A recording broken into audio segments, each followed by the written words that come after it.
and gentlemen, to Friday Fortnite 2019 week number 1. It's one of the biggest collaborations in video game history, as we have players from all over the world, some of the most known names in gaming today, all battling it out to become Friday Fortnite champion.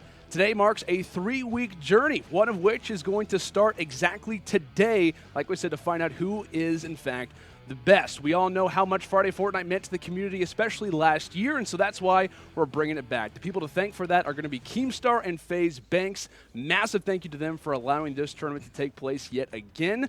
So without further ado, we're here, right, live from the UMG studio. I'm Landon Lando Sanders, joined in part by my wonderful ensemble, my wonderful cast here. We've got Taylor Reflections Noble along with Jacob, a.k.a. PR. How are we doing today, guys? I'm feeling great. Come on, Friday Fortnite is back. When it first came around, we were revolutionizing what at least we thought at the time would be competitive Fortnite. We saw the elimination kind of races coming through, and we kind of set the standard for that, and it only feels amazing, or even more amazing now to kind of bring it back. I never thought it'd be back, but the fact that we're back now feels I'm on top of the world. Yeah, I'm right there with you. It's my first opportunity to be a part of such amazing things. I remember last year, I'm at home watching this thing. Yeah, right. Ninja having some amazing comebacks. Tifo and Cloaksy with the start and everything from there. And to me, I don't even know what's going to happen. I know. That's the craziest thing when it comes down to this format is that, like, obviously it's much different than regular competitive for those who aren't aware. It's based off eliminations, which we'll get to. But we have no idea what to expect, which makes this format so much fun. We've seen games go, triple overtime, like come down to just the very end. And we've seen games end in the first 30 seconds, Taylor. I think in Sunday's Showdown, we saw at least 6 overtimes at one point in time. Yeah, no, it was absolutely insane. They just literally kept going back and forth, and they would finish at the same eliminations. But overall, tonight's going to be crazy. It's literally going to be like 8 to 10 hours of just nonstop broadcast, nonstop action with everyone's favorite streamers, YouTubers, personalities, and even some celebrities mixed in there as well. It's going to be a lot of fun. Of course, if you guys are new, or maybe if you've been watching ever since week 1 initially, the format remains exactly the same. Let's go and pop up the rules to let you guys know exactly how the format for today is going to be working. Like we said, it's going to be a double elimination bracket where we're having 2v2 in normal squad lobbies. Teams will earn 1 point per elimination. The team with the most points after 2 games will win the series and advance in the bracket. If both teams are tied after 2 games, overtime will be played until a winner is decided. Like we talked about, guys, it is solely based on elims. Placement does not matter. Kills are the way that you advance. And of course, if you guys are curious for the future, you can feel free to use !point rules in chat for the full list in case you forget. But like we said, it's pretty standard. It's pretty easy. Now let's take a look at this behemoth of a bracket. 32 teams, double elimination, a lot of matches to look at. I mean, this entire screen is filled with personalities, with exciting matches. What is your guys' main one to be looking out for? To me, I want to go all the way to the bottom of the bracket in round number 1. FaZe Dubs and FaZe Megga going against PK and High Distortion. And to me, that's one of the matches I'm looking at, because High Distortion, coming from one game I come from, Gears of War. So I always support my boys. And then another one is Nickmercs and Neo up there. And one thing I want to highlight, Neo, during the World Cup right now, I think he's probably the top slayer right now for the World Cup qualifiers. And to me, that's impressive, because no one really even gives this guy credit until he started to play with Nickmercs. And you also got to be looking at FaZe Nate Hill going against FaZe Funk, against Cizzorz and Bizzle. A lot of FaZe members over there. You have one of the most creative players being Cizzorz with the Cizzorz Def Run. At one point, that being for $25,000. Crazy insanity. But also paired with Bizzle, one of the most consistent and also the top earner currently in Fortnite to date. But they're going against Nate Hill and Funk, and this duo is solid. They've been competing together for quite some time now. And in fact, they've already qualified as well. So I'm excited to see how that match is going to go. But we do know competitive is much different whenever it comes to elimination-based tournaments. That's for sure. And I'm going to take a quick little look at match number 4, and that's going to be 100 T Valkyrae. Now, TSM Chica, unfortunately, is not going to be able to make it. One interesting note, FaZe Swan is going to be filling in for TSM Chica. Keemstar actually tweeted out on Twitter, FaZe Swan's mom picked him up from school.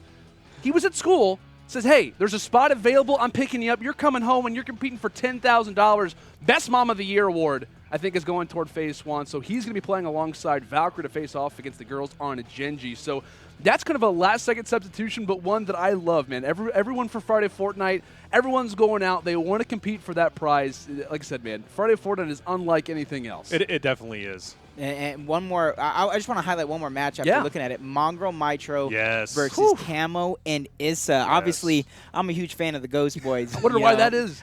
You know, who knows? But these guys, some of the best duos in all of the Europe region going at it. In round one, this could be a finals style match in the first round. So that's a good treat we're going to have. And we've been talking about and kind of highlighting some of the best players out there, right? Let's talk a little bit about the celebrity matchups that we have. Tory Lanez, WrittenByRay, playing with each other. Now, mind you, they played in one of the original Friday Fortnites. WrittenByRay is actually the manager of Tory Lanez. Very interesting to see how that's going to go down, going against DJ Akademiks and Liquid Fiber. But you also got to remember Mr. Beast is out there, and he's going against RiceGum. That's going to be, and honestly, Mr. Beast is an amazing guy. The amount of money that he has given away is just absurd.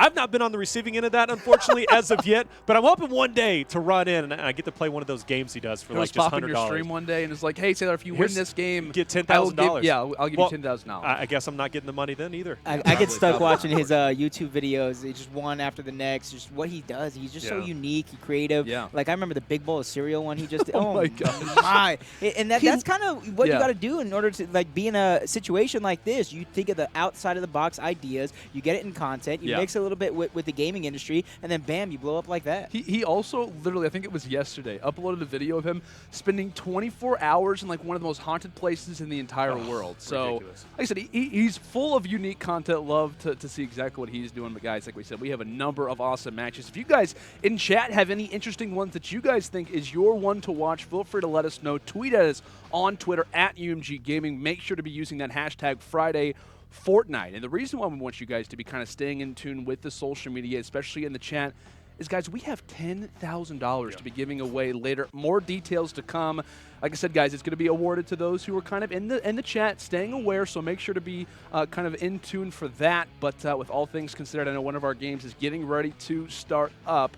But I believe that we're going to be trying to kick off with FaZe Replays and Nick A30 versus TimTheTatMan and King Richard. I got to say, guys, this match is kind of composed of players who are very well known from Season 1, or I guess you could say last year of Friday Fortnite. You know, obviously King Richard, a champion, one of the most consistent players that we saw, played with guys like Ninja especially, Aimbot Calvin. He's actually the most recent winner of Friday Fortnite, if you kind of think of it that way, was the Week 10 champion. So all things considered, this is going to be a really fun match to watch. Yeah, I'm incredibly, I mean, come on, it's King Richard, it's TimTheTatMan playing with each other. You got the King with Tim, and I got to say, Tim, by the way, has improved tremendously since last Friday Fortnite. That guy is hitting some like insane snipes that maybe you're not used to kind of seeing him like, you know, roll out with. So I gotta say, I'm proud of him for avoiding fall damage as much as he has and coming through pretty big with the snipes in the end. So definitely a team you got to watch out for. TimTheTatMan and King Richard. But FaZe Replays with Nick A30, that's going to be a tough matchup as well. Some of the original, at least one of the original duos from Friday Fortnite, they're a solid team. And I got to say, Nick A30 has one of the most exciting moments in Friday Fortnite. Just broke the storm. You guys can see it on YouTube. Just broke the storm. Ended up dying by an RPG as soon as he broke the storm with like 5 health. That is amazing. probably my favorite moment in Friday Fortnite history, just because of the way that everything happened, the way that everything broke through. It was a treat, to say the least. But, guys, we are loading in for our very first matchup, Friday Fortnite 2019, week number 1, powered by our friends at G Fuel. It is about to get underway, and the question that I always like to start off with, boys, is where are we dropping? Well, it looks like Tim, King Richard, they're going to be heading over towards Poverty just outside of Nope, they're going to backtrack just a little bit, and it looks like there's going to be a Banana Man in front of Tim. And Pickaxe War is going to ensue, but I believe, they're going to go ahead and double team him. That's a heck of a way to get it started. That's actually one of the perfect ways to start off our Friday Fortnite with a pickaxe battle. And to me, I like the spot they're landing at, too, because they're able to get a little bit of loot and get items and materials in which they need. And then they can go ahead and push the mall and clean up kills from there. So a lot of people don't know as well, when you're diving down into the map, if you float over the streams, you're actually able to go lower to the ground and open up your parachute closer to the ground than you would normally. Absolutely. And I got to say, like you said, I'm a huge fan of them being on the outside houses as well. Mega Mall, just as retail was one of like the top 3 worst places to land. Only reason is because of the mats that you're unable to get. There's just not a lot of mats over there. Mega, you know, kind of being a lot of the same way. A lot more metal now that you're able to get, but it puts yourself in an awkward position when you get into those build fights. The communication starting to come forward as it looks like a nice little knock coming through from Replays. Takes a little bit of fall damage. And unfortunately, Nick30 is down to start off this game. Still 70+ players alive. And what would this mean if Replays was to go down at this point? Does have the med kit and is trying to huddle up pretty much in the bathroom before the fight will ensue. Nick30, a great communicator, definitely trying to relay a little bit of the information, but this is all on Replays here, guys. And he only has one mat, realistically, as of right now. He's trying to get a couple more before he goes for that revive, so that way he's able to protect himself. No, he's not reviving. Yes, he is. You hear the communication coming out from these two guys talking about the revive, so they're going to have another opportunity for a 2v2. So luckily for them, the other team wasn't aggressive and didn't try and clean up that down. Yeah, and there you see them. They're going to be on top. I down spotted an RPG in one of the default skins' hands, and I hope that doesn't come through, and I don't think it will. May not even have been an RPG, but it definitely looked like it. So a scary moment to say the least. But if Nick30 and Replays walk out of this, they're going to have quite a few eliminations, probably be able to match that on the side of TimTheTatMan and King Richard. And they're going to be able to push into Salty and get even more eliminations. But this team is unrelenting, and I do see the RPG in Nick30's inventory. That's going to be a huge plus moving forward in the game. Yeah, it's got to be very careful with that one. Like we said, how big of a clutch was that, right? They go down at the start of this game, and things are starting to look a lot more grim, possibly going to try to go for the edit, and then the rocket coming through from Nick30. Oh, it got a little bit scary there for the time, trying to put up those campfires, get set up in the base as they hear players coming from above. Where to start this is, if they can survive this, this would be massive. This could also be the game right here as one player breaks in, brought to a very low amount of HP as Nick30 goes down, and now it is up to Replays.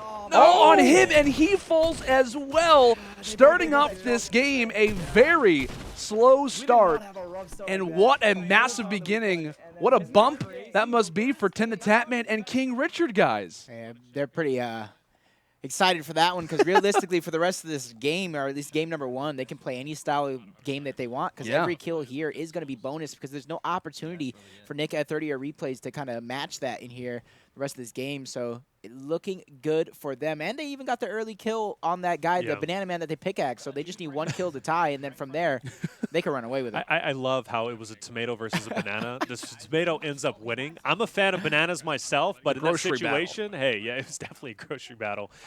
You love to see it, but this is a big opportunity for Tim and King Richard, as you mentioned. The fact that they had a slow start was going to be a little bit worrisome, given the fact, especially if Nick30 and FaZe Replays were able to come through big and fatal. That would have been a full squad wipe. They would have been up 4-1 against Tim and King Richard. And like I said, pushing Salty, that would have been a couple more eliminations themselves. So Nick30 and Replays going down is one of the best things that could happen for Tim and King Richard. It's all extra credit from here. Even if they get maybe 2 more eliminations, they're still going into round 2 with a nice lead, or at least a 1 elimination lead, and then kind of reset.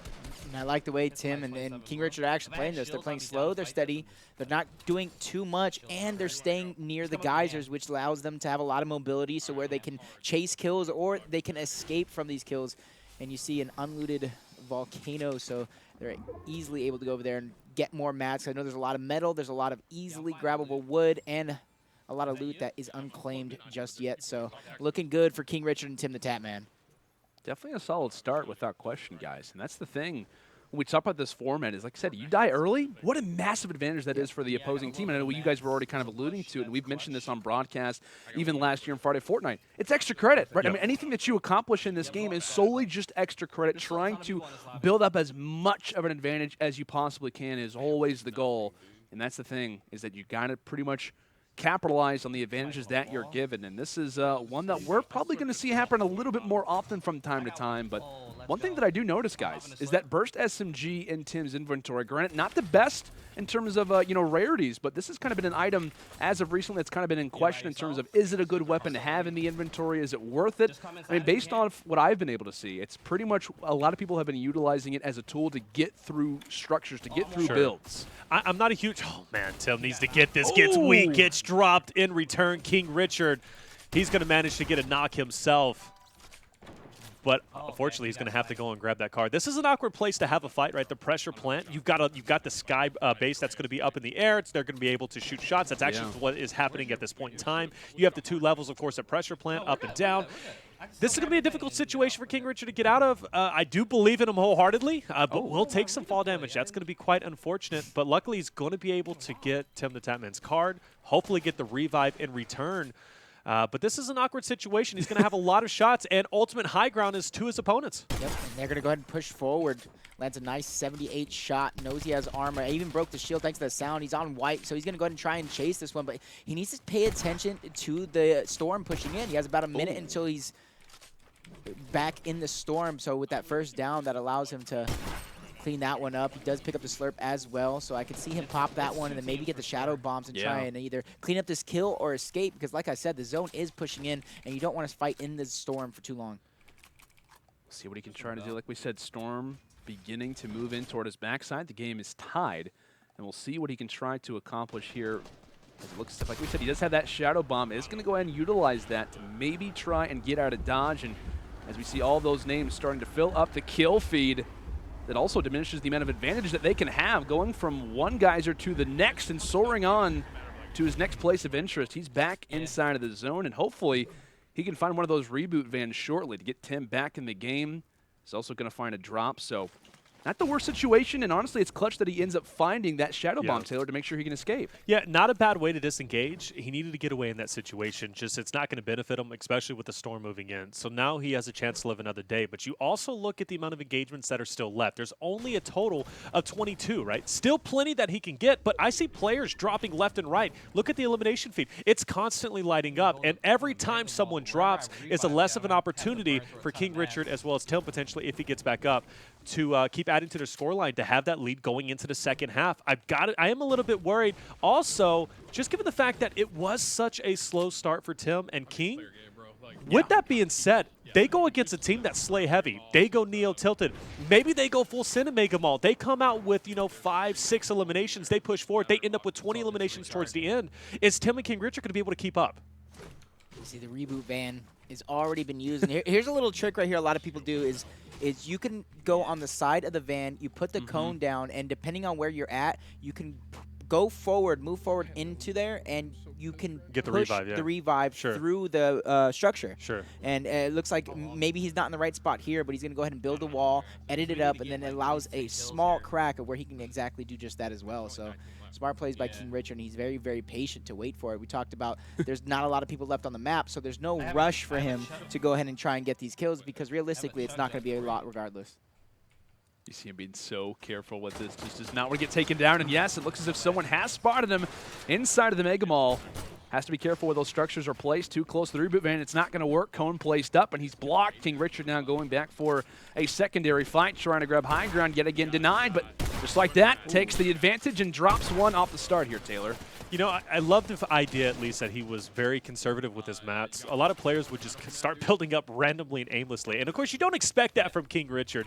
But he did a great job, kind of countering the push from his opponent. And because of that, he maintains high ground, comes in with the combat shotgun, able to get another knock.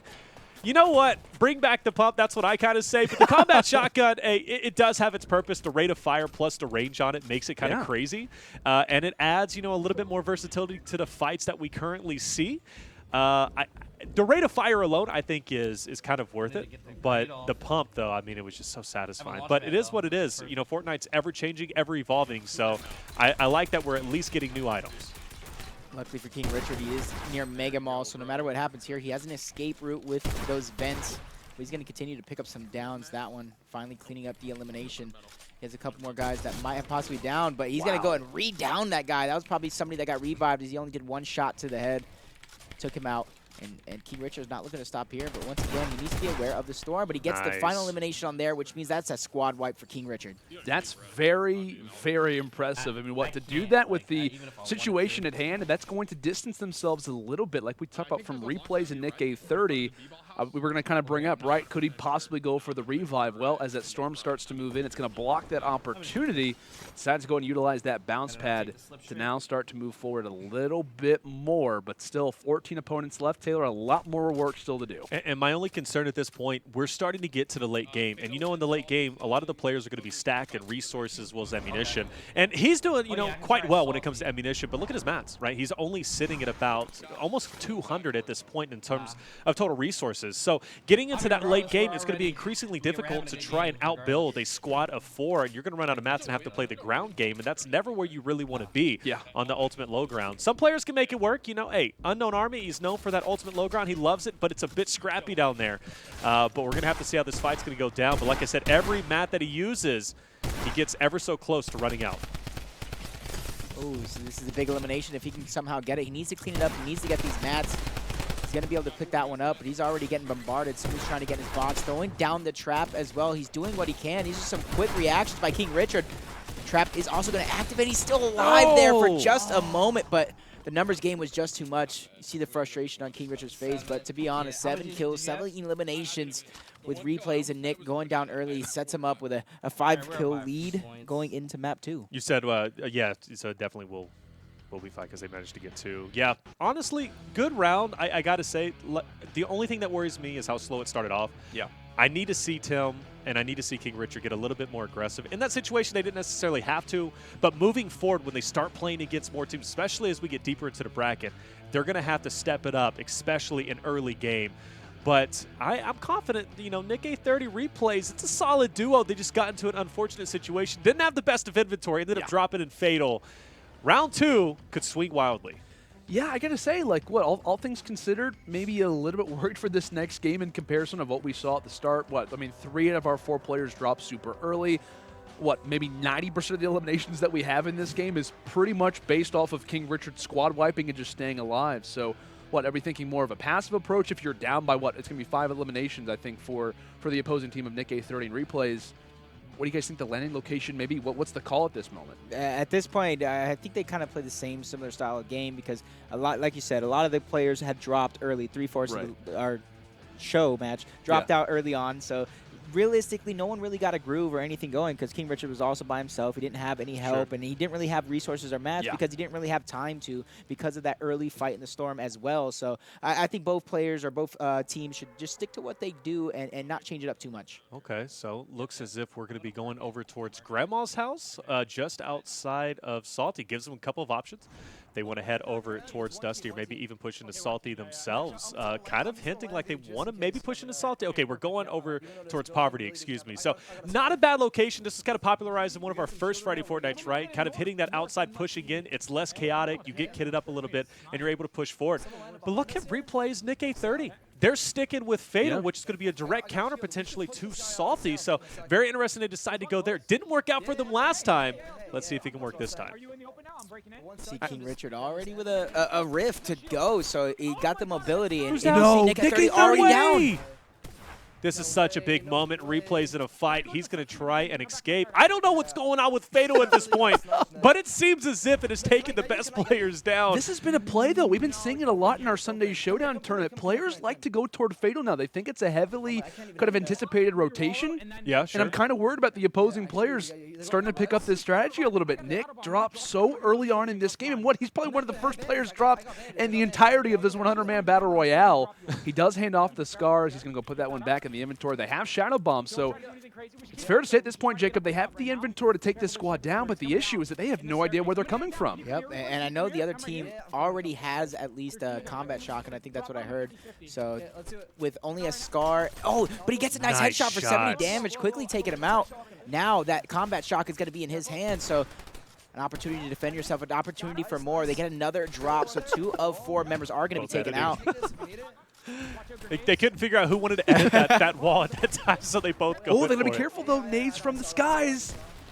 Someone's up top in the beginning floor. Stink bombs are tossed out as well. And Replays knows he needs to get out of dodge, needs to try and escape, but so low on HP. He manages to do so, getting shot from every direction as he's down right next to the bush. And now it is all on Nick A30. A little bit of a replay type situation as he's now down on 24 health. Shadow Bomb utilized again.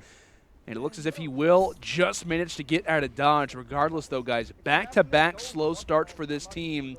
And that's going to be worrying, right? Not just because they are dropping so early, but because the time of these matches, how long it takes to kind of recoup, is starting to become a little bit of a factor. I want to know who this squad is, because it's like they were so incredibly thirsty. They were going in full send. We saw grenades being thrown. We saw stinks being thrown as well, and that forced them out. And I got to say, that's a tough situation. 39 health, you're not looking good on the inventory. And on top of that, you also know, Tim, King Richard, they're picking up more eliminations themselves after pushing from Poverty into Salty. Look at Tim, okay, with the dualies going in, going big. Managed to get it, missed a couple shots, but he's looking all right. He's sitting at 1 elimination himself. I know King Richard got 1 as well. You got some mobility with the launch pad. You can get out of there if he needs to. Not a bad start for them. And I didn't get a chance to ask you guys, but Burst SMG, yeah. Are we liking it? Is it in our inventory or not?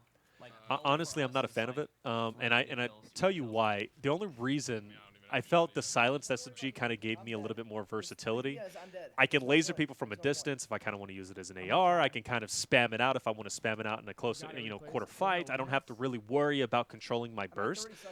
Seems as if these, streamers want to use it, but I kind of been talking to, some pros. They aren't enjoying it themselves. It's a powerful weapon if you connect. I just think the versatility isn't as much as the silenced SMG was. Jacob, I want to hear your thoughts, but really quick, 15 seconds left, and I think that Nick30 realizes he's not going to have enough time to go for the reboot card. So with that being the case, this is going to be a permanent 1v2 for the rest of the game. Yep, they're just kind of camping his reboot card, and to me, I'm going to go back to the Burst SMG. It all depends on your style of play. If you look at Nick's loadout right now, obviously he doesn't really have a choice in what he's grabbing, but I wouldn't carry the Burst SMG with this loadout because of the slow rate of fire with the AK. But if you have maybe a Scar, something that shoots a little bit faster, maybe even the drum gun, you can kind of go with it. But the big thing that it is used for is the bleed through with the materials. If a guy's trying to turbo build, that bleed through on the burst will actually go ahead and fire through and land a couple shots. Chat, let us know. Is the burst in your inventory? Type 1 for yes, 2 for no. I want to know, actually. I'm curious who is utilizing this weapon, what the idea is, and oh my gosh, yeah. Nick30 blessed with a lovely little chug. It took him a while to get there, and he's going to have to make quite a bit of a jaunt to get back in the zone. But regardless, though, that's nice to find. All things considered, one positive out of the amount of negatives he suffered. Situation, right? Not looking too good. He's had to retreat all the way back to Lucky Landing. Not an area you're going to find squads. He's unable to get Replay's card. Not going to be able to get the revive. He's going solo at it alone. He's already at a deficit, and he's got to try and go big. The only way I see him coming out of this, at least with the upper hand, TimTheTatMan as well as King Richard. They go down, they drop. If that happens, maybe we could see a comeback from Nick30, but it's going to be pretty bad, just given his positioning alone. Yeah, I will say one thing. Luckily for these guys, Replays and Nick, is TimTheTatMan and King Richard are not popping off really like you see some other players in the scene might actually do. So it is doable for Nick right now, but it's going to be one uphill battle. Quite literally uphill, as he might be actually utilizing the quad crasher here soon. But like we said, that could be a problem, right? The lack of advantage, I guess you could say, that King Richard and TimTheTatMan aren't really taking right now could be a problem. Boombo landed, and we'll see if King Richard can start to expand upon that. Looks as if he takes the structures down now, try to go back for the high ground. Has that flint-knock pistol in combination with the Boombo, and it does so well to take down quite a bit of the structures. Okay. Getting some assistance from Tim as he'll find the first knock, but many more teams still to come. I'm seeing a little dynamic going on here. It seems as if King Richie, kind of in the back, just shooting his Boombo off. Tim going out close, and yes, sir! Get off that turret, he says. You love to see it. It's always a free gift whenever you see a player on the turret because you know you're getting a headshot, getting a free elimination. Hear the W key call out as they will unfortunately take this man down with reckless abandon. As I do believe we have a third member around here, guys. Nick30 going to go ahead and vent a stick at least with them for the time, trying to grab a little bit of that inventory, or try to increase the inventory, I guess you could say, considering with the weapons that were dropped, but still to no avail. You can kind of hear them communicating, saying, hey, should I stick with them? I have the quad crasher, I can also escape. I mean, at this point, Jacob, what? I mean, you're down the way that you are. You're not down by that much, though. Do you stick and kind of essentially 3P or kind of mirror the opponents, or are you going off by yourself? If I'm Nick right now, I kind of want to take over the game, and you could stick near them, but you don't want to be exactly with them because that gives them an opportunity to kind of third and fourth part of your kills and steal them right out from under you. And when you're down 8 kills with only about 37 on the map, you need to start picking it up. You need to start taking these slider or geysers. You need to start taking the rifts. You need to start doing what you can to get the high ground and go down and start dropping on enemies. Maybe you can find a way to third party, especially with the ATV. You should be able to fly across the map pretty quickly. Go ahead and hop into the slipstream, try to find some more players around. Meanwhile, we're crashing out over for Nick 830. No problem, since I don't, unfortunately. That is how I drive, ladies and gentlemen, right there. So I like the fact that one of the best in the game, Nick 830, is doing the same thing. Doesn't make me feel as bad. The yellow mark? Yeah, it's a little tricky to catch on to with the ATV, being able to angle it, knowing that you only got to do half the boost in order to make it work. But like I said, this is something he needs to do. And if you look at where the zone's at, look at where Nick is actually headed towards. He's going to try and gatekeep some teams that might be going in. He spots the first team, and this is where it's going to get interesting for Nick. Maybe not, because it's only a solo. This could be a blessing in disguise, like a simple kill, get you some mats, get you some items, and then go from there. I thought that quad crusher coming down was an opponent, but not going to be the case. Sniper shot actually whistles past Nick 830's ear, and he's going to go and fade back down the mountain. As we talk about, these fights are so crucial. Guys, like we talked about in chat, viewers, this is a solo versus squads type situation. We're in a 2v2 lobby. And with that in mind, Nick 830 has a lot of work to do. That deagle shot, though, is going to help at least off the start. And you hear replays trying to give him some of the call, saying, hey, it's a scared team. Nick, you got this. Give him all the gas. We'll see whether or not he can start to make some use of it. Like I said, he has some long-range weapons. Could possibly utilize it, grabs a few minis off the ground as well, but now it's time for the engage. This is where this lead could start to diminish. It all comes down to this fight. One good thing for him right now, he does have those stinks, and he's going to go ahead and utilize that. That's going to force the rotation from his opponent, also make him get the high ground overall. Luckily, this player's not trying to take over the high ground. It's going to be a great opportunity for Nick to come through. Yep, get an easy headshot. You're going to see another player pushing just up ahead, 70 onto the shield. Gets tagged up, not going to be worried too much. Going to go ahead and go for the full elim, but he's got to work quickly. He needs to get these eliminations so he can push out and get some more. I like the communication coming out. He's like, how many mats I got? Replays let him know you have 500. You're good. You can continue to focus on playing. So really good communication from these two. It's just very unfortunate that their early game hasn't been on their side. So interesting. Nick is going to keep it going, gets one kill. You hear it coming out from replays, letting him know you can pop the minis. He's basically guiding him because right now Nick is just focused on keeping the high ground and not taking damage. So all that extra information he's getting from replays allows him to make the most efficient plays.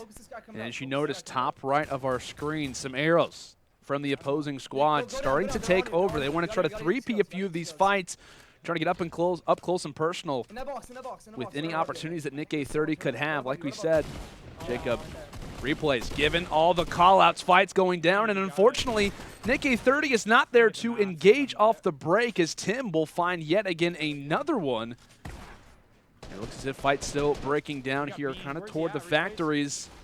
King Richard might have just lost high ground. Nick 830 looking for a chance, looking for that window of opportunity. He might find it, takes one down from the skies, and now one more player does exist at the very highest of high ground, and this one should all be Nick 830, and yes, it will. Wonderful play to take most of those players in that particular engagement, desperately trying to delude the deficit, but that storm starts to move in. We'll see how both of our teams, well, pretty much one player, and then the other two, start to try and get out of the situation. There's still a lot of wiggle room, right, for Nick 830 to make this comeback. It was looking grim off the start, but with that squad wipe puts him up to 4 elims, and he's going to continue to potentially get some more. You see King Richard as well as Tim is going to be in an engagement himself, using that tree for coverage. Smart play on his part.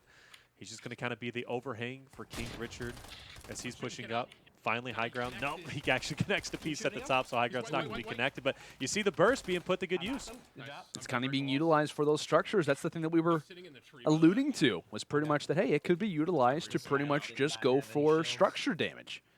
And kind of playing that support role as Tim is right now in the midst of a tree is actually helping quite a bit. Yep. And just luckily for him, he has the redeploy, so he can get down without really taking any Tim damage. So. Never know. It sneaks up on you sometimes. It's still a thing. Trust me. It's real. But 15-7, though. Tim, King Richard, great spot. What, we need 8 more eliminations to tie Nick 830. Not really a whole lot of players left alive. Trying to utilize the trap.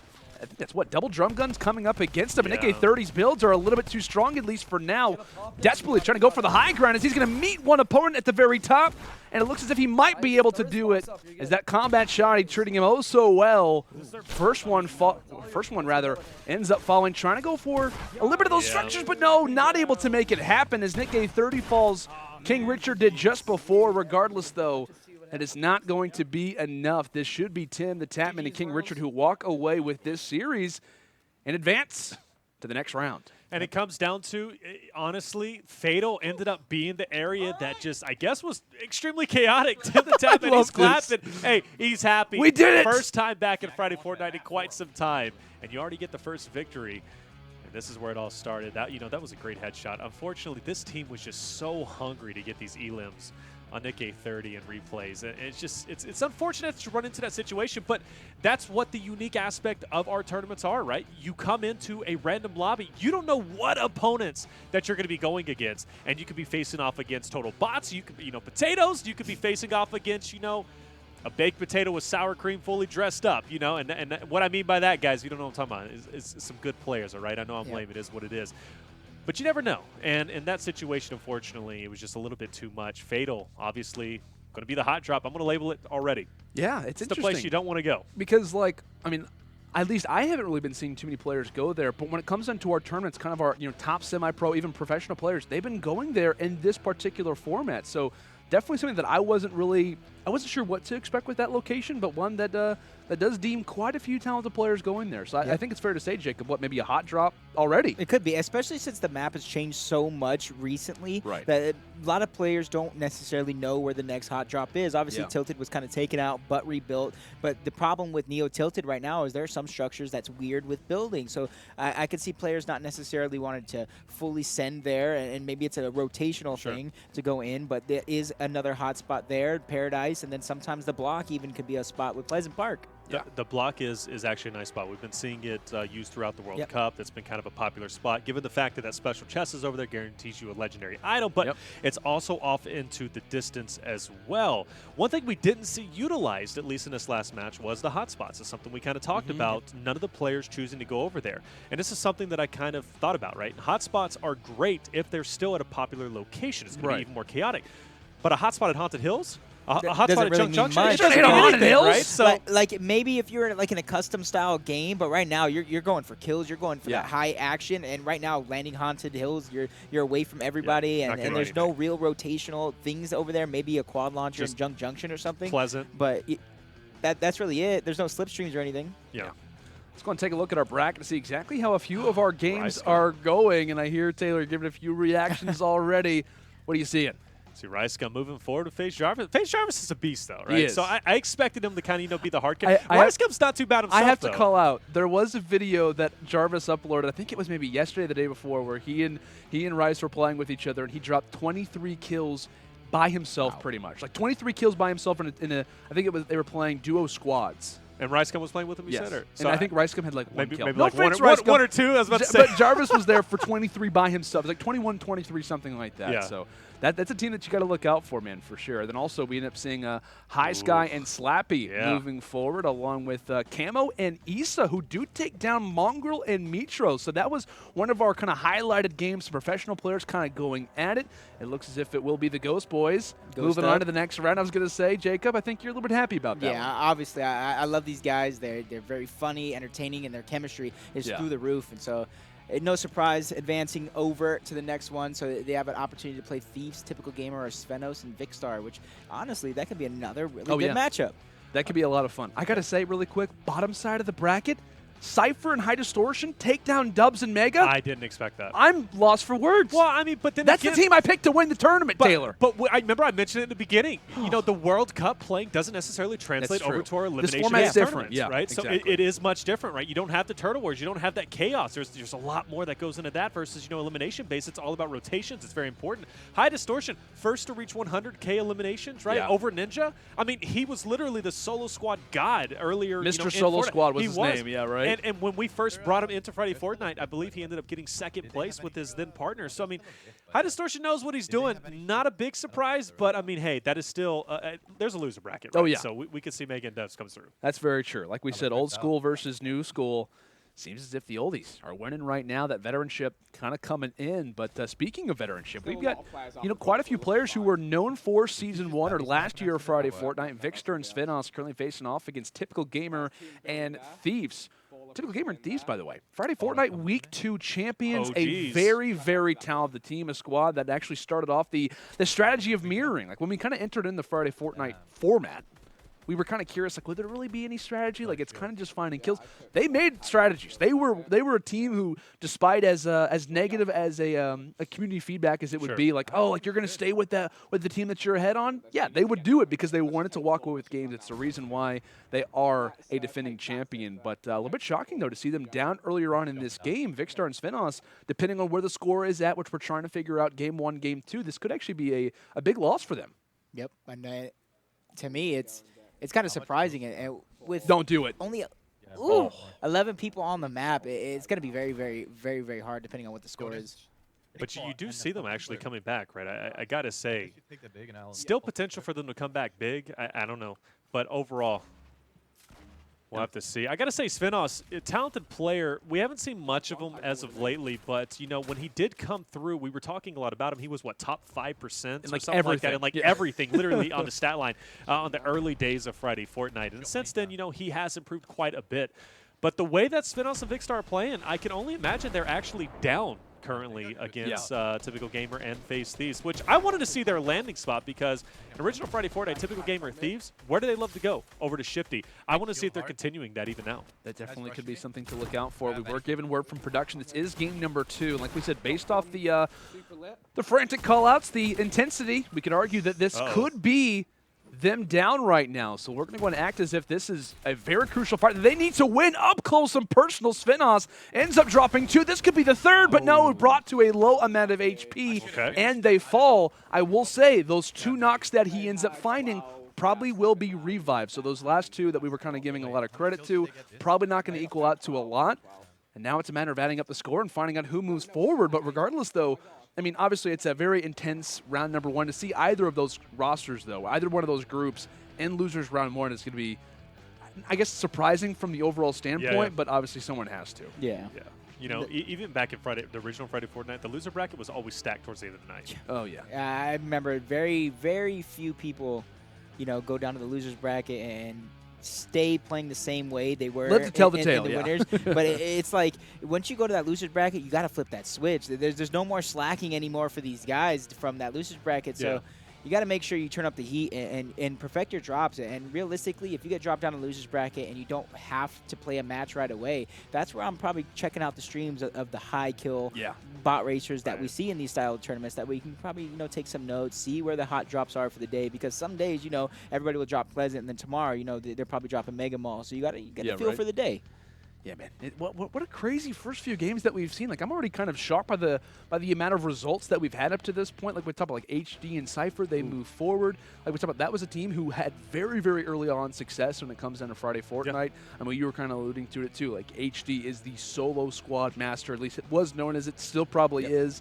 Like I said, man, I'm excited to see how the rest of these games kind of go. But based off of the initial, any kind of things that stuck out, like, you know, in terms of landing locations, things that we thought may not be in the inventory? You know, like I mentioned, I didn't expect Fatal to be the area for at least, you know, our first matchup. Right. I mean, I'm kind of curious if that's going to be a theme moving forward. Right. We know landing spots can, you know, basically change drastically. Oh, yeah, absolutely. But, I mean, up to this point, kind of surprising a little bit. I do like, or I don't know if I like it necessarily so much, but I am very curious to know as to why we're playing so passively, going to the outskirts of areas, you know, pushing in. Normally, you know, especially from Sunday Showdown, we did 26 weeks of it.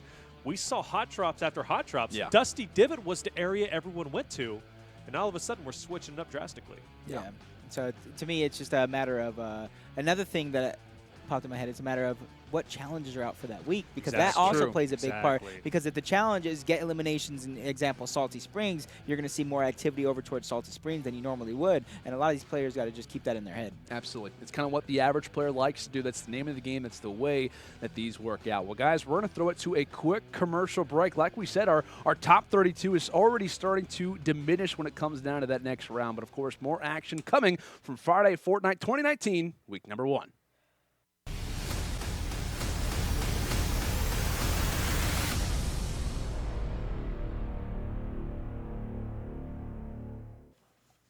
Welcome back, ladies and gentlemen, to Friday Fortnite 2019, week number 1, powered by G Fuel. Of course, we're live here at the studio. Myself, Lano Sanders, joined in part by Reflections and Jacob, a.k.a. PR. Guys, well, we just saw a very interesting kind of first few rounds of games. Now we're heading into round number 2, and the next match that we actually have underway is going to be NoahJ and Avxry facing off against Cypher and High Distortion. Like I said, for those who watched Friday Fortnite last season, they know how hyped this is. A lot of veterans in this group, a lot of slang talent in this group as well. Yeah, no, I'm incredibly excited about this. Specifically, I want to watch Avxry. Avxry's my boy. You know, we're known as the idea guys. You know, he kind of came through. He was really big. I think I called him a girl once because I thought he was a girl off the initial start of Friday Fortnite. It did happen. That was a year ago. I know he's not a girl. He's a Times man. have changed. All right, I know this very much so now. But I am incredibly excited to see it. Yeah, NoahJ, Avxry, that's a duo to be watching out for. Like I said, though, Cypher HD, come on, you couldn't ask for a better duo. They already won their first match against, you know, Megga as well as Dubs. Yeah. And that's a good match to win, because regardless, we talked about the World Cup not being the same format, but in your head, when you're beating names like that, that's a good confidence boost right there. That gets you going. But you're hyped up on Avxry. I'm hyped up on my boy HD. Of course. So we got a little battle going down here on the couch as well as on the streams. We're going to jump in the action, right? Yeah. Absolutely. We're It's getting gonna be right into it, Landon. Where are we dropping? It looks as if Cypher and HD are going to be going just toward the outskirts of Mega Mall. And my big question for Noah and Avxry is it looks as if they have their sights set on Paradise. They actually used to be one of the original teams, Taylor, that actually, if you remember, went to Shifty Shafts all the time. Like, they were a team who constantly went there, also went outskirts Salty, and they were a team who saw a lot of success early on in the tournament. Unlike a lot of, you know, high-level personalities, they were actually a team who came out and placed very well because of their passive style. It's kind of interesting, right? We talk about NoahJ and Avxry, known for their passiveness. I mean, High Distortion is known literally as the solo squad man himself, tilted all the time. So with that kind of in mind, we'll maybe could see a clash of the strategies here. I'm very curious to see how this is going to work out. Obviously, a more passive start from Noah and Avxry for themselves, even kind of splitting off just a little bit. We see Noah going over to the Skybase, Avxry going off into the distance himself, maybe even over towards Western or Mexico, but Cypher, HD, once again, heading over towards poverty. We saw this in the beginning, specifically from Tim, King Richard. They were heading just outside of there. But Salty Springs is going to be a hot spot. This is going to be the first hot spot that we are going to see of the day. They push in. It's going to get pretty chaotic. Depending on how well they do, they could come out with quite a few eliminations. Yep, and if anybody's going to be able to do it, it is going to be these guys. So Salty, another good spot because it is kind of the center of the map. You got a lot of rotations. You can kind of do exactly what you want to do. It allows you to be wherever you want with the zone as well. But with a Rift to go in the hands of High Distortion, I could see this team dropping on somebody any second now.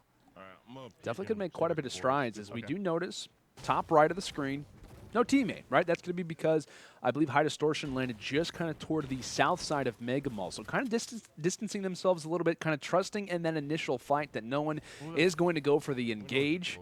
So with that in mind, that's, like I said, kind of that confidence, that a little bit of that that aggressiveness that they want to try and show. As we'll see what the call may be, whether or not they want to try to go for Salty because they have that option. They also do have Mega Mall here, so I think that's going to be HD, at least for right now. They're trying to kind of scout out some information, scout out if there are to be players in this area, and then from there, they'll decide on which place of interest they want to engage upon. It's a matter of high risk versus high reward. The split does allow for a ton of eliminations to go in the hands of HD and Cypher, but it also allows maybe potentially for a player to go down. Then all of a sudden you have to rotate all the way through to potentially go and get the revive card if you want to, kind of throw things off. But, I mean, they can't afford to take it slow. Look at the location here from Avxry and Noah. They split up themselves. One headed over to Trailer Park. One is going to be here at Westworld. And nobody's home as of yet. I mean, I got to say, this is surprising me a ton. This is one of the slowest, at least Friday Fortnites, I have seen in really since last year, obviously. That's the strategy that they implemented, though, last year. That's the thing, is that they're kind of continuing the trend. Amazing shots by PK so far, and he has the slipstream right behind him, so he can instantly go jump on him. Exactly what we're seeing. He didn't do the technique exactly right, but he gets there nonetheless, and this is where you're going to see the aggression going to start to come out from both of these players. Distortion backing him up, and I know he has the scoped AR as well, so he can do it from a distance. Looks as if HD just behind him could be going for a few of those minis. And High Distortion giving a few call-outs saying, hey, I might just try to go for the engage. I'm kind of tired of how slow this fight is going. A few shots toward the backside as he'll go and dodge a few of those, no problems. It looks as if he does spot one shot lands, and that's going to be it. The trusty tack is there for the time. So one already solidified. First blood almost. That's as a flint knock. Quite a bit of HP loss coming in from HD. No resources either. And going for those desperate minis. Things that is important, though, is he does have that rip to go if need be. Player trying to get through the structure. And can he survive? Not going to be able to. HD is down and probably thirsted. Yes. So now it is up to Sypher to get the reboot card to stay up. Like we said, there is that reboot van that's not going to be too far off. So all things considered, not in the worst situation, but the thing to consider is that Sypher has a big thing going for him. I do love the fact that the kids are talking in the background. If you guys don't know, Sypher, when he streams, I know he kind of has like a couple of kids that would come and play with him. Very friendly guy, as you know. Love his tutorials as well. Great streamer. And I think those kids were joining up on him, and he had to go in and mute him. This is getting a little bit too distracting. But that is one thing about Sypher that I do love. He is about his community. Guys, I'm doing something right now. I may or may not be playing for $10,000. So it's kind of slow things up a little bit. Double and triple checking, making sure they're all muted. I think I heard a boogie bomb, possibly. You did, yeah. So that might be a fight, possibly going down just toward the outskirts of where Sypher is, but from one portion of the map to the other, it looks as if it's going to be Avxry and NoahJ starting to get to a few engagements here in Paradise. It may look like a vacation spot, but it's not going to be the case, at least for now. High ground as lost structures have fallen, and now it's up to Avxry to possibly go for a play, trying to dodge the traps, and oh my goodness, thanks Cizzorz for that one. Those death runs have given him all the practice that he needs, and that tack is working very, very well. Attempted flint knock from the opponent is not going to land. Two quick ones found from Avxry. He and NoahJ live to see another day. And I was thinking about how awkward this actually would have got. So think about this, right? You know, obviously, they're on the same squad. Respawn van goes into effect because let's say Avxry drops right there. Noah goes to pick up Avxry, but obviously, who else is going to get picked up? HD. Yeah. So all of a sudden, HD is now in the mix with your duo, and it could make things very awkward. It's Sypher, unfortunately, you hear him, and once again talking about everybody keeps joining. Got to clean up that friends list, Sypher, if you don't want this to happen. Exactly what I was talking about earlier on. You can go in there. It all depends on the angle in which you put that cone down, but you can literally do it through the cone. And to me, that's something that's very unique, and you got to be able to catch on to it quick, because those seconds, those valuable seconds that you can use to maybe take another shot because of the cones there, could mean the difference between arriving your teammate and going later into the game to possibly being taken out, or maybe not even possibly being able to revive your teammate at all. I want to point out something as our scoreboard pops up.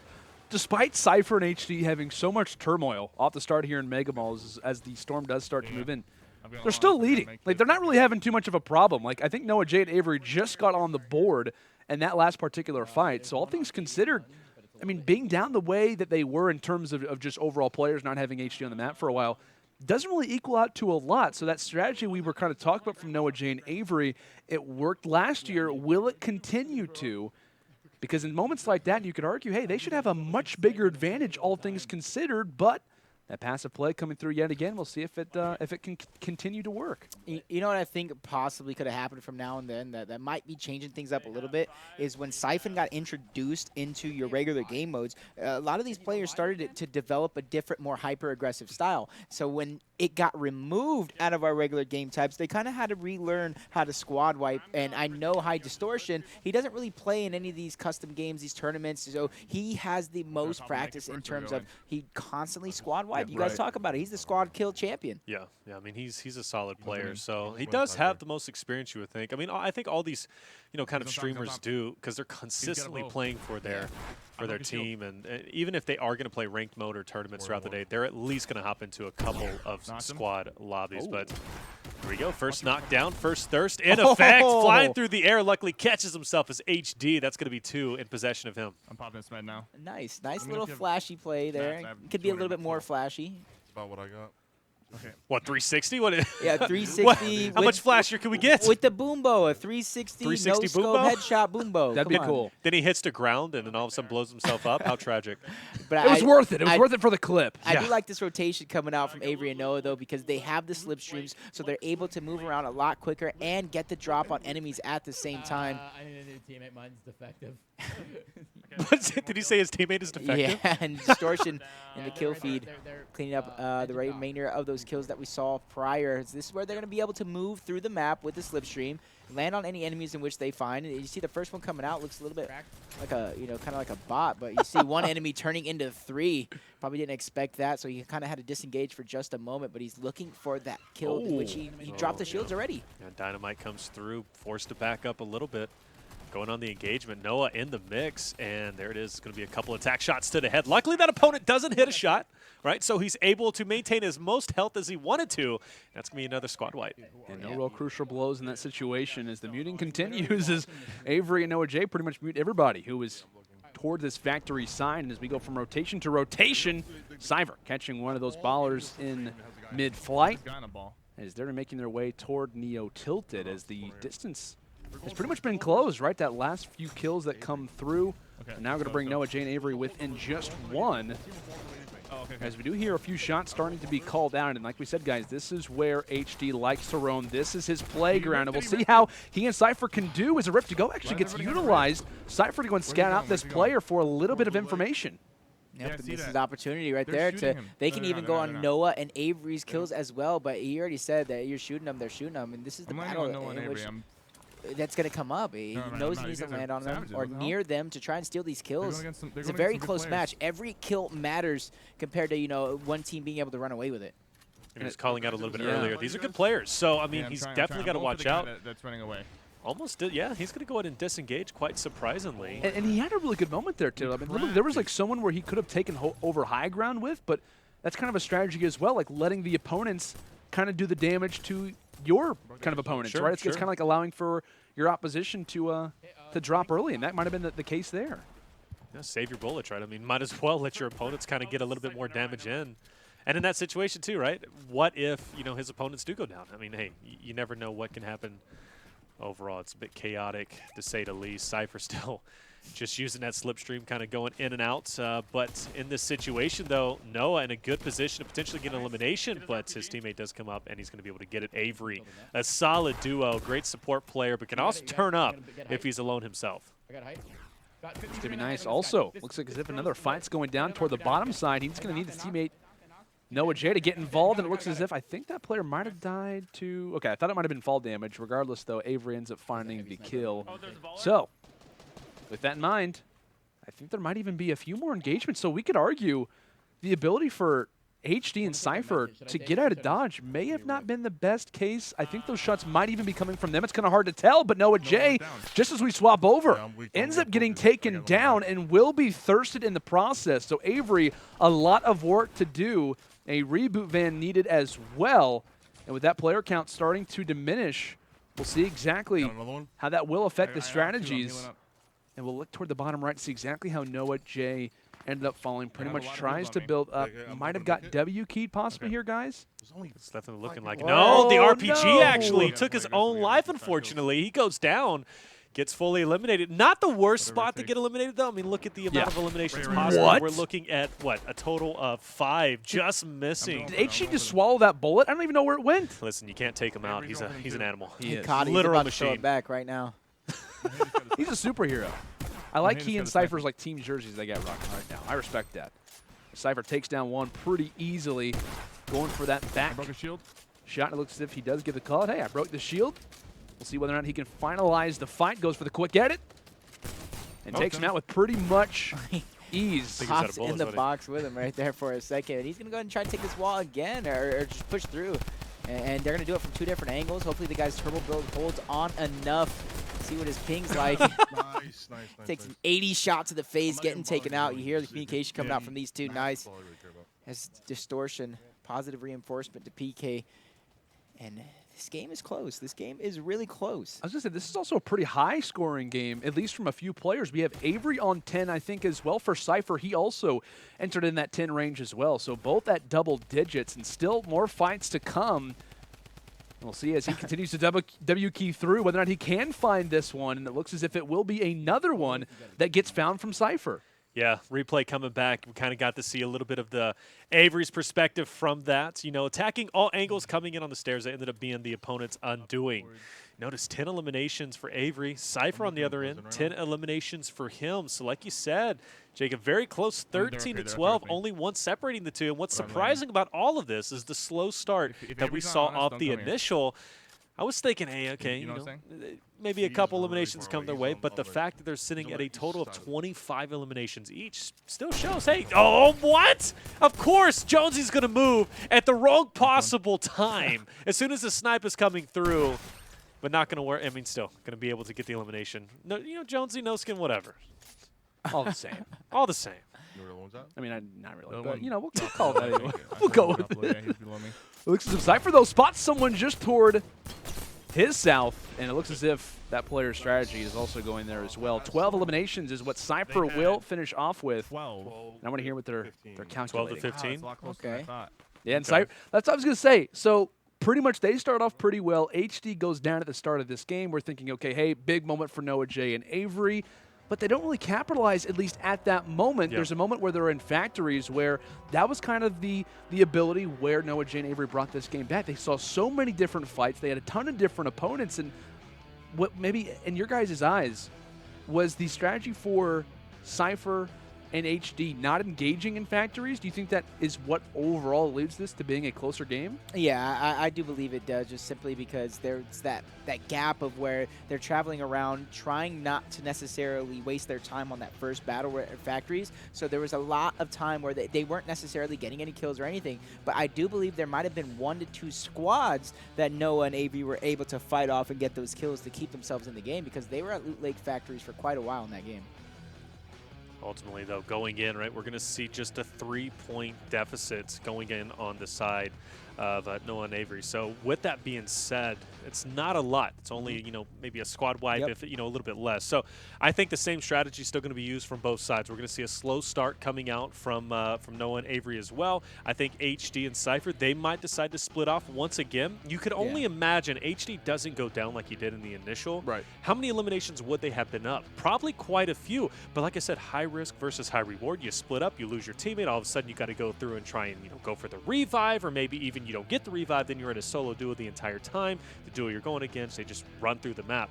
But I think overall, we're going to probably see these teams, you know, kind of do a little bit of the same strategy. I think it's going to be the same exact game. Yeah, and I like the way High Distortion and Cypher actually played that early game, is because they landed kind of on the outskirts of retail and then moved in. And when High Distortion was actually moving in from there, he was taking his time, he was jumping, making sure that if he spots anybody, but he doesn't put himself in a position to where the team is going to push him, because they might realize it's by himself. So great slow, but yet smart play out of them for the early game. Yeah, I would ask you guys too. I mean, in terms of, we know how they're going to play. Like, we've already kind of given the call. It's like we know what they're going to try to do. Pretty much the same thing as last round. Are we favoring anyone knowing that that's the case? Like, are we saying, like, hey, HD and Cypher, you know, HD doesn't go down. Maybe they have a better mid game. Maybe they take it over. But the same strategy that we've noticed from Friday Fortnite in the past is slower usually wins out most of the time. Consistency is key in terms of that factor. But all those things known, a year from now, a year to now, or rather later to now, totally different game. Sure.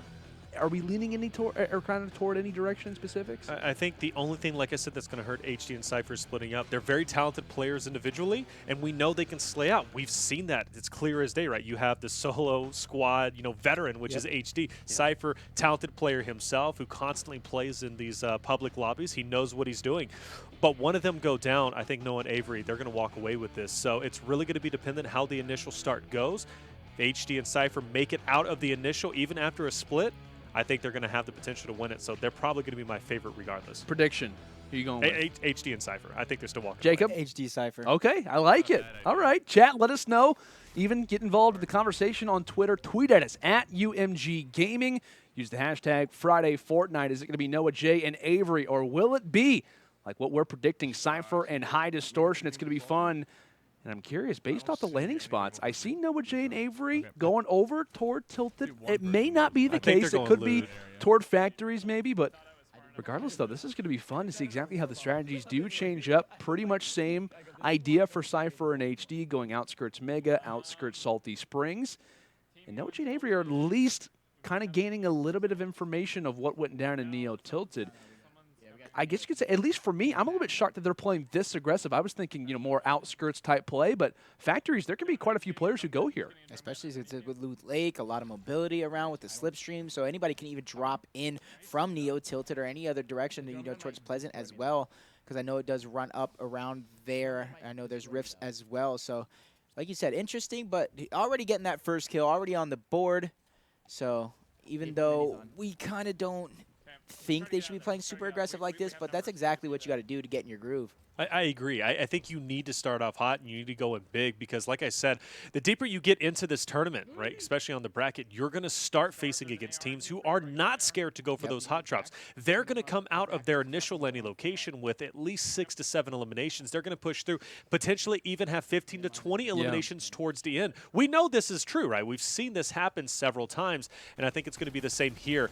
Loot, though, seems to be a little bit fruitful. We're already going to have 2 eliminations in the hands of Avxry. Now, I'm not sure if his partner Noah is able to get a couple eliminations himself, but like you said, they have the mobility to slipstreams. They're going to be able to get out of there if they so decide. They want to push over to Neo. They can do that as well. You see them with another kill for them right there. So what is that, around 3 kills? So they probably have 1 more inside or around Loot Lake / Factories if it is 3. Oh, it does for sure. But only time right now is going to tell. It is confirmed they only have 3 kills. So there's somebody floating around somewhere. And veterans like this, they got to know that the guy could be around because the last guy that they just killed did go down. So somebody's around here, probably trying to hide in one of these buildings, waiting for the reboot cards. I got to point out, I'm getting a little bit nervous. Really? Does anybody else see the Shrek that's behind NoahJ right now? Oh, yeah, it's creeping. It is a little bit creepy. You know, I didn't even see that until now. Now I cannot see it. It's almost, yeah, you can't unsee I can't unsee it now. It's just there. I don't know how I feel about it. It almost looks like the way it's leaning over his shoulder, too. It's almost like he's trying to get a sneak peek. Oh, man. Oh, gosh. Yeah, I don't like that. I don't Actually, either. Quite uneasy at this point. And there's somebody on his other side. I thought I saw a hand. You thought a hand on the other side? I thought I saw maybe another poster or something. Maybe Donkey. I don't know. That'd be cool. Shrek themed. You love to see it. You really it's do. unique. I give him that. Oh, yeah. Props to the backdrop. But it looks as if HD's gameplay, I ton a lot when it comes into his stream, is he'll pretty much just W-key that man to another dimension. Lobby. Yeah, dimension as well. It looks as if he does have that gold tactical assault rifle. This has also been a major topic amongst the community in terms of, is it viable? Is it useful? Clearly, HD is rocking it at least for these mid-type round fights, this kind of mid-round engagement, but it looks as if taking a little bit of damage from his own stink bomb. And I believe that should be his teammate most likely picking that one up. He and Cypher locking things down, and player might be trying to escape, and it looks as if he might be able to do so, but HD is not happy about that whatsoever. Still alive is the opposition, holding on to that high ground. Nice. He's got an unlimited source of those stink bombs, throws it out from the pocket, and that is going to land. Great stuff coming through from HD and Cypher as they are locking down Salty.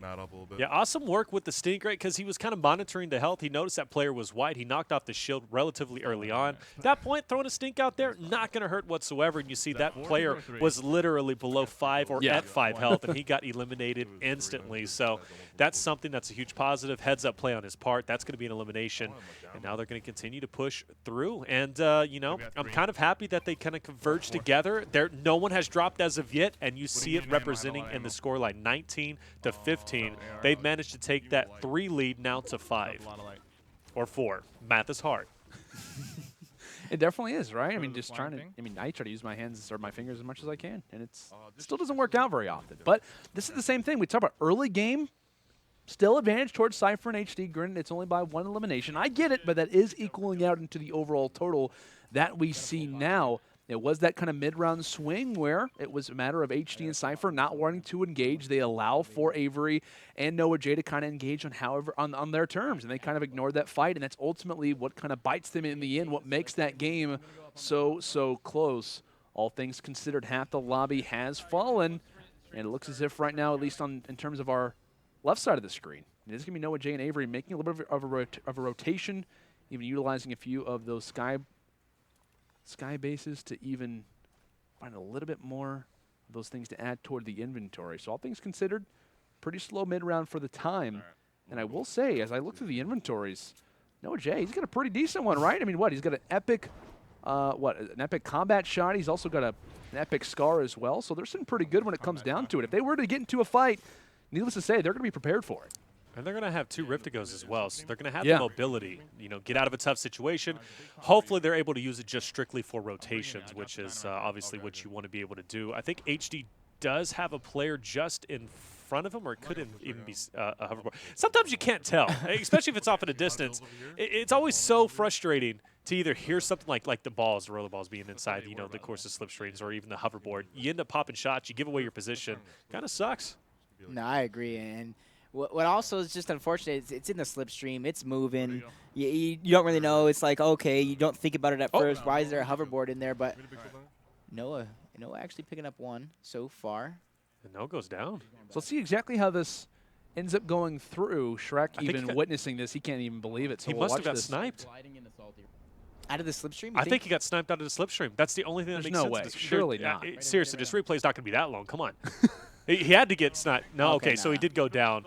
Because that would have been an unfortunate ending. So he pretty much comes on the flank. This is a massive play. So he ends up knocking 1, getting quite a bit of HP loss. No. That's got to be frustrating, as it looks as if there is going to be a grenade that possibly takes him down in the end. And yes, so he's thirsted. Rift to go on the ground, and now it is all up to Avxry. Already up to 4 eliminations for the time. Possibly one more player left. Up. TNT do they have? Oh my gosh, Avxry's going to be so aware of what's happening. A lot still to come. Players trying to take over the high ground advantage as he'll go and just have a trap toward his side. Trying to go for that high ground advantage. Desperately trying to get these bandages off. Oh, I think there might be a player just in front of him who's using a shadow bomb. Oh my goodness, Avxry, I gotta say, the fact that he's still alive is impressive. He's going down. But it looks as if his structures could be ruined, and unfortunately is not gonna be able to escape. That sucks. As they both will go down, and that is going to be the game. And you know what's so frustrating about that? Noah comes in with the combat shotgun, and I believe he for sure knocked the shield off with the initial hit. That was 130 shield off. Comes in, gets another 30. That player, you have to think in a perfect world, is down to just 30 health. Yeah, it's just very unfortunate. But to me, that's the name of the game. He hit his shots. The guy he returned fire and was able to hit his. And luckily for them, or luckily for Distortion and PK, they played their game. And what I've noticed from them is they're not afraid to mat up and do whatever they feel like is the right play. Because you saw them rotating around. They were farming almost the entire time. Yeah. But in front of them, in all of their routes, is they had the slipstreams. They had the sky bases. They had so much mobility, including a rift to go. So to me, they knew what they wanted to do. They knew they needed to drop on enemies and get these quick kills. And that's exactly what they did.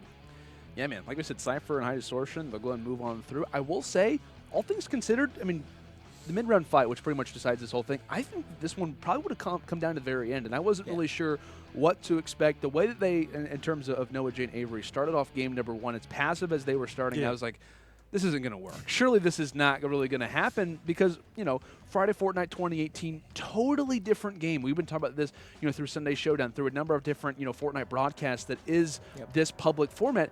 The game is way different. Like, everyone's playing way more aggressive. It's not a matter of, let's go toward the very top of Junction and just play the zone. No, it doesn't really work like that anymore. Everyone, I mean, the overall idea of what the average Fortnite player likes to do has changed up. The strategies are always changing. We talk about there's an update every week with a new weapon. Obviously, in terms of the burst SMG, that's the newest one. But the game is always evolving, and the strategies will come along with it when it comes into our format. So I wasn't thinking that it was really going to work out too well for them, but it does. I mean, one fight, they end up dropping a little bit early. NoahJ, let's be real. One more shot lands. That guy was eating quite a bit, but still, that goes a different way, and this is probably a game that comes down to the wire. Yeah, definitely so, and it's always a frustrating experience. First shot 130, next shot 30. Yeah, it's so irritating, but you look at the bracket, we're moving along quite quickly, actually. Yeah. MrSavage Benjyfishy, one of the that was top your pick. teams. That was your pick. That is my pick to go ahead and go all the way through. I got to say, Benjyfishy is an animal. Yeah. MrSavage as well. But look, TimTheTatMan, King Richard,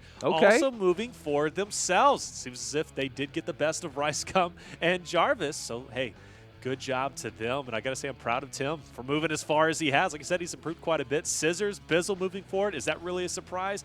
Not necessarily, but they did have to face off against Aydan and Elevate. That's a very talented team. Obviously, Jacob, you're very familiar with Aydan. You know his talent. I will say as well, though, he has a lot of experience in this format. I mean, he played a number of different Friday Fortnites. Yeah, exactly. So, like, he's known for this particular game mode. I will say, in terms of who would have walked away with that fight, or rather that series, I mean, you could argue either, but I will say, Cizzorz and Bizzle making it through, that's a lot for them. That's very impressive. Yeah, this is going to be a good game there at the bottom. You get Distortion and Cypher versus Bizzle and Cizzorz. That's going to be a good winner's bracket round 3 matchup.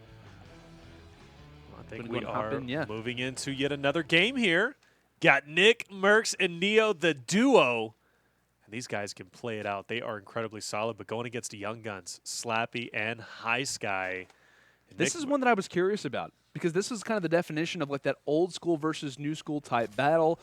Nickmercs, obviously one of the first Friday Fortnite winners, a lot of experience, and obviously recently added to FaZe Clan, right? That was just announced, so excited to see him, exactly how he can kind of progress. Obviously a talented, very talented player, also content creator as well, but he and Neo, as you were alluding to it, Taylor, play with each other all the time. Super, super solid, and it looks as if they will be taking down possibly another player. By the way, Neo, 13 eliminations. Yeah. Pretty good. Wow. Pretty good, you know. He's bringing that World Cup style of play over into this matchup. Yeah. And to me, you know, I'm a big fan of Nickmercs. Obviously stream, but, you know, Gal fan. We go way back, so I'm interested to see how he's going to, or how far they're going to go in this tournament. I know him and Neo have been making some noise in the World Cup, but on the other side, Highsky, Slappie, like you said, new generation kids. These guys live for Fortnite. Oh yeah, absolutely, right? These guys are unbelievable in terms of what they can accomplish, their reactions as being as young as they are. It's insane the things that they can accomplish. My thing, though, and I actually had this game, I'm not to give myself some credit, but I did actually have this game going through, and I did have Nickmercs and Neo moving forward. Reason being is that we've seen a lot of players enter in toward this format, and they're just not familiar with it, right? Sure. The ability of playing too aggressive whenever you have, you know, tons of viewers in a tournament like this, knowing you're facing off against some of the most known content creators in the world, it kind of amps you up, right? You want to go toward Neo Tilted. You want to have the highlight plays. But as we learned in our last series, sometimes playing, overly aggressive or super aggressive isn't always the right choice. And even if you're looking at the stats, too, I mean, Neo sits at about a 7 KD. He also has a 20% win rate, and a shot from Nickmercs comes through big, gets one, goes for the full elimination. And, of course, he's not going to stop there. He's going to try and get some more. He knows a player's white. He's going to keep damaging. You'll notice Neo. He's not going to waste any time. He's going to go ahead and go full send, push through, and potentially get the knock as well. But I love this dynamic. This duo is solid. And, honestly, they're teaching the young guns some little tricks, right? That veteranship coming out. And they're saying, hey, watch and learn.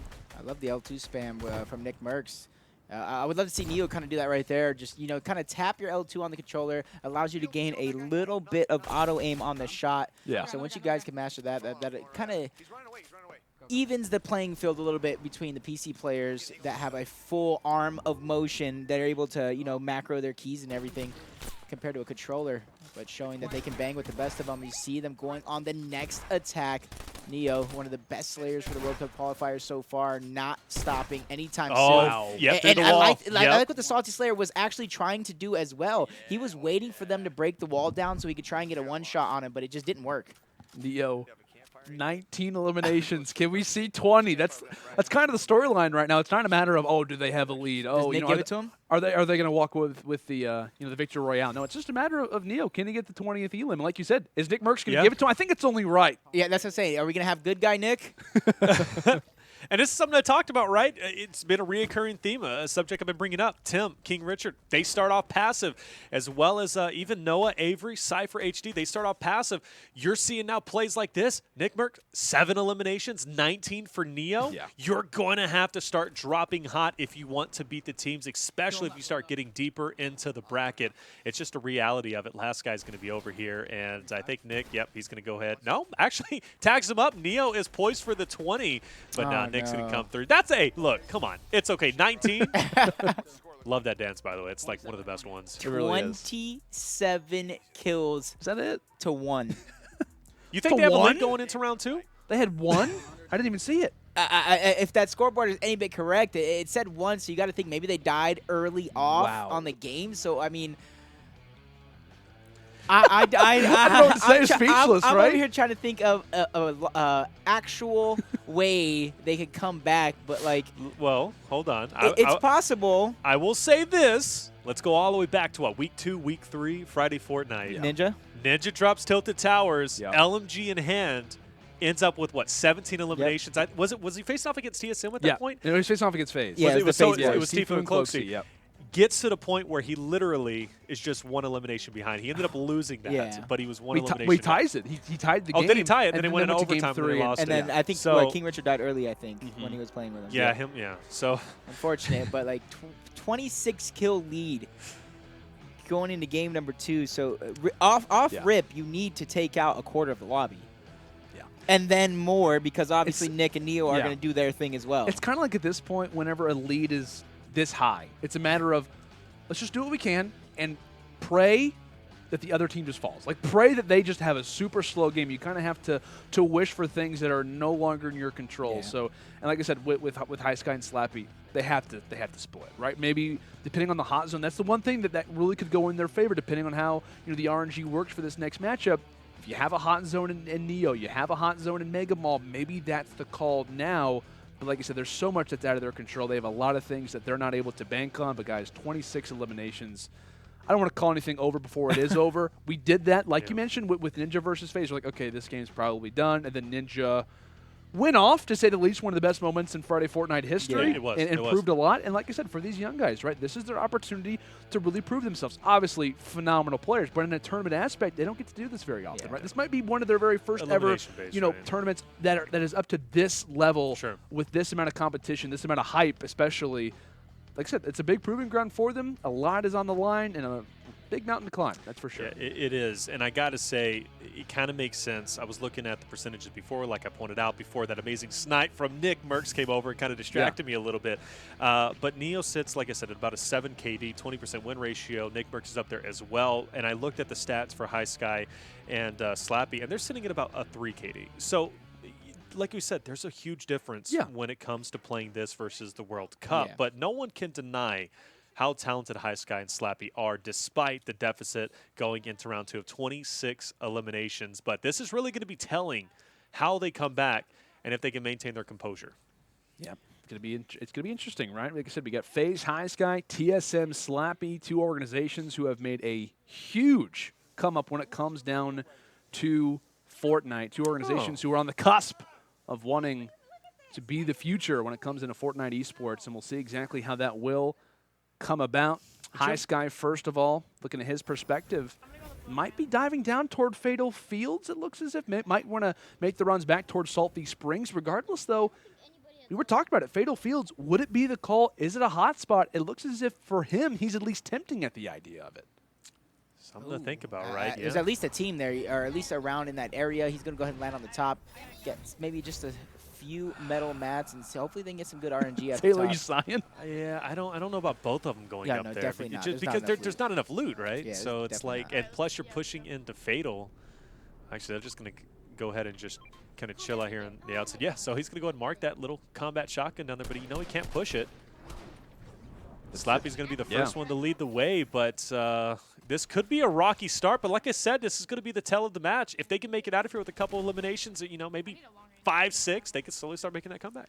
I think I actually heard the call up from Slappie. He says, I need a long-range weapon, right? You're in Fatal Fields, open plains. You have a lot of work you need to do. I like the tack shoddy, but it definitely does not have the range. So as they engage on one portion of the map, we actually do catch in with where Nickmercs and Co are landing, and it looks as if they go toward the divot. So this is kind of more of a standard pick when it comes down to these public match formats. This is a spot that is very, very typical, so interesting to see what their call would be. I got to say, they found a lot of eliminations. Chat, you can help us out. I don't know where they went for game 1. Might have been this, or it could have been Neo Tilted. That's Nickmercs' specialty. So yeah, I just think with the way Neo Tilted is right now, I think a lot of players, or at least the top players who are building Maniacs, they don't necessarily feel the same, because like I mentioned, there are some spots in Neo Tilted that you just can't build onto because of what the I would assume the creators of the map kind of Yeah. used as pieces, because a lot of people don't know when you edit half of the floor, it creates that bridge or Sure. that ramp off Yeah. a building, so you can't place a floor next to it. I gotta say, did guys, know that. really quickly, not trying to change up what we're talking about. I have a quick little update. So right now, top side of the bracket, very intense game. Ninja and Reverse 2K are coming into game 2. Only up, I think it's by 2 eliminations over Mako and Frosty. So shout out to the Twitch mob. They're trying to lock it down. They're trying to take over that Hey. game. I know that they were really hyped coming into Yeah. this one. So shout out to Ava, Classify, those boys. I'm excited to see whether or not they can come away with that one. But we got interesting games going all throughout the bracket. If you guys are interested, want to follow along, !bracket in the chat. One of the ones to be looking out for. And we'll definitely be looking for updates from that. But it looks as if right now, Highsky and Slappie getting involved in a few engagements. High ground held, and it looks as if it will work out for Highsky, as that's going to be his first frag of the game. Going through, trying to get another one down to just a couple HP. Slappie goes in on the attack. Player's going to build himself into a 1-by-1. They're going to go in and try and break the wall themselves. Wall broken, and player down. And you hear how excited he is. You gotta love Highsky.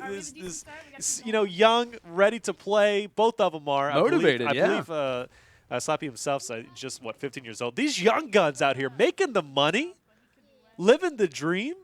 And I'm telling you, they got many years of gaming still left. And I can't wait to see the future of these young guys out here, to how well they're going to do and how much they're going to be able to do. Easy elimination coming in from Slappie. No big deal, kind of hit fire. 4 eliminations for Slappie. Highsky's got a couple himself, and more players continue to come. Obviously, Fatal being that hot spot was very fruitful. We talked about a big game that they needed to have so far. A lot of action for these two individuals going up against the members of Nickmercs and Neo. So they're going to have their hands full, especially since they trail around 26 kills. They need to be, in my opinion, they need to be a little bit more aggressive. That's a big deficit. That's pretty significant. Literally, we're giving a lot of credit to Highsky and Slappie, which well-deserved, but Nickmercs and Neo, even with the advantage that they hold, still are leading in just game 2 by itself. Yeah, and they went Dusty, not even a hot drop, right? Dusty is the place to go. Dietrich and Rush did it in our Sunday Showdown. They showed how well it could be. You got your rotations out of there. And despite the performance off the initial, Highsky and Slappie, after those eliminations, are barely going to be leading just in round 2. Yeah. It's unfortunate because I'm doing the math in my head right now. They realistically have to catch almost every single elimination left on the map right now in order to come back and force a game number 3. Which is why I think they should have split off the start. Yeah. I really do. You got to put everything on the line, especially if you're down that much. You go down, you lose, well, whatever, right? But at least you went for it. So I think they definitely should have split in that situation. Staying together is probably going to hurt them in the end. I wonder if they maybe lost a little bit of confidence, right? Depending on where they went, they only escaped with 1 elimination. Maybe they kind of doubted your confidence a little bit. Maybe they did split off the start. We're not exactly sure. That's true. Maybe they were like, hey, we don't want to, walk away with this game with only 3 eliminations to our name and have that same thing that happened in game 1 happen in game 2. Not that that's the case, but I wonder if that maybe could have contributed to why they played as slow as we would deem, and a play that definitely needed to see a lot more aggression come through. Because I definitely agree. I think double toward Fatal Fields. Don't get me wrong. Fatal's nice. I would even, to a point be like, okay, you split 1 to Fatal, you split somewhere else, but I think it's fair to say, Jacob, a split, as Taylor mentioned, absolutely needed to be the case here. No, I agree with 100%. There's just not enough on the map if you guys drop together, because you got to realize there's 100 players in the game, and a lot of eliminations are going to go to neither team as well. But amazing plays by Highsky, and you see the support system behind him. I do believe that is his dad, and I do believe his dad actually kind of helps him analyze his gameplay. That's awesome, yeah. and kind of helping him become a better player. And at this young of an age, then he has the whole world ahead of him. He has all the potential in the world, and I like what I'm seeing out of not just him, but just the entirety of what he's about. I can't stress enough how important it is for your family to back you up, right? Because if you don't have your family backing you up as you're trying to pursue gaming or anything in general, it makes it that much more difficult. I know at first, it was a little bit hard for me, at least being an esports commentator, kind of that support system wasn't there. Eventually it caught up, but I love the fact that his dad's sitting right behind him, supporting him every step of the way. That's going to take him even further than he already would be going. Definitely. It's great to have that support system around you. And right now, Slappie pretty much playing support right now. Double just below, and he will make very quick work.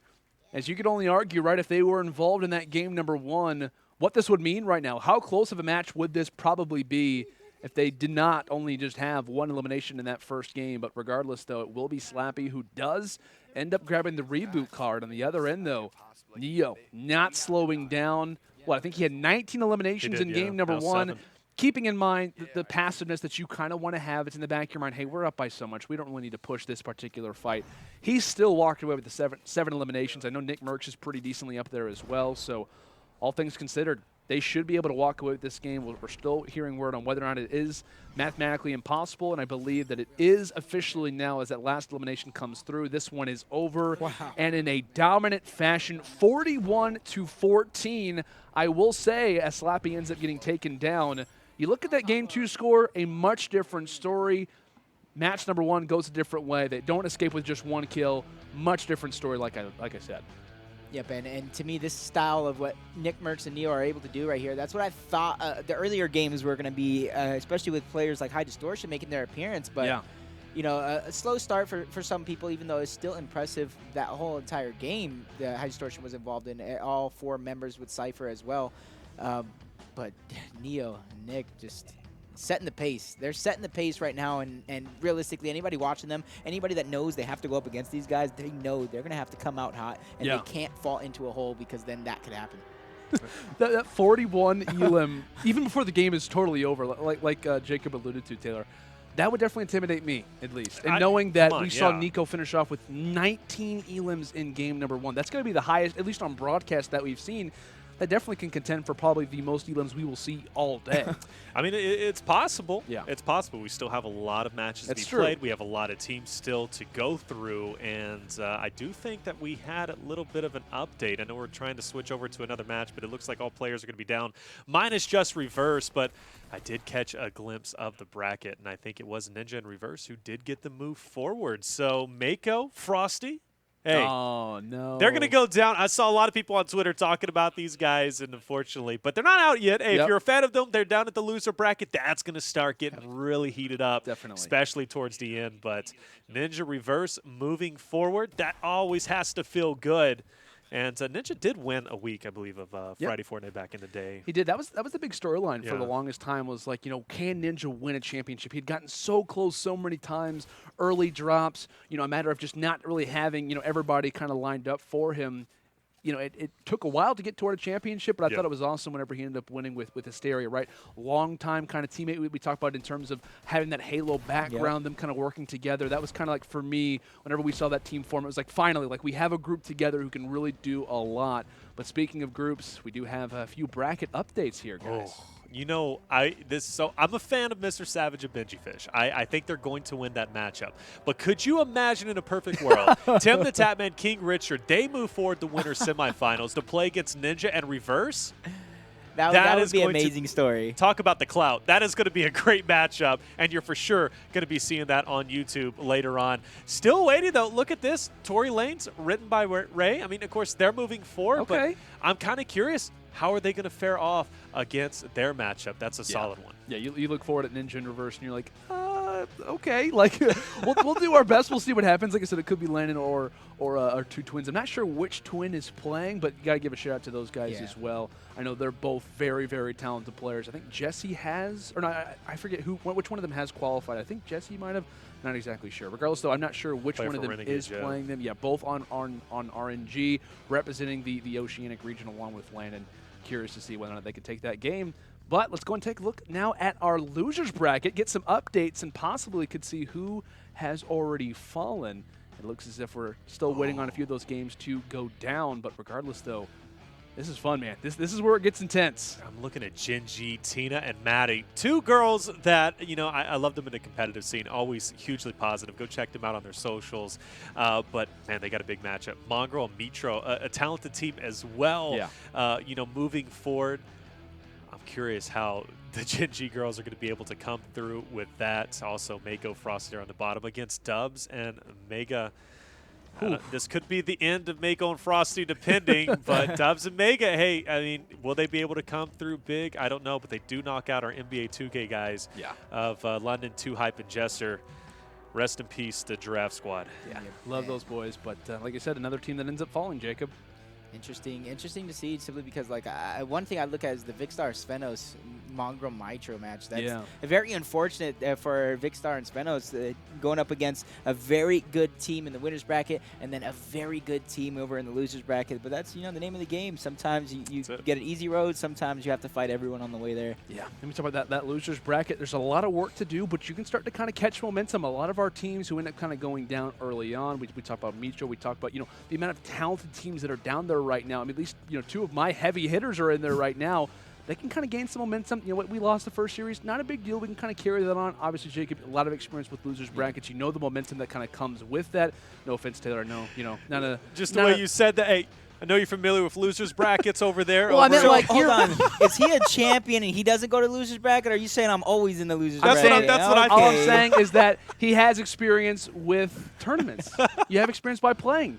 I was looking for the experience, and I was like, oh yeah, by the way, you have experience. No offense, Taylor. You know. Oh, you're saying I have experience. I'm in saying the that bracket. he has experience in tournament play. In tournament play. That's what I was trying in to the say. loser bracket. You have zero experience.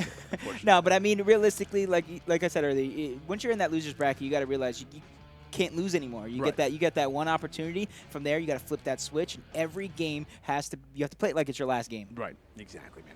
A lot more, obviously, fun stuff to go through. Jacob's probably going to beat me as we go to a quick little commercial break. But, guys, a lot more fun action to come here from Friday Fortnite 2019, week number 1. We'll be back.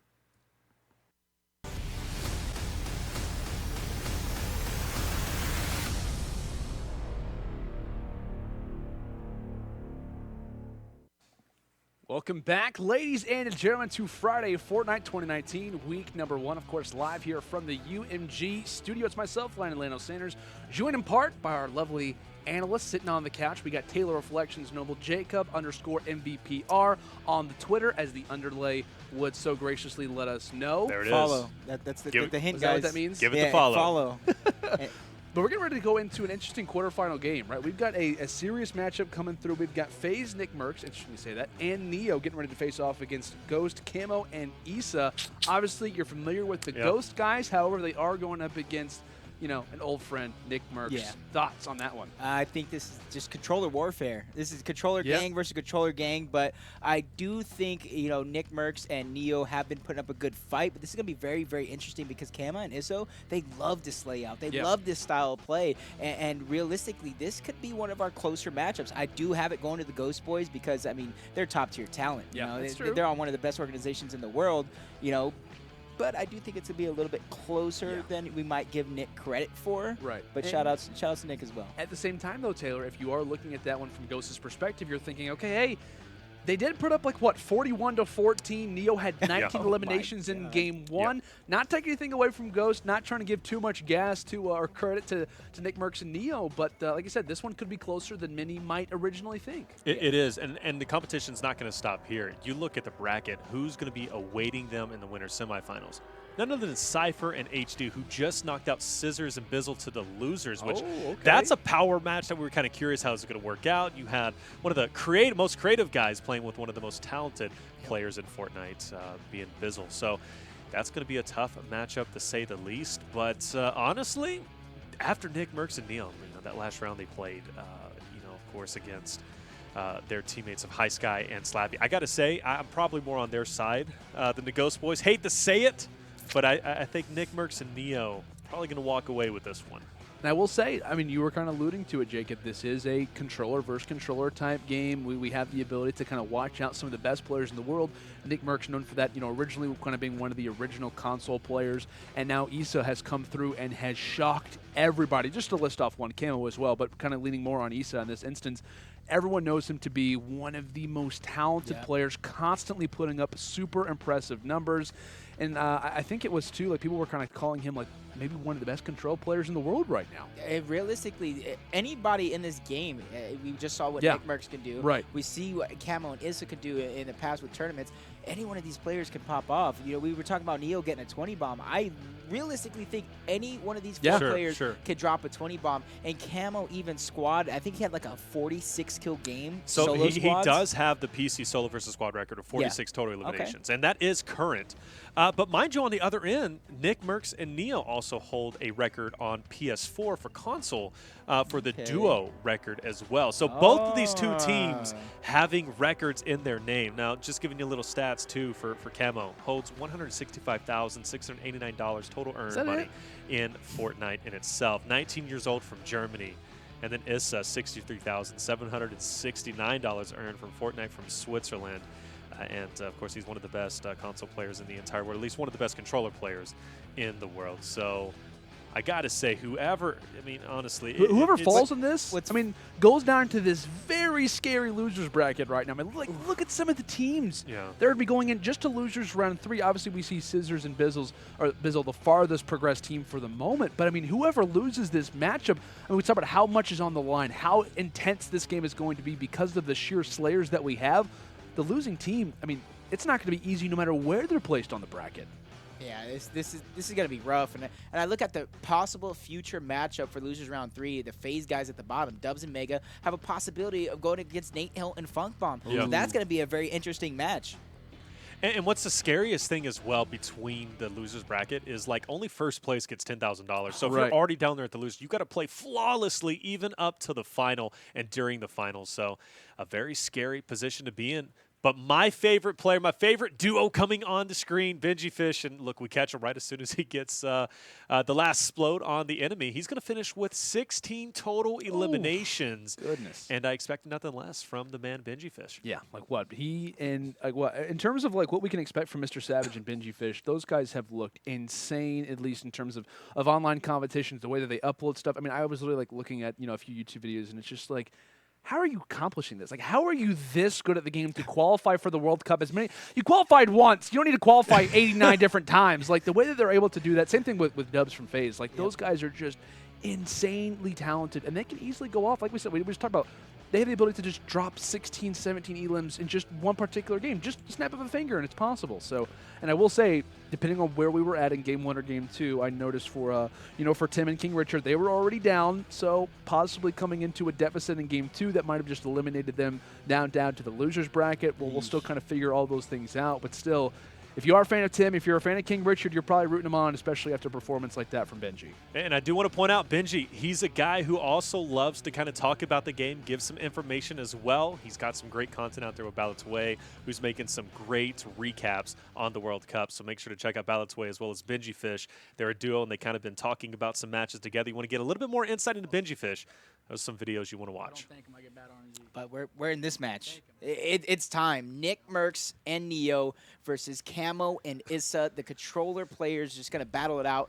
And it does look like Nickmercs and Neo are going to stick to their same strategy they were already doing. But look where Kamo and Issa are deciding to drop. So this is going to be all 4 players dropping in a very close proximity to one another. So this is going to get interesting quick. Let's keep in mind, Dusty Divot as well as the hot zone for this particular game. So it may be a rotation, maybe an outskirts play from Nickmercs and Neo. So they might try to make a late rotation toward Divot, maybe catch a few players. It looks as if Nickmercs is doing quite a bit of damage. Pixel perfect. Love to see that.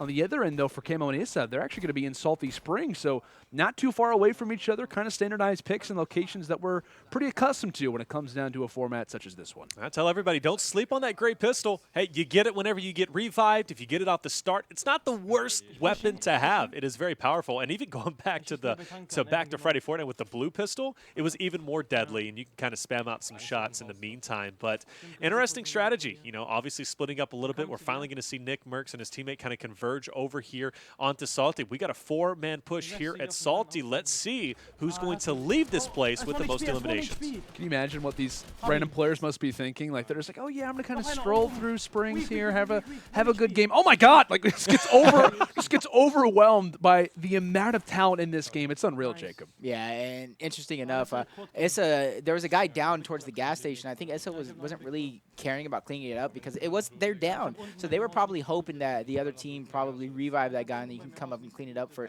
2 easy kills for your score instead of it going over to Nickmercs and Neo. But nice start off rip. And I was talking about this being a very close game, and I was thinking in my head in terms of a high-scoring game. But with all of these players traveling with one another, I can see it just being close in general, no matter if it's a high-scoring game or a low-scoring game. That's something you have to watch out for, right? If they're all together, yeah, they'll wipe lobbies, clean, but they're not necessarily going to have the biggest gaps in total. Nickmercs looking like he kind of wants to go to the outside. Hopefully, Neo's going to follow suit, and we'll see a split between the two teams, and they'll be able to run the lobby with themselves. But this is a risky play on both sides. Yeah, you do have that extra security playing with your, of course, with your opponents on your same team. You're wiping, these squads. But you're also running the risk of giving more eliminations to your enemy team. And because of that, you kind of want to separate and do your own thing. Heading down into Dusty, they're going to be the first ones of Nickmercs and Neo. This is a great opportunity for them to get some eliminations that Kamo Issa won't be able to get. I literally saw in the last game, they picked up 8 out of Dusty off initial. So interesting enough that Kamo Issa, this is where it to me, you can see the difference in the style of players because they're obviously world-class players in terms of the competitive format. And to me, I think they might be taking a little bit too much time farming up because if you look at Nick right now, he has maybe 100 mats total. Compared to them, they probably have like 300-400 mats. So Nick and Neo are already being the aggressors here. And this is the one thing that we usually talk about when players both went in Salty Springs, or rather both teams. It's a matter of who's going to rotate first, who manages to escape first, who wants to kind of go there for the loot.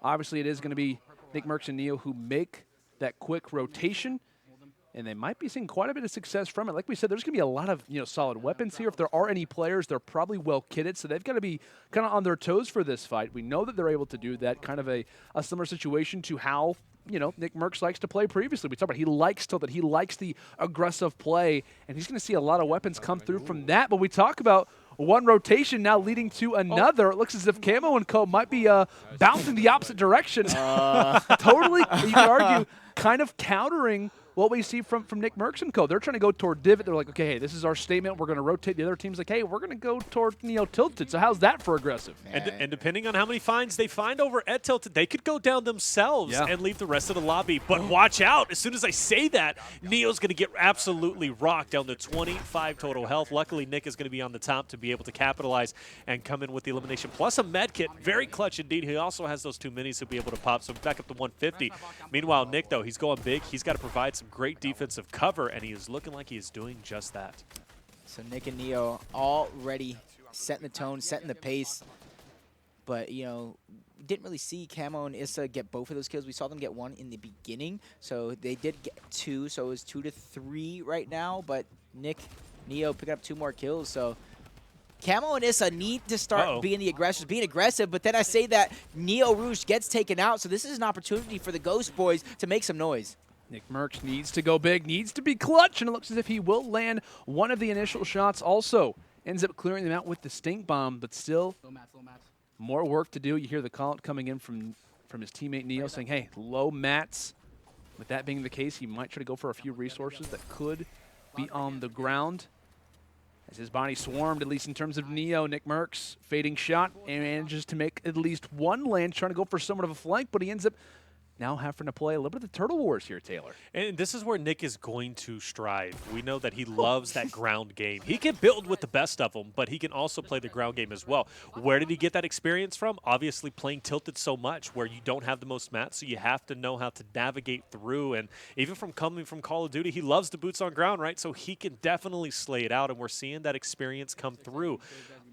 But there is a time limit. He needs to go through in 30 seconds to pick up this card, and hopefully he's going to be able to get it as of right now. But he's got to focus his attention on the player down below. Luckily, builds up a little bit, gives him some much-needed time to potentially come through and get the card. But he can't see it. He's got to break down, and I think the enemy opponents are down there camping out the card. Oh, no. He might run out of time here.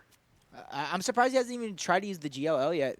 And so it's like he has an opportunity. Oh, no! Gets taken out quick. Nickmercs, he's going to drop. He's trying a little bit too hard to get the card before the timer runs out, and that's where it gets tricky. That's where you got to decide, am I going to go and commit to trying to get the revive, or am I going to, let my teammate die and try and 1v squad it?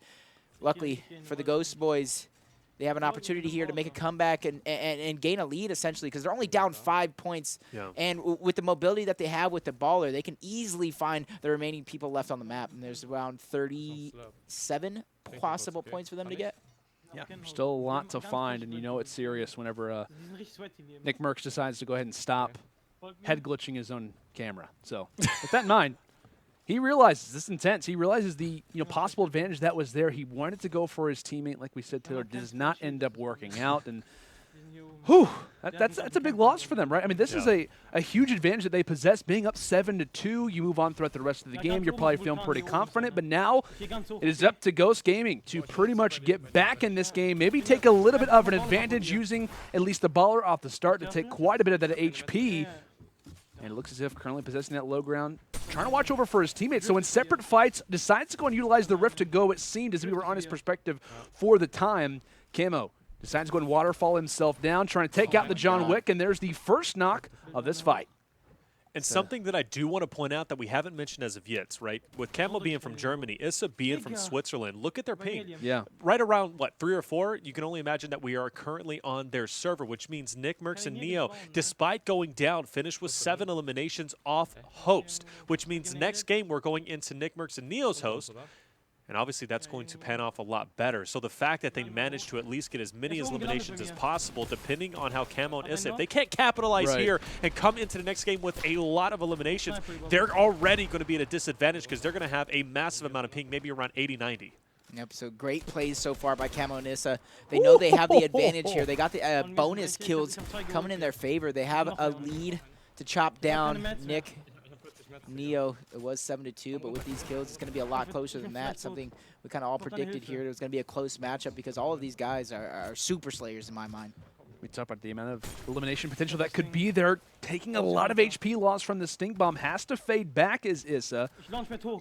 It looks as if Kamo actually ends up going down, so this is a big moment. They really wanted to try and get back up in the elimination game. And you hear the call starting to come forward, possibly saying, hey, play this one a little bit slower. Kamo currently not contested with fire. However, that could change at a moment's notice. Wants to go for the revive. Does he have the potential to do so? And shots starting to come down from the skies. Is that at him? Yes, it is. It's not a 3P, at least for the time. Has to go for a few pop-up shots, and he will do some damage. So trying to ward off the enemy, but it's still not going to lead to a revive on Kamo. Yeah, I like what he's doing, though. He's not necessarily trying to tunnel vision for the revive. He's just trying to play a position. He's not building either. He only has 1 mat. Yeah. So yeah, he's in a very bad spot. Yeah, this is not looking good. But, I mean, if he gets this revive, that's a huge, like, opportunity for him. Because it's a moral victory. If I'm the team that's putting pressure on, I'm not staying up in my fort. I'm pushing that opponent because I do not want him to get the revive. But luckily, he gets away with it. But watch out. That's only 1 stink that comes through. He's down to 13 health. 3 ticks of a stink, and he is gone. This is a big opportunity for him. You see another one coming through. Luckily, player White gets the knock. He needs to go for the full elimination just in case both of the players go down. Plus, he needs mats. And with that elim, how many mats does he get out of it? A good amount. 400. Okay, not bad. So he's going to be sitting a lot better. Meds plus his teammate managed to get an elimination. That's going to be a full elim. And against all odds, they survive. And if you're Nickmercs and Neo, you're watching that and you're just like, man, really? Come on.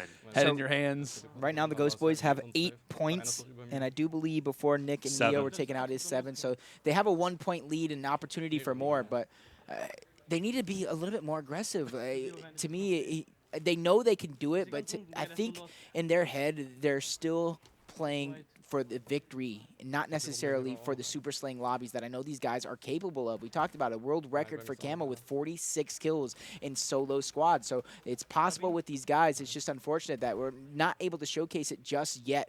But as these guys warm up, I can see it happening little by little. Kind of talked about it, right? There's a big difference between World Cup play as well as, and you saw it even off the initial start, you know, instead of rotating through, opting to kind of get those mats, in return get kitted up, and it's ingrained in them, like you kind of said, right? So kind of on the edge of the circle, could play that gatekeeper role. I don't think anybody's going to be here. Luckily, they're going to have that launch pad. So now they're going to be able to get up here, potentially get, you know, some mats as well as some materials that they kind of missed out on, because I know there was a couple of eliminations that they got up here that unfortunately Kamo wasn't able to get because he had a lot of pressure on him. Plus, he had to go for the res in return. But they are spending a lot of time over in this area. If I'm them, I'm rotating out. I need to capitalize as much as I possibly can. But luckily, team down below. Wow. That's going to be an easy elim, yeah. Yeah, he just got melted. Oh, campfire, too. Yeah, luckily for them. Is he? Okay, he's already looting it. Issa's already looting it. Gets a campfire. He got bandages as well. So both of these players have the potential to get right back up to 100 HP each. The problem that I see is I don't think either one of them have shields, so they need to be a little careful on the next couple engages that they are going to go for. But you see players getting eliminated off the map, only about 2 to maybe 3 points ahead of Nick and Neo, so they need to capitalize on this. To me, they need to go quick. Yeah, as they're going to go and scour throughout the map, and we'll let you guys know that Friday Fortnite is brought to you by G Fuel, the official energy drink of esports. You can check out G Fuel's newest flavors like Cotton Candy, inspired by Keemstar, Battle Juice, inspired by FaZe Clan, and Sour Blue, inspired by FaZe Rug. You can do that by visiting gfuel.com, and once you're there, use code UMG for 30% off in honor of Friday Fortnite. Like we said, guys, 30% off any and all of your products, so make sure to do that. Massive thanks to our friends at G Fuel for making Friday Fortnite possible. And also, we got to give a massive shout-out once again to Keemstar, to FaZe Banks, allowing to see Friday Fortnite return back here in 2019. It's awesome to be a part of, and obviously we're seeing a lot of great games. The reason why Friday Fortnite is so hyped up is because of matches like this, because of the personalities and the abilities that we see from these players. It's unbelievable. It's so much fun to watch, and it's some of the greatest content that you can find all year around. And back when we started Friday Fortnite, there was no World Cup. Yeah. There was no, summer skirmishes, winter skirmishes. PAX hadn't even happened. Aydan wasn't even on the radar other than, of course, he had joined Ghost. He was, becoming a popular streamer, but he never had that historic battle over in Tilted with Nickmercs. It was just a different time. Only 90s kids remember Season 1 of Friday Fortnite. And you were actually telling me, right? There was a lot of people bragging, like, you're not an OG unless you were here during the first week of Friday Fortnite. It's like a kind of, not I don't want to say like a running meme, but it's like a running tweet. It's like, hey, like if you didn't watch Season 1 of Friday Fortnite, are you really a Fortnite player? Did you actually watch Fortnite? Do you really understand how it works? We were here all 10 weeks. We were. I guess we're an OG. Ooh, nice shots. I'll take that. Nice shots by Issa. That's about a 200 damage in 3 shots. First one was a haymaker. Drops the campfire, trying to get back up to 100 HP because they don't have shields. So they want to keep themselves as HP'd as possible. They want to keep it as high as possible, especially with the storm moving in. They're relatively kind of close. Going to pick that one up, hopefully trying to get some shield, and he's going to get him. Oh, player is going to drop, though. Issa has to go big in this situation. He can get the res if he so decides, but he's got a player battling him out inside the storm, and that player is going to drop. And he'll easily be able to break. I do believe, he's going to have that launch pad. He'll be able to get out. Not going to use it. That's okay. Yeah, definitely close. Has a campfire, has a mini, but that's not the kind of position you want to be in. Yeah, he's not going to be able to get the revive, unfortunately, and he's going to have to go at it alone. It's going to be a 1v7 scenario. But at the least, right, Ghost is hanging on, and that's the matter of Nickmercs and Neo. Like we said, probably a little bit frustrated, not exactly stoked to see that be the case. And if you are a fan of Nickmercs and Neo, you're probably not the most enthused. But regardless, though, Issa is holding on. Still 7 players left alive right now. A decent inventory, however, and that last sequence pretty much utilizes all the HP that he has available to him. And as we take a look at that scoreboard, 13-7, we were talking about it. It was a very slow moment for them earlier on. And it looked as if they weren't going to survive. They do that, and they're hanging on. Clutch has been the story of this game for Ghost Gaming, and it looks as if right now it's going to be Issa cleaning up at least one, maybe even the second as well. And dominating from the skies, this combat shotty has never looked so good, especially in a controller's hands. I love seeing stuff like this, but still possessing high ground advantage. Notice that there are still more players here, but this guy's already reached double digits. Can he do even more damage? Yeah, I mean, he's just bouncing around. He's keeping the high ground. He knows his enemies. And I like the way he flushed that kill initially. Like, he didn't wait for it. He knows every elimination matters, especially here later on in the game. He's taking a moment here to bandage up, but he also knows that somebody is still around him. You hear the shots going out, so an opportunity for him to either kind of wait it out or hope that somebody kind of comes in third parties, because there's more than one team alive here, because he did eliminate partial teams, and then there's still 4 people alive, so an opportunity here for him to try to drop down and clean up this kill before the rest of the lobby or the remaining people kind of come and try to third party it. And I love how you said that, right? Kind of flushing out that kill, a little bit earlier on. He seemed as if he was super aggressive, but honestly, he was in control that entire time he was pushing forward. And you notice he didn't waste time like most players would. Comes through with the AR, fires out some shots, he's empty clip, right? Or at least gets on the 4 shots. He doesn't waste his time reloading. He instantly switches up, starts, getting that those 10 chips, 12 chips with that combat shotgun, pushes in with the drum gun as well, consistently getting damage and pushing his opponent back, pushes up early and easily gets to Elim. Even in this situation, honestly, his mind is working so incredibly fast, and this is where those Turtle Wars in the World Cup really come in handy. And honestly, this late game is going to make him thrive because this is where he feels at home. Yeah, it's true. That's a great point to bring up.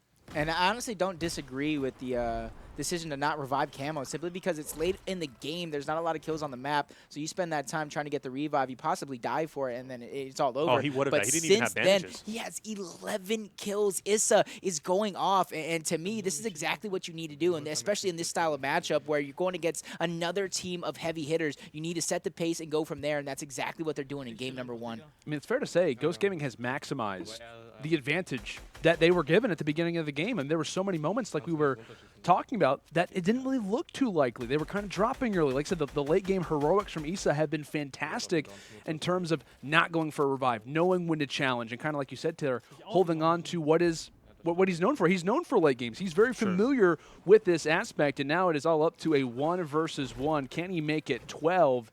Possessing high ground advantage, it looks as if that probably will be the case. Drum gun coming in and already doing at least a little bit of that beginning damage, going for the wall edit most likely, trying to grab it himself, and yes, it's grabbed, and this player is all but done. Little Red Riding Hood is falling, and now that is going to be the 12th elimination for Issa, waving signs, and this is a sign that they're probably going to look pretty decent when it comes down to the next matchup, or rather the next game. But let's go and take a look at these replays, right? It was a matter of Dusty Divot, the high target, and it was Nickmercs and Neo who dropped early on.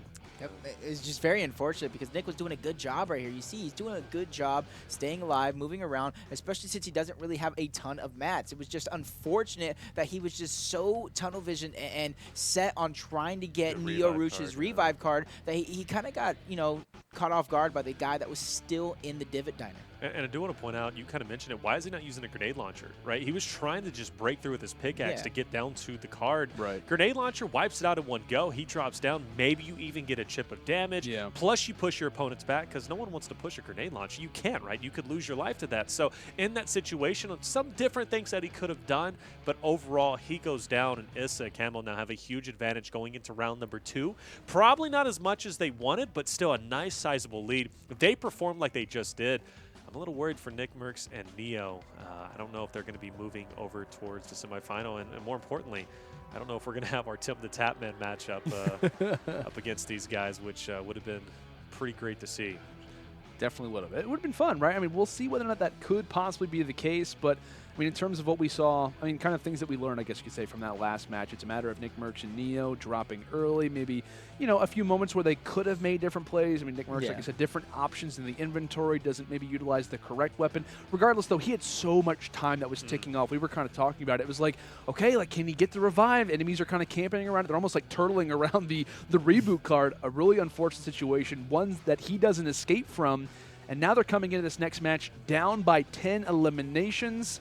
This is a team, though, like we talked about, full of Slayers. They know what they like to do. Are you guys seeing possibly a divot push, or are we thinking a split? Let's see what's going to happen. I mean, the story is going to unfold relatively shortly. Nickmercs Neo seem as if Dusty looks like potentially even that mountain outside of Salty. And that mountain, for some reason, they continue to push it. But I guess, yeah, actually, it looks like we're probably going to the drop ship. And that is going to be at 10 eliminations down 17-7. Nickmercs Neo have their hands full, but we've seen them get themselves out of worse situations than this. Neo taking over the mountain, Nickmercs taking over the drop shop. But Kamo and Issa, Salty once again. They're not switching up the strategy whatsoever, but this is a direct counter to Nickmercs and Neo. They got to get on the move. They need to get into Salty and get these eliminations. Yep, I agree 100%. It does look like they're already starting off hot. Issa getting a kill, Kamo getting a couple as well. So a good start for the Ghost Boys. Not necessarily the best start for Nick, but to be honest, they just landed off the initial. They got those quick kills. The house that got contested. Ooh. You see Nick already pushing into Salty, making it happen in another house. That's the brick house over there. So they're not slowing down just yet. Pops the Shadow Bomb, and he's on the move because he knows, Neo knows they got to keep it going. So based on the ratio of eyebrows to camera, how serious is Nickmercs right now? I think this is one step below God mode. Okay. Well, let's wait until we see God mode where eyebrows are just the only thing on the screen. When you only see the hat, you know it's like, okay, sorry, Ghost, like this is just not happening for you guys. Like this one is over before it started. Regardless of the advantage that you have, Nickmercs can be scary sometimes. We'll see as he starts to engage along with Neo. They definitely know that someone is down here. They're aggressive, and this is what you want to see from a team. We've been talking about it, right? Teams that have advantages have not been playing aggressive enough, and Nickmercs a quick little turn on as he will drop that player with somewhat of an ease. But kind of getting back to that conversation, they want to play aggressive, and that's something that a lot of teams haven't been willing to do. They haven't landed the right way. They haven't played as fast as they need to. I don't think that's going to be a problem for Nickmercs and Neo. It's just a matter, I think, guys, of can they stay alive? We were talking about the Ghost Boys kind of going in and getting that quick early kill, but Nick and Neo return it with 5 kills just as fast as the Ghost guys were able to get 2, so they need to keep it going. And they're going to be the first ones to kind of move out of Salty and spot another kill right there. Easy for Issa. He catches somebody off guard there, but Nick, Neo, you look at the mini-map at the top right, they're moving too. Yeah. So each one of these players knows we kind of cleared out Salty, we cleared out this area of the map, now it's time to go to the next. And one thing I do appreciate, Issa and Kamo are rotating earlier than they did last time, and they have the lead. So kind of catching on to the format a little bit more, and because of that, they continue to rotate like they are. Oh, they're trying to beat him. Neo going to have a problem, but this could be a good thing. We see a player is going to rift out, and Kamo is already, or Issa's already going to be looking at one, firing some shots. Unfortunately, not going to be able to connect enough, but it seems every time that you go to push a team and you have the advantage, they always have a rift to go, every single time. Very true. I feel like almost the enemy always has rift to goes handy, but nice shots. Shot from afar as Nickmercs will drop one in quick succession. As it's going to be Kamo, though, on the early fight. So these kills from afar are actually going to be really big from Nick. Looks as if it will be Kamo who does finalize at least one. But like I said, Nickmercs doing some damage. That's what you want to see out of him, right? You're trying to maximize all of the weapons that you have, even if you're not the first one to engage. We always talk about if you are in a 1v2 situation or if you're down in the game, having long-range weapons is super crucial along with those things that kind of provide mobility because that's what you're kind of relying on. It's stealing elims from the opponent, and while it is only a few there from Nickmercs, that's big, right? Because you're pretty much taking away elims that the other team would 100% have had. So nice plays coming in from Nick off the start, and it's good aggressive play. That's the key that's going to bring them to possibly taking down this very talented Ghost Gaming roster. I like the direction Nick is actually going into. He's going towards those slipstreams. You want to stay near the mobility as much as possible because chances are another team's going to be able to use those to rotate through, and then you can start a battle, but you can also use it to get around the map in case nobody's there. So it's kind of like a win-win scenario. And something we kind of didn't notice, Nickmercs Neo did split up in that situation. Nickmercs, he was fighting and getting those eliminations down inside the divot. Neo was also fighting at Grandma's house outside of Salty, and because of that, they both were able to get a couple of eliminations themselves. That puts, Nick up to 6, I believe 4 for Neo. That's 10 in total. Score 21-17. Comeback slowly coming forward. Yeah. You see the difference, right? 6 eliminations over there. Gets the ball, luckily. There you go. It's so difficult to get him out of those slipstream. At least for me. I don't know. But, I mean, I'm not Nickmercs. I'm not Neo in this situation. But I do appreciate the split coming through. Nickmercs and Neo, they understand the severity of the deficit that they had, and now they are trying to capitalize by covering as much distance as possible. I almost feel like that's kind of a respect play kind of coming through, in Nickmercs and Neo's case, right? I mean, I don't know about, at least what your guys are thinking, but at least in your eyes, Jake, right? I feel like that's almost like a respect play, like saying, hey, we're kind of close in elims, but we know the talent that Ghost has. We know how many elims that they could easily kind of put up. So a split, that's a lot of trust. That's a lot of respect, I think, kind of giving over toward the Ghost side.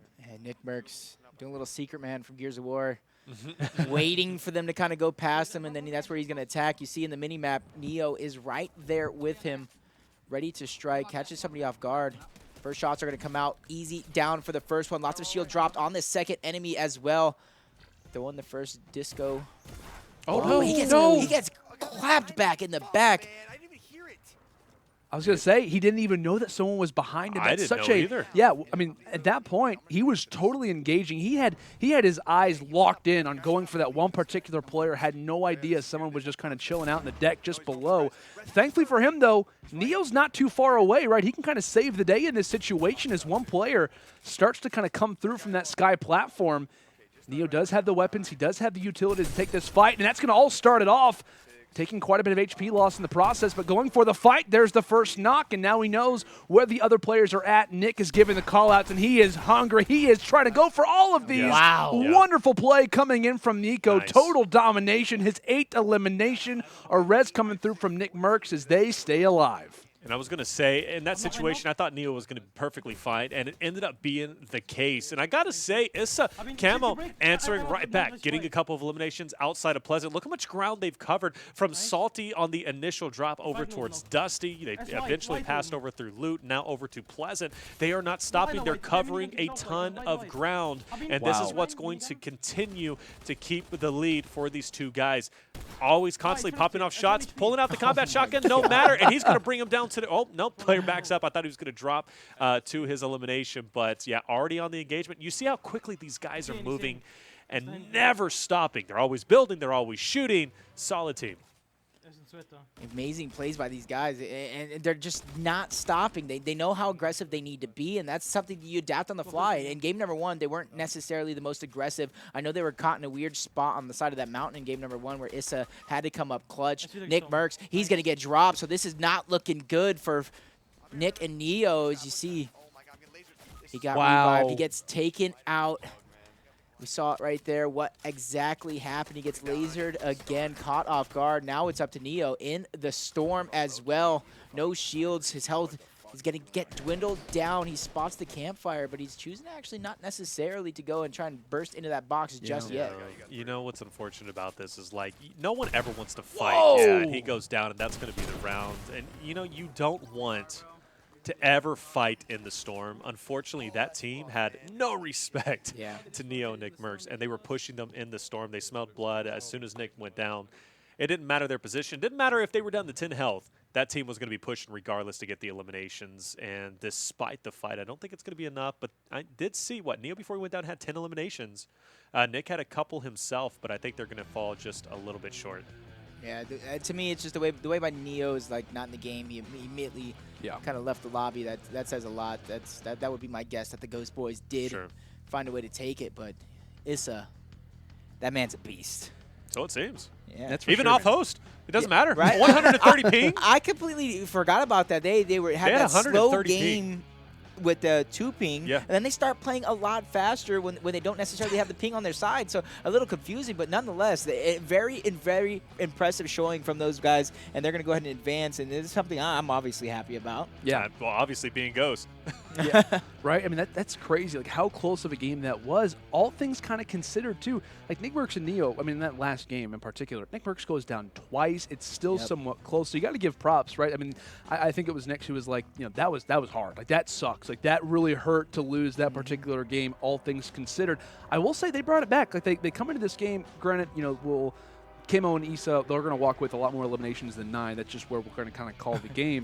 But still, they were up 16-9 with not a whole lot of players left, so they were making that comeback. It was very impressive, but like I said, I mean, Ghost just too strong. I got to say, though, I was kind of impressed by their passive play from time to time. They weren't like super aggressive, like up close, but they were kind of utilizing, as you were mentioning earlier, those World Cup strategies, knowing how and when to play aggressive, kind of engaging on your fights. I thought that was one thing that was kind of notable that maybe not a whole lot of teams are accustomed to. They want to try to get up in the face of the enemy. They want to get, 20+ eliminations, get that YouTube video, get that Twitch clip kind of going. Those guys, they were willing to play passively. They knew the strategy, and it kind of worked out for them in the end. Yeah, and just as I said, early game is probably going to be the roughest for Kamo and Issa because just off the fact, like, you go to World Cup, they're typically landing by themselves, right? Getting kitted up. Maybe fight one team.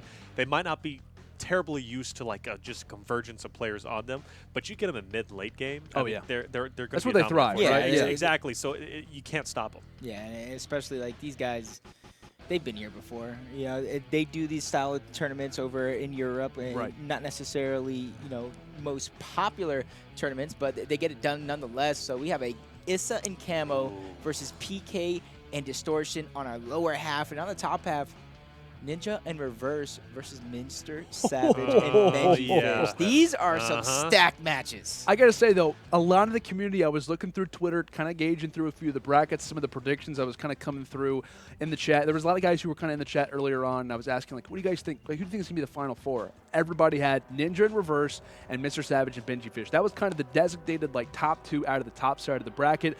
that ends up coming through. I know that's going to be the one that we're hopping on board with here in just a little bit, but gosh, that's going to be a fun one to watch. I mean, that's the definition of kind of old school versus new school. MrSavage and Benji, this is their very first ever Friday Fortnite, so this is going to be a lot of fun, man, right? We talked about Ninja and Reverse, also are a designated duo. They've been trying to compete in the Fortnite World Cup qualifiers, desperately trying to get in for that duo division. I know Reverse has already qualified, I believe, in solos, so all things considered, there's a lot of storylines, there's a lot of hype around this matchup. I mean, our Final Four is already designated, and I'm kind of excited to see how this is all going to line out. Hey, it's only going to heat up from here. Loser brackets getting, a little bit spicy down there. Where finally running away. Who's going to end up in the finals already at the top for that chance of $10,000 at first place? I'm curious, but still, MrSavage Benjyfishy still my favorite to win this whole thing.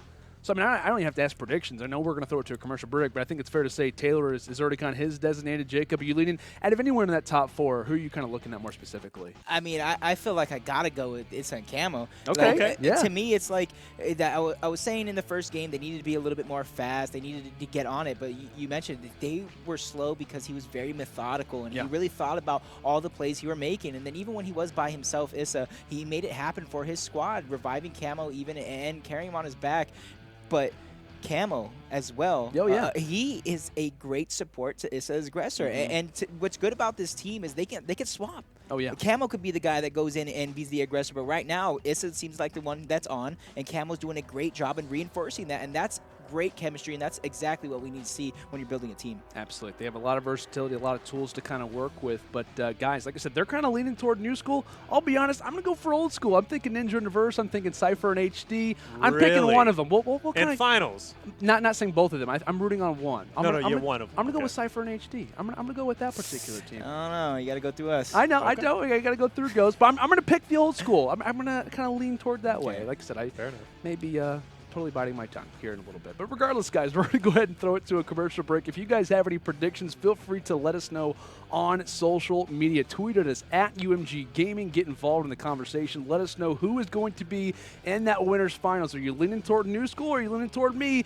and old school? Feel free to let us know. But like I said, guys, more action to come from Friday Fortnite 2019, week number 1. We'll be back.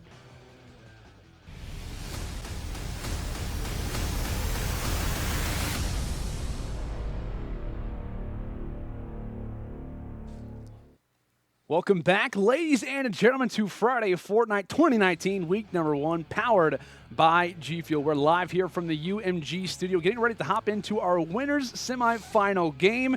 And boy, do we have an interesting one, guys. We've got Ninja and Reverse getting ready to face off against Benjyfish and his teammate MrSavage. I am stoked for this one. We were kind of talking about old school versus new school.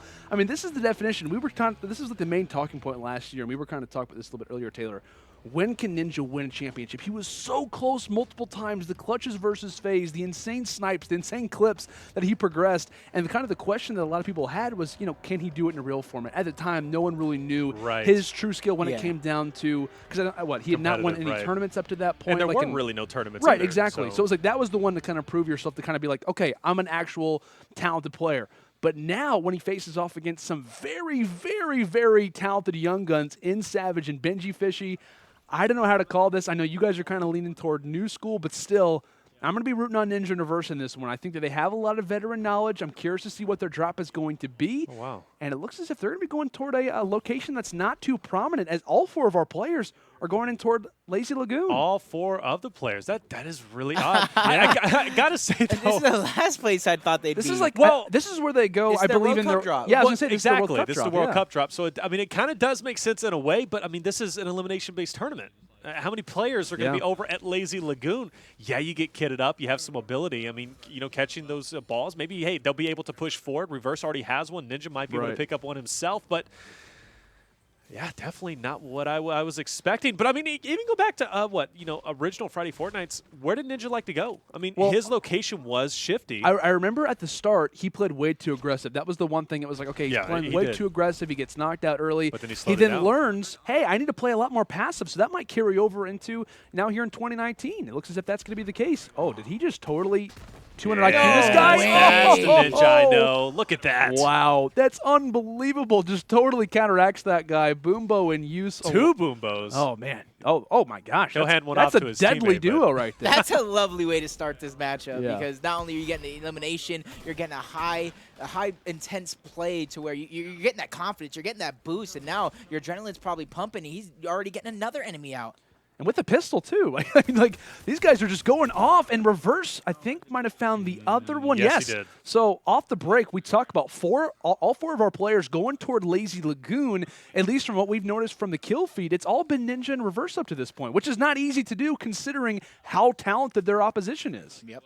And to me, I guess that's what happens when Ninja's been here before. Reverse, I don't know. I don't think Reverse played in the last year's Friday Fortnite. I don't believe so, no. I will say one thing. Ninja has elevated his game a ton. These guys even almost qualified for the Duos World Cup together. So, I mean, they're right there with the best of them. And to me, that's impressive because in the beginning, Ninja didn't really want to stream half his stuff. You love to see it. Now, this has taken the life of Tfue so many times where you go out of the cannon and you don't go where you want to. But look, actually, you know, hey, it works out. RNG works out. He goes literally right in front of a chest. So, hey, maybe it's it was secretly beneficial. planned. It was. Right? But, you know, if you're over at the block, how many times or how many clips have you seen someone shooting is he gonna land into off it? of the map? No, he's going to be just short, but that would have been cool. He'll still be able to use it. Benjyfish, MrSavage, no eliminations off the start, still sitting at 0. They've got to start distancing themselves. We talk about it all the time. You know, the deficit, not too much, right? They can still come back, obviously. It's only 3, but if we know anything about Ninja Reverse, they're going to slay out, and they're not going to stop. I was going to say, I know we were talking about Reverse, his history in Friday Fortnite. I actually do remember he did play, I want to say it was with Hamlin's toward one of the later weeks. I'm not sure how much success that they saw, but he does have some experience with the formats. That's definitely something to kind of take note of. But it looks as if Ninja tries to engage on someone in Loot Lake. And what did he have? Yeah. A Rift to go. You called it every time. Every time. Oh, man. He knew Ninja was coming. He's like, I'm out, guys. But this guy did not know. A couple shots in the back from Ninja. He gets third party as well. He's trying to do what he can with a Boombo, getting another down, and that weapon is just, it destroys. Blue-haired Legolas. Love to see that inside of Loot Lake. Just lasering players. And looks as if he might have the opportunity to take down another one. Wonderful play coming in from Ninja. It looks as if he might have an opportunity to maybe even steal a few more here, and he will. Boombo's disgusting. Oh, my gosh. It is the most visceral weapon to be using in this game. I mean, you're talking about 100 damage off the start. Not only that, if you were to shoot a rollerball that is coming your way, you shoot that, players up in the air, you're guaranteed 50 damage just from the explosion from the direct impact onto the ball itself. So it is a weapon. If you see it on the ground, use it, pick it up. I don't care if you don't like it. You need to utilize it as long as it is in this game. Yeah, it's 100 damage almost instantly, and you see the way Ninja's using it. He's bouncing around. He's going over walls, impulse grenading. He's the man. And to be honest, this guy, it's what he does. It's exactly what Ninja does. You see him all the time posting his clips and going for those high reward, high risk plays, and it seems to work out for him time and time again. And I know the momentum's on his side after that early start that we saw over at Lazy Lagoon. Looks as if right now Benji trying to utilize a few of those shadow bombs. Obviously, that speed boost, that double jump ability that it gives you is going to give him the advantage at first dibs on this fight. We'll see as he can utilize that vision off the start. It looks as if we do see the launch pad, like you said, placed down. It's quickly destroyed, and that player pretty easily reveals himself. Lovely stuff coming in from Benji. However, keeping in mind, half the lobby's dropped. That's his first kill. Yeah, definitely taking a little bit slow. I think MrSavage has at least, what, 1 elimination? Maybe 2 eliminations. Let's go ahead and check it out. Yeah, he is. One himself. So yeah, 3 to 7. You know, not too bad, but that's a full squad that you have to wipe out. Yeah. Just unfortunate. Goes to use the jump pad and just gets sucked into the slipstream. Into a player though. Oh yeah, so it's working out. The player didn't even see him coming. Rocket only really doing 22 damage from the shotgun. So luckily for him, it didn't really do anything just yet, but he's able to clean it down on 1. Fight going down. Another player is alive, so you see they went down, and they didn't die right away, so you know another teammate is nearby, but not anymore as MrSavage goes and cleans him up, and you see Benjyfishy just spawning yet another enemy, and he's immediately going to start to build up towards him and be the aggressor, and that's something with these new school generation style kids is they're not afraid to be aggressive. Yeah.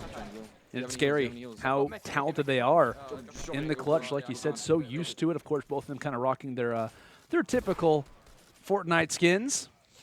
Yeah, it looks as if MrSavage, though, very low on HP. That's the reason why Benji does hand off that med kit, and he's ready with the rocket. Also has the ability to try to edit out and try to get into an engagement, but it looks as if Ninja on the other side ends up falling.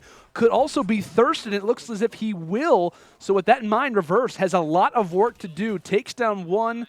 And it looks as if there could be more, as that is only a knock. So still more players up, and it looks as if that boom ball might be coming in handy, but unfortunately he's the one who gets taken down by a boom ball. The way that this game started off was a positive, and for them, their game one ends with the exact same play, but roles reversed, and now it is the hand that the cards that are now dealt to NRG are huge. Yeah, unfortunately, Ninja Reverse kind of run into the most awkward fights that you possibly get. One, on the other side, you know, Reverse fighting in the water. You never want to fight in the water. Building is just awkward. Moving is awkward. You fall into the water. You're slow, and you're just kind of a sitting duck at that point. Ninja, on the other hand, of course, gets in a 1-by-1 and unfortunately has a tree in the middle of it, and I kind of saw some floating in the air, which means that was kind of messing up a little bit of the mechanics as well. So unfortunate end to Ninja and Reverse, but hopefully the lead will carry over into the next game, as we will see, you know, MrSavage, Benjyfishy, they've kind of got the lobby to themselves, but still a lot of work cut out. But there's a lot of players still left, right? We're looking at a total of, what, 34 engagements still to be had. And these all, or at least the majority of them, could go to Savage and Benji. Oh, yeah. And these guys are talented enough, too, right, Jacob? I mean, these guys could easily just pop off for like 15 apiece, which is kind of scary to think about. I will say a lot of work to make that happen, but they're without question capable of it. Yeah, I mean, insanely capable of it. You see the shots he's putting out, just completely destroying and beaming one of the guy's shields right off of him. He's talking about the HP dropping on him. Guys, I don't really know what he was trying to do there, but, you know, luckily for Mr. Benjyfishy, he saw it coming. I think at that point in time, that opponent is like, if I just float down gently, he won't hear my glider, and I can sneak up on him. Clearly not the way to go about it, ladies and gentlemen. Change up the strategy. Yes, if you want to go against these guys, you're going to need a very hefty game plan. That game book is going to be pretty well stacked up just on the edge of the zone.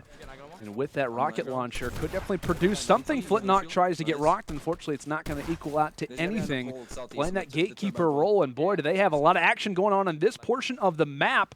Looks like Benjyfishy making his way through another build, and another elim is found from its 6 in just a matter of moments. And I got to say, quick little update. I know we're talking about new school versus old school. We're seeing the NRG boys of Savage and Benji seeing a lot of success.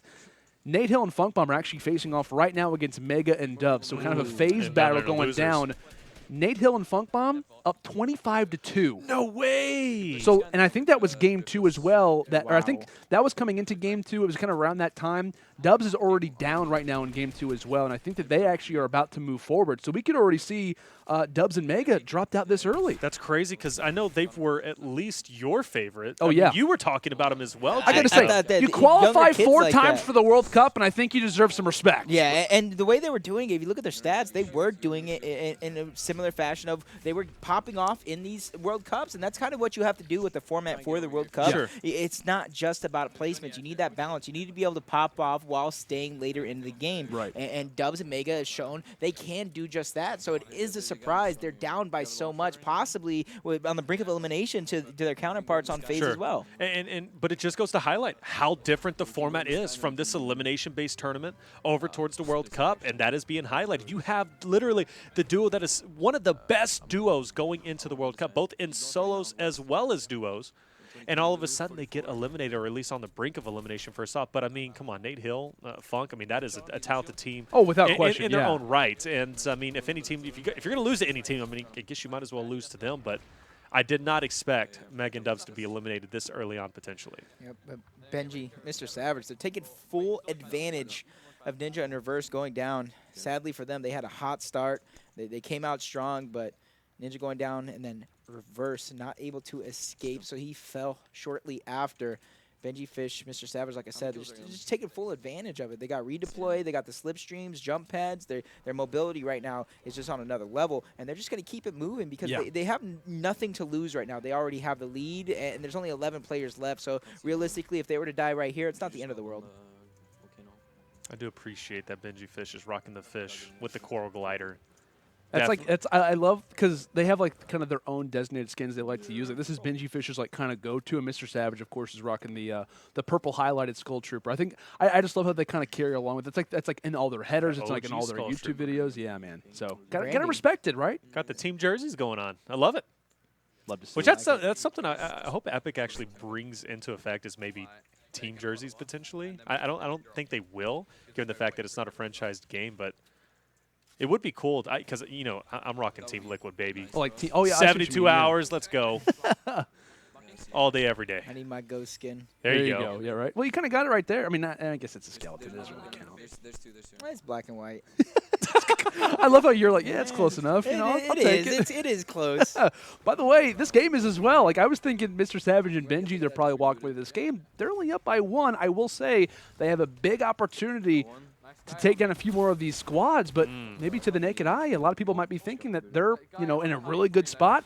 If they were to drop right now, I mean, we're coming into a pretty much even game. I say that, though. MrSavage already taking down 1. Benji trying to join the fight, looking to try and destroy a few of these builds coming from the skies. Edits are only going to equal out to so much, one fish to another, and Benji reigns supreme. There can only be one fish on the map, and that is going to be Benjyfish. You love to see it. Yep, he's just showing what he's made of realistically, because as soon as Ninja and Reverse got taken out, these guys have just put their pedal to the metal, and they're just going forward and not really looking back. You see 7 eliminations for just Benjyfish. That's impressive, especially since they didn't have the best start. They were a little slow to start off, and Ninja and Reverse, they capitalized on that early game, but not anymore. I do want to bring it up. They are playing off host right now. So that's a great point, Yep, that's something to kind of think about. You always got to be on the lookout for that ping, guys, because, of course, we're playing worldwide, right? So we have Europe going against NA constantly, and because of that, obviously, the servers do vary widely whenever it comes to the ping itself. Obviously, Ninja, very familiar, along with Reverse, playing off host, so how much of a difference it's going to make, I don't know, but the difference will be there. And the fact that they're playing off-host with such a nice lead going into round 2 puts Benjyfish, MrSavage in a very good position to potentially knock Ninja and Reverse down to the losers. And we're talking about they're playing this well. How are they going to play whenever they're on their host? When they have, 20, 30 pings, something like that, it's going to be very impressive. However, Benjyfish brought to a very low amount of HP. He does have the med kit, but not having the time to utilize it, not having enough time to wrap the wrist, and it looks as if he will take high ground. And as these fights, as these builds start to come through, and placing down metal wants to allow for a little bit more time to get this one off. So back to 100, has that glider redeploy if things start to get sticky, and it looks as if Savage will end up dropping 1 elim, solidified. A rift to go, also going to be found. That's going to be clutch, and he will go ahead and rock it here. And I believe, okay, he's going to have even another one to rock. So that's a nice player to take down. One who has 2 rift to goes. That's the item to have, I guess, when you're in a 1v2, 1v3 situation here, Jacob. Yep, and what he's doing right now, he's getting in zone just enough and trying to gatekeep the guys out, the ones that kind of eliminated MrSavage there. So a good strategy, just kind of set up at the edge of the zone and making sure that they have to push to you, and you see where the next circle is. He's in good position for the next circle as well for any other members. And you see that guy's getting eliminated, so it's a 1v1 situation here for the remainder of the game. You got to think Benjyfish is going to close this one out. Oh, yeah, I mean, you have to, right? Because we talk about these World Cup players in-game is where they thrive, and he's got mobility, he's got health. If he needs to get out of an engagement, he's got that rift to go, right? Yeah. So there's a lot of potential for him to go big in this situation. Plus, he's got an RPG. Honestly, he's stacked. He's almost maxed out on materials himself. I can keep going for days, but yeah, this should be an easy one. And there he is, the campfire. I think we know where your allegiance lies in this 1v1, Taylor. Oh, you already know. I think we would all Who's be dumb. my favorite in this tournament, Landon? That's true. We would all be dumb to think otherwise, that's for sure. In this particular fight, great inventory, and I guess you could say right now, if you're Reverse and Ninja, you're thinking about the strategies, think about how much you're going to be down in this game, and as Benjyfish decides to go ahead and rock out the initial explode, no, my reboot card expired. Yes, it did. Savage is like, hey, man, like, why did you not go for the pickup? I need to be in this fight. And Benji's like, yeah, I think I got this one handled pretty well, as that's going to be double digits for Mr. Benji to close out this game. And a very intense one as well. You're facing off against Ninja in Reverse, a very hyped-up team toward the top of this bracket. And they're going to be coming into this next matchup with a very significant lead, but it was a solid start from Ninja & Co. We were talking about the Boombo here in Lazy Lagoon. They were a hand in finding the first 3 frags, but in the end, it's a matter of them just not being able to stay alive.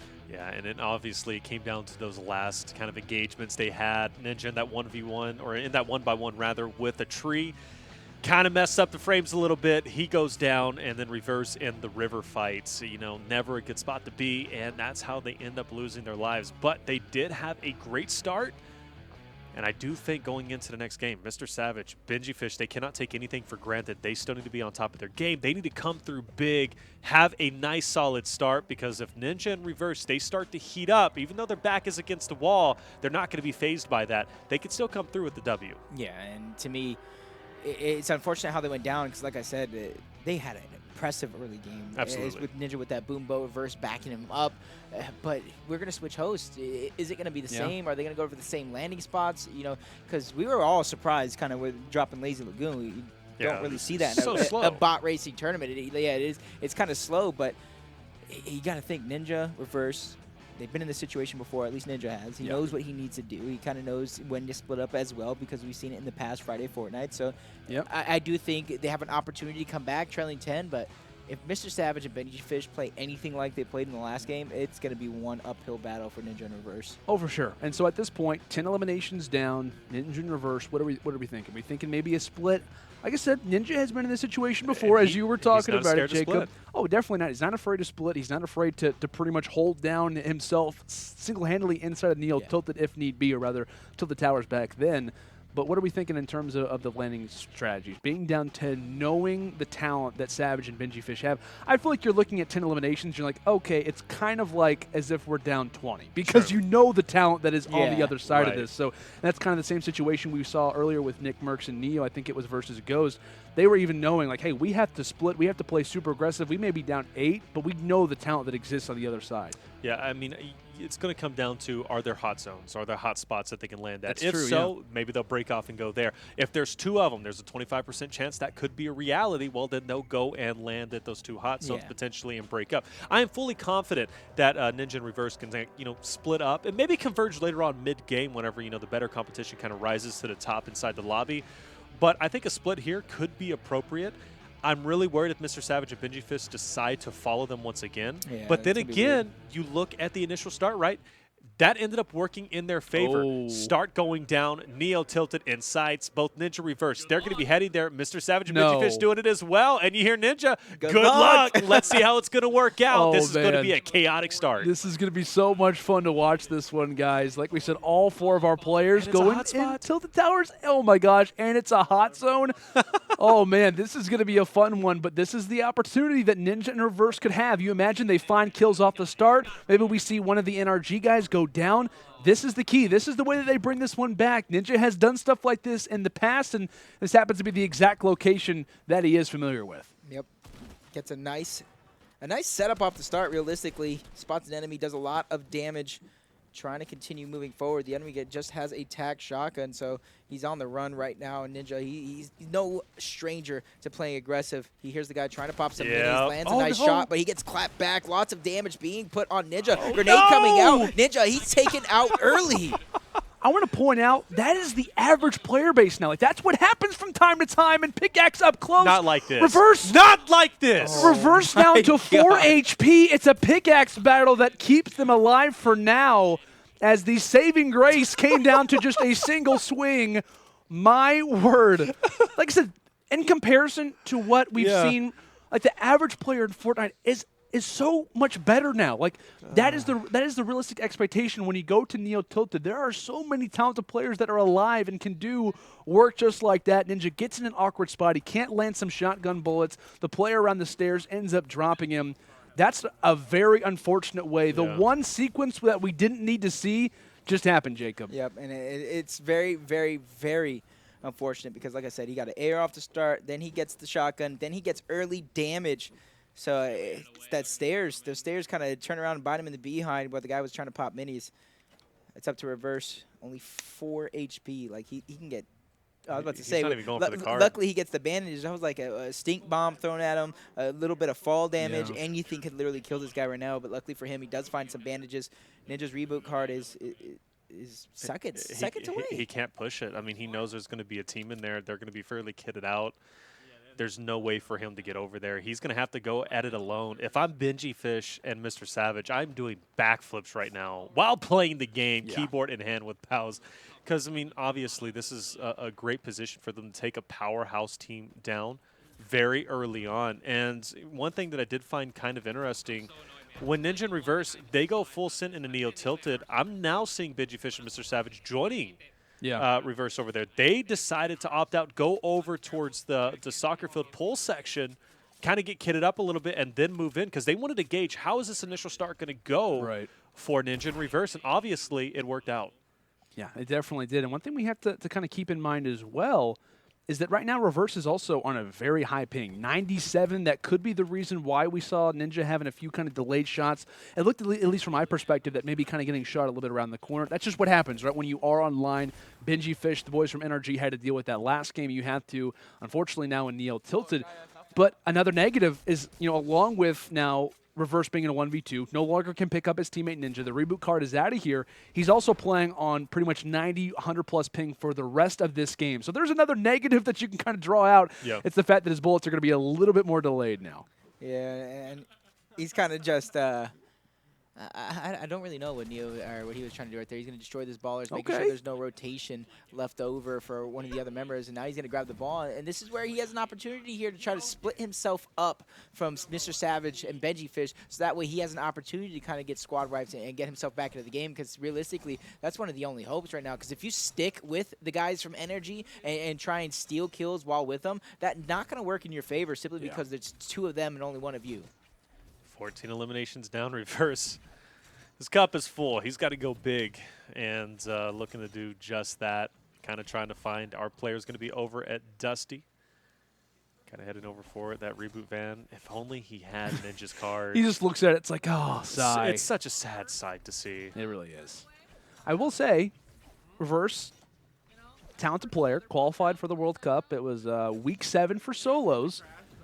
You weren't playing solo squads, but there is a possibility. I know he kind of plays more duos than anything. I was looking at his Fortnite stats. That's kind of what he is known for, is those duo games. But he does qualify for solos. Probably will be kind of in that mix for for duos in the future. I know he's going to try to qualify for the World Cup with him and Ninja. They've kind of been a designated team, wanting to be at the World Cup for multiple events as reverse. But like I said, what a crazy task this is. What a unsurmountable task that he has just in front of him, knowing that the boys on Energy are just off in the distance, the talent that they possess. They can play slow, and they can just immediately turn it all on in just a matter of moments. So all those things considered, reverse is pretty much just flying around to the baller, just hoping to spot anybody. Yep, and I think what the spots that they're going to at least are the reboot van spots, just in case there's any players out there trying to revive their teammates, going for some easy kills. But then also, with reverse having the ball and Benjyfish now having the ATV, you just try and get some high ground and see if you can spot any enemies and then move from there. But reverse, he's going to be the one spotting the first one, gets the first guy down. He's going to keep moving forward. That's 2 quick eliminations possibly for reverse. Going for a third. Is he going to be able to get it on top? Both players, they're full red. What's going to happen right now? He breaks it, and he gets the third, keeping it up. Reverse with only 6 HP. Oh, reverse. Unfortunate. Feels bad. Feels really bad, but also feels good in a way, because MrSavage and Benjyfish, the guys I had moving to finals. Taylor. Hey, listen, I got to brag anytime I can, because you know what? Hey, I am never right as a commentator. As commentators, we are never right. Every time we tried to make a fantasy bracket, yeah. early on in original Friday Fortnite, how many times were we right? Yeah. Never. Bracket busted immediately. So at least I got this, and this was so unfortunate. Yeah, he gets taken out. Still love the smile from him though, and reverse as well. Yeah, this would have been absolutely tragic. Goes into 4 HP. And it brings back like PTSD on my part because there's been so many times where I've had a heavy AR in that situation, and I haven't pickaxed. And it also brings back PTSD as well. I've been eliminated both by Reverse and Ninja, both in individual matches. So I know what these players are going through. If only you had a pickaxe. If only you had a pickaxe. If only that's what I needed in that situation. Instead of picking that's up probably the last thing you thought you would have needed, but clearly you did. I picked up a sniper against Reverse. Should have picked up or just used a pickaxe. Just ran him. Just W key, right? That's the mentality that a lot of players are having.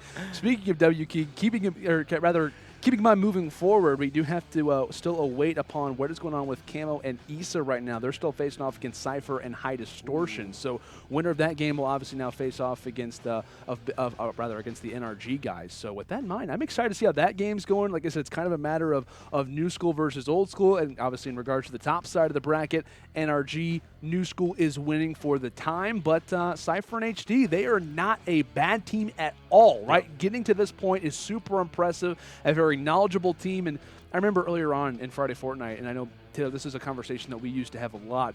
What would be a good teammate for High Distortion? Because he was running, he was kind of playing with players. I think he was playing with Avxry, a lot of other guys. He was kind of testing out teammates.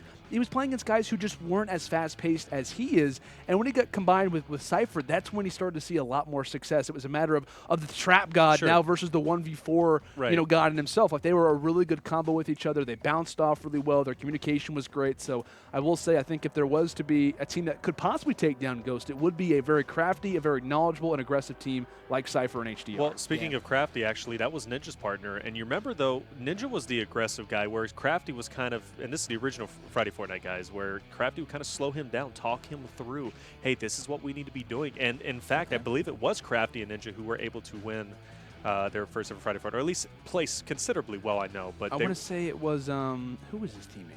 Hysteria. Was it Hysteria? Okay. Yeah, okay. Hysteria, okay. I remember Crafty used to play with Dr. Disrespect, which were phenomenal games. That was always fun. I remember once, like, I think it was Dr. Disrespect, like, ended up I forget who he ended up beating, but he, like, held on to that victory for the longest time and always rubbed it in their face. I love the Shroud, Dr. Disrespect, like, those are dynamic between the two. Relationship goals almost. Exactly, right? I mean, and I also love whenever, like, he'd be playing Dr. Disrespect, he put himself, of course, crazy things. Oh, yeah. When he was in the caster tower, I love seeing he would just be casting the action along with it was just, I love Dr. He's very creative. Oh, yeah. We love the doc, at least here at the UMG studio. Friday Fortnite is continuing as we are now going down toward the bottom side of the bracket in terms of the, semis still going down. We've got Cypher and High Distortion now facing off against Issa and Kamo. I want to say this is game 2. We'll get official confirmation on what that is along with the scoreline as soon as we can. But guys, this is an interesting one. This is the one we were kind of calling out in terms of if there was a team to do it, it might be Cypher and HD to keep that old school dream alive. Ooh. Oh, dance for me real quick. All right, Cypher.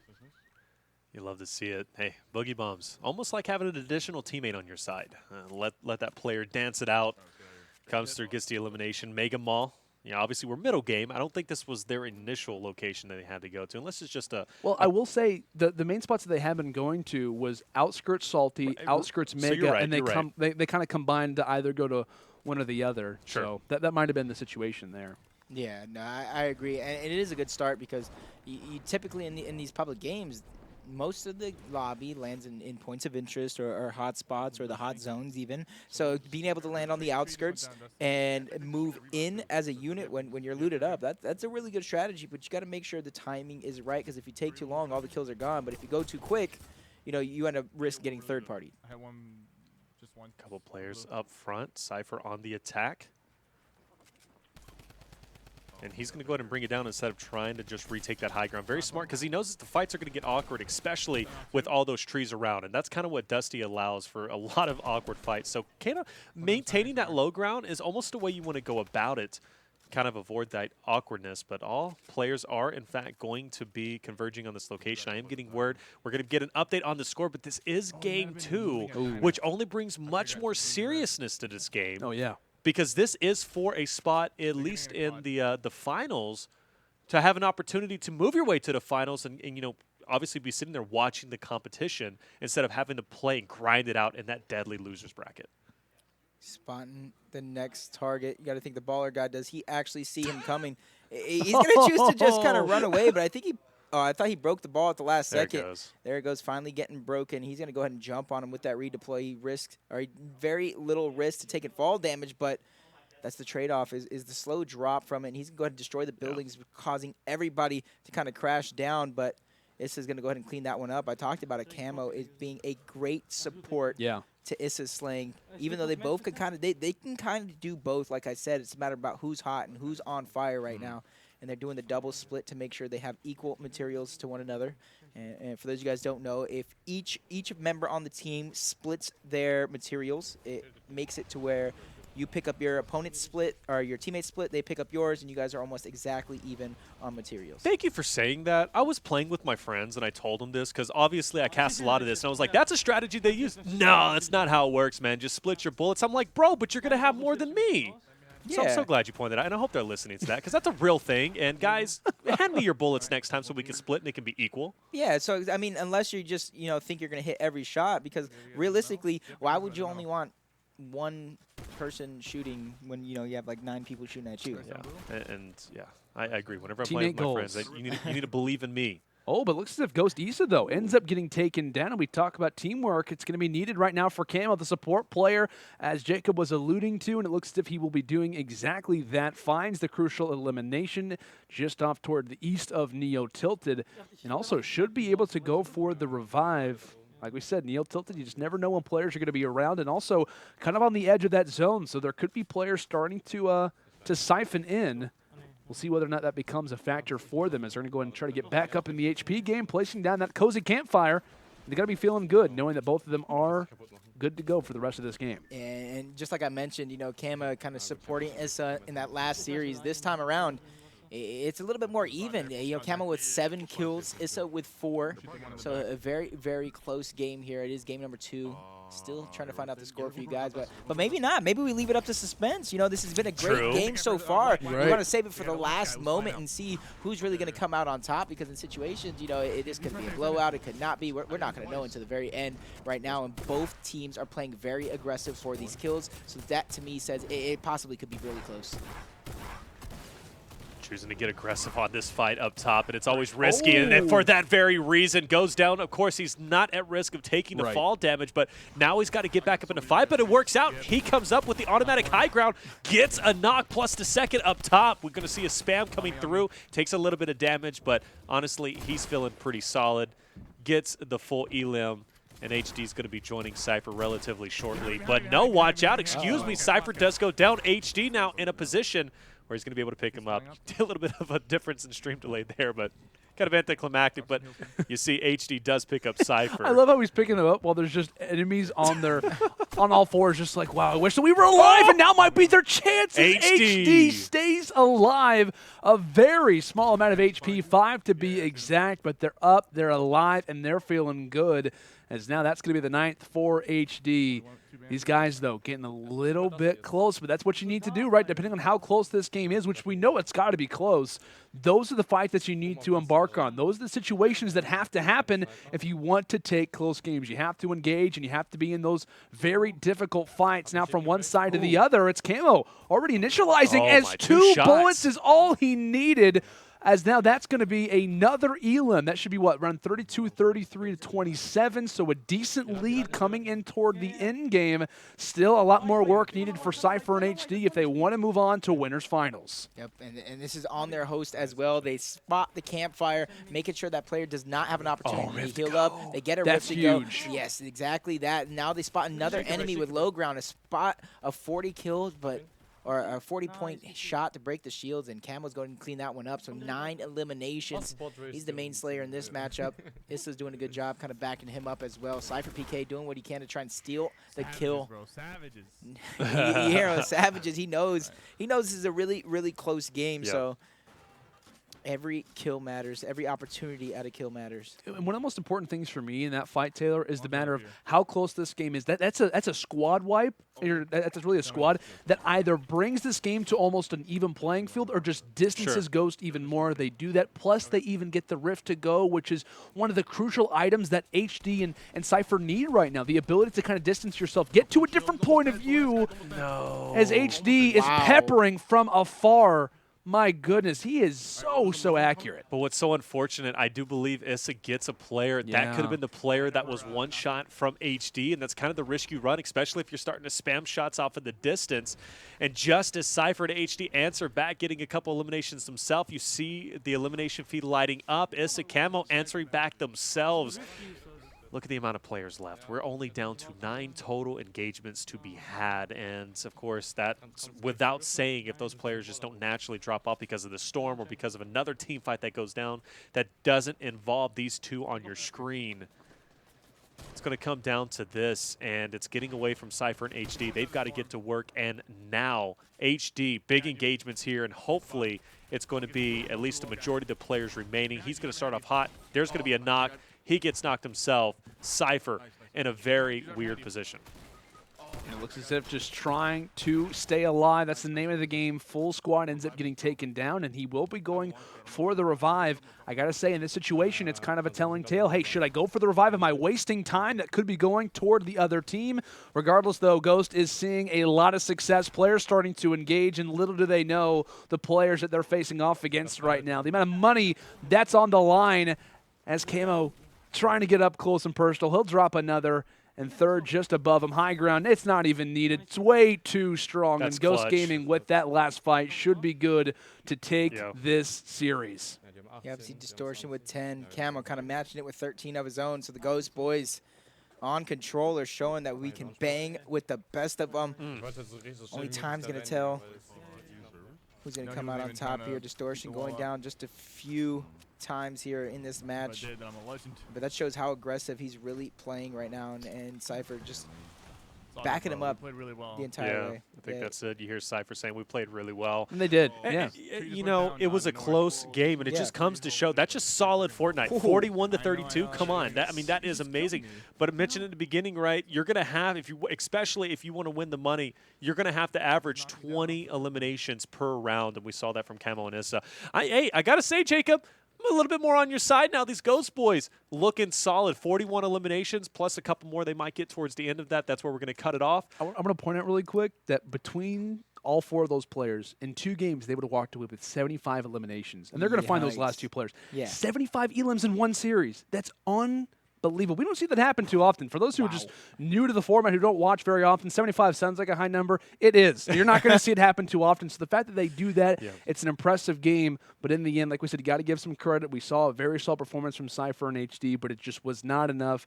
And you were talking about it earlier, Jake. I got to give you some credit. You were saying both players, they can dominate. It's not a matter of just one guy over the other, support regardless. They can kind of work with each other. A very, very talented team, one of which is not going to be easy to take down because of how consistent that they are. Yep, and in our winners finals, you know what that means, right? In all European winners finals. And luckily for me, I got my Ghost boys in there, but they're going against Energy, Benjyfish, MrSavage. This is going to be a really good game. And I'm impressed. I'm impressed by a lot of these competitors in general that have showed up here today. And to me, this is exactly what you need to do. You need to show the world, because this is Friday Fortnite. This is the biggest, this is the stage right here. The biggest collaboration in Fortnite history with the biggest names in not necessarily all of Fortnite, but like all of gaming almost. Yeah. I mean, it really is like truly a phenomenal competition. It always has been, and it represents the best of both worlds. I love it. Definitely is, man. There's a lot more fun action to come, but like we talked about, guys, Winners Finals is getting ready to go through. It's all EU, it's all Young Guns. Who's going to take it? It's a battle of the organizations, and we'll see exactly how that will line out as Friday Fortnite 2019 Season 1 will continue right after this.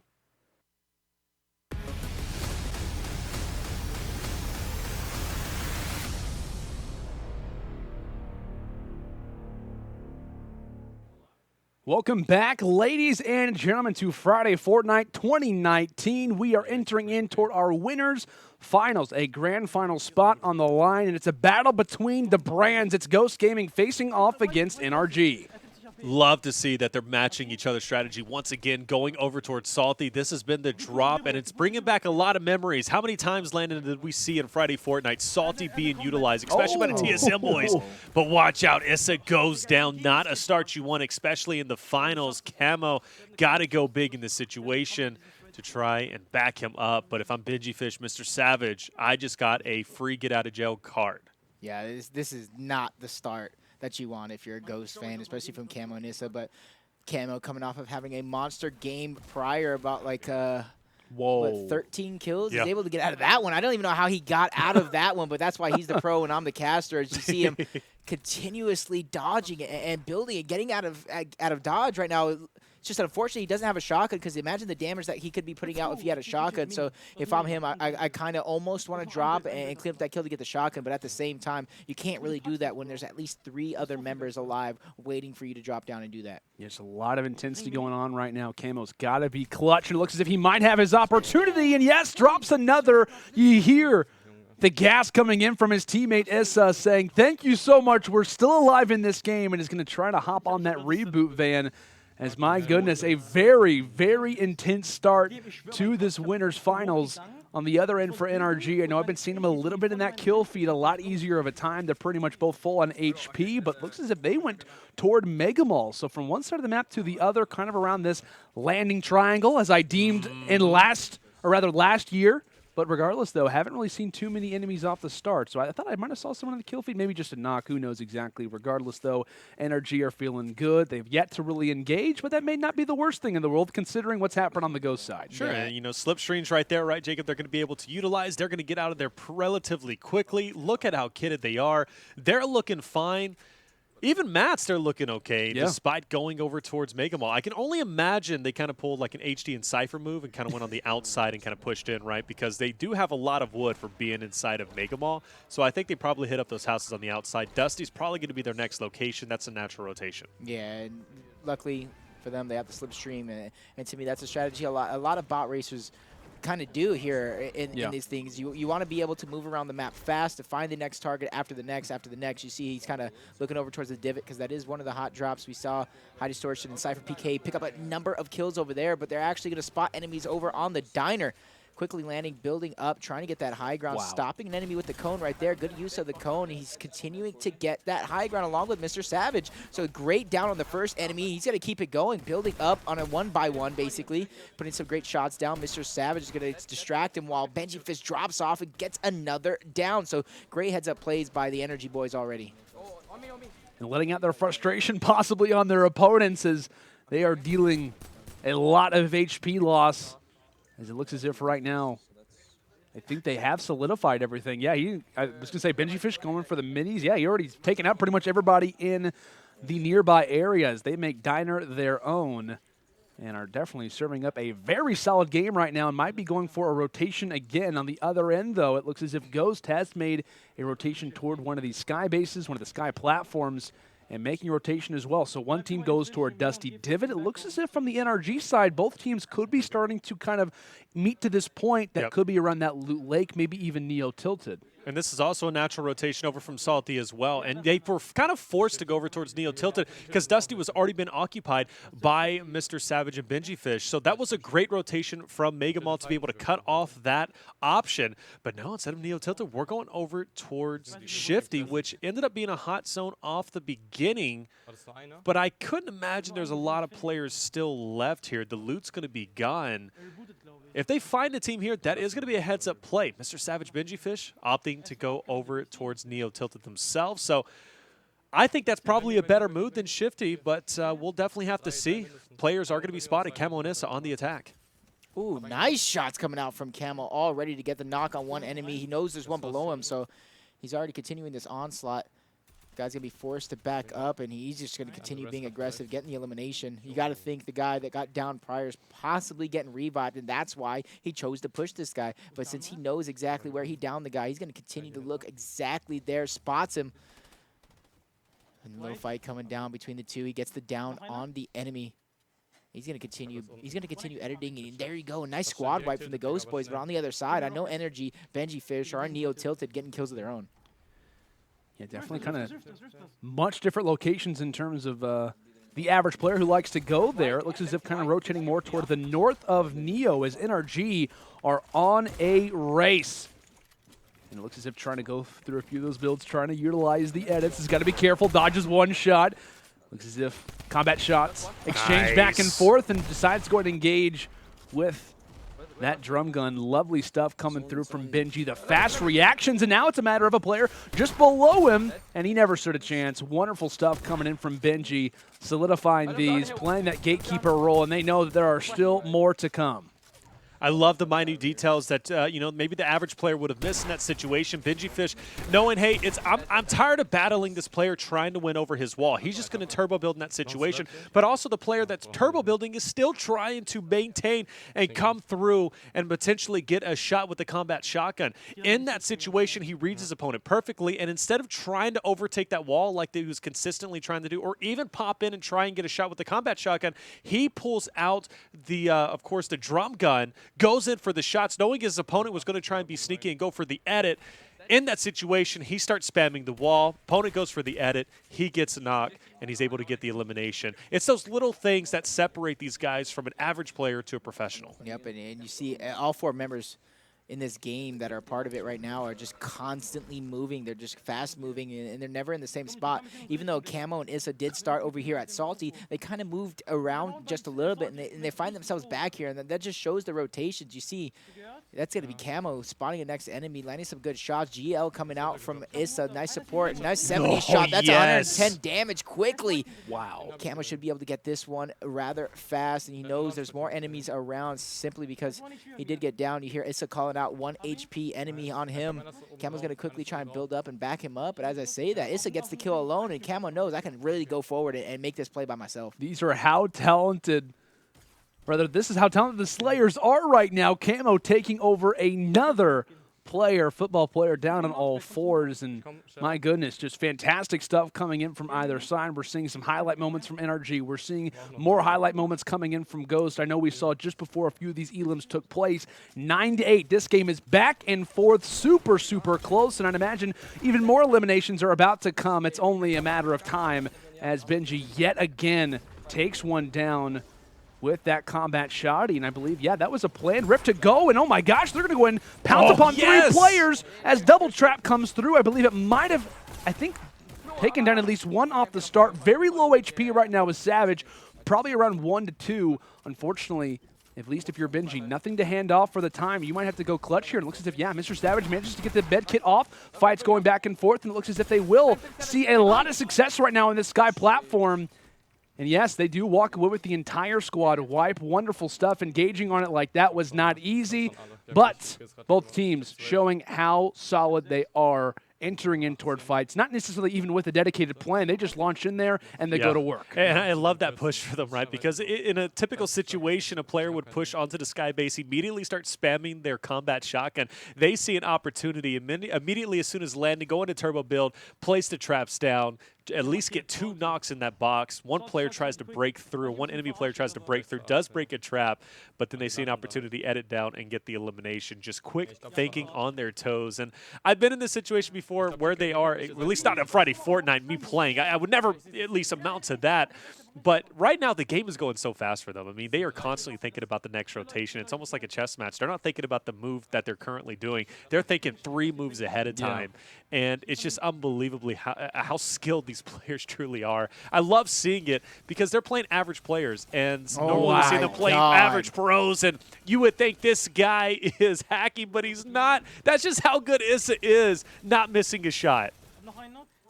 He's just shredding with the minigun. Nobody is safe. You can't really turbo build against it, but then he's going ahead and pushing in with the drum gun as well. So both of these items, both the minigun and the drum gun, allow for a ton of bullets to get shot. You can't really build against it. And you know, you see players just standing there just taking the shots, and there's really nothing much they can do about it because you can't build. Yeah. Oh my god. When you're one of the best players in all of Fortnite, you know, there's not much you can do against it. No. I think we're on a loss for words after that, man. Like I was trying to think of like an adjective to describe that.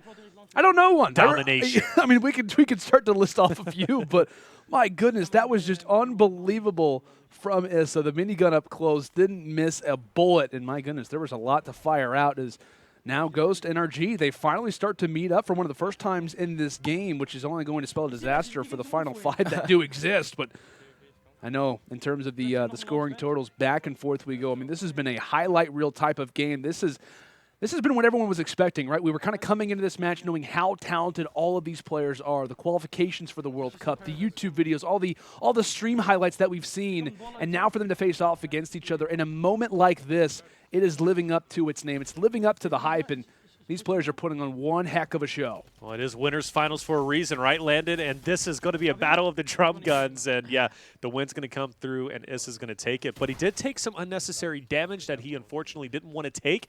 And, you know, that kind of hurts a little bit, but it is what it is. Benjyfishy is going to drop. Luckily, though, Kamo is going to be there to get the cleanup, which actually not what he wanted. But, look, the victory route comes through anyways. MrSavage Benjyfishy, they're going to clean it up. And I don't know the score line, but Kamo sitting at 14 eliminations. Pretty good. Very impressive. You see a little replay package. And this, can you believe this is how this game started with these two? These guys are showing that they're not just, you know, these guys that can go into a World Cup setting and play that format. Right. They're very, very versatile. Yeah, they're versatile. They can do a little bit of everything, and it shows it. But to me, that entire match, you know, not to say anything about energy, because anytime you watch one team like this getting a wipe, we switch on over to the other team, and it's like they just got done wiping teams of their own. So this was lots of action, even though you didn't really see all of it at once. But to me, this is impressive. This is exactly what we need to see in these style of tournaments, because this is just entertainment. This is just raw skill coming out from all these players. It's a great way to put it. I mean, in terms of what we've been doing through a lot of these games, it's a matter of, oh, this team could have done this different. Oh, this team, you know, they should have rotated here. Be my guest, guys, if you want to try to highlight. I mean, outside of a few early drops that we were talking about off the initial landing location, there isn't really much you could look at and be like, oh, they should have done it. They could have done this better. Not really. Like Jacob was alluding to, it was just dominant play after dominant play. We go over to Ghost, they're destroying. We go over to NRG, they are as well. Minigun play, up close combat shotgun play. Everything. I mean, it was a like you were talking about. This is the winners finals, and it's fair to say after that first game, these teams were 100% the ones that should have been there. And you got to give me a little second. I got to get some G Fuel, because this next match is going to take all the energy to cast it, because obviously winter finals is coming down to it. Energy. You like that? I did. I'm a fan of the energy boys. I think they're going to come through. What flavor we grabbing? This right here is the green apple pear, but if I had it, and if my studio manager lets me have a little bit of it, I can try the strawberry shortcake, which is my favorite flavor personally. That sounds delicious. Listen, strawberry shortcake is, and I just heard in my ear, that's his, that's all his. What do you? I had to go with the peach, the classic peach tea. There you go. I love it. I got classic Phaseberry over here. This is the first ever G Fuel that I tried, so I thought, might as well try to go back for it. Of course, if you guys would like to, you can feel free to use code UMG at checkout for 30% off. Of course, G Fuel is sponsoring this event, so massive thank you to them. They are the official drink of esports. You can try a number of different new flavors like cotton candy, battle juice, sour blue, all kinds of awesome products. Bahama Mama as well. And guys, like we said, we're excited to hop in toward game number 2. Like we said, this one is very, very close. Drops we'll obviously get into now, but what a grand final it's going to be. One team, though, is only going to book their ticket. Issa already started. He 50-50s the combat shock and immediately puts it to use, getting one, and then shoots the guy out of the sky before he even has a chance to land. If that doesn't scream impressive, I don't know what does. I was about to say, yeah, he to the head. God. Yeah, you're not living if you're going against Issa. Boogie Bomb almost passed up on him. I was like, you got to be crazy, but he's got to go off now. Look at this. Kamo is currently down. He's got to go big to go in for the rest. Passing up on the grenade launcher, which, of course, he's going to want to use that in the at least in the near future, I would have to assume, but how did Kamo go down? Because he hasn't been finished yet. This player that he was going against, unfortunately, didn't finish him off, which means he's lurking around this area. But I think he'll be able to get the res off. Yep, so 4 straight kills. And what's interesting, you guys got to pay attention to what just really happened is those were downs. Sure. Nobody actually got eliminated, so you got to think, just like you said, the guy who downed Kamo's got to be nearby. So there's 2 different teams that are possibly nearby, still in Salty. But we're going to jump on board the Energy Boys as they landed Mega Mall. Very, very similar strategy again. You see the quick edits coming out, and right now Kamo obviously around the map needs to get some health back, but these guys are playing really fast, really aggressive. They know they need material at the same time, so they're not necessarily building up without a plan. I was gonna say I saw I think that was MrSavage. I think he was the one who was pulling out that Shadow Bomb. We all remember that play in the World Cup where he utilized the Shadow Bomb to stay alive, pretty much ran up the mountain and ended up taking that game.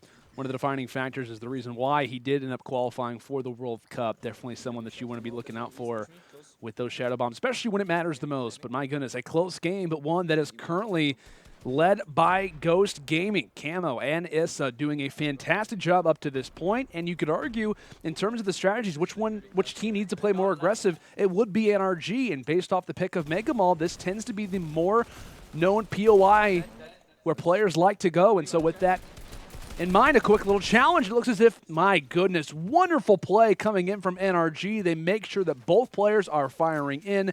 Back-to-back 2v1 engagements, and NRG are just way too strong. I'm happy to see that right there. You know, of course, supporting NRG. They are looking solid, adding up the score a little bit. We'll go ahead and get that scoreboard up for you relatively soon, but you got to imagine it is looking tight between these two. Salty Spring still that hot drop, and Kamo and Issa all in the mix of it, coming out with a lot of eliminations. Look at the start from Issa. 5 eliminations on his part. Impulse up into the air. Oh, he had the flint knock nice. ready. I know, I saw that too. He was using the flint knock. We were going for the Reddit clips. I will say really quick, the amount of eliminations that they're seeing in Salty Springs, obviously because it's a hotspot, this is so crucial for them, right? The ability to consistently see enemies in a location that, you know, you're going to see quite a few players at from time to time, but never this crowded. Obviously, with it being a hot zone, that's the major reason why. But the ability for them to not move too much, I think that's fair to say. That's a huge advantage for them. We're talking about the differential Megga versus Salty. Megga usually going to be the more kind of heavy favorite in terms of that player base. But like I said, since the aggressiveness based on how the map works out, it's going to be them kind of evening things up. And that's a big moment for Ghost, one that, you know, could be the defining factor as to why they're not just leading in this series, but also leading in this game number 2. Yep. See, Benjyfishy, he spots his enemy. He knows. We talked about it. He needs to be aggressive, so he spots his target, makes sure he can't escape with the quad. So nice. Finish that down. He knows somebody else needs to be nearby because that's who he kind of got full red. He's going to try and heal up, and this guy just kind of running out without a plan, pistol. just gets taken out. So good 2 kills by Benjyfish there to try and do what he can to even up the score, or at least keep it a respectable close one. Ooh, up close and personal and Dusty. Smoke's coming out, or Stinks rather. He's looking like he wants to, launch pad. He's going to go ahead and reset. Notice, though, he doesn't just aimlessly run away. He comes up, builds a cone, takes a mini. He's back into the action with immediate high ground. Issa down below as well to kind of go for those eliminations. Unfortunately, though, for MrSavage, Issa does pick up a couple. He'll take a lot of damage. And even though that fight was tremendous, Issa got out with more eliminations. Yep, man. Great plays by Issa. He knows he has a lead. They can try and stick near the energy guys. That way they could take kills like that because Benjyfish, he put some decent damage down on those guys, but he just wasn't able to clean it up. Or I say MrSavage was unable to clean it up. That's how Issa kind of dropped down, got that kill, and kind of stole it right out from under his nose. And you see the strategy coming out from the energy guys as well. They're playing a little split. They know they have a deficit to overcome, so they're making sure they can cover more ground. That's that flint knock coming in. Granted, the rarity isn't a full indicator of how it works. Blue Tack comes in and solidifies things. Benjyfish still having a few players just around him, making sure he knows the timings and is ready. And now it's time to go for the engage. Like you said, low on mats, and he ends up making it land. I will say grabs a few in the process, but to no avail. It was just a matter of timing. It's a matter of reaction, and Benjyfish is going to win that fight 10 out of 10 times, but take a look toward the top right. I want to say it was Kamo who was pretty much shot out of the air, and now it is up to Issa pretty much soaring in on his teammate as he's going to be pickaxed probably to death. And yes, will be thirsted. This is a massive moment for Issa. Needs to go big, keeping in mind the lead that they have. They want to hold on to it. A big moment right now. Does pick up the Shadow Bombs, can get out of dodge if need be, and will put that one down. Trying to escape out, but he's still locked in here, Taylor. He can't get out of the box.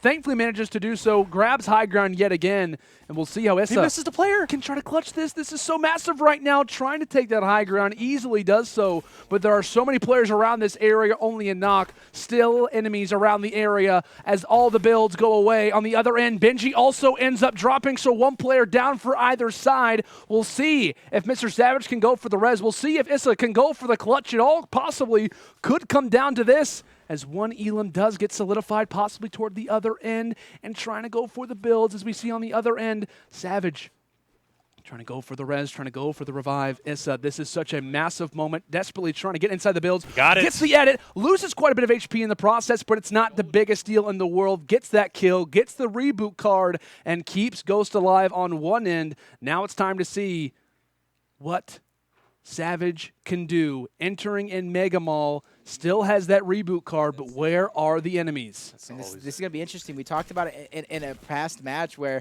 you get the reboot cards from both players, and you might not necessarily want to revive your opponent, but that's kind of the name of the game when it turns out to it.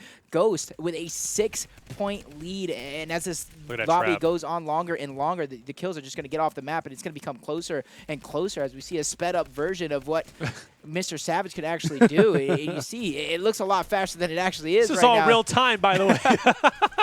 May seem speed up. Nah, it's definitely sped up. Having little issues. That's okay, though. We're still getting the full story as to what's going on. I want to say, though, he has no mats hardly. And no mats, no hills. And look, I do believe Kamo might be getting revived right now. I don't really know what the symbol is. It's kind of full. It's so funny. If he goes through and he gets Benjyfishy at this point, though, which he's not going to be able to have the opportunity. What? He pulled out the pickaxe in that situation. MrSavage can't capitalize. He goes down. Benji as well. Issa Kamo looks as if they are moving to the finals to play for the $10,000, and your boys from Ghost knocking out my boys from Energy. I'm disappointed because now these guys, Benjyfishy, MrSavage, they're going to have to battle it out in this scrappy losers bracket, and they're going to have to grind. They are going to have to grind to make it into the finals, but you hear the hype, though. Yeah, there it is there from it Ghost. is. They know They're feeling good. that they have, in fact, booked their ticket. Awesome to see. Massive congratulations to the boys on Ghost Splits. Watch this one go through again. It was early game heroics coming through from this man Issa. Just constant domination when it came down to that particular POI. Same thing from Energy. They were playing super well. But I think it's fair to say, guys, a massive reason why we see Ghost walk away was not only just the knocks that Energy suffers, but it was that early game advantage that they take, 24-18 coming into game number 2. It's just crazy. Like we're talking about, oh, you know, they're up 6 kills. 24-18. Like that's how many eliminations they combined for. It's unbelievable how dominant both of these squads were. A fantastic winners final, but one that equals out to one team booking their ticket in the grand finals. Seriously, congratulations to Issa and Kamo. I mean, I got to say, they played phenomenally well to move forward to the finals. Not a team, obviously a team on my radar, very talented indeed. You just don't really know. Yeah, I mean, like, you don't. I mean, because it's also the format too. It's You're one of their first times playing you're pub it. stomping, Yeah, one of their first times playing, and it's like, are they going to be able to adapt? Well, you obviously know a little bit more, so you're saying they're used to this. This is their platform, and they are exceeding. And I said it. I talked about the game against Nickmercs where I was like, Issa is going off, and he's actually doing a good job. And I was like, Kamo's doing a good job supporting him. This series, it was the Kamo show, and Kamo completely just destroyed, even though Issa, in that early game of this one towards Salty Springs, when they landed, 4 or 5 kills off the initial, and then they stayed around there. I do believe maybe more than half of their kills were in Salty Springs. Yeah, and I heard the Kamo show. Is this going to be a new feature from Ghost Gaming or what? the Ghost Kamo show. Yeah. It opens up, and it starts with a clip of Kamo just dropping like 20 kills. You love to see it. Yeah, that's unbelievable stuff. Let's go and take a look at our losers bracket. Let's see how things are progressing. Obviously, a lot of information to kind of take in right now. I was just thinking of Tory Lanez and WrittenByRay making noise, taking out all these. You know, I want to call them actual gamers, but who knows? Maybe they're the true gamers that we just sleeping on. Like I know I did not expect them to get this far, so shout outs to them, showing they can do it on all fronts. I can rap, I can play, I can rap while I play. Oh my and WrittenByRay, he can manage, he can play. I'm dumbfounded. I know, right? They've been grinding since last Friday Fortnite. They have. We still got Ghost, Aydan, and Elevate going up against TimTheTatMan and King Richard. We got Bizzle and Cizzorz going against Mongraal and Mitro. That's going to be interesting. Yeah. Really close matchup, so I'm interested to see the score in that one. For sure, Bizzle, probably the #1 player. The #1 earner right now in all of Fortnite esports. Yeah. Seriously, what, $511,000 is what Bizzle has. I know. Bizzle, I know you hear me. Can I hold $1? 500. Hey, honestly, Bizzle, I would be your chef. I could cook a mean bowl of cereal. Captain Crunch all day, baby. You could offer your commentary Don't services. at me, You but know, please at me. like how we were saying with, who is it, Noah J had Shrek in the back. You can kind of act like that, act like his hype man, you know? You want me to be the hype man? I'd be cool with that. I think it'd be kind of cool. Make a guest appearance. I could scream. I could scream. Let's do it. You definitely can. You can. You yell pretty loud sometimes when we're casting. Listen, bring in the hype, baby. Definitely. Always bigger than the hype. But guys, like we said, one team is already locked in the finals. Who's going to meet up with them? Like we talked about, Kamo and Issa are already there. Which losers bracket team can make it to the top? We'll find out as more losers bracket action to come here with Friday Fortnite 2019.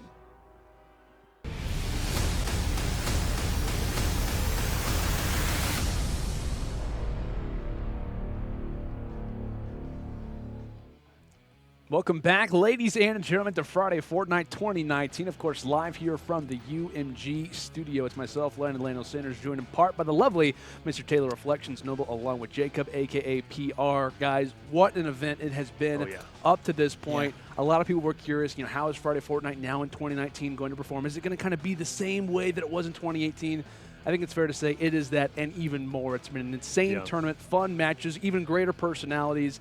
And I got to say, it's been a blast to be a part of. It is. And, I got to say, regardless of how passive it's, look, Tim going over towards Polar Peak. Now, I know he likes this area, but he is the king of fall damage. And so this should be an area to hopefully he doesn't fly off the map. So let's be on the lookout for that. But on the other side, though, it looks as if Pleasant is going to be the area for Aydan and Elevate. Now, I'm not a fan of Pleasant. I know, Landon, you're not a fan of Pleasant yourself. I don't know how you feel, Jake, about Pleasant, but I feel this is an area that is extremely chaotic and one of the worst places to land. I'm kind of indifferent about Pleasant. I actually don't find myself there at all very often, but when I first started playing Fortnite, that's kind of where I like to land. You go Pleasant Park, you go Pleasant Park, but it's just interesting we're talking about it. It's just I don't really have an opinion on it, but now that I'm actually thinking about it, I'm like, I don't go Pleasant very often. I mean, at most, I would go to the balls north of Pleasant to try and get that ball early and go from there and try to rack up points in arena. But I don't know. I'm not used to it. But what I do notice is Aydan. I recognize that apartment. I think I've been there before. Have you? Yeah, I think so. Okay. Have you sat on that couch? That is a beautiful couch, by the way. Candle in the background, loving the vibes. I got to say, as much as I love the background, I do miss the classic Aydan background. Like the kitchen? Yeah, having his family kind of go back and forth, giving the support. It was great. But no avail, though. Like we kind of talked about, it's kind of on Pleasant Park, and the reason why we kind of talk about why it's not necessarily our favorite place is because of all the matches that we've casted, all the Friday Fortnights, even other tournaments as well. Not a whole lot of teams usually see success there. Like, there's just so many areas that you could be taken down from. It's kind of open in the middle. You don't really have a whole lot of builds off the break. But, my goodness, as we talk about Pleasant Park, it's right on cue. Aydan ends up getting dropped, and now it is all up to Elevate. We'll see what he can try to do right now. He's talked about as one of the best players in the world, repping 100 Thieves. We'll see if he can try to sneak away and take this fight. All in a chicken costume, this would be sick. Opens the door, goes outside. You love to see it. No ammo, no builds. Oh, no. This is just going to be interesting. Luckily enough, Aydan is close by, so hopefully he might be able – he needs to go find either a new gun or like an ammo chest. Luckily for him, there's a vending machine right there, so there you go. Aydan is completely There was a rift to go, so he does find some ammo off the ground. And a couple guns, so he's back in it. So. But Nate's come in, and just in time he finds some mats, but there's the dreaded tree. Right? You don't want to build around those trees because it makes things increasingly awkward, but luckily he's going to be hopefully How many explosions does this guy have? Quite a bit. It's enough to burn through all his mats, and now he's going to be out of mats once again. Excuse me, he could build one wall if he so decides, but hey, you don't need mats when you're Elevate. He comes through, gets the elimination, finally going to be able to pick up that rift to go. Of course, he's going to pick that up and be able to pick up Aydan. Now, hopefully there's not any more players around. You never know. For the most, you never know in Pleasant, right? Because there's players hiding around bushes and inside of buildings. You never know, but at this point in time, though, Elevate, he came through solid. I'm going to point out really quick, though, and I'm not trying to hate on Pleasant Park that much, but they've walked away with maybe 3-4 eliminations from this area. I know we only see one for Elevate. I'd imagine, that we saw a decent more from Aydan, but they go down early. Half the lobby's already dropped, and like I said, they haven't really made a whole lot of progression. And then we talk about rotations. Well, it's going to be a pretty long jaunt. Like I said, you could go for the baller, but it's going to be a pretty long jaunt to Tilted if you want to go to Loot Lake. That's kind of the nearest area. all things considered, I say that. Well, TimTheTatMan and King Richard went toward Polar Peak, so I guess I got to bite my tongue a little bit there. I'm a little shocked. I was literally just thinking that Yeah. like, Polar Peak of all places. Very interesting day so far when it comes to comes to landing spots. Not just these guys, but everybody. Pretty much everywhere. I Well, think. like I said, Yeah. Tim does like to go polar. I mean, if he's ever playing, with Ninja Courage or whoever, like polar is an area they like to go to, and I know for sure Tim is comfortable with that area. Whether or not it's going to be good for this elimination-based tournament, I don't know, but it seems as if it's working out. They're going to have some rollerballs. They're going to be able to at least start covering some good distance. There's a door. Chooses not to use it. He's going to go ahead and bang through to get the chest. Savage Man himself. And here we go. They're going to be heading off to the distance. But from what I'm hearing, this is, I believe, game number 2. And right around the 20 mark to 17, 21, 20, 17, something like that, we're going to get a confirmation. But And that was advantage toward Aydan Elevate. Sure. Yeah. So, I mean, Tim, they need to go big in this situation. But unfortunately, out of mats. Oh, no, he wasn't. Unfortunately, he just couldn't build because how the floor was edited out. But luckily, he's going to capitalize. Yep, man. Aydan, no stranger to these style of tournaments. Completely showing up here today. You see King Richard and TimTheTatMan on the other hand. They're trying to make some plays over towards Happy Hamlet. King Richard with the flint rifle. Trying to get that high ground. Unfortunately, it did not work out for him, but he doesn't even need it. He gets that shotgun kill on the player. He's right above. And now they spot another one. You hear the communication coming out from King Richard. You see TimTheTatMan as well. He's making sure he knows you got to build that cover over your head. You can edit out and then continue to move up from there. But He's full focused on me right now. I love the communication coming Yep. through from Tim. Like, not that this isn't typical, but, obviously very talented streamer, awesome to watch. It's just fun to see Tim get so kind of anxious for these games, trying to give as much communication to his teammate King Richard as possible, and coming on the flank, and he's going to spray and pray, lands the shot. 5th elimination coming through from Tim, and still many more to follow. Great loot on the ground. We've got a legendary Scar ready to go. So all things considered, great stuff coming in on the snowy side of the map in terms of Aydan Elevate. It looks as if they're going to be making a rotation now and desperately trying to get back up in the elim game, at least for Aydan. He only has 2. Like we talked about, Pleasant Park, kind of a slow beginning for them. They might actually be tied up in this matchup right now, or might even be at a deficit considering the way that they started the game in comparison to the way that King Richard and Tim did. And mind you, that started over at Polars. So, I mean, they are definitely tearing it up, showing some different strategies here, but it's working out. No, misses the waterfall, not able to catch it. And because of that, he's going to lose some health in the process. And he does have 2 med kits. But if you're in an engagement, you're in a fight, you want all the health that you could possibly get. All it takes is one lucky combat shot onto your head for you to drop down relatively easily. But he's handling it like a champ, building up. And, yeah, that player's These guys dip just want to get Yeah, out, no, man. I don't blame them. They're still going to take some shots, though, in the meantime. But unfortunately, he looks like he's full shield, and they're going to back off and heal up. Yep, nice 60 damage from Aydan there. Trying to catch him out, but to me, he's not even going to waste any time right now going to pop medkit just yet. He wants to go and get in the zone and then get into a spot where you can kind of gatekeep the people out and then move from there. But luck gets you a gold combat shotgun. Now look at his arsenal. He has a combat shotgun and he has the drum gun, a lot of close range action, and then he has the purple infantry rifle for long range. Oh, yeah. He's kind of set up right now, and then he has his 2 heal slots. All he really needs right now is some mats to make it work. Definitely does. Obviously, for his teammate Elevate, not sitting as good when it comes down to the inventory, but obviously very talented player. Everybody knows Elevate and C, super talented duo, deemed to be one of the best in the world when it comes down to that Fortnite World Cup, which is only just months away. But boy, do we love Fortnite competitions. Obviously, regular comp now here into pub play.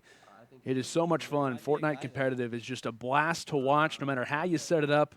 It's always fun. Like we talked about in terms of this format, it's strictly about the eliminations, and all of our competitors today have been doing a fantastic job at that, and we might be adding a few more toward this game. Like we said, around, 35 players left up, and yep, there's another one that's down for the count. Back in the respawn screen he goes, and Elevate and Aydan seeing some success toward this middle game, which is what we want to see. And one thing that 5 in this game. 11-5.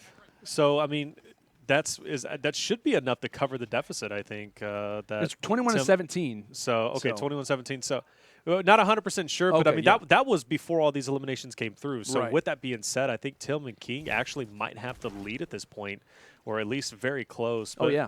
one beautiful thing about Friday Fortnite and at least this elimination type of style tournament is we can live vicariously through these players. Everybody plays pub matches. Now, maybe not to the extreme that these guys are doing, but we all play pub matches, and this kind of gives us the ability to think to ourselves, like, this could be us. Like, we could be playing out, and the possibility of them doing great. This, I mean, it's very much so in the realm of how much we can improve and what we can do. Sounds sentimental, but it's very true, and that's why I personally love seeing this style of format just as much as I do the World Cup. I think both have a lot of great things to offer. Yep. No, I agree with you 100% there because realistically, this is where we all started. Yeah. This style of game, Friday Fortnite, this is where the majority of us started. And to me, it's great to have us back here. Great to be here on Friday Fortnite because that's exactly what I was telling you guys. I'm so thankful for the opportunity to be here and watch such amazingly talented individuals battle it out for a $10,000 cash prize. And you guys in chat, 40,000 of you, baby, supporting the stream tonight. You guys are making it happen. We appreciate all of you. But shots coming out, knock in the hands, and not missing a beat. King Richard showing what he could do with that boom bow, as well as his AR, baby. Comes up. Actually, that was a drum gun, I think, as he lasers him out of the air. And honestly, this is the second game. We could see Aydan and Elevate go down to TimTheTatMan and King Richard. This would be insane, man. Like we talked about kind of unpredicted matchups. We weren't really sure what to expect when it came down to King Richard and Tim in this particular tournament format, but they are answering the call, playing super, super well. And from one side now to the other, we'll see exactly how Elevate and Aydan can start to kind of handle a few things. Players coming from Dusty Divot, playing somewhere to the gatekeeper role as only a minute left before that storm starts to meet the next ring. And quickly going for the edits, trying to grab the high ground. Aydan successfully will manage to do so. Misses one of the first shots, places down the cone to try to eliminate a few of the builds back in his own space. Goodbye to the gingerbread man. Now 5 for Aydan, and he and Elevate are now back in this one. But as the knock comes through, there's only more teammates to come. You see it coming out, spawning another enemy, and they're going to quickly drop down on him. You see they're not wasting any time. If Aydan remembers here, there is a rift towards the top side, so he can easily go right back up, get the rift, pick up his shadow bombs, and go from there. But he's just going to completely leave it. He has his eyes set on the next target, and he doesn't even see Aydan coming with a nice shot to the back of the head. He's going to go ahead and try and edit into the box, not let the enemy a chance to heal, get the knock there, and it's keeping it moving. Next target, he spots him in his eyes, gets a couple good shots on him, drops his shield, and he gets the kill as well. So great kills picked up by Aydan. Impressive. Yeah, Aydan in that situation knew, hey, I don't need to get the rift to go. We need to prioritize, the eliminations coming through, especially with how many players are left in this lobby. There's only 5 total engagements. And on the opposite side of Shifty, it looks as if the last team might potentially be here. But what we do know, this is going to literally come down to the wire, like especially how these players are playing it out. We are down to now the last 4 eliminations. That was a knock, which means there's probably more players over here at Shifty, and they need to lock it down before Aydan and Elevate have an opportunity to even join them. Boom bow in hand, that player's down. We're down to just 3 more eliminations, and you can only imagine, Jacob and Landon, it's going to come down to the last remaining eliminations. It's got to, man. This is going down to the very, very end. Can we see King Richard and TimTheTatMan pull this off? It's not going to be easy, and like you said, it could come down to the very final few eliminations. It looks as if Aydan and Elevate giving the call out saying, hey, there's only 2 more players up. I think that might have been a rift to go that just gets utilized. It might be Elevate, the first one there, and he might be the one who puts the nails in the coffin, the one that seals the deal, and that may be the case. First opportunity to see a few of these players. Where are they at? Where could they be? Are they on the Sky platforms? And it looks like there might be a revive. That's going to be a massive opportunity. It is. More it's players huge. come on the map, and that might be the key. That might be what gives them the overall victory. Wow. Elevate first one here on the sprint, and can he get here in time? Tim is nowhere to be found.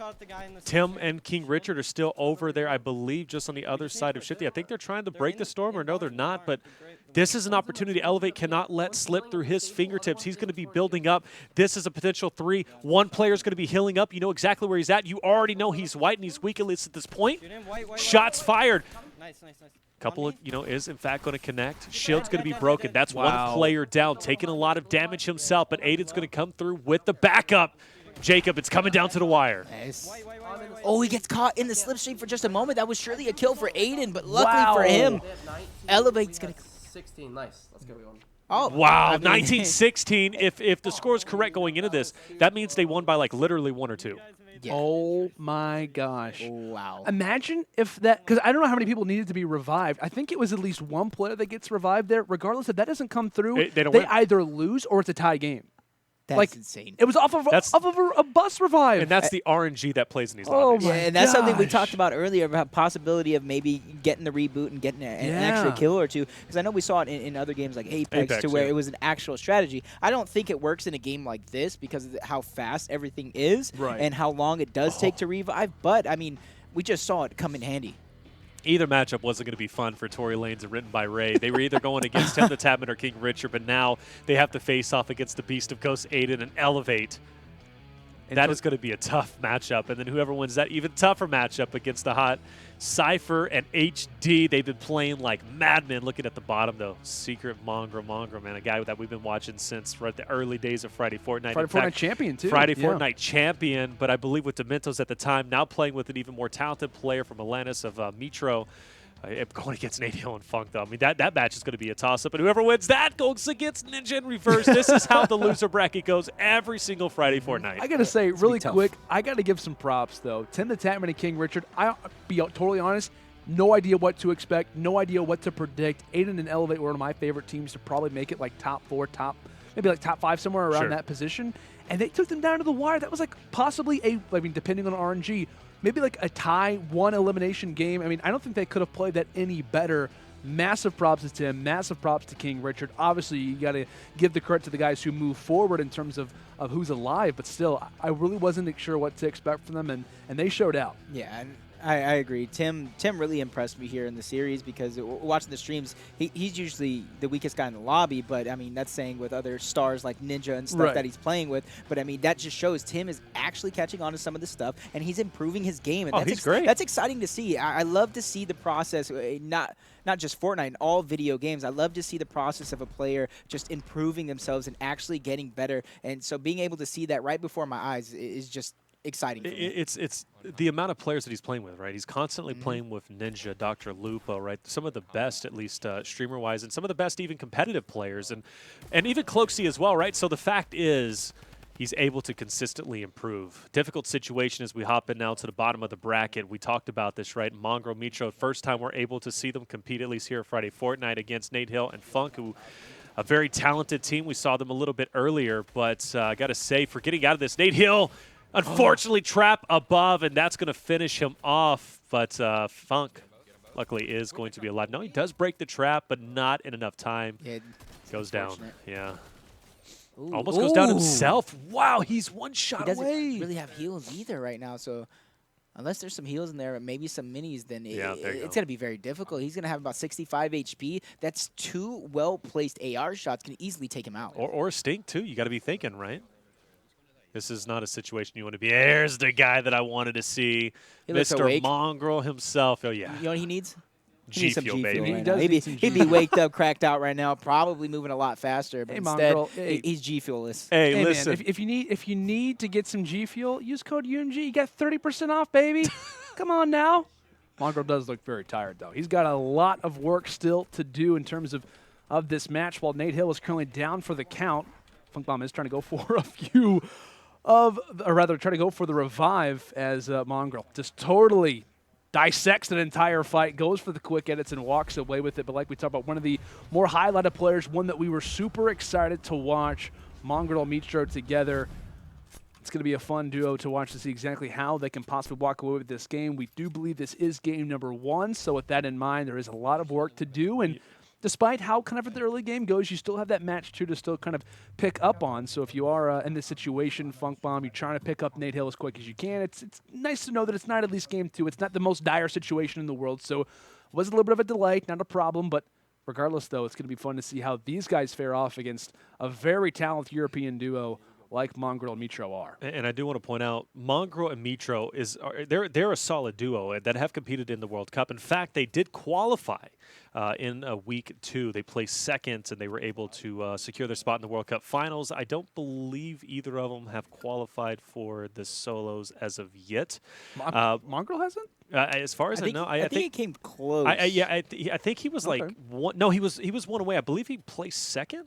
Yeah, no, I want to say second. I think, and I know he was rather close because I remember watching a video on YouTube about him actually getting real. I think he was like mad over it, literally too. one placing away. I think he was Yeah. at like 96 points to 105 or something like that. I mean, that's heartbreaking, honestly, what when is you it get there. that we're kind of bringing up like World Cup scores? I want to say that it was Nate Hill like last week who was like 1 point away from qualifying in solos too. It's is, like, it's so- so It's heartbreaking. It's really Oh, it is. unfortunate. Yeah. Usually you have the guy in first who has a decent number of points, Right. and then the middle of the pack is just so stacked and everyone's so close. A couple of them were even decided by who got a victory royale and who didn't. Right, and it's just it's nutty how it turns out. But I do want to point out to Mitro has in fact earned $288,999 from playing this game alone. So regardless, you know, hey, he's already guaranteed $50,000 walking through the door for the World Cup, but right. he's fighting his way for $10,000 more here tonight to add on to that stack.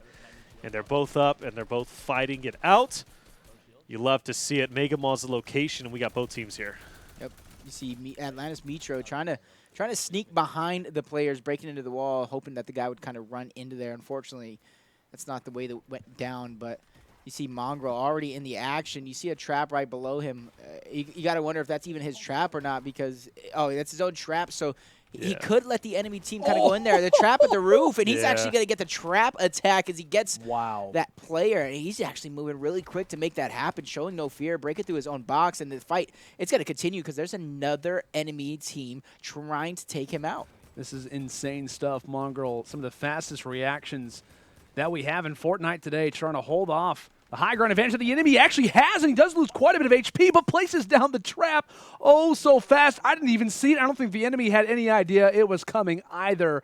A wonderful play coming in from Mongraal. Doesn't even have to use his weapon from time to time. He's got those edits. He's got those traps. My goodness, fastest reaction that I've seen in a while. And that was incredibly important because you notice there was a split at that current point in time. He goes down. Where's his partner? And his partner's not going to be able to pick him up. So him staying up was absolutely critical to continue fighting it out for the later portions. Getting tagged up a little bit, though, is going to be on the opposite end of Mongraal. Mitro over outside of Megga. And he was going to go ahead and box himself in. Nice shots potentially coming out, but he's got to fight off his opponents in a sense, you know. Of course, they can't cause any damage, but they can still the eliminations. Luckily for him, he's going to get it. But I do believe there is going to be a couple of trade-offs. Funk, Nate Hill, they're going to slip in a couple of eliminations themselves, but who got the launch pad? It's going to be Mitro. He's going to be able to use that whenever he wants to. I want to point out quickly, as I look toward the kind of top side of our screen, you see how low that ping is. I know, Nate Hill and Funk Bomb are obviously in North America in terms of, Mitro and Mongraal. They're on the European side as a big sniper shot actually comes in and drops Funk Bomb to a very low amount. He's like, hey, that cozy campfire actually treated me pretty nice. So keep in mind, this is game number 1. If you are the boys on FaZe, you're just trying to get kind of pretty much dive into this lead as much as you possibly can. Having a solid game here is nice because you're going to have somewhat of an advantage when it comes down to that next match. Yep. And if you look at Mongraal's health, he's at about like 5 HP for quite some time. No one really having any sort of meds compared to like shields. Nice double trap from Mitro. They're just styling right now, man. But, I see Mongraal's health, but then I see Mitro with 2 campfires. Yeah. Good point. Nothing to worry about too much. Yeah, he's going to go ahead and join there him. we go. I do want to highlight when it comes to Mongraal Mitro. Just give him one. There you go. Mongraal has insane editing skills. His building skills are some of the best that I have seen in the game. Mitro as well, and you really see that highlighted by their use of traps and the way that they build around their opponents, and they kind of can capitalize on that. So this duo is a very deadly one indeed, and that's what makes them so dominant in the World Cup is just the fact that they can build so well, which really complements their style so much in the World Cup, especially in those Turtle Wars towards the end. Yep. And there's a lot of tools in this game, with like creative where you can actually practice your Turtle Wars, you can practice your Zone Wars. So you guys need to make sure you guys are getting every bit of practice, every style of practice, because realistically, you can't really focus on one style of game because the qualifiers are going to be even different than the actual World Cup. Yep. So you gotta be able to adapt on the fly, as you see, Fortnite usually changing things up quite frequently. So a lot of these players, especially these top players that we mentioned, some of them qualifying time and time again, are kind of the example that is set of adapting. Absolutely. Adaptability, big factor. It's something that you need to have if you want to be a top competitive player, as we did take a look pretty much through all of our perspectives, and I believe both sides trying to utilize, trying to utilize a lot of that I didn't that realize it was mobility, that lopsided. I didn't think Wow. so either, man. Mongraal and Mitro are off to a tear, 23-10. If I will say, like we mentioned, FaZe, they aren't on their host right now, so pretty much playing on 100+ ping in total. With that in mind, they want to have a much more solid game when it comes down to the next one, but closing out this end game is going to be crucial for them, Jacob. Yep, and they just need to be able to keep it going because you got to think with the amount of people left, you're obviously going to go into the next game with a deficit, but you just want to make it as small as possible and continue to try and hunt these last players down. But Mitro, he's going to fall. Luckily for him, he has a superstar on his team to where he could possibly get revived back up. Oh, yeah, he should definitely get picked up in this situation. And I don't know if it's base boosted or what, but that shotgun sounds deadly. Unfortunately, he's going to get dropped by another opponent who's going to be doing that. And yeah, he's going to get fully. Maybe a few choice words there for Mr. Mitro, but I don't blame him. I wouldn't either, man. Like I said, that amount of HP, that quick of a shot, you know, you could argue from time to time like how accurate it really was. Regardless, though, it's now going to be up to Mongraal. It's not the greatest HP situation, a very solid inventory, and the guy with his skills, if he could get a few more resources, a few more builds, he could pretty much take down anybody. That's for sure. Doing a few flips in the process. I'll give it a 10 if you can land it. That was pretty close. Yep. I don't know. I mean, he definitely kind of hits his head there, but regardless, though, making it just inside the zone, as he does possess that 10 elim advantage and so much rather HP being lost from the opponents. Lovely stuff coming in from Mongraal, peppering up. And it looks as if a few rockets come toward his way, trying to set up a few of those builds. I know we do see his teammate possibly giving a few callouts because I know he's just dropped toward the top of that mountainside. So going to be trying to help him out, but we do see as well a few more arrows just nice up reaction. close. Lovely stuff coming in from Mongraal. Drops one, but there is the FaZe boys not far away. A lot of these eliminations are key, and they want to try to find every single one possible. And if you're FaZe, you've got to get back in this game. These kills toward the end are massive. Kind of searching around the area, not seeing anybody as of yet. You see Funk, he's going to go ahead and dip out, probably going to use that slipstream. Yep, we're going to build up to it and potentially split off from his partner there of Nate Hill, who is very low in health, mind you, and he's going to go ahead into the slipstream as well. So I do hear the call out on me, Mongraal pushing as well. So this is going to be a battle towards the end. Luckily, it's only game one, so game two we could see a huge improvement from Nate Hill as well as Funk, but not missing a beat, taking out two players is, in fact, going to be Funk himself. That's the victory. And that was a nice comeback, like you said, at the end. And that's what we wanted to see. Like, what? Oh, my gosh. That's 26, yeah. 19, I think. 26-19. So they did a good job of coming back there towards the ending of the game. Yeah, definitely. 7's not too bad. So. I mean, it's not, especially when a lot of these players on FaZe can slay out. Yep. Oh, yeah. So realistically, they're going to go over to their host. So this is a good opportunity for them to kind of take advantage of the low ping and play a little bit more aggressive than what we already saw. Yeah, I mean, it's definitely a good opportunity, at least. I think a better opportunity than I thought it would be for Nate Hill and Funk. Mind you, this is, in fact, the loser bracket. Whatever team loses, they're going to be out of it. So every single elimination, every game is going to matter. Your tournament life is on the line, and only first place gets $10,000. So you got to make sure you have your A game set and you're ready to play. Absolutely, man. This is going to be a very fun game number 2 to watch. Like we mentioned, it's going to be a decent advantage for Mongraal and Mitro, and I'm glad that they were kind of calling it out toward the end. I want to say it was Nate Hill who was like I said, no, you called it out. Great stuff toward the end. That's what they really needed, and I know, Jacob, you were calling it out as well. Now they're back on their host. They're in a more comfortable position. I'm curious, though. Now for Mongraal Mitro, you hold it at, what, a 7 elim advantage based on the scoreboard that we have. You are off host. I'm curious how aggressive that they want to play, because that's kind of like that number that's in between. It's like, you know, do we kind of play more passive, even for the opponents as well? Like, we don't split, but like, you know, what's the strategy for us? How aggressive should we play? I'm curious now that them being off host, holding an advantage like that, what that's going to lead for their landing locations to be. Yeah, no, I agree with you 100%. This is where it does get tricky. Even on the side of Mongraal and Mitro, it's like, how do we want to play? We know we're at a disadvantage with the ping. We have a lead, so it's like, do we want to play aggressive? Do we want to kind of let these guys lead, and then we'll kind of follow up and get their remaining kills? So there's a lot of decisions to be made, but in my opinion, I think we're going to see something similar to how they started last round, because 7 kills, it looks like a lot, it sounds like a lot, but realistically, when you're as talented as these players players are in this game, it's easily a number that can be overcame. Yeah, and I think a split from maybe Nate Hill and Funk probably not going to happen, just given the fact how they play it out, right? Where they're no HD and Cypher, right, who like to split it up. Yeah. They like to have their partner right next to them. So hopefully, I think the biggest thing is countering the next rotation from Mongraal Mitro. We're going to see a landing coming down. Looks like Salty is going to be in the sights of Nate Hill and Funk, and actually.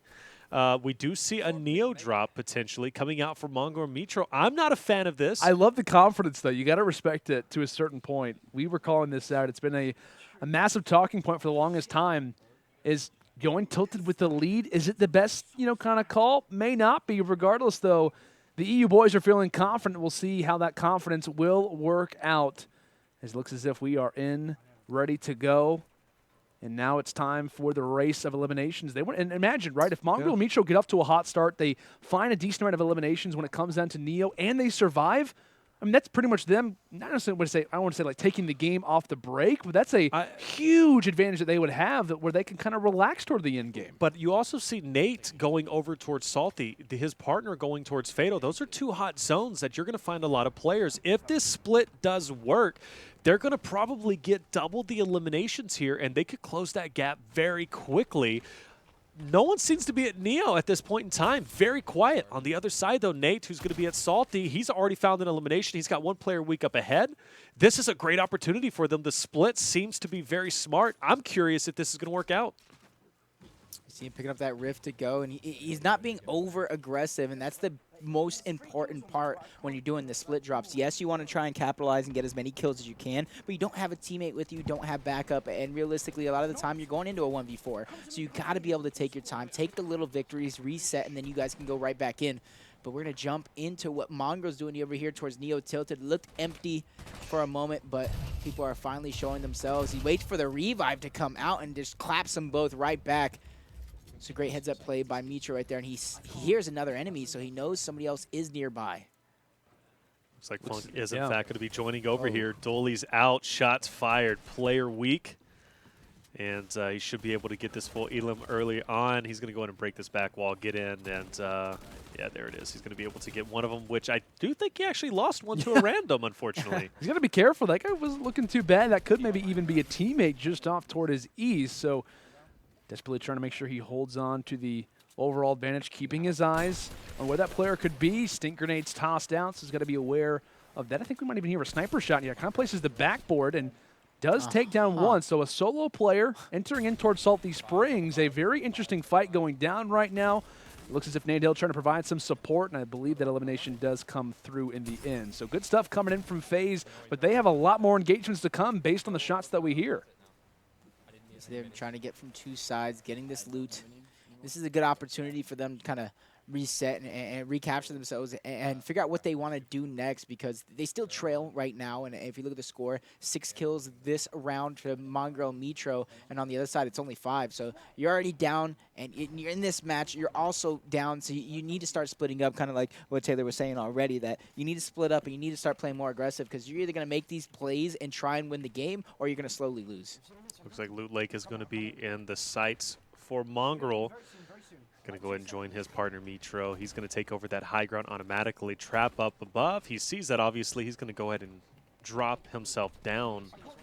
And he can't get in, unfortunately. I guess having a little bit of issues there. Finally, he's going to be able to break free and spots one player and does get a hit marker, but unfortunately takes some damage himself. Oh, it looked like that player had like a good strategy going. It was just like, wow, I did that versus Mongraal. Oh, okay, I'm done for. Like just a very short little, a short-lived moment of greatness, I guess you could say, from the opposition. But it is just dominance coming in from the EU side, and now back to North American soils. We're actually on their ping. Mongraal, by the way, as we just swapped off, actually ends up going down. It looks as if Funk Bomb as well. Also very low on HP. Let's take a look toward the bottom right. We'll see whether or not Mongraal can possibly get revived. Can he be thirsted? Both players from either team either knocked or low.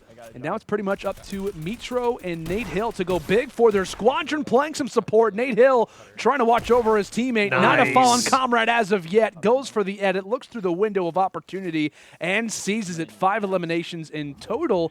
And like we said, Mongraal still down. We'll see whether or not Mitro can go for the res. Based on the amount of loot that's around the area, it seems as if he saw a decent amount of success, so one elimination most likely going through, and he's going to have some freedom here. So big plays coming in from either side. Choosing not to build, just going for the revive out in the open. Very bold play, but could you expect anything less from a man who has made over $288,000? Nobody can take him out, and he is doing a phenomenal job. 7 eliminations himself, and the longer they stay alive, the more eliminations they get. That 7 elimination lead they had going into round 2 is looking better and better. And, you know, Nate Hill and Funk, they're starting to feel that pressure, and it is increasing exponentially as more players drop off the map, because that's less players they're going to have an opportunity to take out to close that gap. Yeah, so right now it does look like Nate Hill, Funk Bomb, they're going to stick to what they're doing right now with sticking together in the pack, but they need some sort of mobility push right now. It looks like they're going to go towards that slipstream and try and catch somebody, but Funk Bomb does also have a jump pad in his back pocket. If things get sticky, he knows how to escape, and then eventually, if he's nowhere near any of these slipstreams, he can also try and use it to move around the map and spot his next target. Yeah, mobility is going to be the key if FaZe wants to stay alive. Like we said, guys, all the matches until the last one is going to be a loser's bracket, so life on the line. We'll see whether or not how FaZe can deal with the current struggle that they face. What, down 10 eliminations, not many are up, and unfortunately for them, as Mongraal did get rezzed, he and Mitro are still alive, which is what you're kind of banking on. If they were to go down, at least one of them, your chances could go up, but we'll see whether or not FaZe could pull off something incredible, as Mongraal and Mitro are still going on for the rush. It looks like they do have an enemy in their sights, and if that's the case, like we said, these kills, these eliminations right here could be what ends it all. And there's that tree fight you love to see, ladies and gentlemen. He's got to break that down before he's able to go through big. But with that being said, Mongraal in an interesting position. Literally, this match is in their hands. Funk gets dropped, fully eliminated. And now what's going on the other side? I would love to see Nate Hill's perspective to see what is going on. Of course, with his partner down, he's not even on the map either. That is so unfortunate. He's not going to have an opportunity to get the revive. Basically, he's in a 1v2 against Mongraal and Mitro World Cup qualifiers, but, you know, they are themselves. But it's definitely looking as if it is going to be grim, especially since they had that 10 elimination lead. Still firing shots. He's not going down without a fight. Got to respect it, Nate Hill trying to hold on. Sniper shot goes through, and if that player would have just looked over, would have just peeked over the edge, you could argue whether that kill could have happened, but high ground gain for the opponent, and it looks as if the heavy sniper actually destroys his own structure. He goes for the edit. He's trying to bring all of these walls down, but still the opponent grabbing the high ground yet again.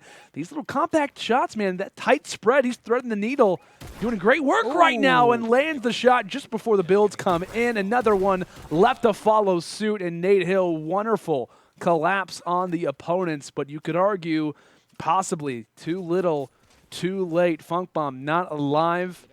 And as more players start to follow, as Mongraal and Mitro still are finding opponents, it's looking less and less likely that FaZe, at least this particular team, is staying up.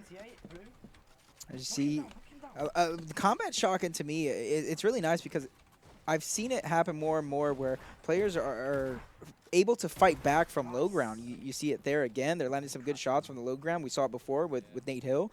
So the combat shotgun, at first, I personally was like, I want to bring the pump back. I still want to bring the pump back. But as players relearn how to play those close-range fights with the combat shotgun, it gets a little bit better, and it's not as much of an issue. It's true. I mean, the pumps, I mean, they're 200 headshot, right? So it was kind of interesting, but you see the scoreline, 42-29. Okay. Mathematically impossible, as we casters like to say, and GG to Funk and Nate Hill.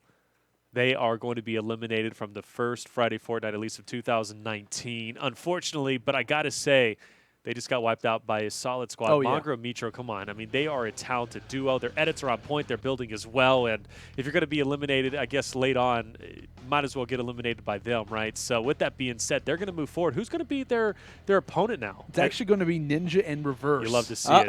That is, man. I got to say, Ninja's got his hands full with that one. Yeah, he does. That's going to be a very fun one to watch. I know that's one of the many losers bracket games that we have getting ready to go through. Another game that's actually going on right now as we take a look through the highlights and kind of see exactly what went on in this game. one to be looking out for. Losers round 5. Shout out to production for pulling it up. Aydan Elevate right now facing off against Tory Lanez and WrittenByRay. Can you imagine if Tory Lanez and Ray end up walking away with that game, taking down 2 very talented players, professional players, Aydan and Elevate? That would be that'd be something I'd write a song about. I think Tory Lanez, he's given up the career of rapping and singing, going over towards Fortnite. I think WrittenByRay's like, hey man, listen, it's time to either first off split what you're doing. You can rap and do your concerts on the side, but you're going to be playing Fortnite from now on because you're making some money. Oh, Dude, he could have the first ever rap concert Fortnite show. That'd be cool. Marshmallow did it. If you're looking for an Tory Lanez, hit me up. What's up? I think Jacob's got a plan going. I don't know. I saw that. I didn't see that coming in, but I definitely did. Oh my gosh, pull it up. Pull it up, production. We got to get into this match. No. Aydan Elevate are down. Tory Lanez, WrittenByRay Let's go, are still Tory up. Lanez. Unbelievable. Tory Lanez is at 7 eliminations? Now, you guys got to understand why I'm so shocked by this, by the way. Tory Lanez did not play well in the first Friday Fortnite. Now, granted, all respect to him. Love the guy. Love his music. But this is a totally different player. WrittenByRay obviously putting on... coming through. Look, Aydan only had 3 eliminations himself. This is incredible. I'm loving this, man. This is what the shock. This is the shock of Friday Fortnite. You just never know what's going to happen.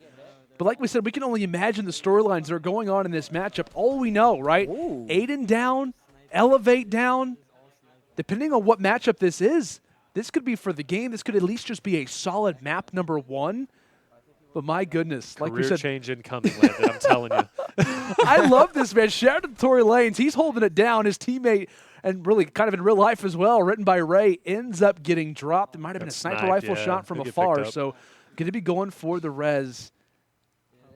I'm impressed. Oh, yeah. You got to be, man. I'm impressed with what I'm seeing right now. Never would I have expected to be here, let alone casting over Tory Lanez, possibly with one of the biggest upsets in Friday Fortnite history. I am dumbfounded. Honestly, this is great stuff to see. Tory Lanez, shout out to you, WrittenByRay as well, who's, by the way, a phenomenal guy. Oh, yeah, absolutely. You know, this guy has, he's always positive. He played incredibly well. Tory Lanez, though, going with the builds, gets the high ground, and he dips out. What? We are seeing some nice plays coming through. This is insane. He manages to stay up. What an unbelievable moment this is right now, and just trying to pad stats, trying to just be up. This is crucial. Like we said, it's all on him. The spotlight is on Tory Lanez, as it is probably most nights, most weekends. And my goodness, he's going on a streak. Goes for one of the elevated structures, one of the sky bases, and just looking for maybe some more things for that inventory, Jacob. Like you said, he's not really sitting the greatest when it comes down to regular health. No med kits, no bandages. But he does have a few shadow bombs, so that could lead out to a possible later success, but it looks as if he might be on the midst of a possible 3P. If he does want to utilize that shadow bomb, that could equal out to grabbing his teammate Ray's card. Oh, and he's an opportunity for third party, which means opportunity for more kills. Hits about 93 damage, popping the shields of a player, but I like the way he's not tunnel vision on the kill with another 136. So he has 2 players that are on white right now, so he can easily take advantage of this play and gets himself a couple more eliminations before it gets any further. This is awesome. I mean, Landon, if you told me we'd be in this position, I would tell you no. And that's a lovely fantasy you got there, too. That's what I would have said. You know what? I've been known for my great analysis of matches and stuff, but this is phenomenal. Coming through just about to get the wall. He knows to go for the edit. He looks like a totally different player. It's absolutely insane. He's trying to go for it. Actually, he could break over to the left. I don't think there's a wall. What's great is on that the he does opposite have, end. He has so many bounce pads There's to no work wall with, over there. right? So it's like he can easily get out of dodge. He's kind of playing this very well. Like, he knows exactly where to go from time to time. He also has now access to another bounce pad. He does have one player behind him. This is a perfect third-party opportunity. Oh, my gosh. Peppering so many shots. I believe ends up knocking out one, so that's going to be nice. And now the key. Oh, he's in a perfect position. He does have shadow bombs. I will say the reason why he's probably not engaging right now, at least that's what my interpretation would be, Jacob, is because he doesn't really have a whole lot of HP. He doesn't have a lot of HP, doesn't really have another teammate, and he knows as long as he keeps the high ground, he's very, very close to the zone as well. Oh. He has redeploy shadow bombs. Unfortunately for him, he needs to find a way to stay alive and get out because right now he's going to get the 50 shield, so he has 75 HP.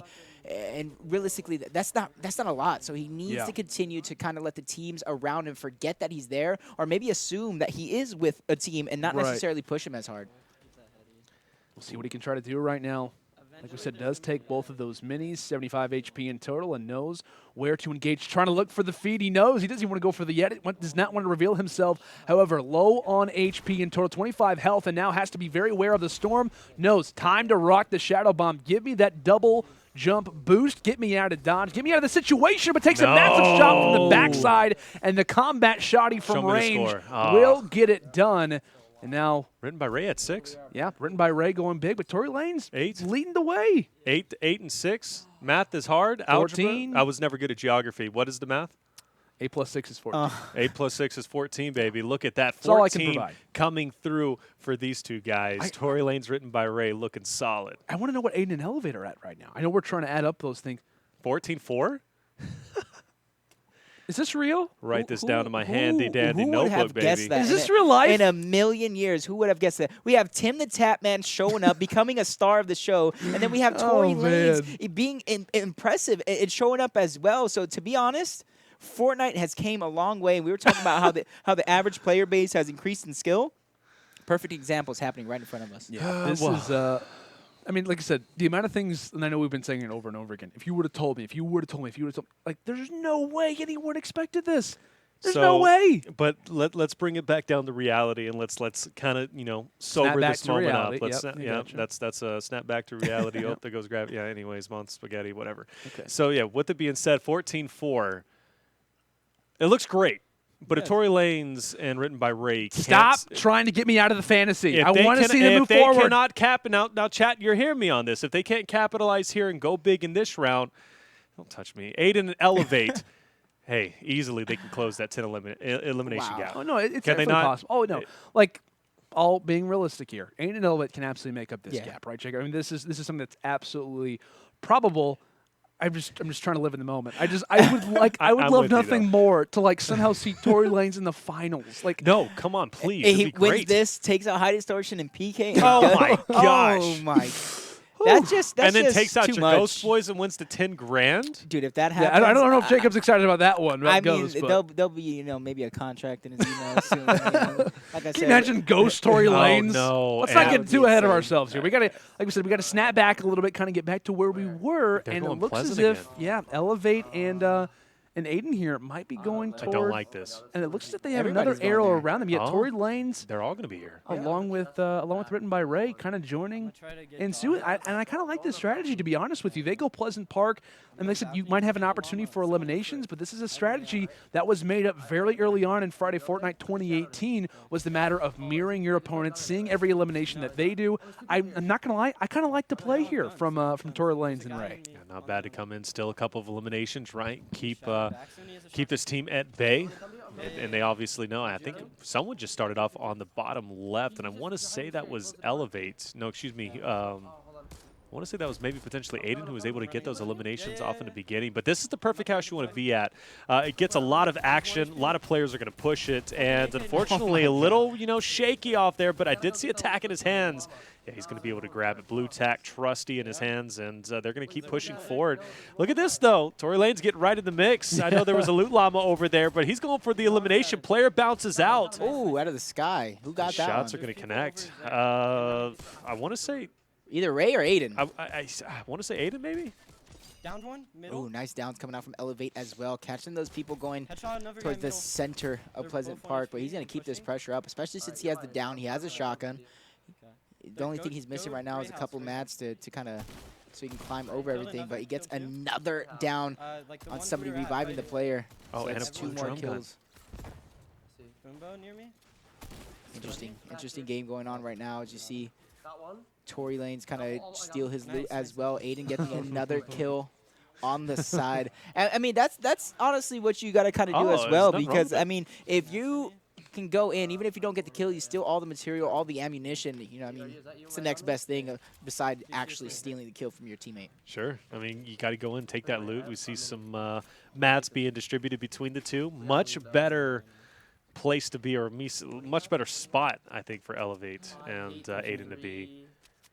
5. All right, we're only down 5. So they're down 5 at this point. So, like I said, 10 eliminations, they're closing that gap. You know, Tory Lanez, WrittenByRay, they still have to pop off this game if they want to try and win this because we know, I mean, Aydan Elevate, that first game was probably a fluke. They ended up getting dropped relatively early. They probably got aggressive. I don't know where they landed, right? But overall, they can easily close this gap. Yeah, and I will say, like, 5 eliminations is not an accurate depiction of those guys whatsoever. Like, they're here, they're as far progressed in this bracket, you know, for a reason. For those who may not even know these guys, they're, you know, that's kind of like easy to kind of call out, but obviously us knowing how talented they are, noticing Aydan's history, obviously Elevate's come up as of recently. He and Cease have been insane as a duo together. And it looks as if Aydan actually does end up landing on the back of Tory Lanez' quad crasher, going for a ride. And I'm curious what Tory Lanez wants to do. I was going to say, is he going to let his Uber driver just drop them off at the chest? Appreciate him. Oh, give him a tip at least. My goodness. Oh, man. I've never seen somebody so talented in my life. Rapper, Fortnite pro, Uber driver. What's next? Listen, man knows how to make money, doesn't he He not? does. All about his hustle. Let's get it. Love it. And that $10,000, that would be pretty nice as well. Yeah, not bad, but ooh, how's he? He's going to take some fall damage once he gets down, unfortunately. Well, he gets swiped by Tory Lanez again. He actually did. I got to say, this is why Aydan is on the main stage and I'm not. I just would have swan dived off, took a little fall damage. It is what it is. But these are a lot of crucial fights going down right now. We see all 4 of our players pretty much have rotated from Pleasant now into Loot Lake, all pretty much a consuming force, as we'll now hop back into the slipstreams and be on for the rest of the fight. Elevate continuing to want to lead the way. We talked about him, especially when it kind of came down to their last series, right? They ended up taking down King Richard and TimTheTatMan. The reason why was because Elevate was the first one to the fight. He was the guy who was engaging first. He was the one who pretty much entered in and managed to find those players who were going for the reboot. So you got to give a lot of credit to that. Sometimes first sight can be the overall advantage for a lot of these things. But my goodness, like I said, first sight for people who see the most eliminations, and that's going to be WrittenByRay and Tory, who end up finding a lot of those to start off Neo. I think Aydan only got one of them in that situation. Elevate's going to heat up. He's going to get one himself. But yeah, WrittenByRay, Tory Lanez keeping up with the best of them, and they are stealing as many eliminations as they possibly can. Impulse coming through, and Matt's are currently gone. So if he gets into an engagement against a solid team, luckily he'll have his teammates and his enemies to kind of back him up, but he's not going to fare too well if he gets pushed while he's by himself. But he can't even build up to the slipstream left. He's going to be able to get it himself, but we just have to split up. Like, we really... We hear it coming out. Aydan, the plan. He said, we have to split up. There's no real other choice because they're playing well. They're playing actually really well right now, but Tory Lanez and WrittenByRay, they're popping off themselves, and they have the game 1 lead. So they're in a good position right now to do the upset over Aydan and Elevate. They are 1 game away from top 6. And we talk about the amount of talented players that are in this tournament. I mean, pros, talented young stars. As Aydan thankfully takes someone down there and really didn't even stand a chance, but still like 1 game away from top 6. It's unbelievable. But we talk about the amount of talent that exists on the other side of the battlefield. Aydan and Elevate desperately wanting to make this comeback happen. And I will say, I won't say the game is young, but there are still so many more eliminations to find. I know back in the early Friday Fortnite days, I always kind of like to kind of key the term the final 30. There are like you are never going to find more people on the map than when it comes down to those final 30 players, because as that number at the bottom right starts to slim down, your chance of seeing them starts to go up. So all things considered, Elevate yet again going toward the fight, and this is a massive moment right now. The split that comes through is going to give them a lot of mobility, a lot of time to work with, and if they can maximize it, it would be big. At the same time, as Elevate starts to split off on the other end, Tory Lanez ends up going down, a blast from the backside as Elevate narrowly makes his way through the kitchen as the chicken desperately trying to escape, and it looks as if he might narrowly be able to stay up for now. Trying to get out, wall starting to close in, and Elevate goes down inside of the bathrooms as he is dropped. He is thirsted, and Aydan not going to be in a position to pick him up for right now. Tory Lanez is still down for the count. He could still be rezzed, and depending on what Aydan can make happen right now. Oh, if he goes down, that's it? Yeah, this could be done for.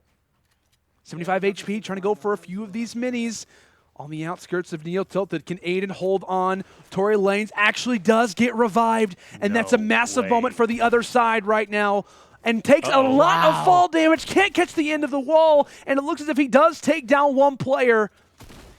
finishes off the elimination, has a med kit, but does he have the time? When will the opposition start to engage? And can he also pick up the revive card from Elevate? I don't think he's going to be able to, right? I mean, it seems like it's pretty far off at this point. You hear them, they're in the storm fighting. Ray potentially could go down if these players are correct in this situation. And yeah, Ray looks like he is going to go down. Tory Lanez now has to go big in this situation. Ray kind of his backbone, right? But we have seen Tory Lanez pop off, getting 8 eliminations after that first round. But it's going to be a nail biter, and really it's all dependent. Will Aydan stay up in this situation? If he doesn't, they are out of this tournament. Never would have thought I'd find myself in a situation where I would say, we got Aydan one-on-one with Tory Lanez, and Aydan has to make a comeback. So Tory Lanez being the underdog, he has the lead. Aydan looking to try and grab that ball, but as it, it kind of goes faster than him, he's going to try and mat up and then move from now, trying to get ready to spot the next target. And there it is, right in front of him, trailing by about 6 kills. Aydan getting another one, so make it 5. As he's trying to make a comeback to continue his tournament run here. When Keemstar originally tweeted out, he tweeted at Tory Lanez and said, hey, you interested in Friday Fortnite? And Tory Lanez responded to that and said, throw me in there. Yeah. And boy, has he come out to play. I know we've been giving him a lot of credit, but it's just insane the fact that how well he's playing and how in this 1v1 situation he's going up against Aydan, and this is for top 6. Aydan Elevate. Such talented players in their own regard. If Tory Lanez could hold on, keep this lead, it would be one of the most insane plays, one of the most insane runs we've seen in Friday Fortnite history. No other place but Friday Fortnite will you see a rapper such as Tory Lanez playing against the pro players of Aydan and Elevate. It's just not going to happen. No one else is doing what we're doing right here, and you love to see it, and I'm so happy. Friday Fortnite is back, baby. Use the hashtag Friday Fortnite when shouting out the stream. But yeah, look who's right next to Aydan's side on Tory Lanez. He's like, hey, I'm staying right with you. Whether I'm getting the eliminations or stealing the loot, I'm not going to let you have your way. I'm taking this game. I'm wanting to be in the finals. So I think it's about a 5-kill lead for Tory Lanez right now. 20 kills on the map, so this is going to be really, really close if Aydan is looking to come back, because you got to think out of those 20, maybe about a third of those are going to get killed by other randoms. Yeah, so potentially, this could come down to the wire. And I want to point out one thing that kind of sparks me about the entire screen that we have. Most important inventory kind of slot is those bounce pads, right? The ability to constantly move when you're in those 1v4 squad situations. The mobility factor is massive. So the fact that Aydan has that in his possession right now, can utilize that, also has glide redeploy, is going to be huge for his confidence. Obviously, he ends up taking down one off the start, is looking to be aggressive on the other, but I think it's Tory Lanez actually who does hold the high ground on the other end, as the fight in Loot Lake should continue. No way. He just ended the stream. Aydan ends his stream, and I'll be honest with you guys. Wow. Normally, now we don't know 100%. No. Normally, that means, I'm just saying, done. That normally means that you rage quit, the tournament is over for you. That might be Tory Lanez and WrittenByRay moving forward. And based on the bracket, it happened. Tory Lanez and WrittenByRay are guaranteed top 6. They take down Aydan, and they take down 100 Thieves' own Elevate. What an unbelievable performance. We had no idea how they would do when it came down to this tournament. They were in Friday Fortnite in 2018, but boy, have they made a come-up. Massive shout-out to these guys, as now they lock in a spot to now take on Sypher and High Distortion. Wow, and Sypher and HD is going to be like some of their biggest competitors as of yet, because we know how aggressive Sypher and HD are, but the fact that they beat Aydan and Elevate. Because remember, like you said, last Friday Fortnite, they were good. WrittenByRay was excellent. Like he was a solid player, and he was like saving Tory Lanez. He was like putting him in the backpack. Now it seems like the roles have been reversed. Tory Lanez came out with a banger and comes through big and is able to take over the victory. But I gotta say, I can't wait for his new single to come out. Clap Ghost Aydan. Oh no. And that's sad to say, I was like, because you're on Ghost. But like, to be honest, now. if I'm Aydan, I'm honestly not too upset, because how often can you say, you played against Tory Lanez and all that? So this could be the start of a partnership between Aydan and Tory Lanez. Oh my gosh, that'd be sick, right? Next week, Friday Fortnite. I'm saying you were kind of giving the call. You're like, yeah, maybe Tory Lanez, sign him to Ghost Gaming. Yeah, slide the DMs. Yeah, right. Oh my gosh, Don't worry, insane, Ray. We'll man. bring you along too. Yeah, man. right. Yeah. Ray's also super talented player. Yeah. That's without question. So all things considered, we're actually hopping in now toward another losers bracket game. As it is going to be Reverse and Ninja facing off against Atlantis' own Mitro and Secret's own Mongraal. A very hyped up match, one that we were excited to see. And I'll be honest with you guys, a lot different than the last game. We were shocked to see one team make it through. I think out of both of these squads, it's kind of hard to make a pick at this point. 13 eliminations in Reverse's hands, 1 player remaining. A lot of vegetation to kind of hide behind. But I got to say, this lobby was cleared out relatively early for there only to be 1 player remaining. So I'm kind of curious, how many eliminations did we get? 13 for Mongraal, matching the Reverse from Reverse's at 13. Now the question is, how much does Mitro and Ninja have? I mean, what we have 10. So what is that? That's 26, 36. And now it's up to Ninja at how many he has. This is just 16, 16, or 13, 13, excuse me. So, and then Ninja sitting at 13? Is this a new hairstyle for Ninja? It is actually. I saw this the other day. He's been talking about getting a haircut. So that's He looks pretty nice. That's like 49 eliminations this game alone between these 4 players. Literally half the lobby. Me and Jake are reporting out his hairstyle. I'm trying to Taylor's trying to add up the score. I'm trying to add up the score, but hey, you guys gave me time, you know, kind of stall a little bit to do all the crazy math in my head. But 49 eliminations, they have wiped out half the lobby here. Yeah, this is insane. Great stuff to be witnessing right now in our losers quarterfinal game. It looks as if Ninja, though, kind of toward the latter parts of this matchup, looking for where the sole survivor is. The hide-and-seek champion is awarded to this guy because no one's going to find him. And like you said, Taylor, a lot of trees, a lot of vegetation around the area, and it looks as if Reverse 2K might be seeing him and not going to find his opportunities. Okay. Okay. No idea what's going on right now, but it looks as if he does land the shot. Decides to go and put down the build, so he's the only one who has the advantage in Reverse. Gives him the L, and also finds 14 kills. That was the last one to solidify stuff. So we'll add up the score. I know it's going to be a very high elim game in total, That's but a still. 50 eliminations total. Oh, my God. Wow. 50 eliminations total between the two. 27. I was wondering because 23. when we started the game, I was like, this was a quick lobby. Like, we're not even down to the final circle. Yeah. And we're already seeing, you know, half the lobby gone. I mean, that's insane. 27-23 is we're going to, I think, Ninja's going to have that lead, it seems as if right now. But phenomenal stuff. But to have that lead against Mongraal Mitro, from the time that, you know, if I do know these guys, whether or not they have the lead or they have a deficit, they're going to go tilted at some point. Yeah, so probably. Neo tilted is probably going to be the area we're going to see for that. For Mongraal and Mitro, right? I think you know, Ninja Reverse probably still going to go to maybe a hot zone, if you will, but I think they could, if you could only see the lobby right now, they were all in sync just dancing out. But, you know, I definitely think Ninja Reverse, they're going to kind of play it a little bit safer here, get those eliminations off the start. But that start from Mongraal Mitro is going to tell the story. I will say, all things considered, and Jacob, I want to hear your thoughts on this as well. We kind of know, for the most part, what Ninja and Reverse are going to do. They're not going to play like overly aggressive. I mean, to start off the entire tournament, they went like Lazy Lagoon. So if that's any indicator, they know when to play passive. But when it comes into Mongraal Mitro, their last series, they're up by like 8 or 9, and they keep going Neo tilted. Like, obviously, that's nice. So I think if you are kind of in the minds of Ninja and Reverse, you got to kind of be saying, hey, we want to play a little bit more passive because we have the lead. We have to keep in mind the other team, we know they're going to play pretty much, you know, guns ablaze. They're going to be putting their foot on the gas pedal. As soon as they see somebody that realistically they're going to go at it, and they know that they've been here before. They've been in this situation where they need to bot mop in order to come out on top. And to me, this is a real close matchup simply because Ninja and Reverse do this all the time on their stream, especially Ninja. This is exactly what he does, especially this is a warm-up for him. I mean, in all reality, it's a hell of a warm-up, but I guess it could be, considered a warm-up by any means. But I got to say, Ninja Reverse, 2 solid players. But I think we're dropping in, baby. Let's get this second game going. Is Mongraal and Mitro going to be able to close that 4-elimination deficit?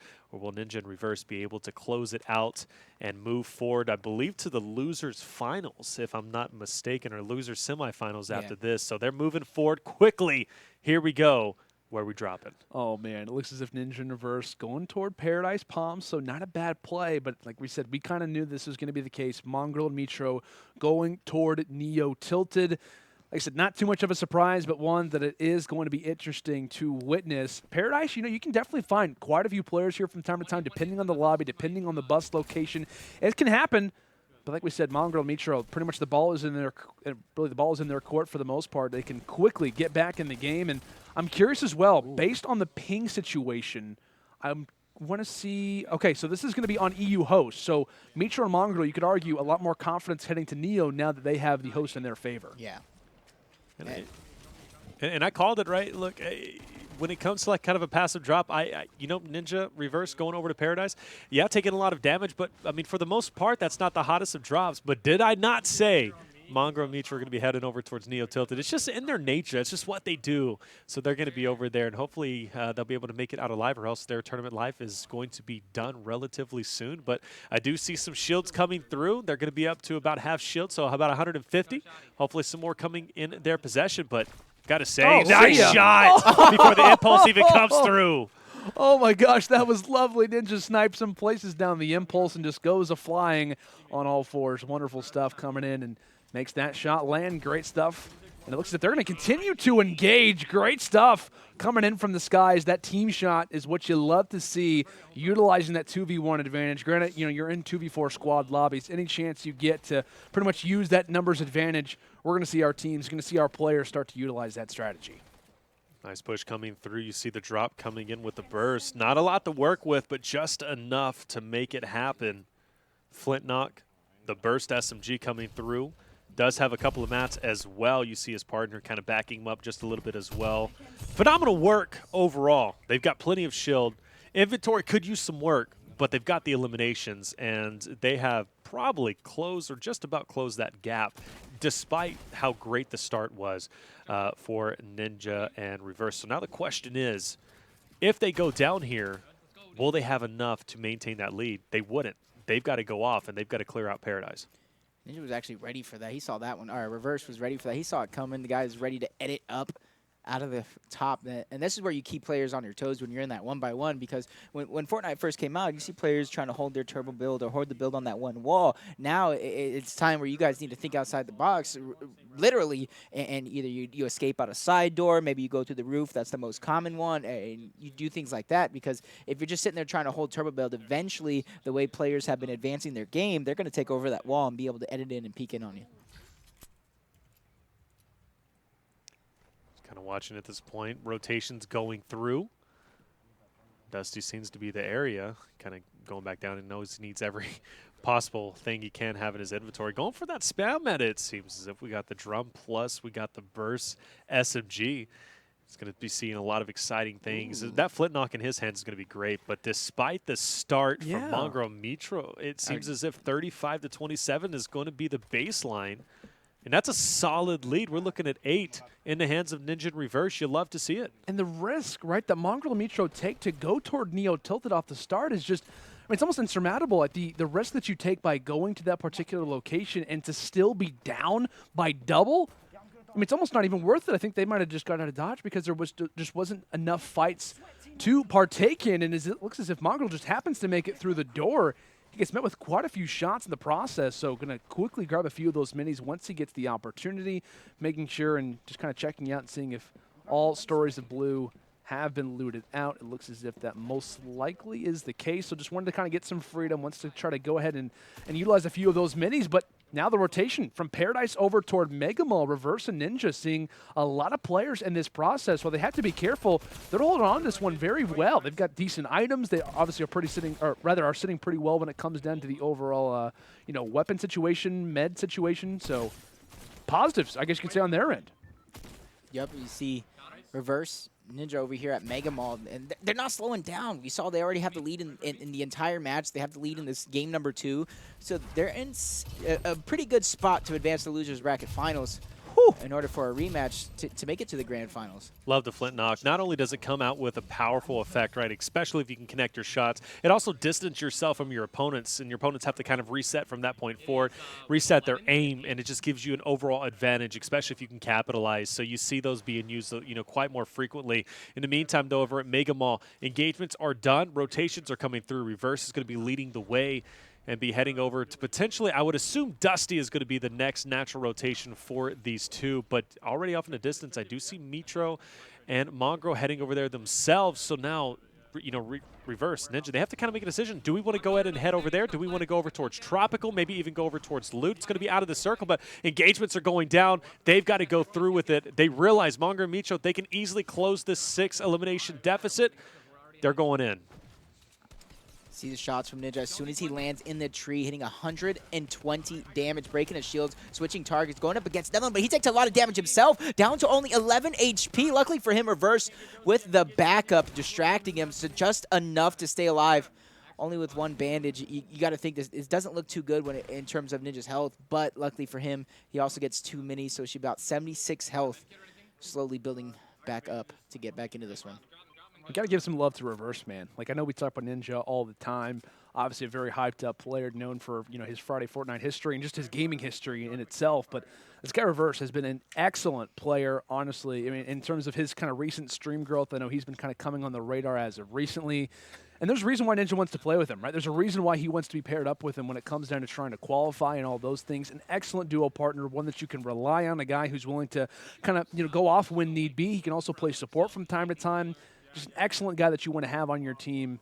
And obviously we're seeing him have a very solid performance when it came down to game number 1. 3 eliminations up to this point, but he's going to be a key, you know, kind of factor for them. He's going to be a really big game changer if he and Ninja want to hold on to this advantage, because we know how fast Mitro and Mongraal want to play. They're willing to throw their bodies at things. They're willing to throw traps down if need be. They have the quickest reactions probably in the entire tournament, and with all those things considered, we're going to lay witness to it in Pleasant Park. Rotation being made, and Mongraal dropping one already off the start with that flint knock.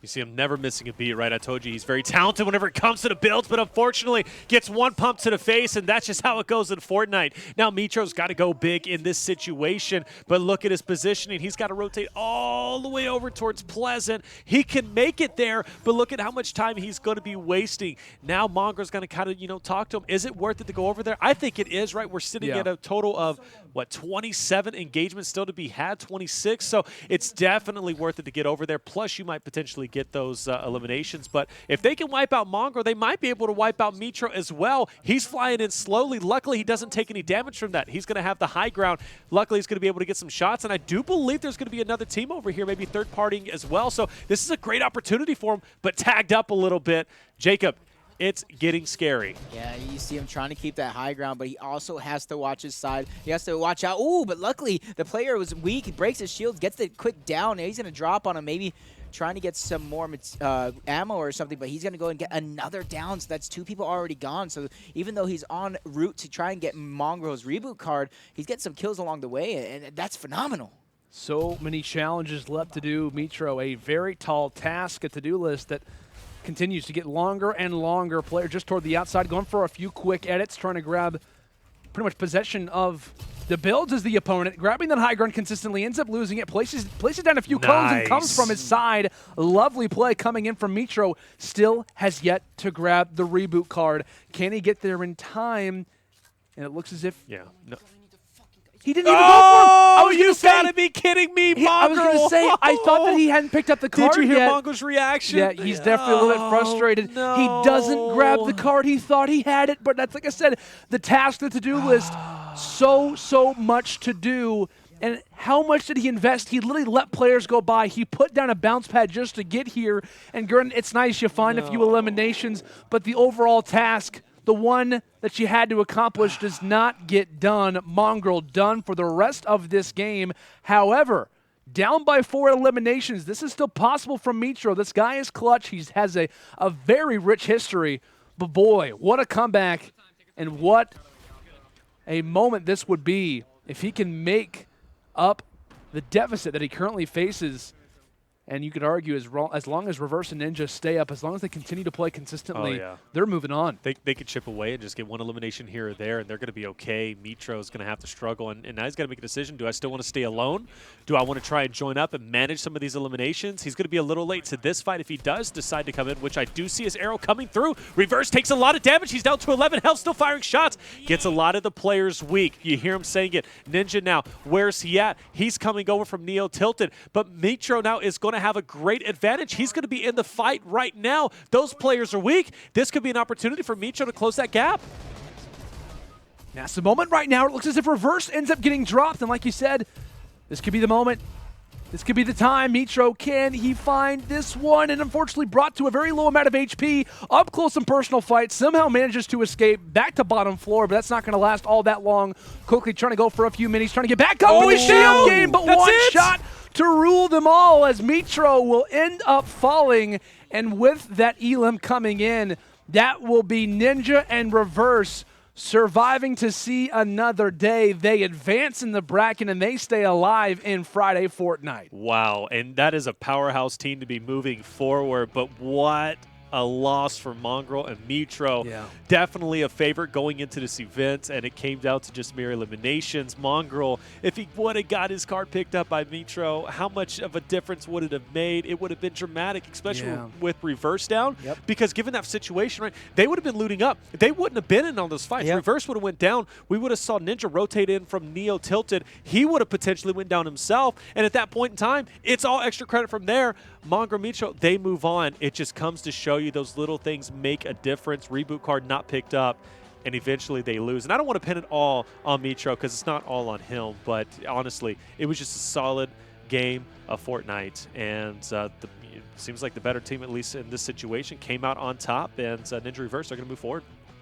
I got to say, one thing that I have kind of noticed from Friday Fortnite, the reason why I think we're starting to see certain teams make it forward in terms of rather the other, is the way that you value your life. And that was one thing that we were kind of talking about, originally in Friday Fortnite was, playing passive. That's kind of the goal.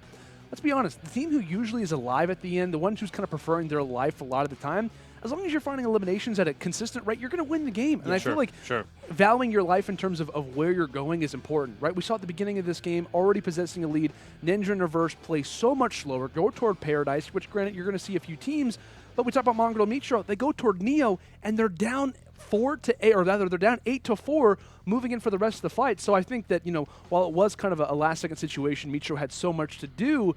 I mean, if they started to get kind of a little bit more kind of bang for their buck in that situation, they probably would have walked away with this game. But for me, it's the matter of valuing your life and being able to kind of stay alive, and that's ultimately what kind of does it, at least in my opinion. So.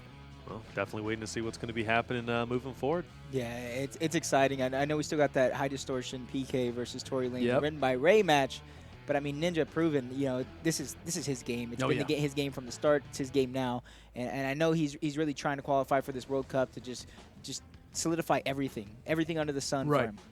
Yeah, like I said, guys, a lot of storylines, a lot of interesting things going on right now. Like I said, Tory Lanez is alive. He's in top 6 right now, getting ready to face off against, like I said, like HD, Cypher. A lot is on the line. A lot more awesome games to come. But we're going to throw it to a quick commercial break. When we return, Friday Fortnite 2019 will continue.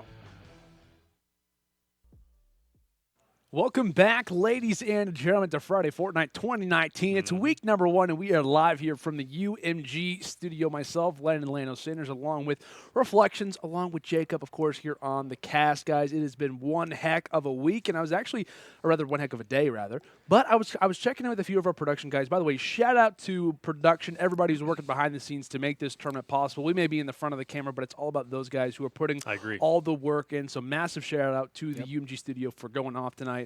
But they were letting me know that we have actually been at certain points on Twitter trending worldwide number 1, US, UK. Hashtag Friday Fortnite. Hashtag Friday Fortnite. So massive thank you to you guys for constantly getting those tweets out there, letting us know who you think is going to walk away with games.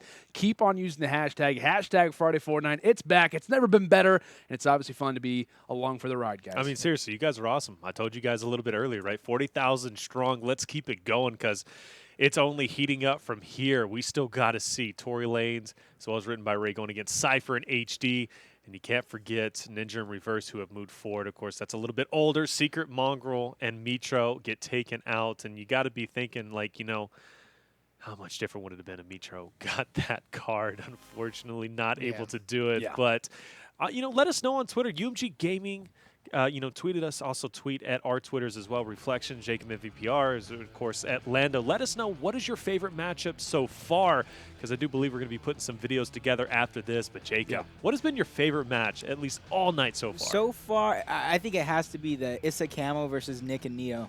That was a very exciting match. It was really, really close. A couple blunders on the side of kind of both teams, but it showed just the amount of skill that is in Fortnite right now. And it's insane because even players that aren't necessarily the most known players in Neo have accolades like being one of the best slayers in the World Cup qualifiers right now, and then doing it again here like we saw. I think first time we saw him, he had like 19 kills in a game. So it's just insane the amount of talent that's out there.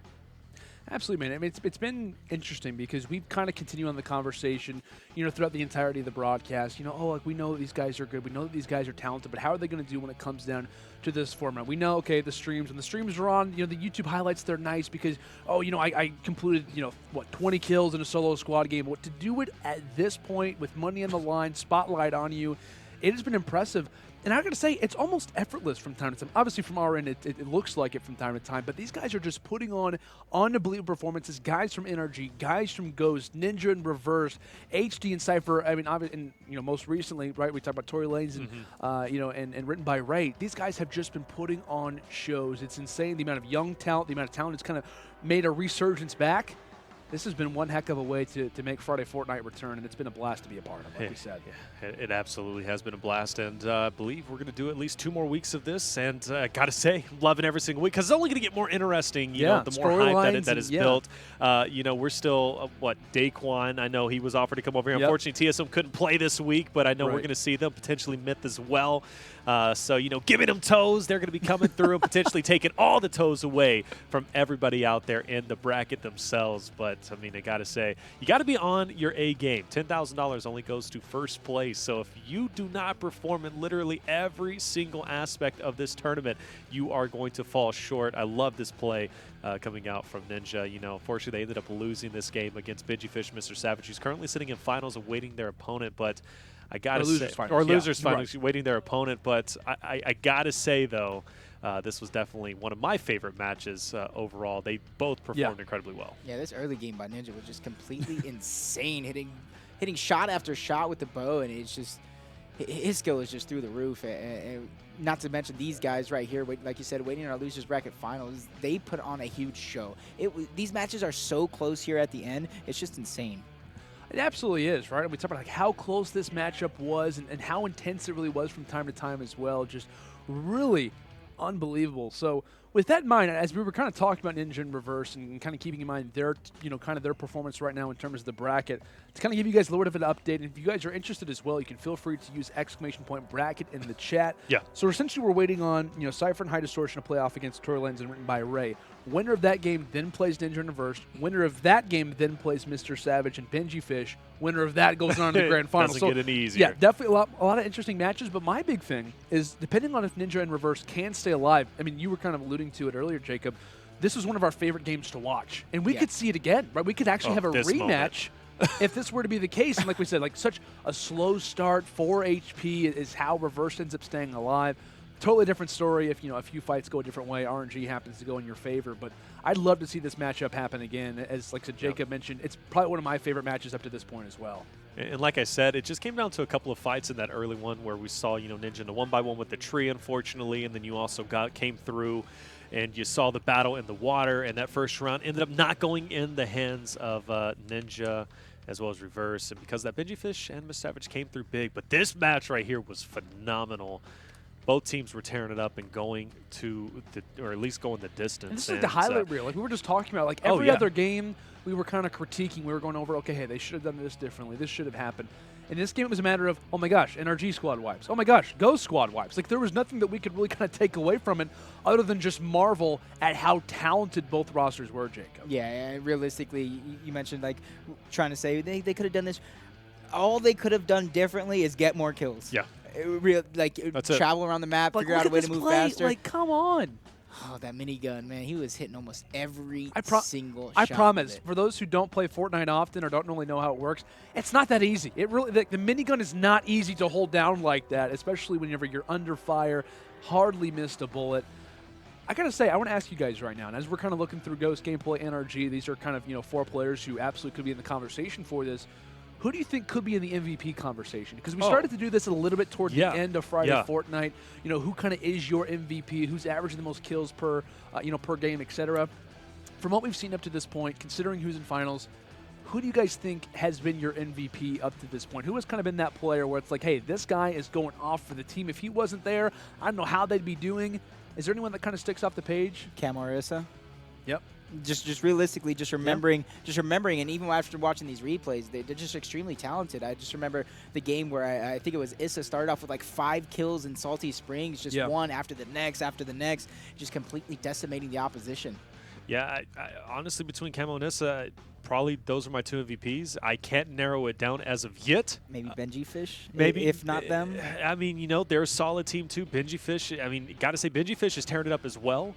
And one thing that I like really quick, and I want you to continue with that point, one thing that I love is that it's difficult for us to find someone because of how consistent both these teams are. Like, I'm looking, I'm like, well, you know, I could choose Benjyfish. Savage had some really good games. Yeah. I was looking earlier, we were talking, you know, giving a lot of credit to Issa and well-deserved, and then Kamo comes out in like 3 straight games and just dominates, like finishes off with like 9, 10, and then I think 12. So I think it's interesting because of how hard it is to predict a possible MVP because of how great all of our duos kind of toward the latter parts of Friday Fortnite really have been. And if Mongraal and Mitro wouldn't have been eliminated just now, honestly, Mitro probably would have been one of my MVPs. One of the front runners, yeah. Yeah, because he was coming through big, and even if he got that revive off, like that would have even been more added to his resume to be the MVP because we saw some phenomenal plays coming out from both of them. I mean, this was included, right? Whenever we saw him kind of go onto the sky base, build, you know, the 1x1, place down the traps. I mean, they're an insane team, and Mitro was really the binding that Mongraal needed in order for them to be successful, but in the end, it doesn't work out for them. But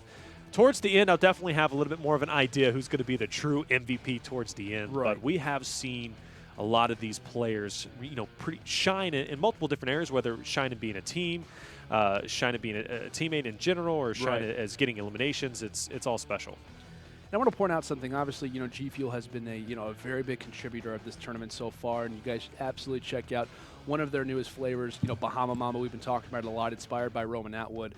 We obviously want to lend a hand to our friend Roman Atwood at this time. He and his family are going through something very, very difficult right now. I think it was yesterday the Atwood family ended up suffering a loss, and we want to absolutely extend our hand to them, let them know that we're thinking about them today and wish them all the best.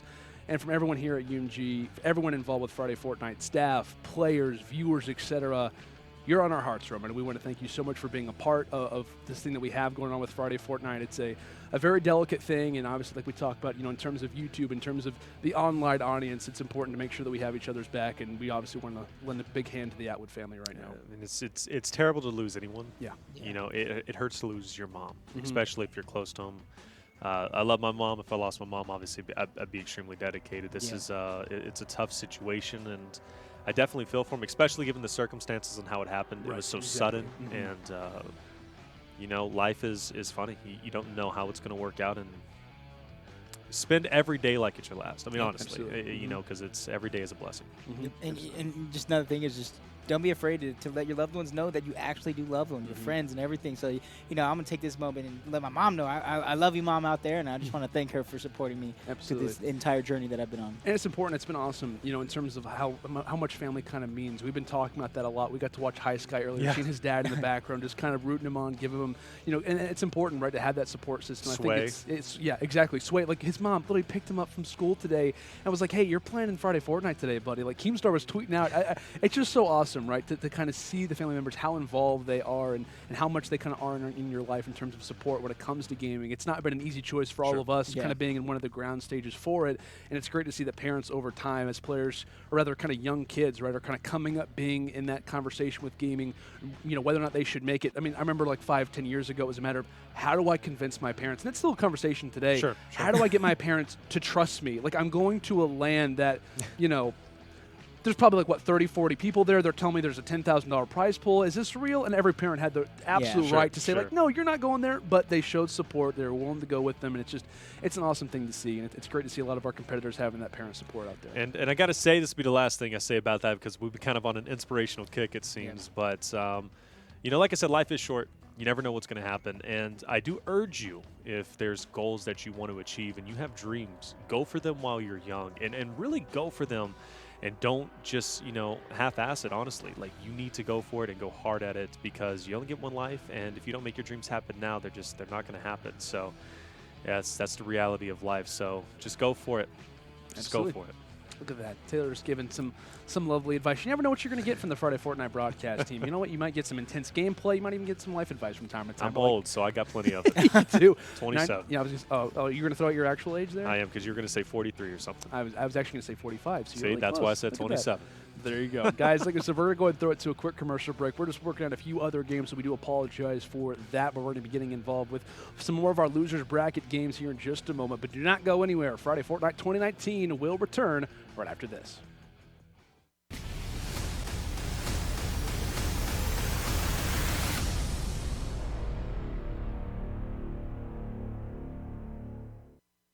Welcome back, ladies and gentlemen, to Friday Fortnite 2019. It's week number 1. Of course, we are live here from the UMG studio. Some more losers bracket games to come. But, of course, we're going to introduce ourselves yet again. Of course, I'm Lando Sanders, joined in part by the lovely Mr. Taylor Reflections Noble and Jacob, a.k.a. PR. By the way, Jacob, shout out to you. Thank you so much for coming out. I know you were involved with, our emergency days yesterday for Gears of War. Now you're back on the, well, we went from a desk now to a couch, but you're still here. You're kind of showing off your prowess, your casting prowess. Yeah. It's awesome to have you, buddy. Yeah, I'm glad to be here. I know when I got hit up to come to this, knew I had to take this opportunity, moving things aside, and it's going to be exhausting going back home on the Saturday. I was going to say, but yeah. Fly out at 3:30 in the morning? Yeah, like 3:30 in the morning. It's worth it in the end. It is, because this is one of the best events I've ever been a part of, and being able to cast over these stars, these players that I'm at home watching them, you know, on YouTube looking them up, and High Distortion and Nickmercs,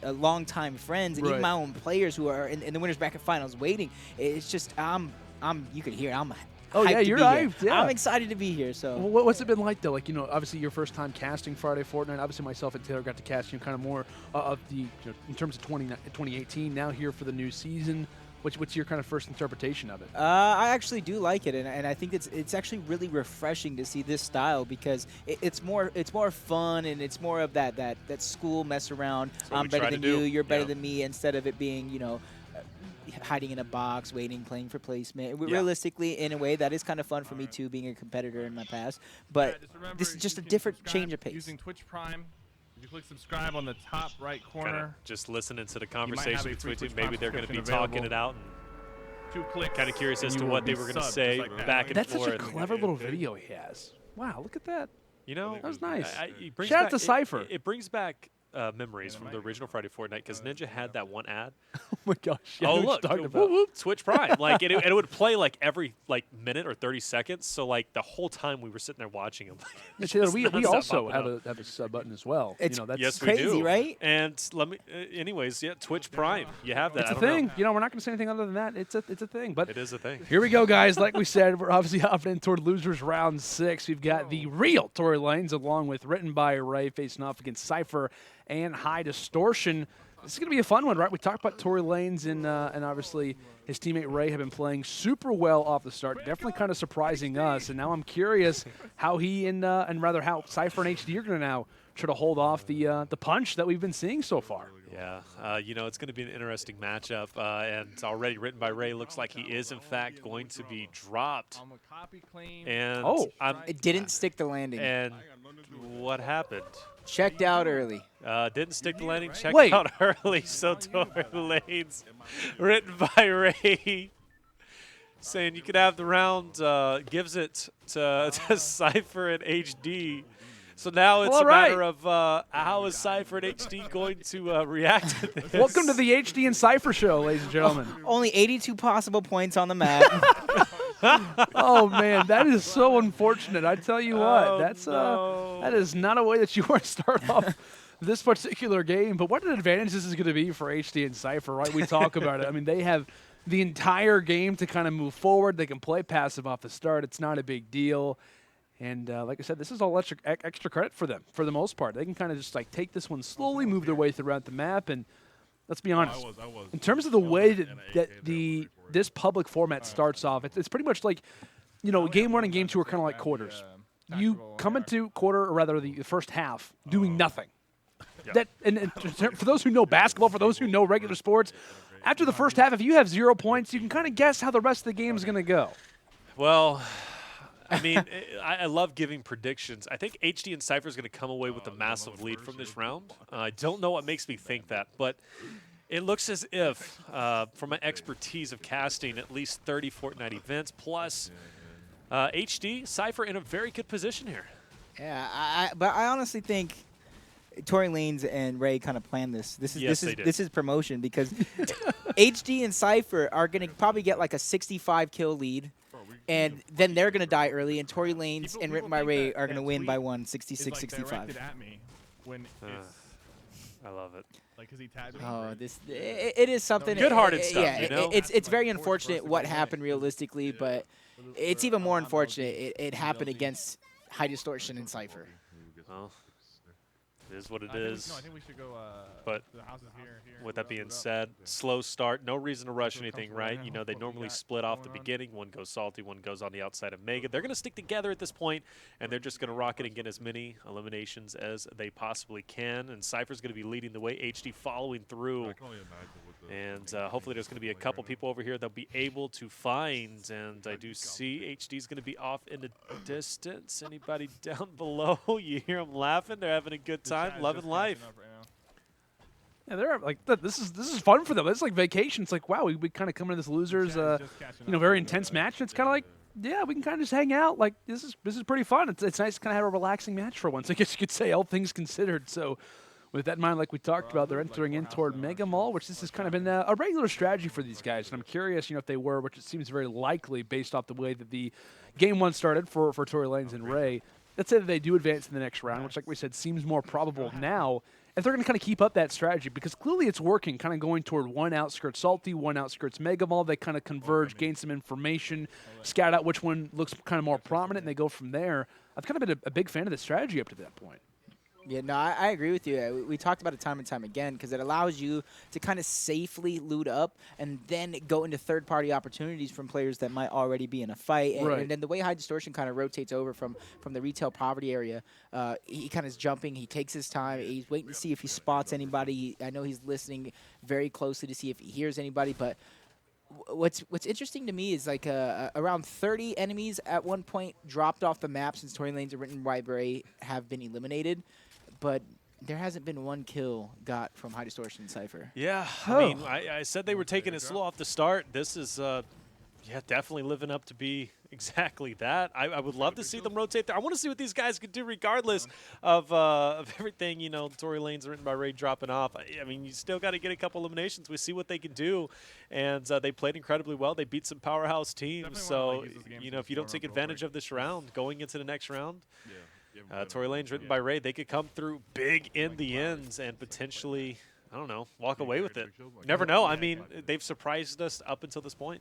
Yeah, it's important to make sure, while we are kind of having a passive start, a very slow beginning to this game, that, I think for them, they're just kind of setting up for late game. They're just trying to be aware of making sure their inventory is solid, making sure that, hey, if they do get in a sticky situation, they're ready for meds, they're ready to kind of have the weapons necessary to do all the damage. And right now, if you're in HD's shoes, granted, obviously a player of his caliber can pretty much have a great pistol and probably destroy an entire lobby, but wanted to make sure that you have, the best weapons possible is going to be key for the rest of this match. I know they're kind of pinging things back and forth, and it is kind of staggering. I guess you could say that they have seen nobody, hardly anyone in Megga Mall.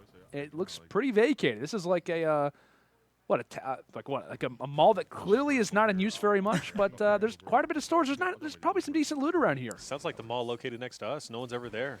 There's no Nike kind of store. disappointing. There's no Nike shop inside, that's why. That's true. Well, man, is there? Nice. I don't think there is, actually. I don't think so, no. That's how you know your mall is dead. There's no Nike shop in there, apparently. I'll tell you what, while we have some time to kind of hang out, I want to give a massive shout-out to our friends at G Fuel, right? Because they're the ones who are making this event possible. We're going to give a huge shout-out to our friends at G Fuel. Of course, Friday Fortnite is brought to you by them.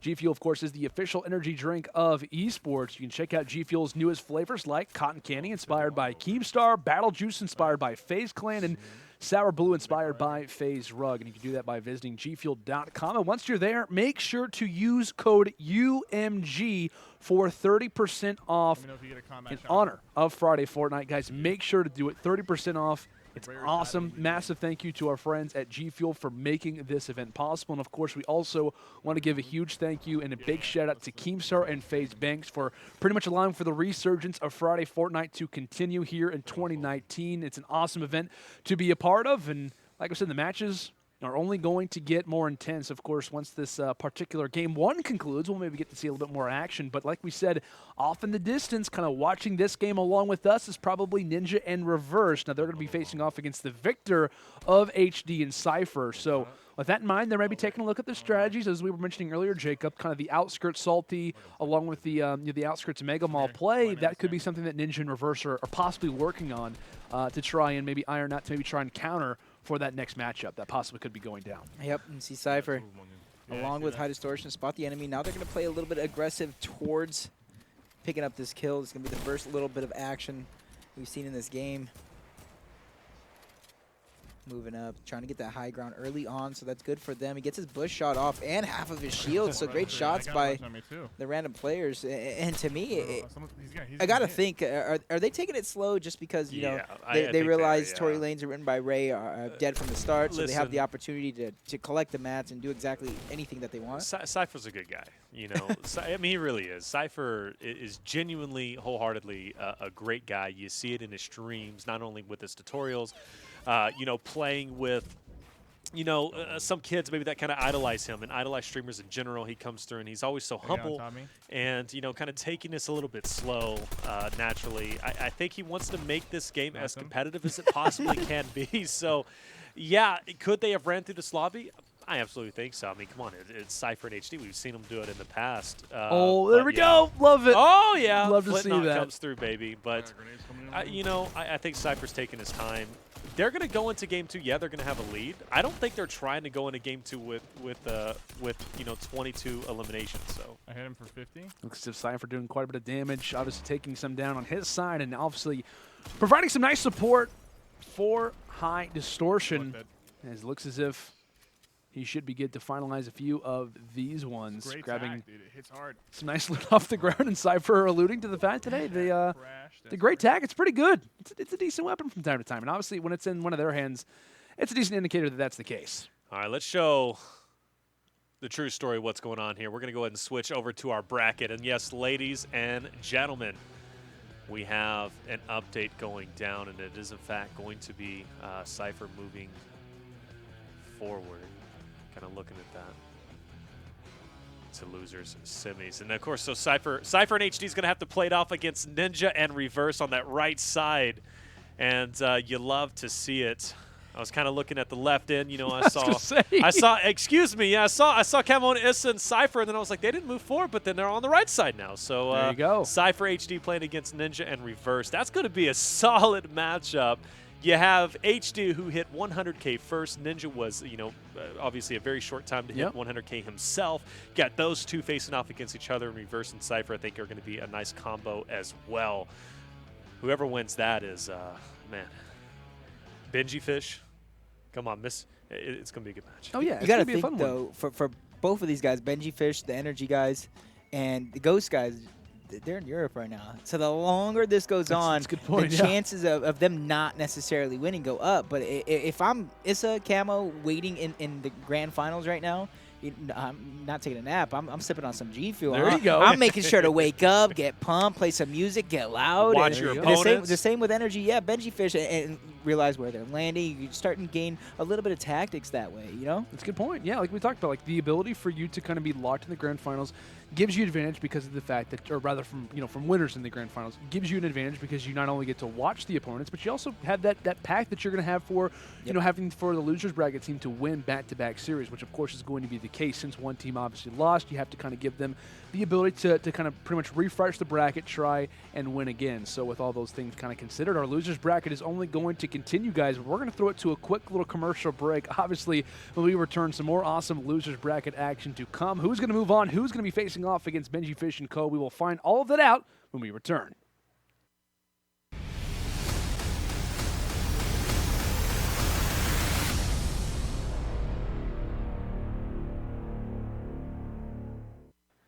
Welcome back, ladies and gentlemen. Friday Fortnite 2019 action coming your way. It is time for the losers semifinals. Cypher and High Distortion facing off against Ninja and Reverse. Winner of this game will face off against MrSavage and Benjyfish for a chance at the Grand Finals. Of course, live here from the studio. On the cast, it's myself, Lando, along with Reflections and PR. It's about to be a fun one, guys. Let's get this one underway and see where we're dropping. Uh-oh, Ninja Reverse kind of bringing it back to the first time we watched him here for the first Friday Fortnite in 2019, going to Lazy Lagoon, and it worked out for them last time quite well. Benjyfish, MrSavage decided to go ahead and mirror their strategy. Not going to be the case here for HD and Sypher. They're going to go on their own themselves. So various different strategies coming through. How it's going to work out this time, well, we'll have to see. Salty Springs is going to be right there for HD and Sypher if they so decide to push over there, which means I can only guarantee you they are going to be able to get more eliminations off the initial start than a Lazy Lagoon landing. No, I agree with you right there. And I like, though,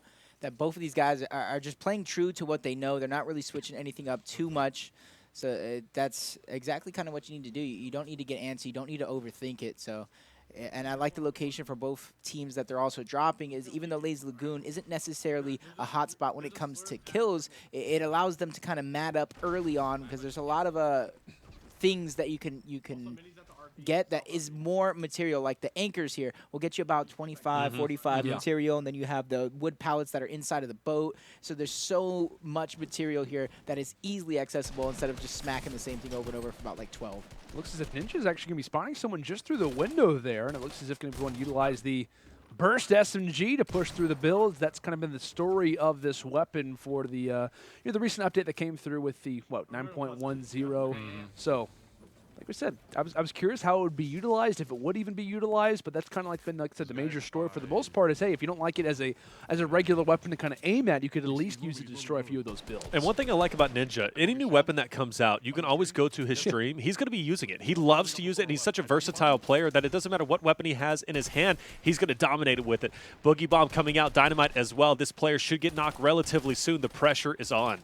It's the bleed through. You see, he got one of those shots. Luckily, the guy inside is moving around, so he's not going to get any more with that burst SMG. You hear High Distortion kind of calling for help. Sypher kind of focused. Look at his focus on his face right now. He wants this. He wants this. And rightly so, right? HD goes down, and you know at this point, right, Sypher's got to go big, and he understands the severity of this. I mean, this is for moving to the losers finals, and Ninja, as well as his partner Reverse, are going to go big, especially if Sypher goes down in this point in time, so he's got to get the revive. It's a big moment right now. Like we said, Sypher, all eyes on you.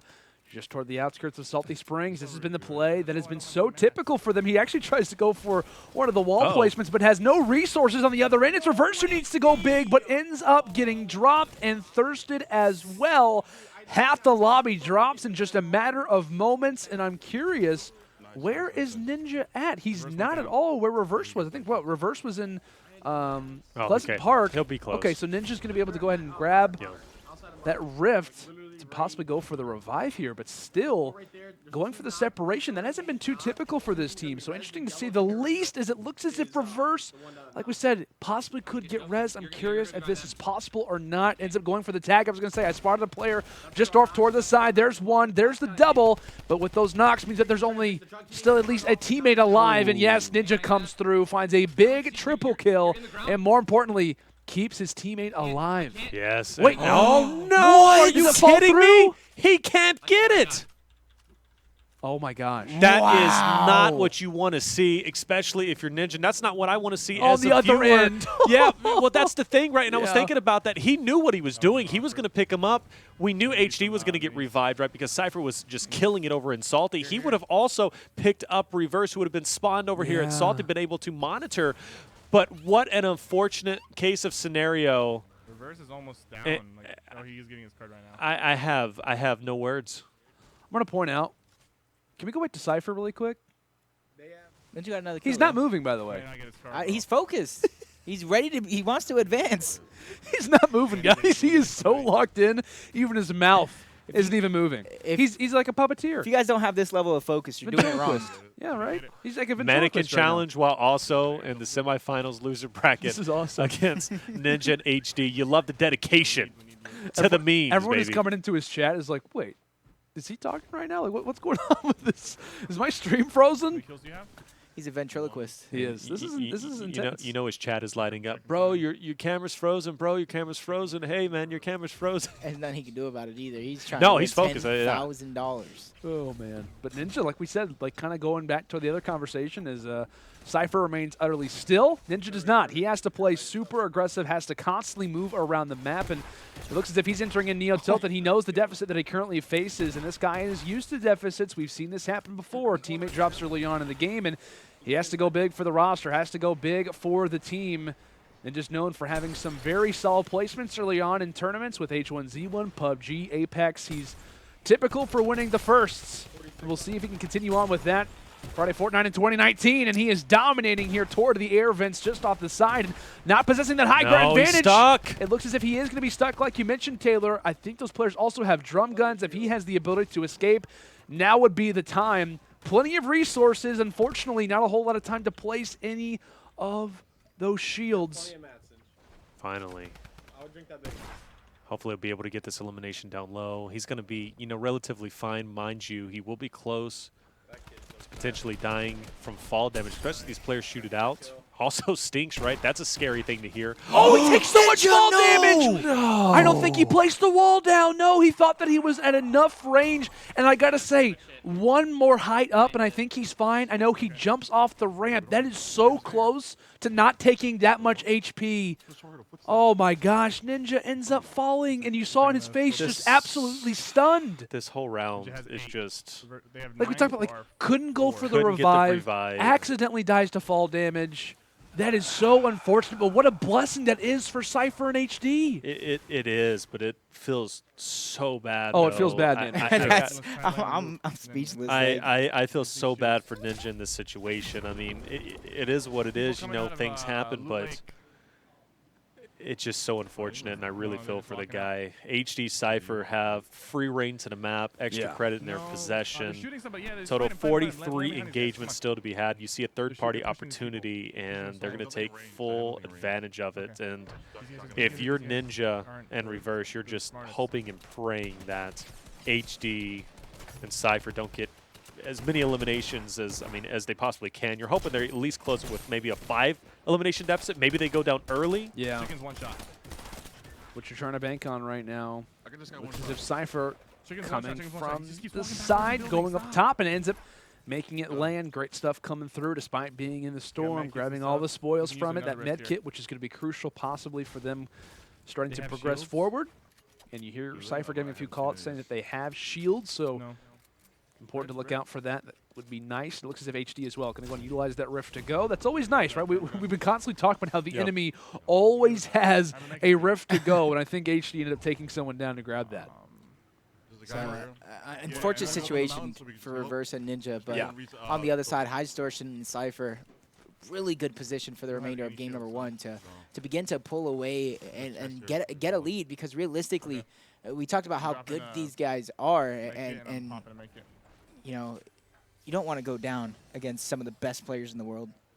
You definitely don't. But, I mean, it is what it is. Trading the dualies out, I think, at this point in time, going for the boogie bombs up top, going to be a smart play. Hopefully, HD will grab. Maybe Cypher's going to grab them in his possession as well. But we know what they can do with them. It's definitely great to kind of put your opponent out of the game for a limited period of time. A long way to travel. We have to go past Shifty as well as potentially over there. And someone's solo by himself in the snowy area, but yeah, shots are going to be fired, and I do believe he's going to go ahead and hit that slipstream, go on the attack, and add one more elimination to his repertoire. It's going to be nice for Cypher and HD. It looks as if they're going to try to initiate the rush, kind of playing that gatekeeper role. Still quite a few enemies to face off against, so all things considered, places down the cone, says that's going to be my edit, thank you very much, puts him back down, and it looks as if it's going to be HD who helps solidify things. That's great teamwork coming in from these two. We've been watching these guys play quite a bit throughout this round, obviously, because they've been the team that's been alive. But and whenever we've watched them play, I've noticed they're probably one team who I see team shot the most, like kind of utilizing strategy. Cypher's there to kind of go for the edits, make sure that player falls down, and knows that HD is there for the pickup. Just great communication and overall great teamwork coming through. We talk about you're in solo, duo squads from time to time. Making sure you're utilizing that advantage in those 2v1 fights is what you have to hold on to. And I think that that's one thing that kind of separates these these particular guys, this particular duo from a lot of the rest of the squads that unfortunately aren't here right now. HD ever so close. A few bullets whistle past the ear of the opponent, but my goodness, if that would have landed, that would have been interesting. Man. Guy's running a double semi-sniper right now, which I've never seen in It's like a full auto sniper now. Maybe a double RPG, maybe, you know, I don't know, double pump back in the Grenade day, launcher, but a double, maybe? you know, double grenade launcher, but never a double semi-sniper rifle. Obviously, he's going to drop that off, but I don't think that's going to be the new meta, and I don't think anyone's sad about that either. I think it's more of one of those situations. There. You I just got an have it, empty, right? I got an Yeah. empty Fill it slot. up. Let me use it, but I would love to see him try to make like a montage style play. But with $10,000 on the line, the likelihood of that happening is slim to none. But you see him spotting the next targets in front of him. He's already playing aggressive. And luckily for them as well, spotted chest, and they get the shields they were looking for. Yeah, that's going to be a big boost. And plus, he's also going to get another sniper in possession, which honestly, I much prefer a hunting over the semi-auto. At least two of them, right? Or at least two of them, right? If you need them, right. So we're going to take a little bit of that boost right from that supply ship. Moving on in. If the stink bombs tossed out, Cypher losing a little bit of HP, but continuing to put up those ramps, putting up those walls, and making sure that he's in a secure situation. Goes for the Yedid and tries to engage on his terms, but yet again, the stink bomb is taking all of his health, taking a quarter of it up to this point, and HD toward the bottom side is doing some work as well. So, assisting both low ground and high ground, still taking shots. And it looks as if HD is trying to come through some of that middle. So kind of trying to, it looks as if possess most of these lanes. And you hear them calling out, these guys are pretty sweaty. You got to be aware. This could be sort of a problem if they were to drop us this early on. And it looks as if continuing to lose HP. 59 right now for Cypher. He's going to have to wrap the wrist a little bit and try to stay up. He's going to have to rely on HD to go big right now. It's a great opportunity for Ninja and Reverse. Of course, going against this team at this point in time, they could, in fact, still go into round 2 with a sizable lead. I think a trap does go and hit HD. No, he's eventually able to get the knock himself, but still taken down to just a sliver of health. Only 7. He has no meds at this point in time. Unfortunately for him, he's going to be able to find some minis, but that is a team that almost gave him a run for their money. Yeah, you heard Cypher saying himself, these guys are There's a sweaty. sneaky player. Cypher has no idea what to call out. He's so focused. It's as if he's frozen. I was actually looking at his webcam. I was like, how is he speaking? But I totally forgot it was frozen. They're all good now. But that was, like I said, you just never know when there's just a casual, little sneaky player just kind of hanging out. My goodness. And also, they've got to be careful. HD is really low on health. There's still some of the players around here. Keep in mind, 8 seconds left. Yeah. And that zone, that storm rather, could start to become a factor. So all things considered, a run needed to be made. One player trying to stay up, and it looks like they might try to go and get the launch pad out here. We'll see if they can make it land. They do not want to lose any players here. I got out. Distortion's getting out, so now Cypher with the trap god! Lovely play from Cypher, doing what he's known for. Fantastic work. I'll have to sign that trap for that guy. Lovely work coming through, the trap god, the master. And it looks as if there still are players around this area. My goodness, these guys are just going for late game rotations. I don't even know what's happening, but still they're having success. That's a bit awkward from that enemy team. They were so sweaty and so coerced to go in and get that elimination that they were willing to stay and risk being in the storm with the fight. And you don't want to see that, especially if you're you know, trying to break it and you don't have any bandages or campfires. Luckily, they eventually get that on the rotation through, but that could have been a very bad situation. But showing the expertise, showing how good HD and Cypher are, they break through, and their lead now grows to 5. I like that play call there from Cypher and the trust from High Distortion. He's just letting him know, yeah, you jump head out, and that's when we saw Cypher kind of continue to play aggressive and get the trap kill because he knew he had redeploy. He can easily get out without an issue. That's just a matter of also knowing, like, you know, your teammates' items, like kind of know, like, it was pretty much like HD backing up and letting Cypher kind of do the work because he knows in those up close and personal situations, he knows what to do. So we fade to black. Cypher, unfortunately, knocks out one unfortunate opponent. Jonesy actually tries to go for the edit. This is a sneaky little default as Cypher brought down to all 4s, and now it's up to HD, finalizes 1, and that was only a knock. So there are still players around this area. It looks as if trying to place down a trap of his own. That drum gun, man, that can do so much work, especially on low ground. And that's when HD says, okay, it's time for me to get back to business. Gets placed in a box, and I thought that might have been the enemy stairs. Regardless, though, he's going to be safe for now, a decent amount of health. And Cypher does get thirsted in the end. So HD, a little bit more work to do. Happily Hamlet will be the closeout POI. And this might be HD for the rest of this game. We might not see Cypher make a comeback. No, I don't think so. I do know there's going to be a respawn event off in the distance, but honestly, that storm's about to be moving forward. By the time HD gets down there, he's going to be exposing himself and potentially not, putting himself out of getting these future eliminations. So not the right call for him to just make. say, if the combat hits from that range, I'm done. Oh, I think it would for at least 10. Yeah, 7, 10. 10. Yeah, Like no, that. it has insane range. Like it's, I don't know if it has that much. Oh, it does. Like you can hit from that because you'll see players like. I think it's like 100 meters or something like that. Yeah, it's insane. I mean, Yeah, the that's range something on it I is bet. just deadly. I guess I still have not fully ready.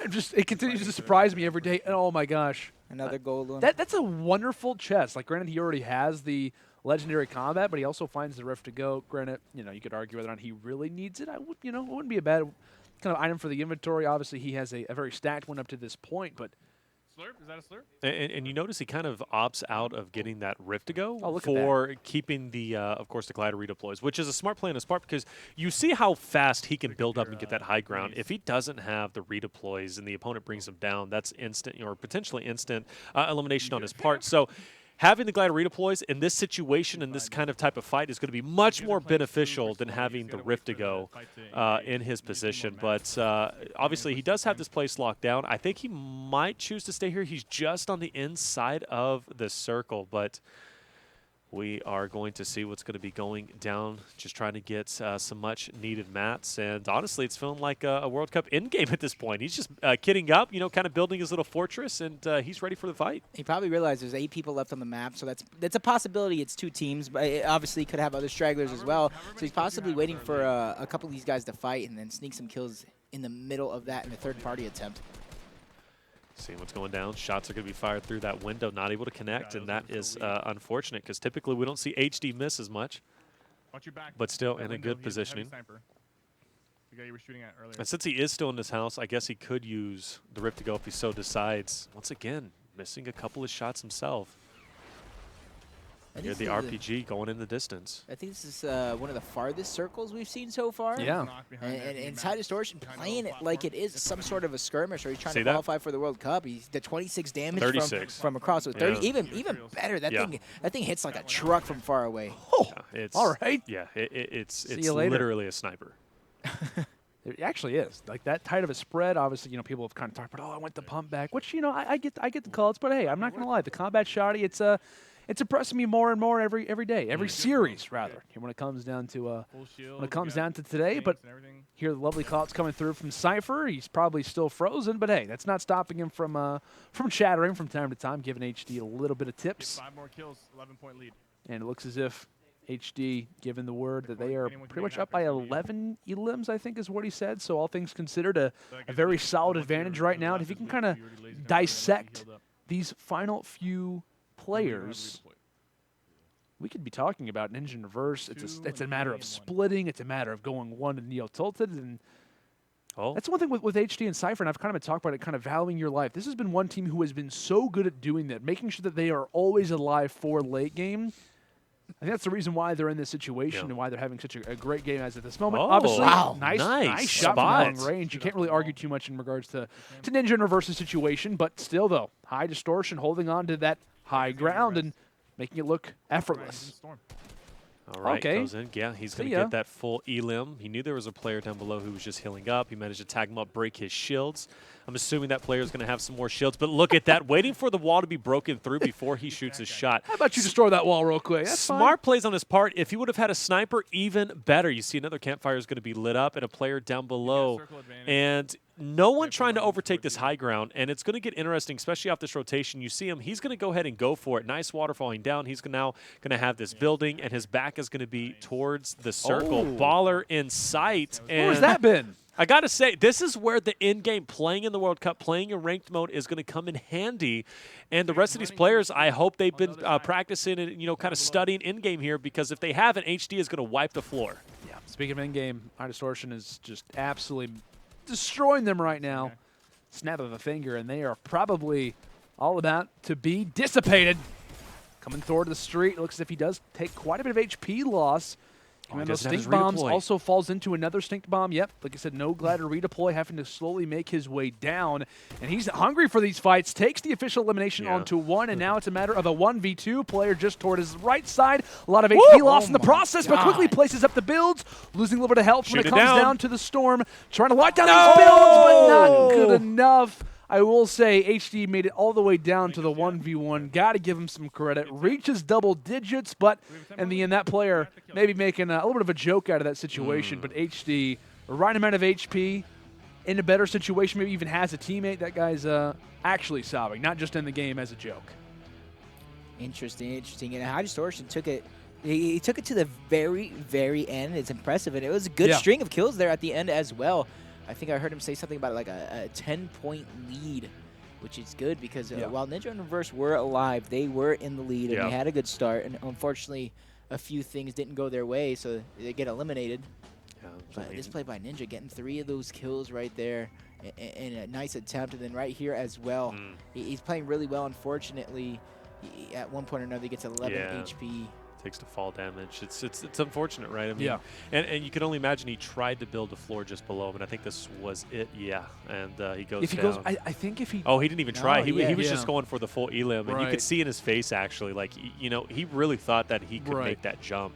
I think, and that's one thing that I actually like, and I think that's so special about Ninja is how engaged he gets, like how laser focused he is in some of these games. And I think that might have just been a little bit too much of a focus, not really being super aware of how high you were in that situation. So definitely unfortunate, but like we said, depending on how the score is going to look, it's going to be a solid one for HD and Cypher moving forward. And I think, obviously not the best of experiences inside of Neo Tilted, but that might be where Ninja has to go back to. Yeah. Definitely so, and he feels comfortable over there despite, I think, that performance from earlier. I still feel he's going to be able to run that section quite well. Yeah. But it's going to be tough, and I think it's a matter of just letting that last round go because it was quite unfortunate, right, not being able to get the reboot card and taking your fall damage in the end. Right. You got to let it go. 19-9, 10 eliminations isn't too crazy to be honest. I mean, when we're talking Ninja in Reverse, we feel confident for them splitting, I think, and I was actually feeling it right there with Ninja. Unfortunate that he took the dive right there with 11 HP. But he was looking good. I was thinking we've seen him in this situation before. During that run, it did start in Tilted at the time as well. So I was kind of getting that feeling of deja vu, unfortunately, with that fall damage. He took himself out. But you were talking about a little bit of a split drop or things like that. Ninja and Reverse 2K landing Mega Mall. And to me, that's kind of really a good strategy because, High Distortion and SypherPK, one landing retail poverty and one landing, the regular poverty to where that's where they rotate into. So if Ninja and Reverse can kind of clear out Mega Mall, that's going to make High Distortion and SypherPK to make a rotation that they might not normally make. Yeah, that's a great point, Jacob. I think that definitely could be maybe some of that factored. I don't think it was just a matter of, oh, hey, let's go Mega Ball. I think that was kind of planned out. They've been probably watching. They were able to kind of see that last series we were discussing as well when they were facing off against Tory Lanez and Ray for that short time. It was a matter of, okay, hey, Ninja and Reverse. They have the ability to watch the strategies, kind of gain some information. So I think that definitely could be catering into the strats. What are your thoughts about that landing location, Taylor? I mean, honestly, smart play, especially if they were going for the counter. Honestly, I think it was just off the battle bus. They wanted to kind of get down and get, hot and heavy with the eliminations. They want to kind of try and close that gap because you're going to get the most eliminations throughout the map off the initial start. That is your bread and butter. That's where everybody is, chaotic. They're trying to find mats. They're trying to find, of course, weapons, and they're going to take advantage over that. Already starting it off with 2 eliminations. Ninja, I think, has got a couple himself. But with that being said, cutting off that rotation is probably a byproduct to just the natural path of the battle bus. I think it's going to work out well for them. No, I agree with you 100%. And this is where, like I told you, I'm interested to see the rotation from High Distortion and Reverse. And if I look, Ninja and Reverse kind of have the kills, kind of split shields between Distortion and Reverse not having any. But that 10-point lead is now 7. Ninja spotting yet another target. And this could be an easy kill for him, especially with the Dynamite to clear out the path. Oh, surely this is it, right? This guy's going to be totally caught off guard. It looks as if places up enough builds. Unfortunately, does he have enough resources to deal with it? He's just hanging out in the basement, and Ninja quick to drop him, as that's now going to be his second. And like we said, I think they found at least the first 4 of this game. as we were checking a few moments ago, I don't think Cypher and HD had found anything as of yet. And like I said, that's the key, right? You're locking down that one rotation. Surely we're probably going to see HD and Cypher make the rotation into Salty Springs, but to no avail. You never really know with Salty from time to time. Sometimes there can be a team around there. Sometimes it's a wasteland. Like I find myself kind of going there, and at times there's a lot more people than expected, and sometimes it's a ghost town. As far as I can tell, current score is 13-19. It was 12-19, but Ninja picked up the other one over on it used to be Broken House. We'll get a new call out for it later, but with that being said, Reverse has another player around him trying to be very sneaky. You see him crouching down, knows he's just down below. Big elimination on his part. Oh, Revive comes in, such a smart play. Waits enough time. How many times have we seen players not wait? And, of course, that invincibility coming through. Now he's going to be able to fire some shots. Unfortunately, he missed that hunting rifle shot. Did he connect on the second? I think he did. And there it is with the headshot. And Ninja also picking up a player himself.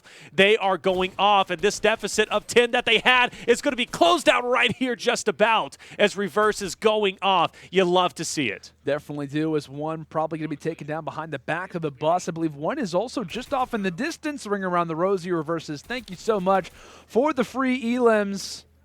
As now, like we said, there's still more players to come here in Mega Mall. So what a rotation this is. What a victory this is for these guys as more players knocked, more eliminations to come. And now finally, can HD and Cypher chalk one up on the board? Like I said, it's going to be interesting, this rotation. They're starting off slow and with a 10-point lead. All these kills reversed, and Ninja are able to acquire right now. They're slowly chipping out that one. It's going to become a tie game here soon. If Ninja or if High Distortion and Cypher don't pick up these kills quickly and start to get on the next rotation, because oh my gosh, are heating up. So am I. This guy is so low on health, surely, and yes, the burst SMG will destroy the builds. No, take the Let me get the big pot. You take the And you hear the communication coming through in terms of, okay, how are we going to kind of split this out? Who gets what?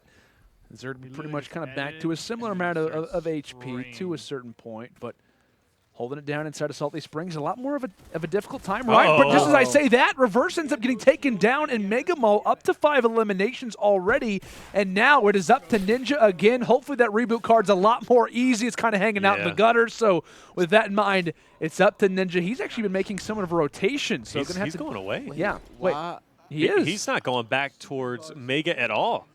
I don't fully understand that, simply because they were chipping away at this lead little by little when they were playing together at the Mega Mall. If they stick together, this is possibly a tie game, but instead, it doesn't look like. They have 2 kills. Wait, let's try to hear the communication just for a moment. I'm curious if Reverse has maybe said, don't pick me up, if there's like a team maybe kind of crowding around him right now. I think we're down by 4. So, but this is the thing that I don't fully understand. If he makes that rotation back to go pick up Reverse's card, he easily could have made it through the slipstream. On top of that, he knows he's not going there in vain. There's still going to be players there he could pick up and get eliminations from.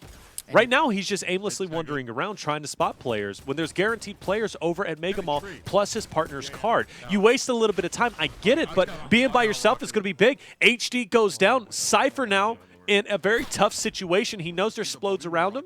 He's got to be careful. He could be brought down to the ground in any second. Freaking way, dude. This guy landed. Uh-oh. This is going to be close. You see the picture-in-picture. Ninja in an exchange. He's on me. This guy's the weak one. Ninja can't push in, because of the trap, but good plays by Ninja, seeing it and not necessarily pushing in. And Cypher's being forced to the bottom of blue. Reverse's card is gone. It's off the map. So right now, Ninja's in a 1v1 against Cypher. High Distortion has about 75 seconds left on his reboot card, but Cypher looks trapped. I heard the trap go off. A player taking some damage up top. That's going to be one of his enemies. Smelling blood in the water. He wants to go on the attack. What a moment this Shots are going to be fired. I think this is a 3P opportunity, Landon. Definitely could be. You hear the reloads. Oh, and they're actually going to go for him. They try to go for the sneak attack, and Cypher, is he ready for it? Trying to hold things down by himself and not able to do it. Pretty much boxes himself in with the opposition.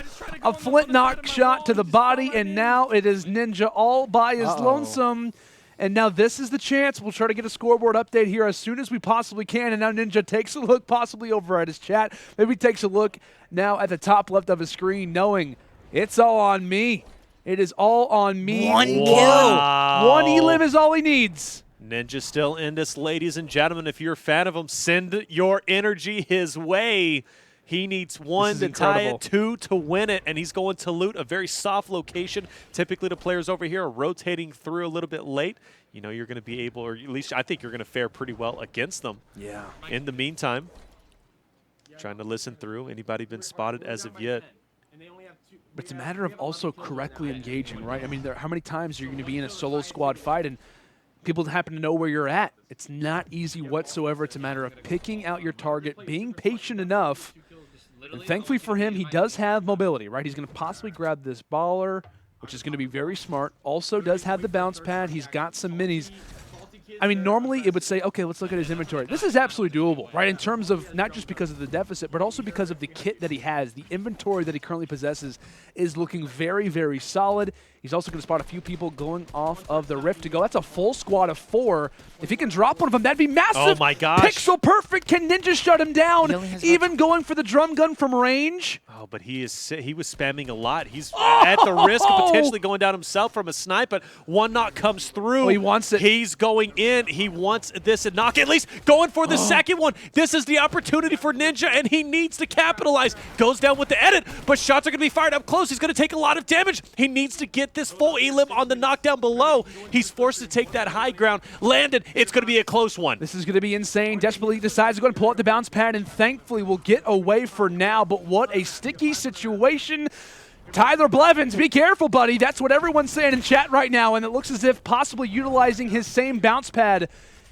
And it looks as if he's going to get back now toward ground level. Still a decent amount of mats grabs. Oh my God. Yet again. He got the elimination. And he does That's find tied. it. That's going to be a tie game. Only one more left.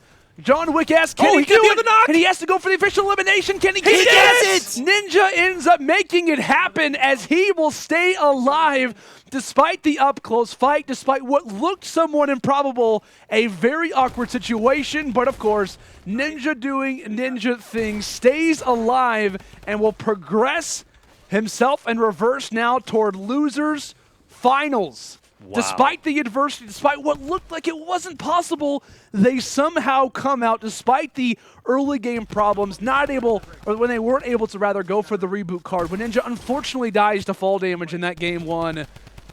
Fall damage, couldn't get the reboot card. It's so insane to know that that result leads it to where we are. Let's go, baby.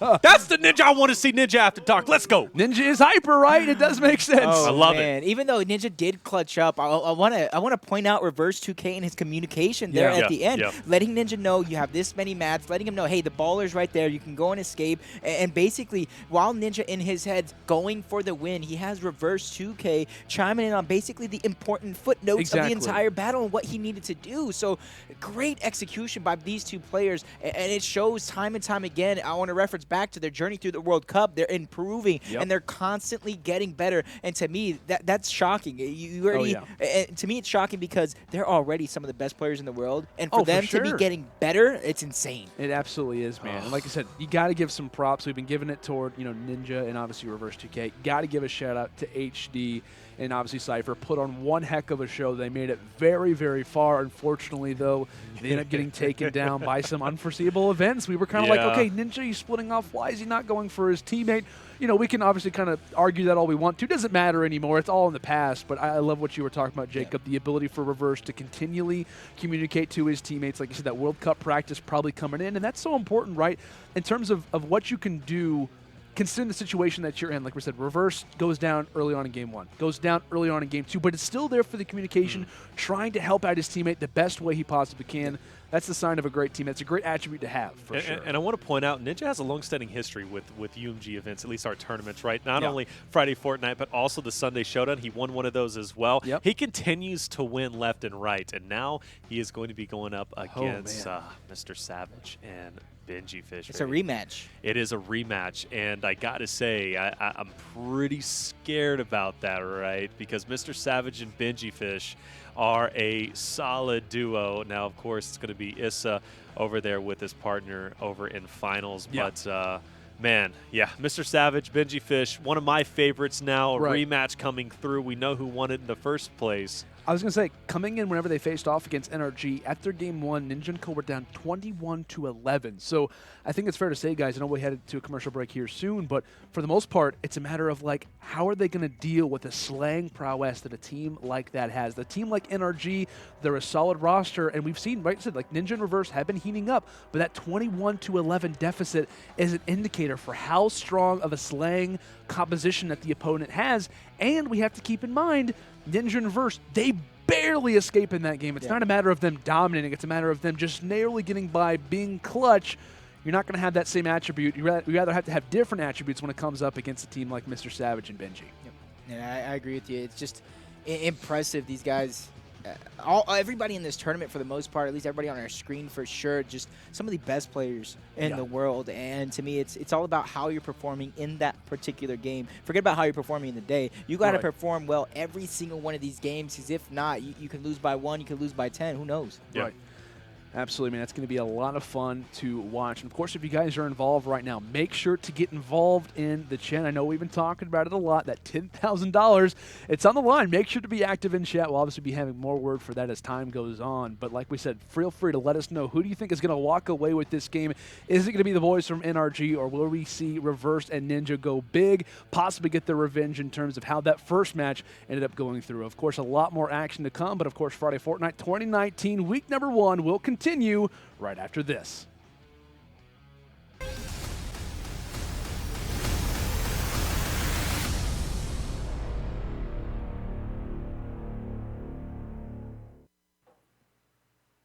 Welcome back, ladies and gentlemen, to Friday Fortnite 2019 here in week number 1. It is time for the losers finals. Winner of this game moves forward to the grands to face off against MrSavage to face off against Ghost, Kamo, and Issa. Loser of this game ends up going home. A lot on the line, and boy, this is going to be a fun one, of course, live here at the UMG studios. Myself, Lando Sanders, Taylor Reflections, Noble, and of course, Mr. Jacob, a.k.a. PR. Jacob, this is going to be a fun one. We're starting things off, and as per typical, we're taking a look at Ninja and Reverse's perspective, and they are back in Lazy Lagoon. This is a 100% rematch of what we already seen, all the way down to the landing spot. Yeah. We know Ninja and Reverse, this is their spot. They go here during the World Cup. Benjyfishy and MrSavage, so far in a lot of their matchups, they've been either going neo-tilted or matching their opposition. Right. So interesting turn of events so far. And it's going to be fun, right, to watch the NRG guys here again. We haven't got to watch them for a little bit of a while, right? We've been kind of, and most of the losers bracket matches, they're obviously the kind of final boss in this situation. But it looks as if Reverse taking quite a bit of shots from the backside. This lagoon, like we said, it kind of has a lot of shrubbery around the area, a lot of opportunities to kind of be on high ground positions. And with that sniper rifle, Reverse very, very close on the other end, though. Ninja in the face of the opponents here. Let's see how they're going to be able to face adversity. Weak in health is Reverse. Ninja's going to be joining him on the other side. Kind of awkward going through this water section, but luckily he has some maps to help him traverse. He sees a player kind of dropping onto Reverse. Now, a lot of these players in these lobbies, they'll get a player weak and they'll go full send, and that could be their demise. As you see Ninja coming through nicely, able to get at least one knock to save the life, and there it is, Reverse answering back, coming through. And I believe that was with a pistol and a rifle ultimately in the end to get those eliminations. Solid start from them. And this is one thing we've been talking about. When it comes down to Lazy Lagoon, Ninja and Reverse have been fantastic here early game. They have been seeing a lot of success, and we've been looking at that Boombo highlight reel earlier on in the tournament. So I'm curious if they can kind of consistently do this. But the thing with NRG is their consistency over time. It's not just early game for these guys. They only heat up and continue to get better and better. We know their prowess when it comes down to the World Cup. So all things considered, it's great to see Ninja and Reverse kind of coming off to a hot start, but this is the exact same thing that we saw earlier kind of on in the tournament. A great early game, but they start to slow down. We'll see whether or not they can kind of keep that momentum that they had from the last one. As was that Benji, or was that MrSavage who just takes that one away? Snaked it right out from under him. Oh, no. Awesome stuff coming out. You know, I got to love the dynamic between these two. Dances. Overall, Lazy, it seems as if both of them going there, and yeah, they're just going to be scouting out the area. No one's going to be there, but ultimately, I'm curious to see who's going to end up on top. Benji, MrSavage, two of my favorite players. Yeah, and I like their confidence to kind of just follow around and match the players of Ninja and Reverse 2K, because he's like basically their strategy right now is to steal a lot of the kills out from under them. Let them do the damage and steal them or be the aggressors. But Ninja's going to land right on another Ninja. But he's going to be the real one. And it's funny, you got the pickaxe at the beginning, right? To kind of start off the fight, you know, hey, 20 less health, and it goes full in. And a nice elimination as well. They're not going to be stopping. Looking like a totally different team from the first time that we saw Benjyfish go against Benjyfish MrSavage against Ninja in reverse. He even said he yoinked the kill. So the strategy from NRG not looking like it's going in their favor so far in the early portion of this game, because Ninja and Reverse are either getting the kills or snaking the kills out from under them, as they are the ones in the lead right now. And I want to say that I think it was Reverse who gave the call out that said that it was either Benji or Savage has a rift, so they might be aware of that. You might want to try to hang around with the NRG boys in case that rift does come into factor, just to make sure they can't distance themselves too much. But all things considered, what a very interesting way to start off this matchup. As you mentioned it, Jacob, kind of maybe not going the way that they would have expected, as even going for the destruction of those ballers. They want to try to stick together here. They're not interested in allowing for the opponents to get any advantage over them. Oh, that's a really smart play right there. A lot of mind games coming through in this one. And I'm interested to see if it's close enough how sometimes players will randomly start to shoot to draw the other team towards them. That way, their other player that might not necessarily be with them are able to kind of hunt for the kills. So interesting to see how the rest of this one's going to play out. But right now, this early game is kind of taken over by Ninja and Reverse. I do believe we are currently playing off host as well for Benjyfish and MrSavage, so that's going to be a huge advantage.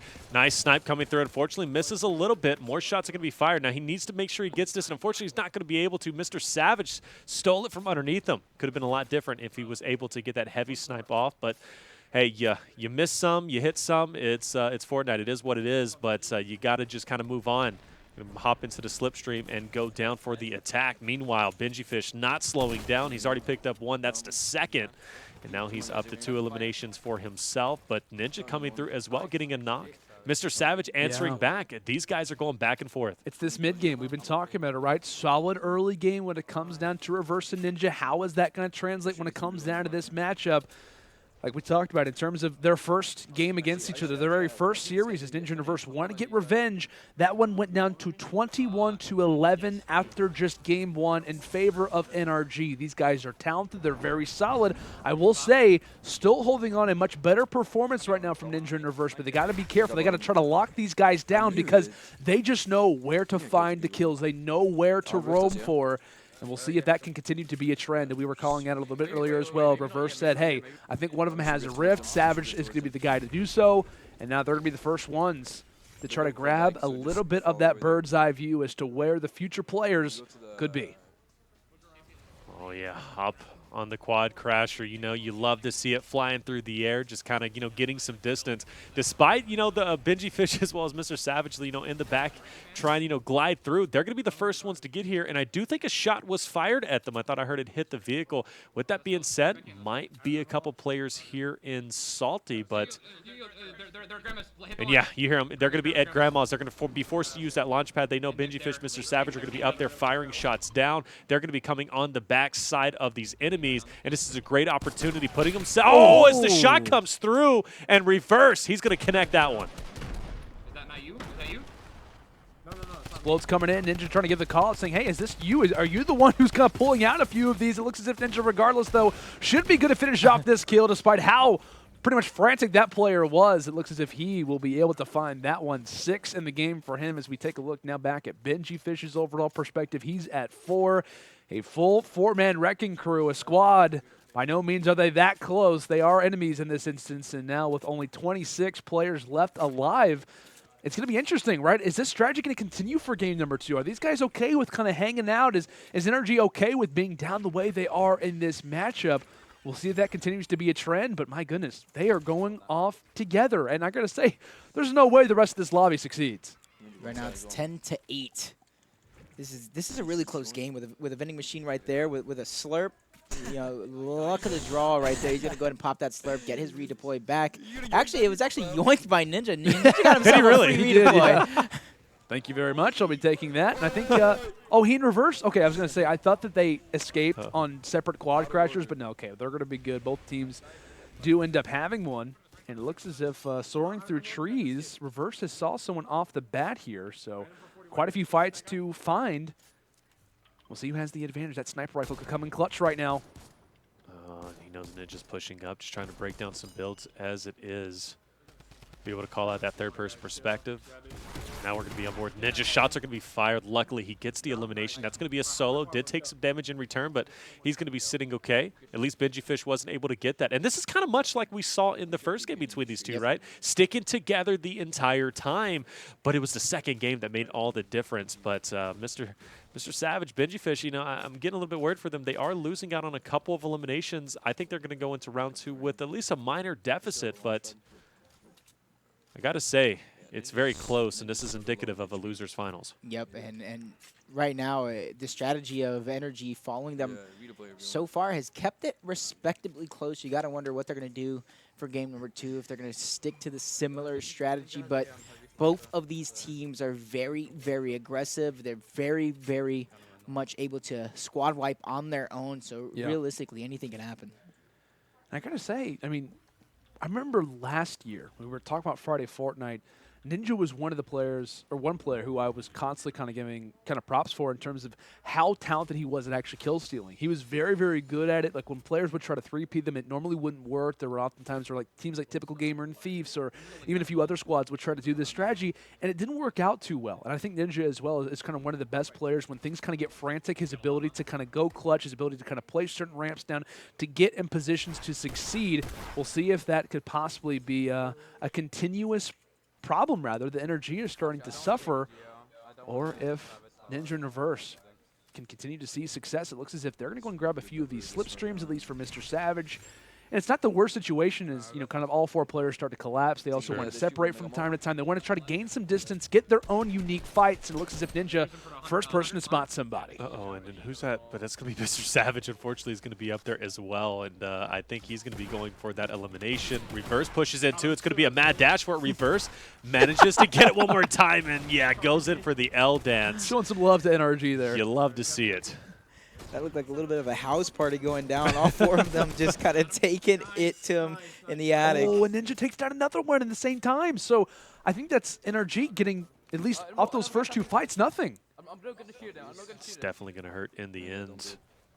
This is Benjyfish spotting an enemy. Ooh, nice shot, a front rifle shot. Taking him out.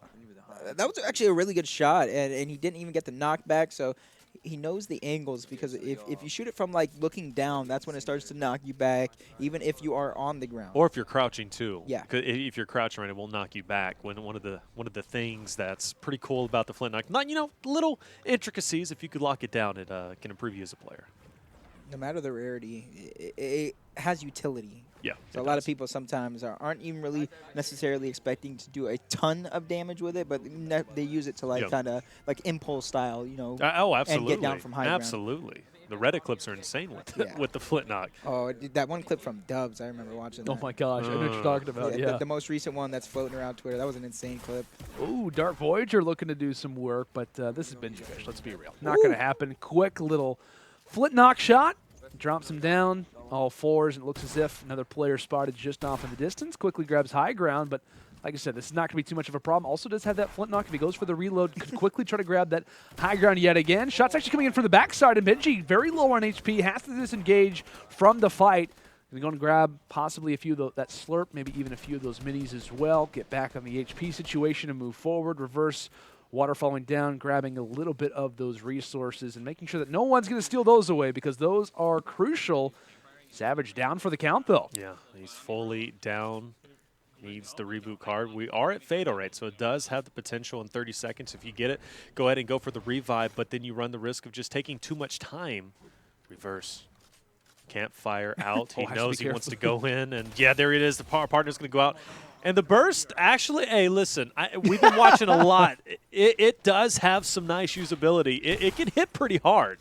Oh, and Ninja actually up close, ends up getting taken down as the player decides to go and fade out of the fight.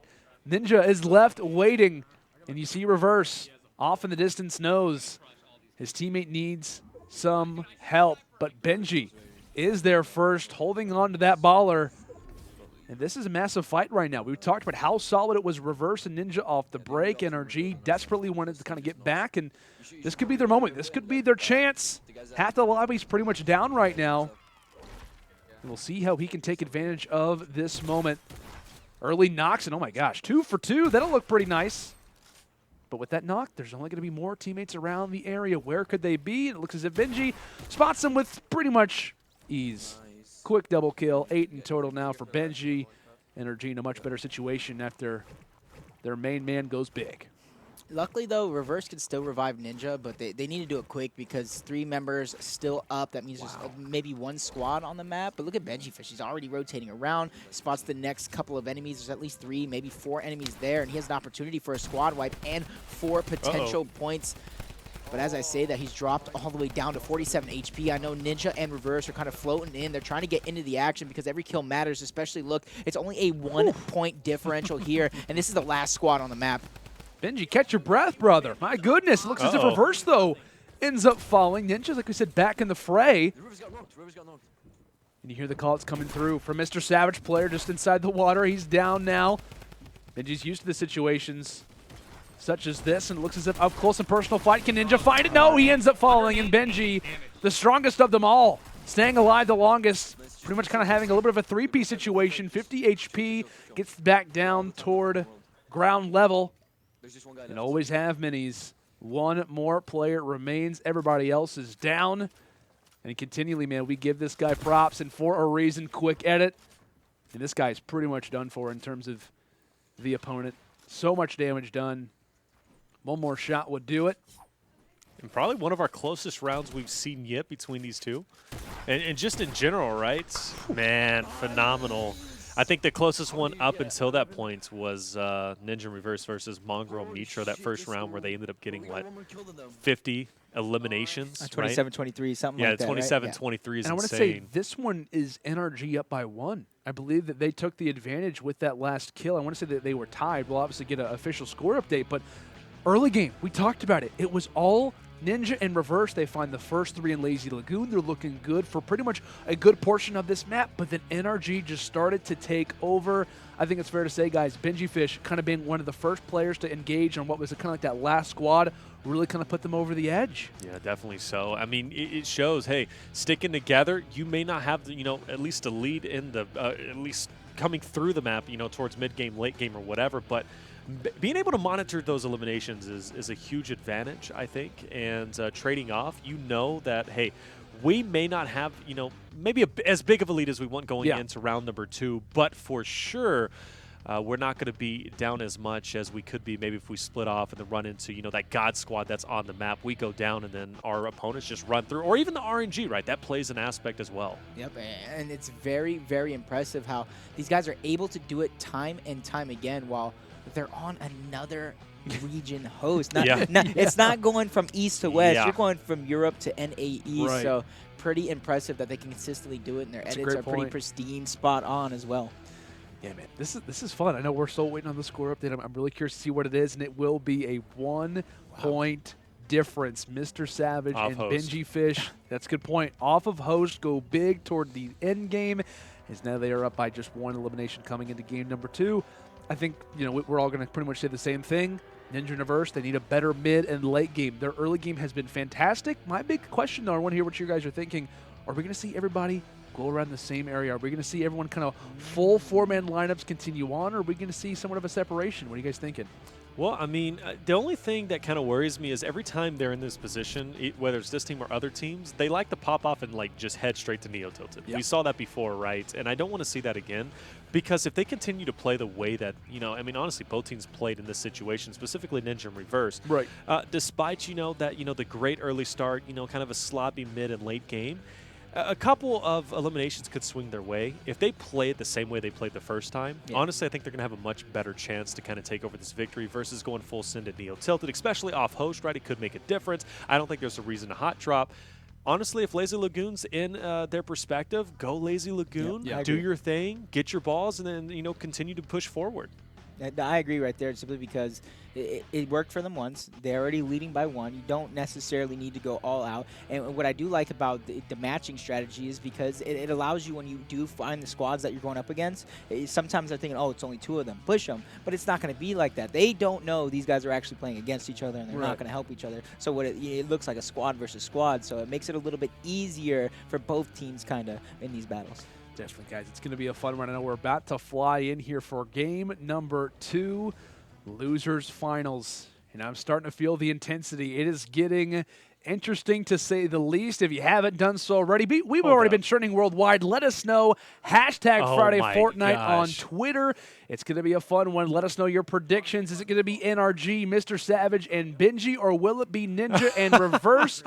Based off the start of this game, gentlemen, it is a hot zone and Haunted, and Ninja is interested in it. I can't believe we're actually going to Haunted. I remember I told you guys in the beginning, hot zones, Haunted Hills, no one's still going there. I did see a couple people drop. There's going to be a couple of squads over here, so, hey, it might be fruitful, especially the fact that I believe Benji, MrSavage are heading straight over towards Megga. So if this works out, MrSavage in a perfect world goes down along with Benji.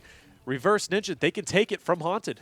I was going to say, Jacob, I mean, I think it's fair to say when NRG saw them go Haunted Hills, they're like, yeah, I mean, we kind of played together last round. We're not interested this time. Right, we're not going there. We're not going to waste our time. And just so far, though, I will say it's looking promising for Ninja and Reverse. You hear them call all dead, so they're going to try and loot up the hot zone, get the weapons they want, and just quickly rotate into Pleasant. And hopefully there's a couple of rifts left on the Hamburger Hill, and so they can rift and then continue on their path. Great point. That's definitely what they're looking toward, as that zone, like we kind of predicted, not going to be in their favor. As we switch back now toward MrSavage himself, it looks as if he and his teammate decided to go ahead and go toward a Mega Mall. So for NRG, we've been talking about the early game, has been lacking a little bit, but when you're hitting shots like that, it's fair to say it was just a matter of, I guess you could say, just placement on the map. The shots are definitely there. The skill is without question prominent. So all things considered, we'll see how NRG can start to improve, keeping in mind we are now on their host. Yeah.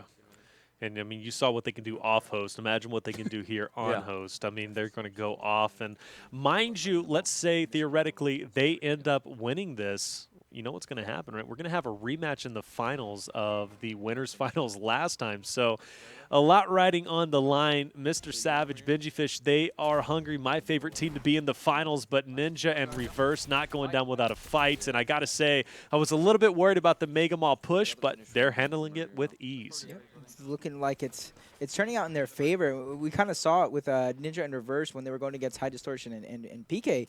That was one of their drops as well. So Mega Mall looking like one of the newer hot spots or hot drops that you want to do in these ranked matches if you're looking to show off on stream. Now from Haunted here to Pleasant Park. Bananas have been spotted inside of this area, and it looks as if very low on HP. Ninja manages to survive with just 35. Still staying alive. And it looks as if he will go ahead and grab a few of the spoils from it. So nice stuff coming in. It's like I said, it got a little bit close there. You never know what's going to happen in Pleasant Park. I swear. Every time we go here, it's almost like a curse that every time you go here, something bad happens. It was a matter of them, unfortunately, going toward Pleasant Park early on in the game, and they weren't able to go for Reverse's reboot card. So like I said, I don't know what it is about this area. It's it's a matter of these formats. It just doesn't treat you kindly. So despite going Haunted, they come out with 9 eliminations plus the Pleasant rotation, and they also have a Rift to go. These guys are moving. Look at the lead now, already 26-21. MrSavage, Benjyfish probably feeling the pressure at this point. They're looking to rotate out quickly over towards Dusty. I thought I saw a potential person just below. I guess I didn't. Must be a speck on the map. Okay, it is what it is. But heading into Salty, definitely going to find some players over here, I'm assuming. Yep, the Energy Boys are choosing to split up. You mentioned how good Ninja and Reverse 2K are doing so far in this game, 21-6. They know they kind of got to spread out and use their numbers so they can come back into this one, because the numbers in the lobby are slowly dwindling down, and Ninja and Reverse are playing a really solid game number 2 here. And despite kind of our thoughts of like, okay, they're going Haunted Hills, really? Like I said, it was the hot zone. They rotate from there to Pleasant, now to Loot Lake. It's definitely kind of working out in a way that maybe we didn't think would be as successful. Yeah.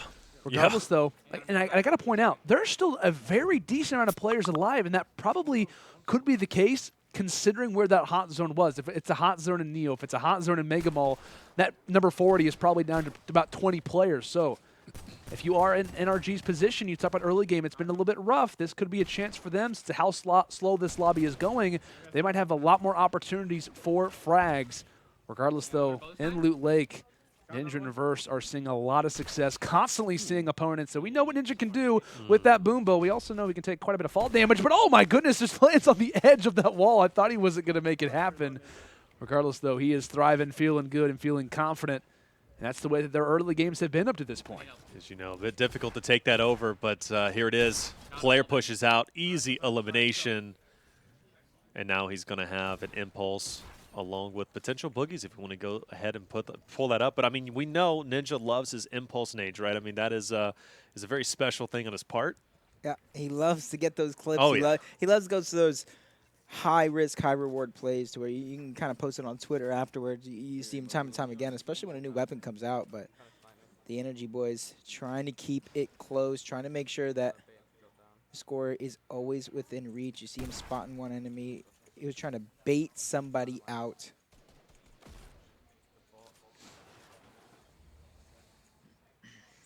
Here we go, pushing out. Neo tilted is the area. Benjyfish, MrSavage getting a little bit desperate. They know they got to push something through. There's only 22 total eliminations at this point. Shoots a shot down below, you know, a little bit of a mistake, but luckily he didn't shoot up in the air. That could have been very devastating, especially if he would have took some fall damage, but he does have the redeploy. Edits coming through. Awkward angle, gets down to 4 health. Could this be the unraveling of Benjyfish and MrSavage? This is getting interesting, guys. Like we said, NRG possibly on the back foot. Inside of Neo tilted, this is where they can start to get the game back in their hands or start to lose it if Benji goes down. We talk about not a whole lot of support. Can his teammate even get here? That's the question to be asking. Currently down by just 3. Still a lot of players alive, a lot of loot still to grab, and a nice little med kit. Oh, man, that's streamer loot. Love to see it from Benji. And this is where Ninja, Reverse 2K still have the lead. They're searching for the next couple of targets here. They're actually kind of split up as well because they realize the strategy that is going through from Energy. They're trying to mimic it as well. So in the early portion of the series, it was Energy guys who were trying to match Ninja and Reverse, but now Ninja and Reverse are matching the strategy of the Energy guys. So it's about who can make these plays in the end. I think maybe like 3 kills might be separating these guys. Yeah, I mean, it's definitely minuscule at this point. Player moonwalking a little bit, and of course, what does he have? A Rift to go. You call it out time and time again. I'm telling you, every single time, and yeah, Quad Crusher even wanted it. We're gonna have quite a bit of interest. I've never seen that happen, where a Quad Crusher just falls from the air straight into the Rift to go. But yeah, right behind the player, not wasting any time. He's gonna go up to the ship, and unfortunately, MrSavage doesn't follow him as closely as he may have wanted to. He knows the player's wide at this point, and he's got to hit him with just one more bullet. One more bullet, he's gone. Let's go for the engage. Obviously taking the turbine slipstream up.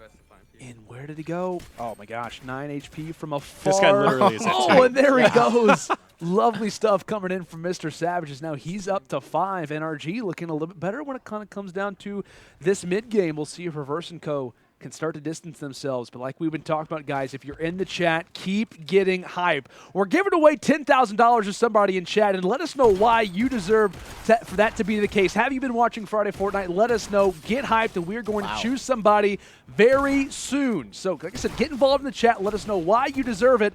Like I said, $10,000 going to you, $10,000 going away to the victor. We'll find out who's going to be joining the boys on Ghost here as this game comes down to the wire. I'm in chat. Can I win? You can. Try. I'm in chat. Hello? Get hype? It's going to be very, very interesting. I'm going to make a new friend today from the Twitch chat.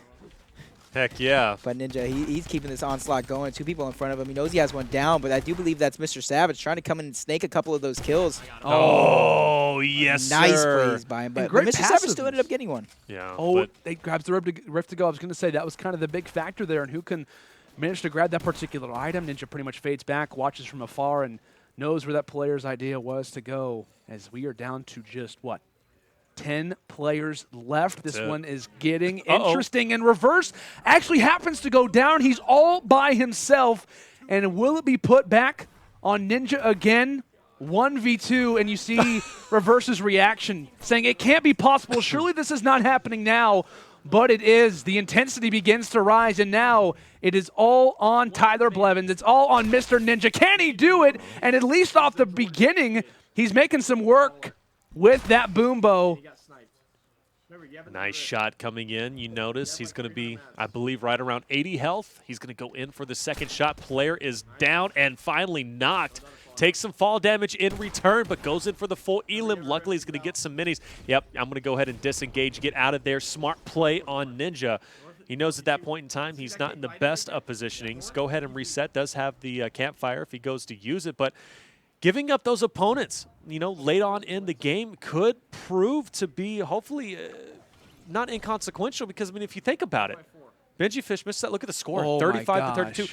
He has to engage. Like, he cannot waste any more time. Campfire is needed, but no minis? Yeah, this is getting a little bit nerve-wracking, right? We talked about you just not want to allow for Energy to have any free time to roam. Well, it looks like he might have the opportunity to engage, and he realizes as Savage runs right past him. Savage also going to put up a few builds behind him to make sure that Ninja has no opportunities to see. Places down the flintlock and has to be careful because of the possible fall damage to Storm as well. Getting ever so low, Mr. Savage has to be careful. Going for the quick edits, knows how intense this fight is. Can he find it? Brought down to 24, has to be careful with the Storm. Only has minis, might have to sacrifice his life, and he's not able to make it happen.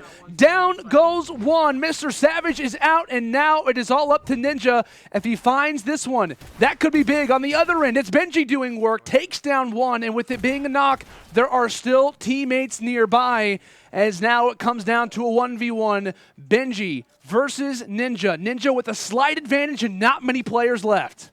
This is going to be big. This is what we came for in Friday Fortnite. Winner advances to our grand finals. Energy looking for a rematch. Ninja and Reverse looking to make some noise here. GL coming out. Ninja doing what he can to cause some noise. In comes Benjyfish as well. So like I talked about, it isn't the worst thing in the world for two players not necessarily working together to be near each other. Could kind of scare the enemy team. But and the mat difference, by the way, Ninja has like maybe, what, 80, 90 in total? Look at the amount for Benji right now. That could totally be a difference maker here, Taylor. It's going to be a big opportunity for both sides. Ninja's got to put it all on the line. We're going to see a rollerball go down at this situation. Ninja, he's got to push forward. You know he's got that boom bow. He's deadly accurate. Actually, Ninja does pick up a knock in this situation. Benjyfish, though, player down below, should easily get this knock as well. There it is. So both traded off knock after knock. Of course, Ninja in the back. Everybody distracted on Benjyfish. Just gives a perfect opportunity for a 3P for Ninja if he could just go in and start lasering. There's only 3 players left. We are down to just literally minuscule amount of points between these guys. Benjyfish getting laser from the back with a drum gun. And he has to get this one. He has to find it. A nerve-wracking moment right now for Benji. NRG, everybody at home, rooting him on from the team. He decides to go for the rush, and he ends up knocking him down. Now, with that knock, that means there is still someone alive. If he finds this one, this might be for a tie. Like we said, we're still trying to get confirmation. He ends up finding it, and that means that there's one more left. There's one. If this might be for the game. tied right now, this is intense. This is absolutely insane with Ninja and Benjyfish in this 1v1. It could literally be down to just one elimination. Ninja, luckily, he's using that slipstream. He's going to get away. Does he spot the player? See, that is the question. There he is. Actually, he is right there, and he's going to be ahead of Benjyfish. He's going to be the first one to engage. Player off in the distance. Ninja gets it, but now we need a score update. Ninja shaking his head. I'm not sure what it's going to be. He was so close. Benji was not far away. He's literally coming down to the wire. I'm trying to look at Ninja's reaction. I'm not sure. He doesn't know. He's got the poker face going on. I don't know what he's thinking. He looks disappointed. Yes, we could host if it's a tie. It might be a tie. We don't know for sure because Benji was finding so much toward the end. Was that a tie? And as we go through the replays, we might be seeing another game, folks. Wow. This might be happening. A tie does make sense given the the reaction from Ninja, right? He didn't seem too thrilled in that situation. What did he do after he won the last match? He was screaming at the top of his lungs. Yeah. Now in this time, shaking his head a little bit, and I think with that being said, it does come down to a tie. But man, that was insane. Those two teams, I mean, literally is two of the best teams in Friday Fortnite, essentially, I mean, being over here. So unbelievable. You love to see it, and you can only see this action here on Friday Fortnite. Love it. Hey guys, tweet it out. Hashtag Friday Fortnite. Let's get it going because, I mean, we're either going into a tiebreaker, our first tiebreaker for Friday Fortnite, or we are going into finals. One or the other is going to happen. Oh my God. This is insane. Like, the tension is so high right now. I know for the players, we're trying to add everything up.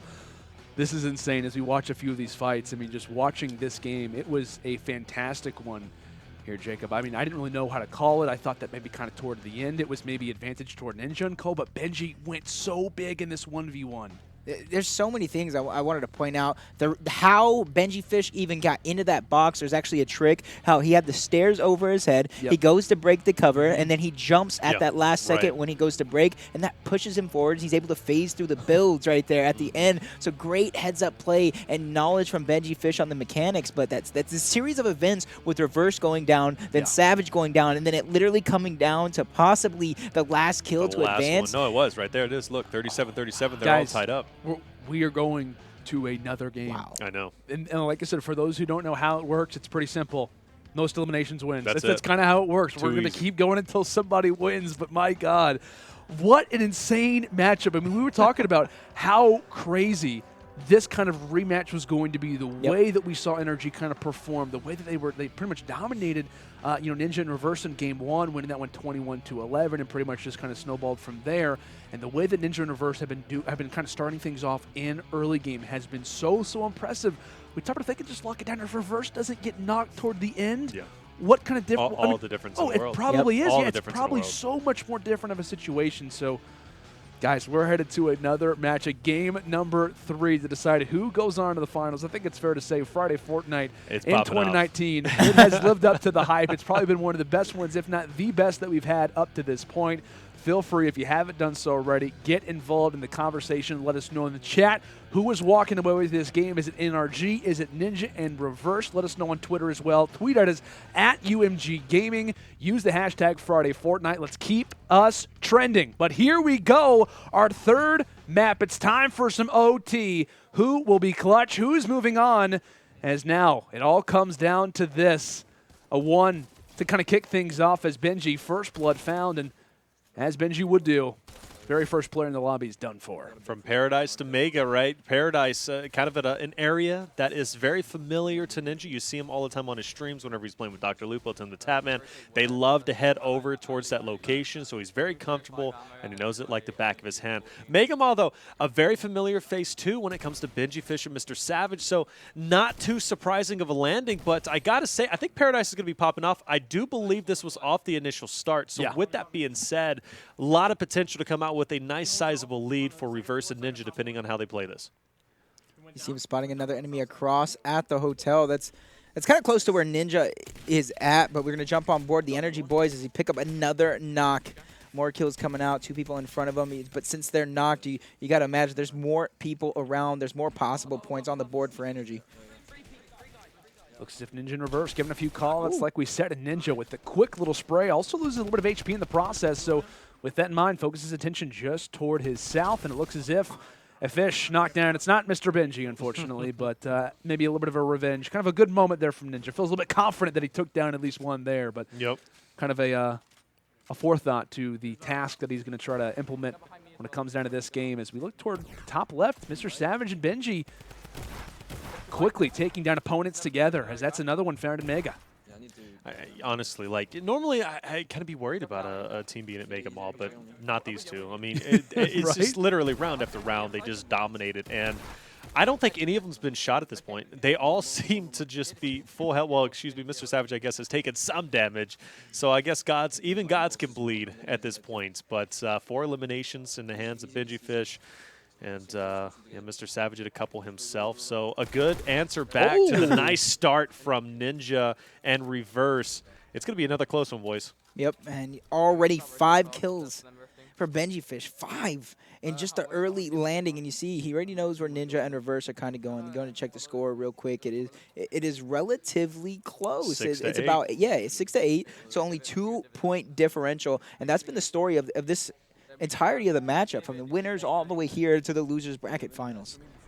Over 240,000 plus people watching this game right now. It is getting interesting. Overtime is breaking through, and we'll see like we said, who can kind of take the advantage when it comes down to that mid game? It looks as if Ninja trying to single someone out, there it goes is. for the trap play. Lovely stuff. Spikes through the boots, and it looks as if Ninja, again, continuing to play ever so well. Another one eliminated with the trap. He's now up to 6 and hanging out in the cornfield. Nope. John Wick, he's known for being a little bit sneaky. Yeah, absolutely right. He is an assassin for a reason. Scary, right, to think that Ninja is, in fact, John Wick. I mean, he is literally the epitome of the Fortnite John Wick. He's channeling his inner John Wick. He really is, and he is getting eliminations now up to 7 himself. Savage, though, is going to go down. Benjyfish, what's going on over there? Well, hopefully we'll be able to see his perspective early on, but this is a good opportunity for Ninja and Reverse, and you know they are paying close attention to that health line, but fortunately, Benjyfish is going to go big. He's going to get that elimination. Last player is going to be pushing him. I think it's going to be a 1v1, and if I had to put my money on anybody, I'm putting it on Benjyfish. He has to come up big here, realistically. There's no other choice, or it's game over for them. Because right now, Savage is down. He gets in the box. Benjyfish going to go ahead and clean up that one, but the same sniper who possibly took down his teammate takes a shot, taking down the wall, not able to connect with anything just yet, but Benjyfish has to be careful. God. Wow. That sniper shot could have changed everything. What, maybe moves just to the side a little bit, and he's going to actually go for the impulse play, going toward the skies, and does not take any HP loss in that particular fight. Up close, goodbye, Jonesy, as that's now going to be another one for Benji. Flint knock to solidify it, trying to look and see if there's anything of interest on the ground. Minis. Does grab a few of those minis in a player, engaging from the front, taking down the brick, but it's the high ground that Benji ends up winning quickly, grabbing that height advantage. And it looks as if that player putting a few ramps just toward his side. So Benji's got to be aware of that. He also has to keep in mind Savage's tag not alive for much longer. That reboot card is only going to be alive for so long on the opposite end while NRG are in some struggles. Ninja in reverse, the total opposite. They are killing everything in sight, dominating when it comes down to Fatal Fields. But my goodness, what a moment this would be, and it looks as if we do get the indicator that Benji did get the reboot card. What a massive moment that is for him. Absolutely, but he's also going to be vulnerable, right? Yes. We know Dusty is a huge rotational point on this map, but in the meantime, look at how many engagements are left. We're only down to 20. Well, now it's going to be 24 engagements, and Ninja, as well as Reverse, in a great position at Fatal. You know, a lot of players love to converge on this location. They're coming from the desert area, also rotating in from Dusty and Salty, and another team is going to be just up ahead. He's going to be spotting them, and easy coming in with the lag. That's going to be 2 dropped plus the finish, and that puts Ninja to 10 eliminations with another victim up ahead. That's just insane what he's doing to these guys right now. An entire squad right, but luckily for NRG, MrSavage was rebooted by Benjyfish, so he's back in the game. But you got to wonder, is it too late? There's only 19 possible points on the map, and Reverse is picking up more. Reverse goes down again, and we've got to point out, Ninja's not near there. I will say, I think he just picked up a Rift to go, so let's keep in mind, let's be aware, Ninja could go for the revive if need be. And it looks as if that is what his sight is going to be toward here. What are the frustration coming in from Reverse? He's not going to be able to make it over there. I don't no think way. so either. No, he's Doesn't not. have enough mats either. Well, I mean, he can make the slipstream, so excuse me, he the could make it. slipstream or the quad. But I mean, honestly, if he's going to do it, this is the time to do it. When there's a total this is the moment that we have to keep in mind. Oh my gosh! It's a 1-point game, and the amount of time that this is taking. You're wasting so much time. Yeah. But I mean, then again, let's go back to whenever this didn't happen before. The reason why we were kind of curious, why is Ninja not heading back to Mega Mall in that previous round? There's a team over there. He knows at this point he could get the reboot card, but if anything, he's going to get a couple of eliminations from this as well. He will spot. I do believe a player up ahead is inside the slipstream, or that could, of course, be one of those roller balls. But in the meantime, we did see something, and there's some builds. Shots are going to be fired. He's tagged up 88. He's forced to dip out low. And now he's going to be fighting literally an uphill battle to maintain that high ground. Has to be careful of those grenade launchers to come back. Fire and so much HP. Ninja! There's one, and it looks as if the second might be in his line sight. So low on HP, down to 37 to be exact, but it's not a problem for Ninja. Another one found. No health, no shields for the time. But another opponent exists just off in the distance, and Reverse's card, gone. That time that he tried to make over here, not going to work out to too much. Now it's all on him. Oh my God! He is not human! Ninja, what an incredible play, taking down some minis, and he deserves it. My goodness, what an insane play. Staying alive, but in a permanent 1v2. And here are the NRG boys giving them a quick little pat on the back and saying, this is going to be fun. We've got only so many players left alive. We're inside of Neo tilted. And like we said, guys, can Ninja pull off an insane play? 54 to 49. However, advantage you could argue is in the play of NRG since they do have a 2v1 and the first fight is getting underway with Benjyfish as there's the first knock. Does take a lot of damage in return. Luckily, he does have some minis, got some bandages in his back pocket as well. Elimination coming through. That's going to bring the lead from 5 to 4. Sniper shot whizzing by. Luckily, not connecting at this point. But he is going to take some damage inside that slipstream. He goes back for the attack, knowing there's a player over at this location. That's going to be 2 pushing him. He's boxed up. One player has the high ground. The other player is going to be taking the ultimate low. This is going to be a tough situation for him to get out of, but I do believe Benjyfish is going to be able to do just that. Ninja, though, where's he at? Looks like he's already dipped out. He's looking for possible engagements on the other side of the map. He's going to leave Benjyfish as well as MrSavage to kind of waste a little bit of time in this engagement, and they are wasting a lot of time, Jacob. Yeah, down by 4, Ninja has an opportunity, but especially if Benjyfish keeps taking all this damage, MrSavage is going to go ahead and try and save him for the moment, so make that 3 if they could pick it up. Ninja still has the lead. But he needs to be going big right now. He needs to be looking for something. Whether he's actually with them right now, so he looks like he's going to try and stake some kills around. But make that 2 now. Ninja was able to get 1, so back up to 3. I'm trying to keep the score alive because I can't take another nail biter finish. I can't take it. This is getting crazy, guys. Savage up close, or rather up top. Getting a few of those shields in her way. Everybody trying to get up to full HP. Kind of taking a little bit of a breath. Everybody take a moment to kind of calm down a little bit, because this ending is going to be fun. Reverse giving the call out saying that, hey, we're up by 3 eliminations, keeping in mind there are 8 players alive. Ninja only needing a few more to keep this one up. Energy is actually split up right now. They know every kill matters, in which such few people on the map. I do think splitting up is going to be the right play. But Savage is mirroring. They were doing this a little bit earlier. Savage was trying to join alongside of him. This is a strategy that we've seen a few teams do in the past. They want to try to send one with him, allow for Benji to kind of go off and start to see some success of his own. Reverse trying to give some call-outs. I think a Shadow Bomb might have been utilized possibly from MrSavage, and he's known for this exact play, making his way up the mountain as he has done in the Fortnite World Cup. But now, this is big. The highlight, all shining bright on Mr. Benjyfish's. There's a knock, and there are still teammates to come. Coming from the skies, this player tries to use the bounce pad. Can he find him? Trying so carefully to find it, and Benji back-to-back. That's 2. A double kill coming through as now Ninja's lead, I believe, is only at, what, maybe 1 or 2 at this point? It's just 1 at this point. It's a 1-point game. This is insane. Coming down to the wire. He has the mobility, plus their split. Ninja in a rock in a hard place at this point in time. He needs a miracle if he wants to take this win, regardless of him having at least a 1 elimination lead. I'm very worried about his positioning at this current point in time. MrSavage on your screen spots a couple of players up ahead, and this is massive. Like you said, Landon, he could go big here and take over the lead from Ninja. Uses that glide to redeploy.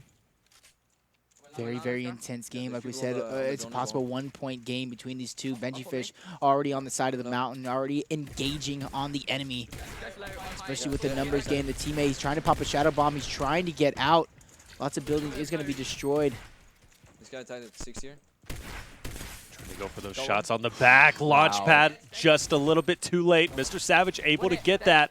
Another one onto Benjyfish. With those, that is the lead. So they should have at least a 1 elimination lead at this point in time. And I think yet another one goes in. Ninja, unfortunately, the lead starting to slowly crumble. And we're running out of eliminations. And there he goes, doing the right thing, right? He's going to go ahead and dip out. He's looking 3 to just people scan alive the area. in a 2-point game. Listen, Ninja can do this. If he runs into a squad of 3. Yeah, he's got this. Is, oh, no. There's no way. Found everyone first and had more mobility. There's no way. Wow. Yeah, there's players here. This might be the final team. If Benji can find this one, this might seal the deal here. They just need 1. Ninja desperately trying to come up from the side. NRG answers, placing down the trap. Is it going to do any damage? It does not fire off as of this moment. Oh, and it looks as if Ninja ends up finding one, and that was the only player who was here. It's a one elim kill. So with that being the case, Nox, and now Ninja spots another one. Can Ninja get this one from afar? He's one shot. One more shot to hit. Can Savage hit it? Is it going to be up to Ninja? It's a battle for it. Can he get the kill? So close. No, he's one literally HP. 1 shot. One more bullet can do it, and it's going to be Savage who finds it and the second. Oh my gosh. One more bullet, and we're talking about possibly another tie. And Wow. NRG are hyping. They have every reason to feel that way. What a game. Unbelievable. It came down to 1 shot. At the bottom I left, see Ninja that. took the L. Oh my But gosh. a very, In the very tiebreaker. intense, nail-biting match. That was, Fortunate for them. my opinion, One of the best, yeah. if not the best Friday Yep. Fortnite game Absolutely. ever. Tiebreaker, 1 elimination comes down to it. Ninja literally has a player one one bullet. shot. One One bullet. shot. That's it. Just one Oh shot. my But God. mind you, though, he picks that up.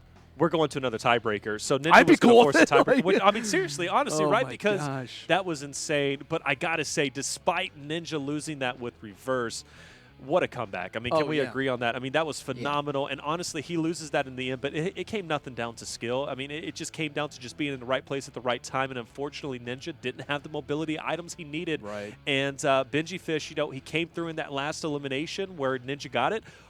But who got the loot? Benjyfish got it, and that also came with a launch pad. And imagine how different it would have been if Ninja would have got that launch pad instead. Yeah, no, I agree with you. But this play right here, this was just insane by Ninja. A 1v3, and it started off with the grenade launcher that took off both of those players' shields, and he was able to continue it with a couple more assault rifle bullets, and then it ended up like this with him dropping down, getting that third member. Oh, let's look at this, man. Like, look how close this is. That player is literally down to like 10 HP, 5 Yeah, HP. like Savage, like one bullet. I didn't get to see how much HP that was, but literally like one shot from the tack, and that was it. What a game, guys. That was unbelievable. Honestly, GG's to both sides. Seriously, like absolute congratulations to obviously MrSavage and Benjyfish for making it forward. You got to give a lot of props, though, to Ninja and Reverse for pulling out one insane game. Made it a barn burner, made it one of the best games, if not the best game in Friday Fortnite history.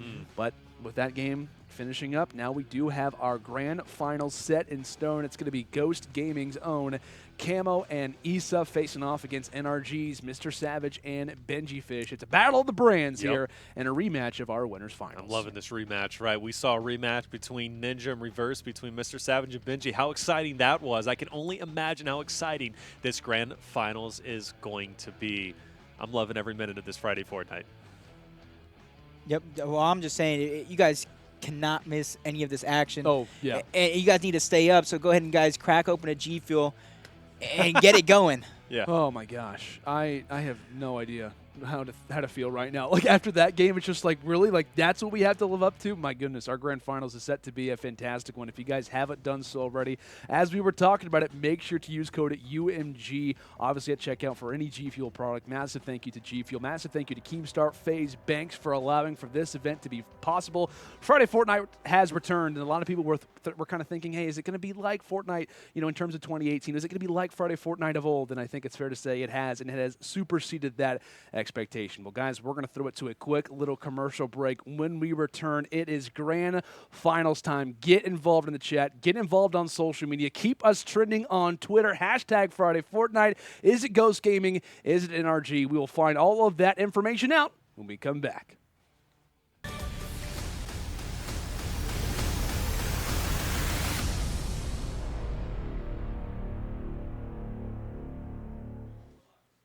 Welcome back, ladies and gentlemen, to Friday Fortnite 2019 Week 1 Grand Finals. Yes, we are down to our final two teams, NRG versus Ghost Gaming. We've never been more excited. We just watched one of the greatest games in Friday Fortnite history.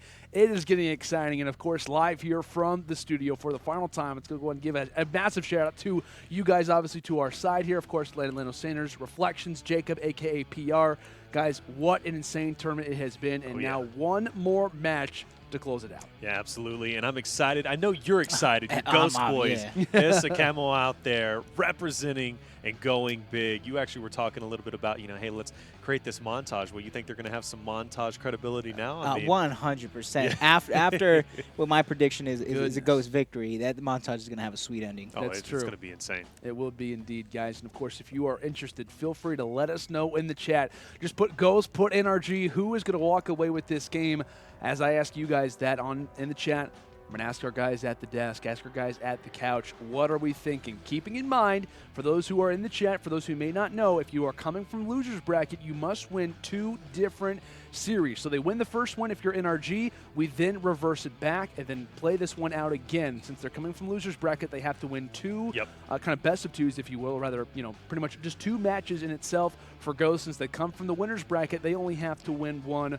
All things considered, all things known, Taylor, where you're leaning toward? Honestly, I'm still going to stick, tried and true. I'm going MrSavage Benjyfishy. This was my prediction in the very beginning, and here we are in the finals. Granted, they've got to win 2 in a row. I'm okay with that because I think they're going to be able to. But even if they do lose, honestly, I'm happy that my prediction at least made the finals for the first time ever.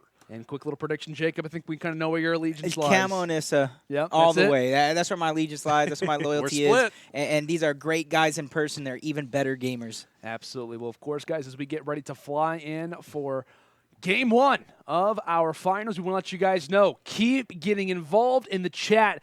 $10,000 is going to be awarded to one of you out there. Let us know the reasons why. Get hype. Let us know why you deserve that $10,000 prize. Of course, all of that and more to come after this grand final concludes. But my goodness, all kinds of hype, all kinds of interesting moments right now as it's Ghost facing off against NRG. If you are a fan of NRG, you're hoping that they have a solid early game. That's been their difficulty for the most part when it comes down to a lot of their matchups. The reason why their game versus Ninja in Reverse saw an overtime.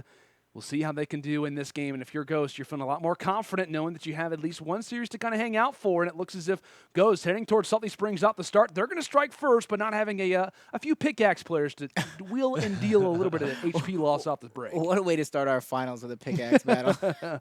And that's no stranger to Ghost Gaming because during PUBG MPL Royale, it was actually Ghost Gaming, I think, against maybe Lazarus. I don't remember the team, but they actually had a fist fight in PUBG. Really? Yeah, so I mean, and we always come out on top, as you saw right there.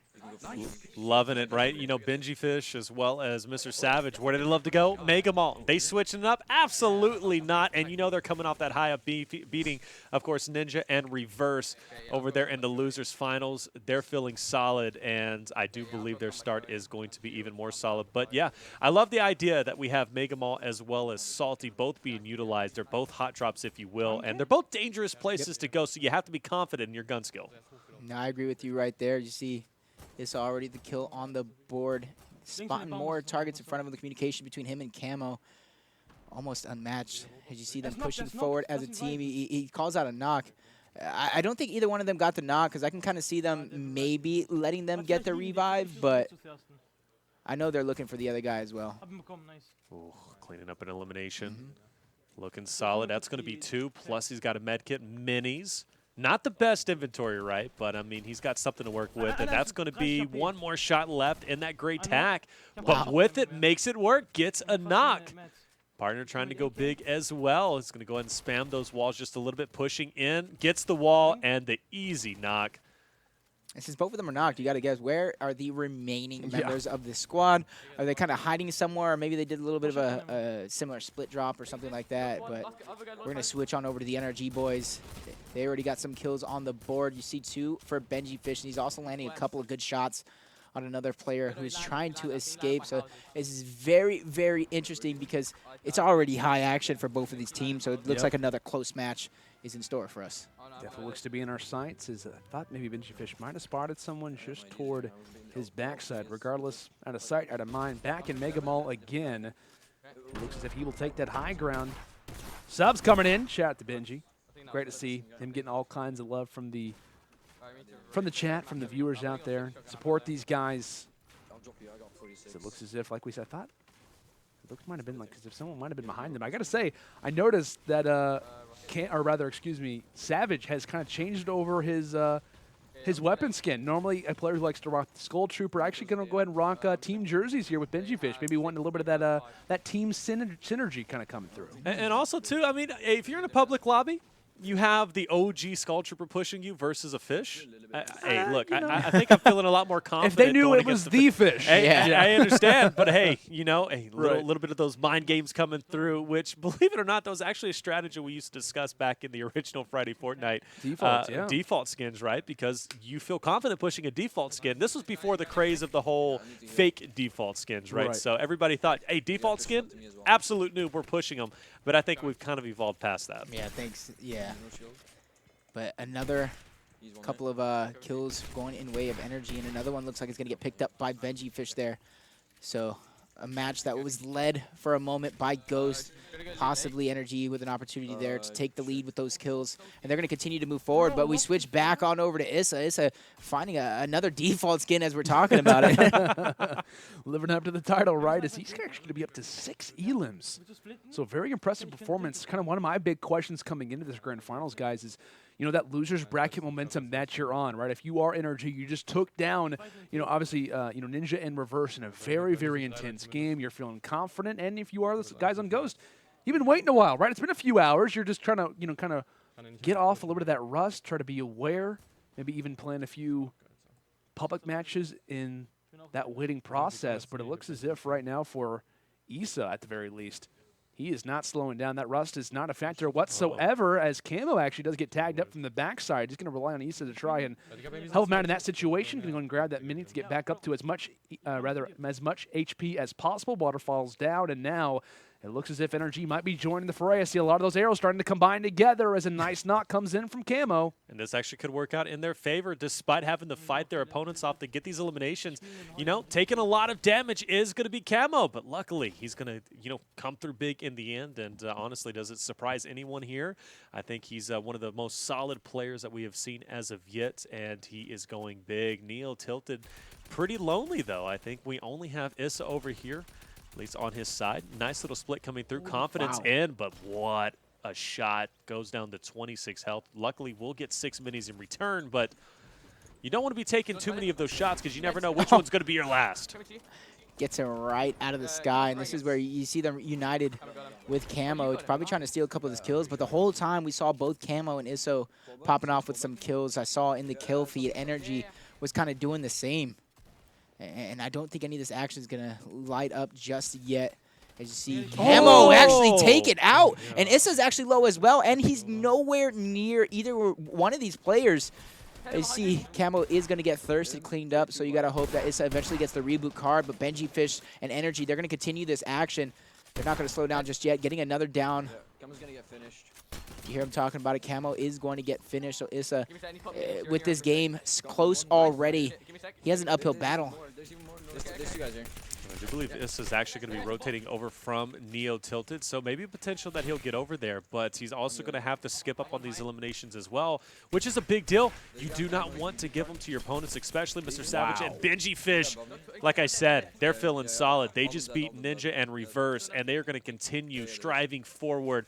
One of the most solid teams that I have seen. Even on paper, they look incredibly good. But, I mean, yeah, over here, Issa still going to be a Neo Tilted. He's not making his way over towards that card. He might be going on it by himself. Yeah, 1v2 most likely for the rest of this game, as he's now up to 8. I want to say that it was, I think it's MrSavage who might be up to 10 already. So a very high elim game, and one that is to be expected in a grand final with players of this caliber, long range, and Benji able to lock in another, as I think almost every player, it's fair to say, all who are alive outside of Kamo are going to be up to 10 elims by themselves. So wonderful play, long range shot from Mr. Benji. Of course, it's going to be in the storm for a short time. MrSavage, one of the first to escape out of it. And it looks as if he has his sights on possibly another player. Thankfully, does have that glider redeploy just to make sure does not lose any more extra HP. Grenade launchers to do a little bit of the initial splash damage, and we'll see if any of these can land. As what a start as NRG up 20-11. Ghost not having any responses right now, and that's the reason why. Picture perfect shots, so strong and savage. That should be another one, and yes, it looks as if it will be his 11th. So it looked like a back and forth game seems to be slowing down for Ghost as Camo reboot card is no longer obtainable. Issa all by himself. You see himself returning to where they started in Salty, hoping to catch people rotating through, and he spots somebody on a hoverboard. He's going to quickly drop and try and catch some early shots. Getting some shield, drops the shield, and at least 60 to 70 white health. So you can expect him to be the aggressor here and try and clean that one up. He gets one, spots the next target as well, drops the shields, and continues his onslaught as he takes another one out as well. Wonderful work, going and extending his lead, or his elimination count up to 9, plus another one just up ahead. He still has to finish, and there it is. It's going to be 10 for him. Meanwhile, on the other side, not stopping, is going to be Issa. He picks up one. Benjyfish himself manages to knock a player out of the baller. The tree not going to be substantial. You got to build, especially if you're going against Benjyfish himself, and that's another elimination. These guys are wanting to force a bracket reset, and I got to tell you, honestly, the more eliminations they get, the more I'm starting to suspect this is going to happen. Yep, and luckily for them, they've been playing time and time again. They had a few matches. They had that historic match against Ninja and Reverse 2K to kind of keep them warmed up and possibly even wake them up, because you got to realize the time difference right now that this is going on for these guys. You know, they got to be tired. They got to be running on just fumes at this point. Trying to stay alive with that momentum, like you said, it's definitely carried over, and that could be the matter of Ghost. Like I said, they've been waiting for a while. They've been waiting for this grand final for what, 3-4 hours at this point, possibly coming around that time. So that could be that series count for NRG, easily getting evened out.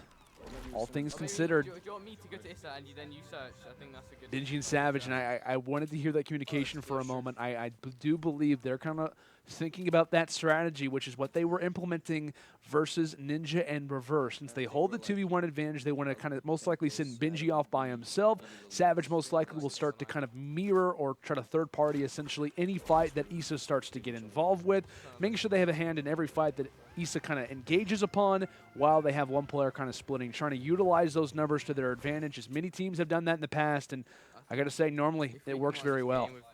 Down to a total of 9 engagements to be had. And like you said, they're going to be just sticking on the heels of Issa, taking their time. And this circle is going to be collapsing down relatively soon, but this lead has got to be feeling good for MrSavage and Benjyfish, and there's going to be a victim, Issa, first one to find, and that split obviously not working out too well. Player jumps off, very confident, but who are you going against? None other than Ghost Issa. He's going to go ahead and get that high ground, immediately drops down, knowing some shots are coming in from his opponent, and luckily he's going to be able to lock that down for himself to kind of do his best to close this deficit as much as possible. Yep.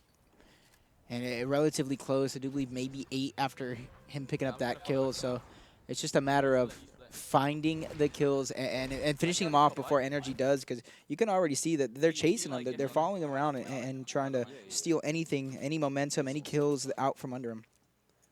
Looks as if Fishy and Co. following Issa, trying to be on his tracks. Any fight that he sees, they want to be a part of, and a decent lean. I know it does get cut down a little bit based off of Issa's last few engagements. What we saw, the figure 8 pretty much around the tree. We're like, okay, this guy's not going to be, oh, this guy's pretty good. Okay, like kind of caught us off guard, that's for sure. But utilizing those slipstreams right here in Season 9, definitely a game changer. Totally kind of revolutionizing what it means to rotate through. Yeah, rotate through different locations, to be involved in different spots on the map. And it looks as if kind of previously they were sending Fishy off by himself, and now it's going to be Savage. They're trusting him in this situation, which is great to see. NRG core looking solid, and just like that, quick little elim found, and now that's going to be Issa up to 13. He's doing pretty well despite having someone on his tracks. He's consistently finding eliminations. Yep, and they're spawning another one in front of him. Both Benjyfish him are going to try and push up on that one. And Benjyfish luckily has some dynamite, so any builds. But he spots more than one enemy. As he gets close, dropped down to 71 HP. Luckily for him, he has some minis he can pop. So back up to 121, and it's going to be Issa that gets dropped. So NRG taking game number 1, and they're going to have an opportunity here for the remainder of the points because Issa will not get revived. And you heard them kind of give the call-outs there, Taylor. It was a matter of, okay, now it's time to engage. Now it's time to try and attack, because we know with Issa down, this is a big chance for us. Yeah, it's going to be another 6 potential going to them, right? So that is absolutely massive. More players are going to be spotted. Dynamite going down. Player getting sniped. That's Issa finally finished. completely off of the map. And look at it. Hey, that's the perfect scenario, right? Not only are you destroying the builds, you're destroying your opponents. We got a shotgun battle going through 2 against 1. Who's going to win it? None other than Benjyfish and MrSavage. You talk about starting off the finals hot. They did exactly that. And, yeah, bracket reset for sure is going to come through, at least it looks like, unless something magical happens in second round. They go down and make them all. I don't know if your boys, Jacob from Ghost, are going to be able to come through with this victory, at least in this first round of 3. Yep, so interesting enough, a large deficit to come back from Ghost.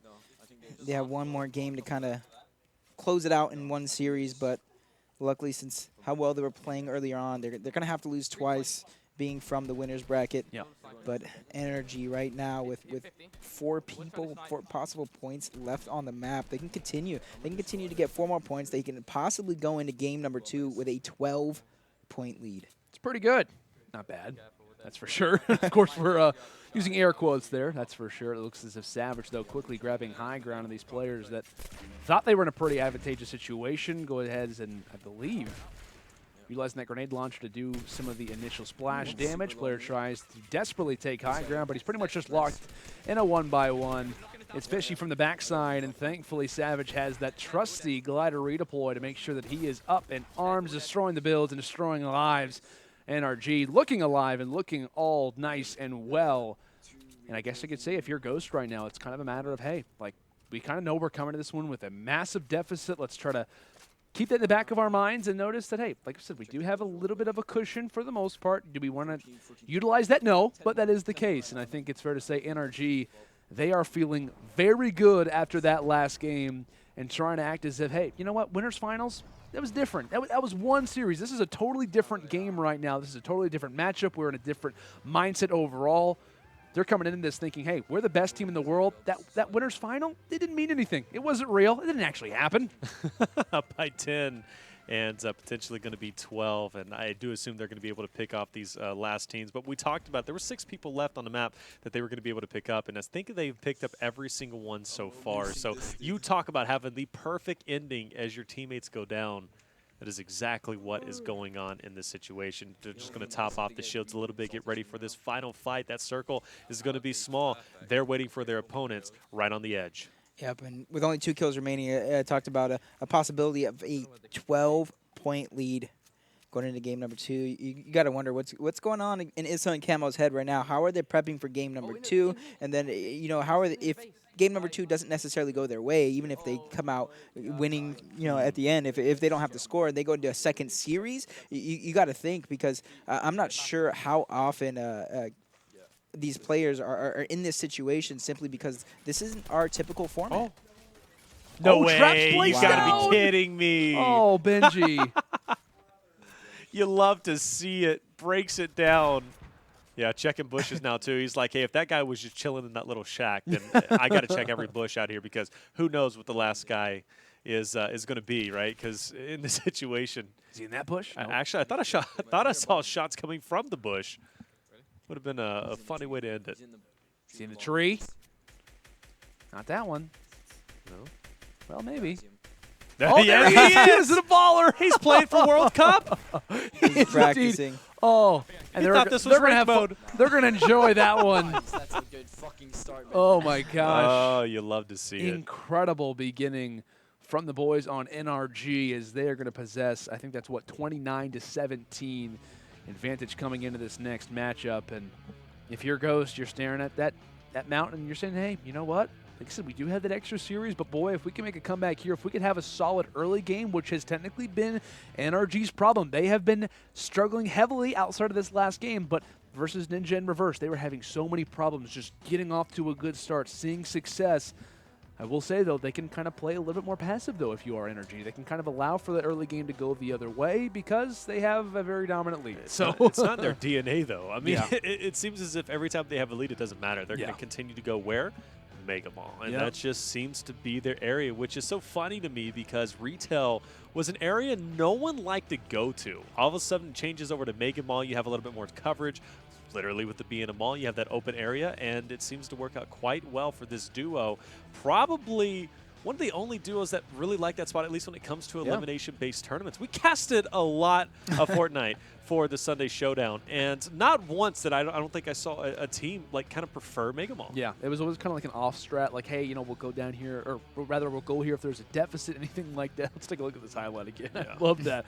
Covered in from Mr. Benjyfishy. A double trap. Yeah, right. I mean, that was just a savage play, to put it lightly, right? So like we said, 12 elim advantage coming into this next game. I was going to ask you guys, places of interest for Ghost. Oh. Where are they going? Right? Down this much, knowing what energy kind of has up their sleeve, probably going to Mega Mall. That's kind of like the typical play for them. Are we seeing a split? Are we seeing Neo Tilted possibly get involved?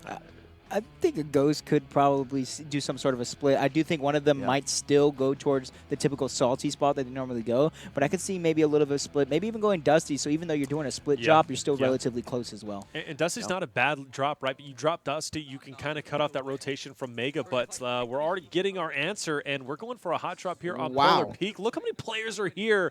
This could be a very deadly area to be, especially with how open it is. You got, all the, crooks and crannies, and no weapon off the start for Kamo, but yeah, So taking a low in lot HP. of damage. Oh, and he actually gets dinged from the backside, and that is the way we start off And they split. this game too. Yikes. Yeah, off the split, and Issa surely is not going to have enough time to go for his fallen comrade. He's alone in Salty Springs, is by himself, and we'll see what he can try and do, as this is definitely looking like a bracket reset is possible. My word, Issa, and all to do. We'll see what he can try and make happen, as Salty Springs will be possibly his location to try and pull off one incredible play. It would be insurmountable, it seems as if, but on the other end, pretty much off in the wasteland. Not really doing a whole lot, and that's the thing that we were kind of talking about for Taking energy. it slow. The early game hasn't been the greatest. Well, now it doesn't have to be, because there's not really any pressure on them as of this moment. And realistically, we talked about last game being probably one of the best games in Friday Fortnite. Yeah. If Issa could somehow come back from this is going to be probably a 10 million YouTube video. Oh, yeah. 10 million views. Absolutely. Well, I mean, Ninja already hosted, I do believe, MrSavage, right? I think it was MrSavage that he hosted. So he's already sitting at like 100K viewers. This is, I mean, seriously, Friday Fortnite, it really makes a difference. Oh, yeah. I mean, come on, even going back to one of the earlier ones. I mean, Mongraal, Dementos. Yeah, sure, they were on the radar as one of the best, but like Friday Fortnite kind of propelled them, especially after they won.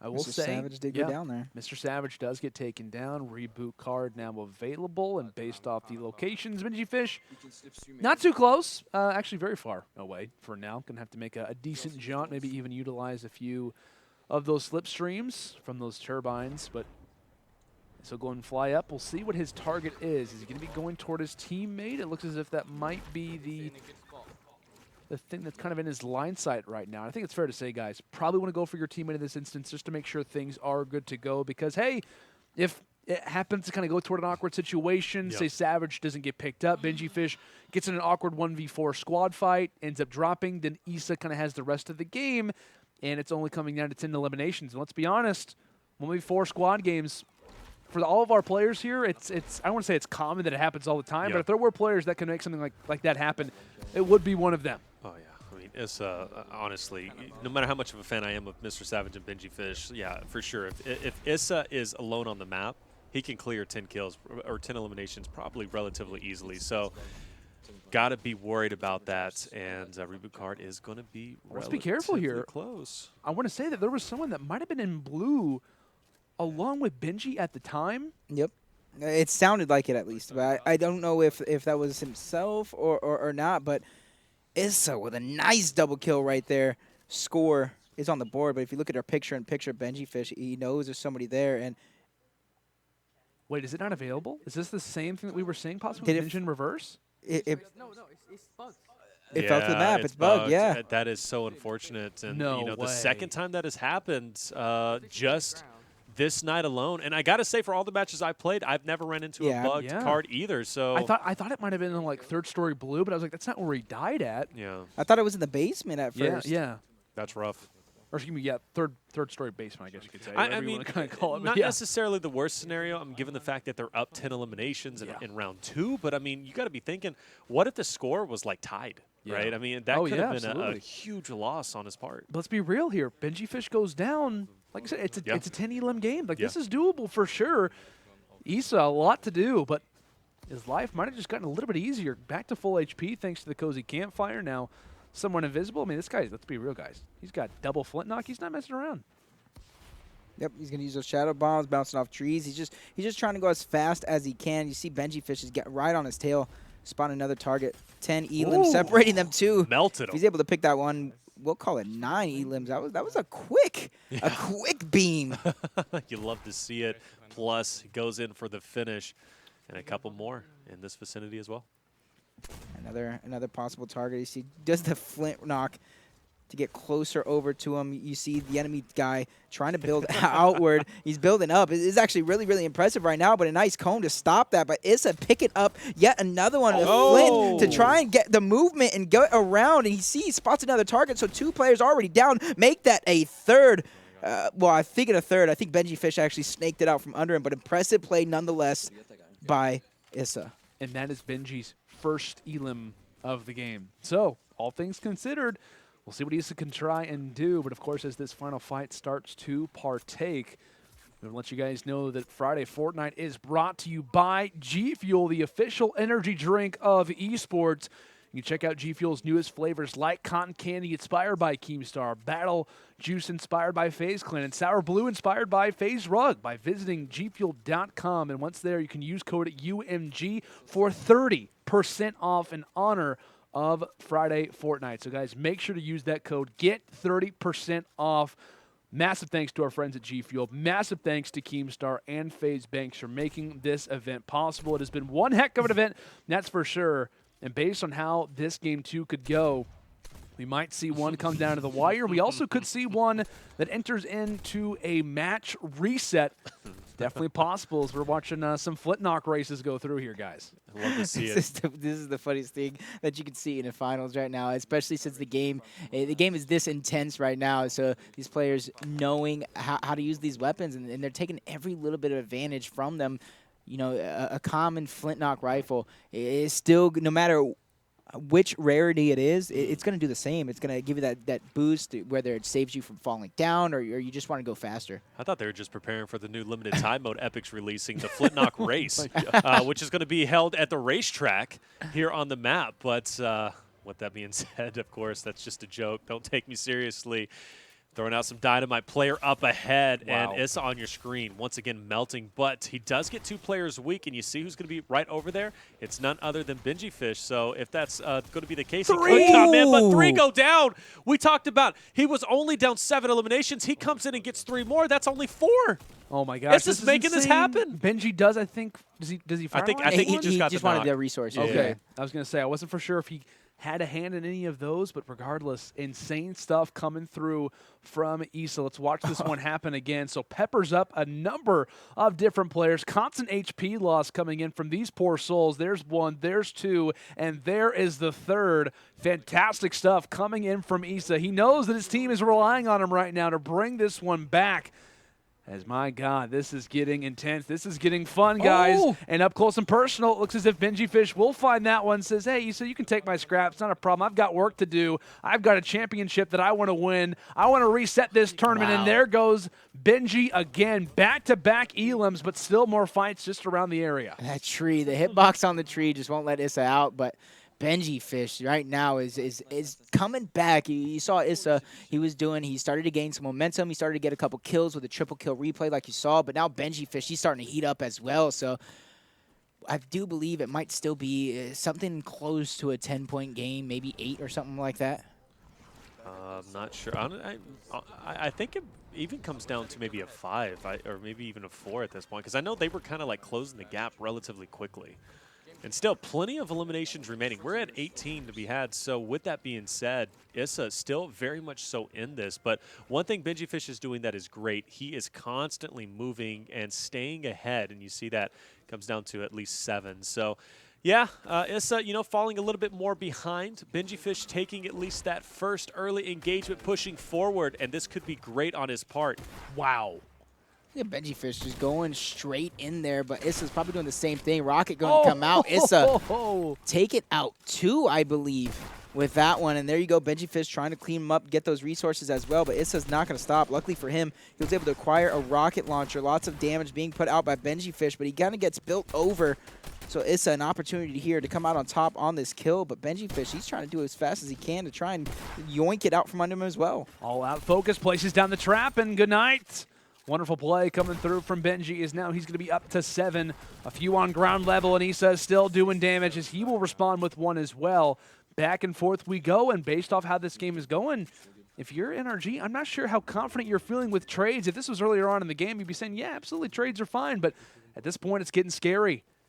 Well, a trade for every one they get. You know, he picks up 1 as well, and he was up by 7, so he might still feel, be feeling okay at this point, but still very deadly position. Benjyfish goes down. Issa's got free reign for the last remaining players. We saw reference back to the losers final, Ninja in reverse versus, of course, MrSavage and Benjyfish came down to 1 elimination. Yeah. These matches can swing wildly, literally up until the last couple of elims. Benji doing some initial crit off the break, and yeah, there's another one. We saw toward that score line. I think they were up by, what, like around 5 kills, so that's going to be now 6 in favor of NRG. Still a lot of work to do from Issa. Nice. And NRG, just like that, as Issa drops, means that we have a bracket reset, folks. Coming from the losers bracket, NRG are feeling confident. And my goodness. Like we said, another best of 2 still to come. NRG are feeling good, and they have every right to do so, despite an unfortunate situation that kind of goes through, the unfortunate reboot that they're not able to have. They still walk away with the game regardless. That massive advantage that they possess after game number 1, 29-17, carries over and ultimately seals the deal. You got to give a lot of credit to Issa, though. I think he was up to like 15, 16 kills kind of toward the end. Massive props to him. A lot of hype when it comes down to now our final matchup. Man. Intense. Intense. Intense games, always coming down to the wire. Unfortunately, Kamo got down early in that game, and then that's where Energy was able to pull away with it in game number 1. And from there, you got to think, if game number 1 was just as close as this game, it's time for some G Fuel, boys. Oh, you ready? Always getting ready for it. What flavor is it, Tim? We're going with the lemonade. We're spicing it up a little bit, it's guys. getting a little bit late, so we got to, kind of rock the G Fuel. Code get UMG, 30% off. Hey, it listen, try any flavor you want. We got a ton of them here. Take your pick, right? Bahama Mama. I'm looking wide selection. I'm looking to try that myself. Honestly, 30% off. I'm looking to buy some Bahama Mama, some strawberry shortcake, my personal favorite. Yep. Fortunately, goalie in the back, producer being a little bit stingy, not wanting to give me any. That's okay. Can't take the product. Do I blame him? Do I blame him? No, I don't. Absolutely not. Strawberry shortcake, I'm not sharing either. That's true. What's your guys' favorite flavor right now? Is it strawberry shortcake for you guys? For me, it is, yeah. I haven't tried a ton of them. Okay. I was going to say, like, one of my personal favorites, and this one gets slept on, coconut. Coconut's wonderful.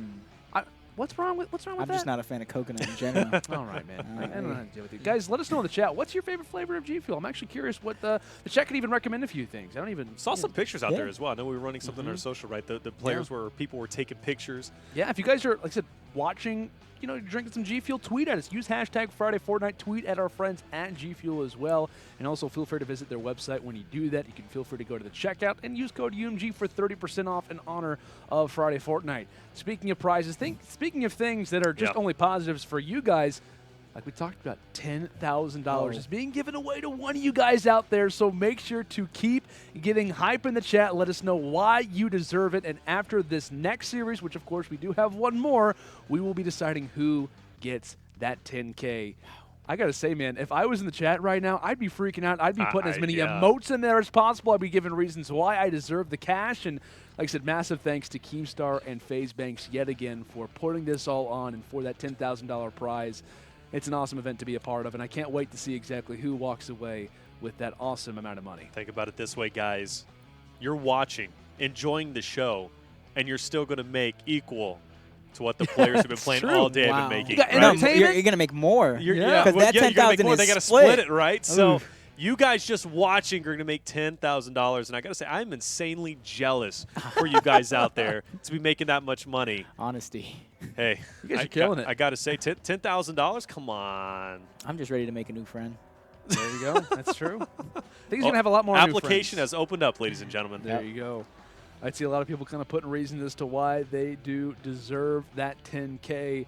I wish you guys all the best of luck, right? It's going to be a lot of fun. Like we said, after this next match, of course, this next series, that's when everything will be decided. But if you guys are interested as well, feel free to let us know on Twitter. Keep us trending worldwide.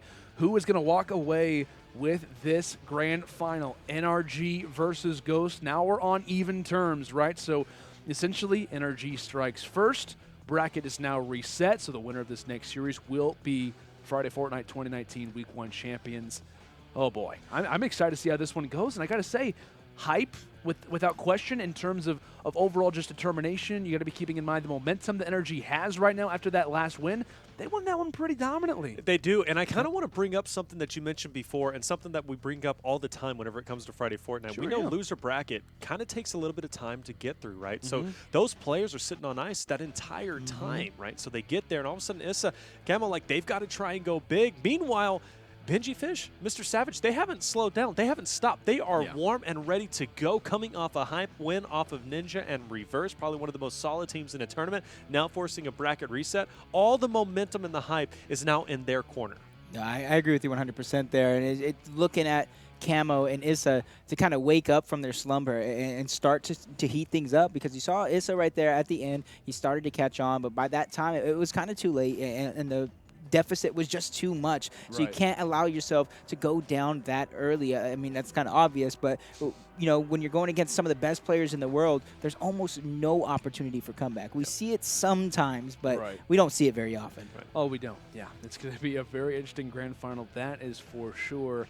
Like we said, you could argue Ghost Gaming, all their advantages are now gone. That's the one thing when you come from the losers bracket, you look at that mountain of 2 series, and you're like, oh my gosh, we got to do this twice. Well, you win the first one. A lot of times, at least in my esports history, obviously depending on the esport, it kind of depends, but the team who usually wins that first kind of bracket, once they kind of get that momentum under them, they're thinking, hey, we just beat these guys. And in this particular series, these guys matched up in winners finals. So essentially, we're now tied at 1-1. This particular, final grand final matchup is going to decide who overall has that series count, who officially and really is the better team of the two, NRG and Ghost. Man, the battle of the brands. I know they're both probably tweeting out everybody in those organizations, obviously. One guy right here from Ghost, showing some support, definitely rooting on their boys here. Yeah, I got my heart. I'm giving them my energy, spirit bomb for them. I'm giving them a spirit bomb right now. Okay. Giving them energy. the energy. So you're giving... I'm giving Ghost the energy. Well, energy is giving themselves the energy. Okay, so since Taylor, you are, Mr. or pretty much Mr. Energy here. I think so. How do you respond back? I think he already said it. He's giving energy the energy, right? I love giving what Ghost I'm saying. No. But the point is, you use the word energy. All the energy is on the side of MrSavage and Benjyfishy. Here we go. Bracket reset. Where are we dropping, boys? Oh my gosh. Okay, you guys are crazy. Seeing the overhead, it does look like Kamo and Issa are going to stick to what they know, in it being the salty Springs drop on the other side of Mega Mall.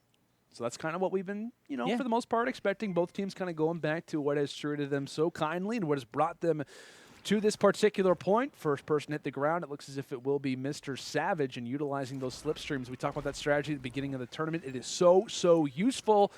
As, like I said, NRG blending their feet. I have a feeling something interesting is about to go down, and I don't know what it is. Intel, Taylor? I don't know, but I definitely feel like this is not going to be a normal round, but maybe it is. I'm just trying to bring hype, but I really feel like something's going to be quite interesting. You see that burst in the hands of course, your boy from Ghost. Kamo also has that trusty gray pistol that you get upon being revived, but I got to say, if you use it properly, anything is possible. Yep. Especially if they're already low health, you need to do exactly what he did right there. He got him weak with the new burst SMG, and then he kind of finished him off with the pistol, and then put some good fire on the guy that was down to make sure that he will get cleaned up eventually, and it won't take too long for that. Looks as if we might hear a few shadow bombs possibly getting rocked. I want to say that might be Issa. Okay, yeah. I was curious exactly whether that might have been an opponent. Not going to be the case. So looks as if they do spawn a few players kind of toward that mid street. Possibly a 3P type situation involved. and does have that dynamite if he wants to try to toss it out. First one, can it land? Is it going to be doing any HP damage, at least distancing the players, trying to change up their strategies, bouncing it off a tree trunk, and possibly even landing one of the hunting rifle shots. That burst SMG looking so solid in the inventory of Mr. Issa on the top of the roof. Going back now for the chest and the AR. Going to treat him a lot more kindly, I think it's fair to say. Always want that AR, right? You want that long range. He also has the sniper. He's, you know, kind of kitted up a little bit. Shotgun obviously would be the ultimate thing that he wants. But look at this legendary scar in the hands of Kamo and putting it to great use, but gets pushed from up top.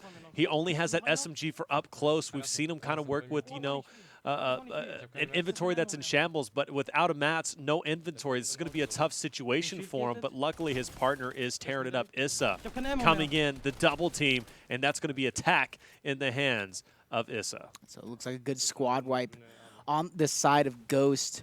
I wasn't paying too much to the kill feed. I don't know what's going on with these energy guys as we switch over. Not... And both 0 kills as of right now, but this is only game 1. It is only the early portion of game 1 as well. But what have we talked about with NRG?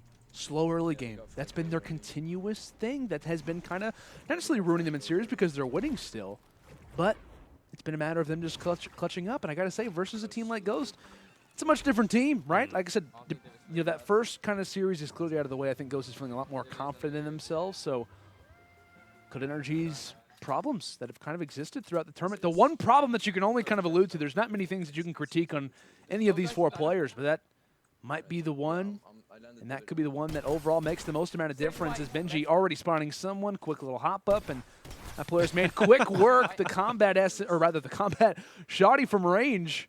Yeah. Doing a lot of work right now, finalizing one. First blood found for the side of NRG. As already half the lobby has fallen. Players coming through the backside as Benji realizes he might be somewhat sandwiched right now, placing down that metal, trying to absorb as many bullets as he can as he waits for his teammate to start to engage alongside of him. Drops down a little bit. A couple of things for the inventory he might pick up. He does have that chug in case he does get in a little bit of trouble. Won't be able to pop it as of right now. These guys literally are not shooting back. What is going on? Well, I guess they were worried about a third party off in the distance. And you love to see that because that's going to be 2 easy knocks in the meantime. And yeah, they were distracted by MrSavage up ahead. So they go from 0 eliminations and I believe now up to 4. Yep, so we talked about it.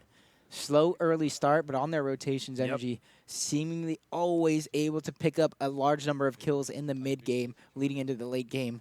Ghost not necessarily with an opportunity to have both alive in the late game just yet in our grand finals.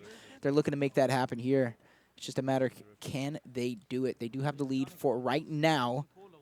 You see NRG kind of rotating over above Ghost. So they're probably looking for some enemies, looking where they need to drop to, but they're also keeping their tabs on these guys. Yeah, I think we saw Ghost pretty much kind of make a very quick little rotation. I saw NRG pretty much look toward their mini-map and say, okay, now it's time to go and utilize that rift to go. Highest point of the map happens to be right here, and that's where Savage feels as if he is the most confident catching a thief just from the side and should be able to make quick work of him. Destroys the build, says that's my 1x1 that you have to pay for now. Long range shot, and there's another one found from the Savage himself, but taking quite a bit of HP loss. I thought that the fall damage might have contributed a little bit. Goes for the quick little pyramid. It's toward the bottom side. Benji might have to go for help out his teammate as MrSavage is down. Can he keep it alive? Quick edits, and now he wants to make sure all the walls are his. Going for the revive. Let's listen to see whether or not the shots might start to come in. Yes, not able to go for it now. And you see the enemies desperately trying to go for the revive. It says, welcome to the 1x1. Wonderful play coming in from Benji. However, joining alongside of his teammate, allowing for Savage to possibly play a little bit of a bait. Still losing some HP, but somehow Benji makes it land. Wonderful play as he's now up to 6. He goes for the revive as Savage might be back, but no, fights are still continuing. It might be a matter of Benji not able, or rather not being able, to go for the revive. There's just so many players around here, which is normally a good problem to have, but when you have such low HP, when you have no teammates, this is where it starts to get sticky. MrSavage fully going to be dropped off at this point. Of course, hopefully he'll be able to get the The revive card, if it's not glitched through the ground, I mean, we got to be definitely watching out for something like that. But if he gets out of this situation, he walks out with a ton of eliminations and brings him up to at least 7. Luckily, revive card in his possession. 6 minis as well. He's going to be kitted up, and now I'm fully confident he'll be able to take the rest of the players that are around him.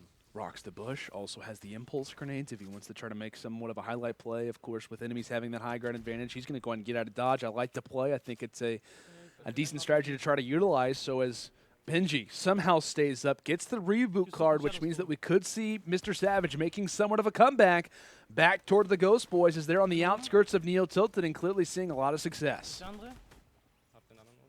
8-6, you see the score, Jacob. Your boys trailing behind by 2. Yeah, but right there, they picked up a couple of kills. I don't know how many exactly, but Issa does have an RPG, so this is a big weapon for him to have right now. And we saw it get put to use almost against NRG, almost taking both of them out. Luckily, Benjyfish was able to fight that one off, get a squad wipe, and now he's looking for a reboot van. And I do believe he might be trying to revive MrSavage right now. So using the quad crasher, you see what's marked. That's going to be the reboot van here at Dusty. So we are back. This was the first engagements they got where they were able to come through and get 4 eliminations. Getting his partner back up, especially at this point in time, there's still plenty of players remaining. He can afford to take the time off. Issa, Kamo, they get a couple of eliminations. No big deal. He's still going to have both. You see it. Might as well be 0-0 at this point. We are tied up 8-8. Kamo and Issa, MrSavage, and Benjyfish, they are putting a hell of a show for the finals. Yep. We already see these guys rotate through here once. They know there's loot. They know there's weapons for MrSavage to be able to pick up. He's going to be about 150 HP. But on the other side, you got Ghost, you got Kamo, you got Issa, who are on the hunt right now. You already hear about the revive truck, and that's where they're going to go. They're going to swarm towards that revive van, try to catch players off guard. You know one of them possibly has no shield already and no weapon, so this could be an easy at least 1 or possibly more kills. As you see the first target, one of them's going to go down. Issa, he's going to continue to keep going, pushing forward. He gets 2 more rockets in his backside. It's all about, is he going to reload them? Does he have enough time? See what Issa can try to do, of course, with those rockets right now. Ready to utilize them, ready to take over a few of those builds, and it looks as if it will work out. Second elimination in this particular fight going his way.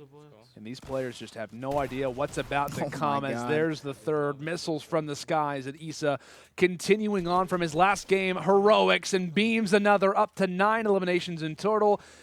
It's time for him to grab all the spoils. He deserves it, right, guys? Inside of Shifty Shafts, just dominates an entire team. And this is a matter of NRG having a slow, or rather kind of a slow start. Ghost off to a good beginning. NRG's mid game has looked great, and now it's a matter of Ghost firing back as well. So possibly now in the driver's seat, we'll see how exactly NRG starts to respond here in the divot.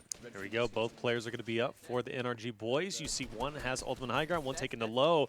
That's going to be 1 knock. The second one there as well, or maybe that's a quad crasher. But in the nope, it's going to be 2 players. So 2 players knocked. They're going to be finished off. The other player off in the distance. And if they want, they can go ahead and go for the push. In this situation, they would love to have a redeploy to kind of get a little bit aggressive. But here we are. Finally, the push going down. And, of course, the Rift to go goes into effect. But even with that being said, they still managed to get 2 knocks. That should be 2 easy elims. And that player's going to have shields, so he's not going to go down. Nope. I guess just everybody gets a Rift. You get a Rift, and you get a Rift. NRG on the positive side of that on Ghost's end, though, they are still finding enemies and making very quick work of them. Not necessarily separating, but definitely kind of trusting each other, that's for sure. It looks as if shots coming in just toward, I believe that's the southeastern side of East's current position. And you definitely hear a very sporadic call-outs, basically calling out saying, hey, like we might have an opportunity to try to go for somewhat of a flank. Maybe Kamo might want to hop out of dodge, potentially, based on what Issa was displaying in terms of communication, trying to go through the walls, trying to go through a few of the edits, and can he make this wall his own? Yes, going for edits, trying to go toward the backside, wanting to grab that high ground advantage. There's definitely quite a few players right here, Taylor. Yep, definitely getting that high ground. Luckily, the builds are going to be dropped off. That's going to be 1 knock coming in the hands of Issa.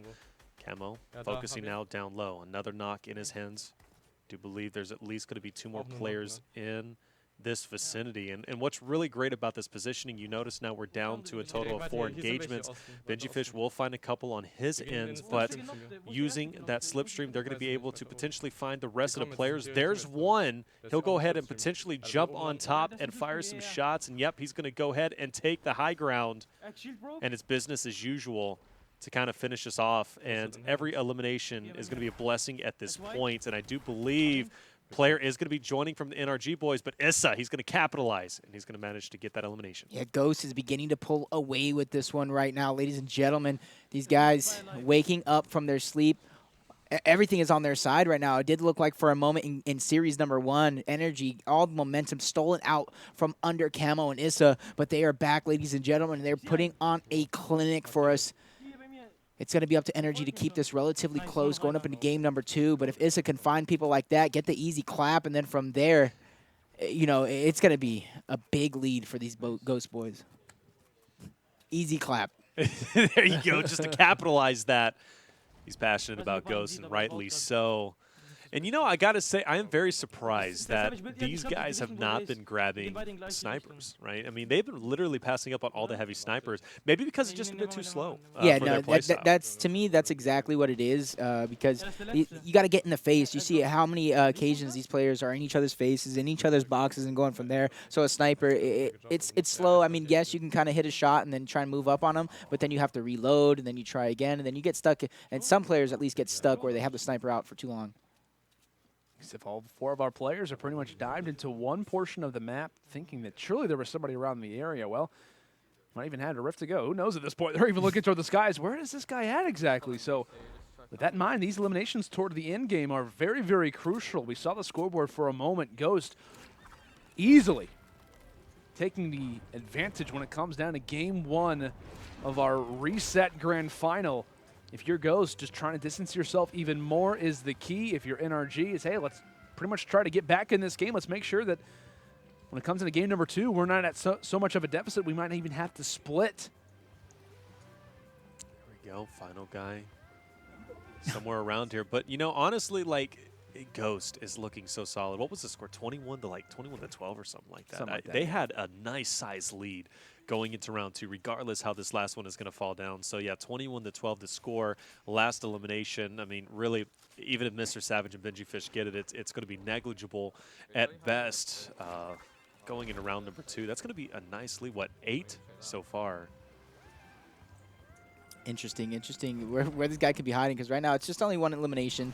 It's not going to change the tides, or it's seemingly so not to change the tides too much, because it is, what you said, 8-point lead for the Ghost boys. Yeah, so 8, 8-9, or possibly 7-8 points leading going up into game number 2, even if energy can get this kill. But and like normally we talk about, oh, it's just, you know, 1 elimination. But at the same time, that 1 elimination. Oh, well, we talk about reverse. Yeah, I was going to say NRG versus Ninja in reverse. Oh, I mean, that would have been nice if you would have found that 1 elim that happened to go through. We talk about reverse ends up dropping if you find 1 more. If he is able to find 1 more, then, you know, the first overtime wouldn't have even been forced. So, all things considered, as players go throughout the slipstreams, this elimination, like we said, while it may seem minute, while it may seem pretty much kind of not really too precious, all the opposite, really, at this point in the game.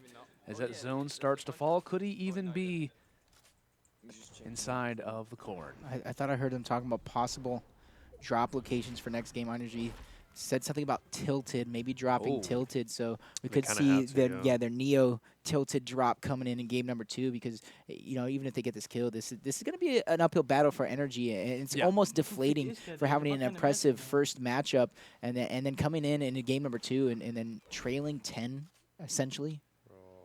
Yeah. Where's he at? I don't even know where this guy's at. See, this is the thing. Like, somebody tell me. This last guy probably. He has no idea. Trying to qualify, get those points for the Victory Royale. You know, like, I got challenges to do, guys. Here we go, another cornfield. So more ramps are going to be placed down. I don't blame them. Well, now we're going to do some roofs. If this guy is in the corn, I'm going to be offended, because it's like, come on. Last one? Oh, no, not going to be there. Oh, surely he's there. He's got to be there, Benji. Nope, not there. Where is this guy at? This is where dynamite kind of comes in handy. You can just chuck it at a building, and then bam, you don't have to worry about. Chat, where's he at? Let us know, chat. Surely you guys know. Where's he at? Maybe that could be the defining Where factor. would is- you He's in be? here.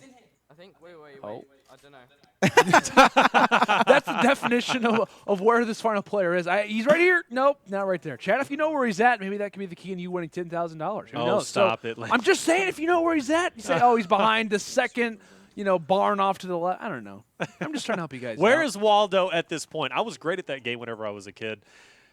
That's a lie. I never knew where who Waldo was really good at that I game. can't believe there's still more cornfield to Yeah, look on through. me. He's Edge of Storm.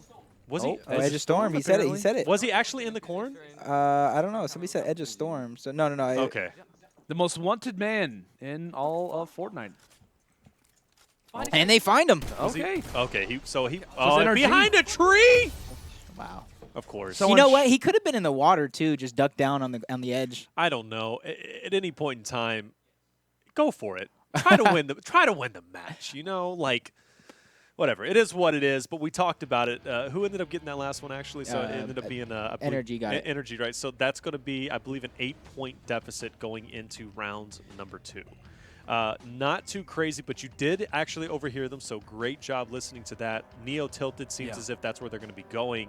Not a bad call. This pending, but I mean that's also not a very familiar face that they're used to going to. Obviously, these pro players, whenever they do any scrims or anything, or even they get bored and they go into regular lobby, tilted is kind of like the area they love to go to anyways to kind of speed things up, work their eliminations. So I'm pretty sure they're going to be effective over there, but not where you want to go in the final round, 8 eliminations down.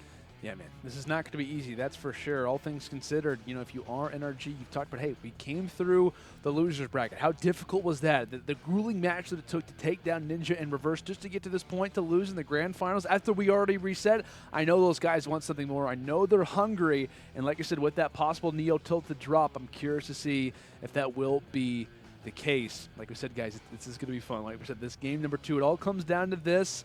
Can Ghost hold on? Can they be Friday Fortnite 2019 Week 1 champions, or will NRG make the insane upset, the massive comeback, 21-13 deficit?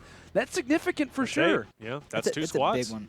That's 2 squads you got to wipe fully before you even tie it up. Yeah. Yep. With So, that, I mean, guys, And a Neo drop could serve for something like that, a Absolutely. double squad wipe, but to me, it's going to be tough. definitely is. As guys, we are heading in toward our final map here of Friday Fortnite 2019 week number 1. Who is going to take it? Will we see Ghost hold on and progress, or can NRG pull off the incredible? It's time to find out. Let us know in chat and keep being involved. Like we said, that $10,000, guys, is coming right after this matchup. Let us know why you deserve it. Massive thanks to our friends at G Fuel for making this event possible. Shout out to Keemstar. Shout out to Banks. Thank you guys so much for returning Friday Fortnite. It's about to be fun. Let's go ahead and dive in toward our last game. NRG putting their feet firmly inside of Neo Tilted like they made the callouts prior. Yep. So now, Ghost going over to Salty as well, right? Familiar places minus the Neo. yeah. So to me, this is gonna come down to the wire because this is really intense. Even with an 8-point lead, I do believe Ghost. That's exactly what they need here to kind of solidify this one. But when we seen these, Did he just do 162 HP? He did. He did. Wow, Right, that's pretty good. Flint knock. Hey, telling you, start running it. It's great. It almost works like kind of like a double pump scenario in a way because it provides that much of a punch. Issa, It's like a one-shot pump shotgun. Yeah, I mean, it really is. Genuinely, like especially with the headshot too. It's insane. And the reticule even is kind of big for even close range. it's fair to say Ghost off the break of this game are seeing quite a bit of success. Gets a little bit low on HP, does Camo, but regardless though, I believe they do have at least one more cozy campfire being utilized from the enemy in a full 4-man squad wipe, I believe, coming at the break of this game. A wonderful way to start off this match if you're Ghost, knowing that NRG are in the midst of a brawl right now inside of Neo Tilted. At the same time, though, it looks as if Ghost are still finding a few opponents, trying to put down that metal just to absorb a few more of the shots and trying to get off this big pop, but not able to do so. That's quite unfortunate, right? And he's still not able to get it. This player is hungry and wants to take him out. But luckily, all 4 players are going to be up. Curious to know how that Neo side is going. I haven't seen the elimination feed kind of light up. And it's kind of been a bit slow. Yeah, both players sitting at 0. I see a lot of builds coming out from Benjyfish, but nobody home as of yet. Takes a lot of damage, down to 47 health. He will live. He does have bandages, but no shield. This is a tough situation for him to be in. 1 HP. Ghost on the other end. All success, all guns ablaze. Looking fantastic at the start of this game, and they're even letting the enemy dance a little bit. It looked like he killed him with Boogie the to boogie bomb. He danced until he couldn't do it anymore. Lovely stuff from the boys on Ghost. Like we said, man, NRG. I think Benji finally finds his first elim as half the lobby is already taken down. So much work still to do, and like we said, we didn't really get the chance to see exactly who all landed here, but in terms of NRG, there might not be hardly anyone here in the first place. Yep, so this is not looking good for NRG, but on the flip side, it's looking good if you're a fan of Ghost. Kamo and Issa staying true to their salty drop, not switching it up 4 straight games, and it's turning out nice for them because NRG, kept it relatively close almost the entirety of the tournament, every match that they played. It's just very, very unfortunate that Mega Mall drop just didn't seem to look out for them. But I want to see them also, once they realize nobody's there and you have the loot, just quickly move away from that spot. But they do spend a lot of time farming up the match, so that way when they do engage on somebody, it's not as hard. Is it time for a split? I think it is. I mean, obviously pop that Rift to go. That's in the possession of MrSavage, and then they both kind of, split their own ways. You got to go for it. I mean, players are starting to drop off the map like crazy. We're down to 41 total engagements. Still plenty to be had, but with that being said, a split in this situation for finals, you've got to go for it and have that confidence. But Neo Tilted just doesn't have the same allure as the regular Tilted did, right? And I don't see a lot of players going here typically unless it's a hot drop. So honestly, going Neo Tilted, sure, you come out with a couple. I mean, honestly, in this situation, maybe like 3 or 4 eliminations, but there's a lot better areas to go to. Yeah, no, I agree with you. Big fight kind of brewing, and it looks as if they will take down one unfortunate soul. So, all things considered, NRG doing their best, and I think might be time to go and utilize that Rift to go. So, my big question now is, let's keep in mind these arrows. Let's look toward the right side of our screen and be aware of where are they going. It looks as if they are possibly splitting. Yeah, it kind of depends as we learn whether or not that could be the case. Kamo holding high ground and looking so effortless in the process, as now that's going to be, what, his 4th elim coming in. Looking great, and these guys haven't even hardly moved to Salty Springs. What, they're just maybe a few meters south of it, and they're still finding players. That's the beauty of Salty Springs, because it's almost in the center of the zone. You can rotate anywhere, and then you find yourself rotating back depending on where the circle is. So we saw it last game where they ended up returning back towards Salty. This game, not even having to leave Salty, but that tree getting in the way again. This is going to be Benjyfish spawning his first target. The other guy might have a boom bow to try and counteract. So I'm very happy the split does come into effect. Obviously, a lot of risk, but high reward potential if we can see Benjyfish come through big in the end. Takes a little damage, not going to really worry too much about it. Does still have that mini in his inventory. Shots are going to be fired, but this player doesn't look to be the best to kind of overtaking that high ground shots. Definitely connecting, and yeah, there he goes down. That's going to be 4 eliminations now in the hands of Benjyfish. MrSavage picking up one as well over at Loot. Both guys splitting up, and it seems as if it is working. Excuse me, just outside of pressure. So he did extend himself from Loot, used the rift, or excuse me, the slipstream to kind of get some more distance himself. And this player boxed up like a caged animal going down. 42 health, though. This is quite unfortunate. Oh, this player's trying to go for a mini. What you doing there, pal? Savage, quick to take him, but man, that one shot, that does a lot of hurt. Thankfully, he's going to find a few minis off the ground, but a longer fight that I'm sure that he wanted to be involved with, as we see, what, 4 elims, both from the Ghost guys, so 8 in total, seeing quite a bit of success 10 in on that, the right, in that rotation from Fatal Fields, possibly into Paradise here soon. Yeah, this is kind of teammates. And that minigun, I tell you what, Issa had some highlights with it earlier, but shots from the backside, 4 HP from Issa, and WKey coming in from the opponents. This is a 6-point game, and if you're Ghost, you've got to be careful. You've got to hold on. And it looks as if Kamo trying to go big right now, trying to hold on, and Kamo ends up falling. It is now on Issa, who goes big with the flint knock shot off the bat, placed down the campfire, placed down the med kit, for God's sake. This could be the fight that decides who is staying up. As if you are Energy right now, you're getting blessed. You're getting a lot of success, and it looks as if the campfire goes away. Trying to put down a few of the pyramid shots, and it looks as if he might get taken down. God. Both Ghost players have fallen, and from one side now to the other, it is all on NRG. I think we need to play safe, dude. And now they're saying, hey, time to play safe. We know we're at a deficit, but as Ghost falls, what a chance this is. This is all on NRG to take this game. All the way from, of course, the winners finals, going down to losers, and now on their way to grand finals to potentially already forced a bracket reset, and now on the cusp of potentially taking the first week of Friday Fortnite in 2019. MrSavage and Benjyfish, this is their opportunity. Don't waste it. I think they need 4 or 5 kills. Only 4 or 5 kills here.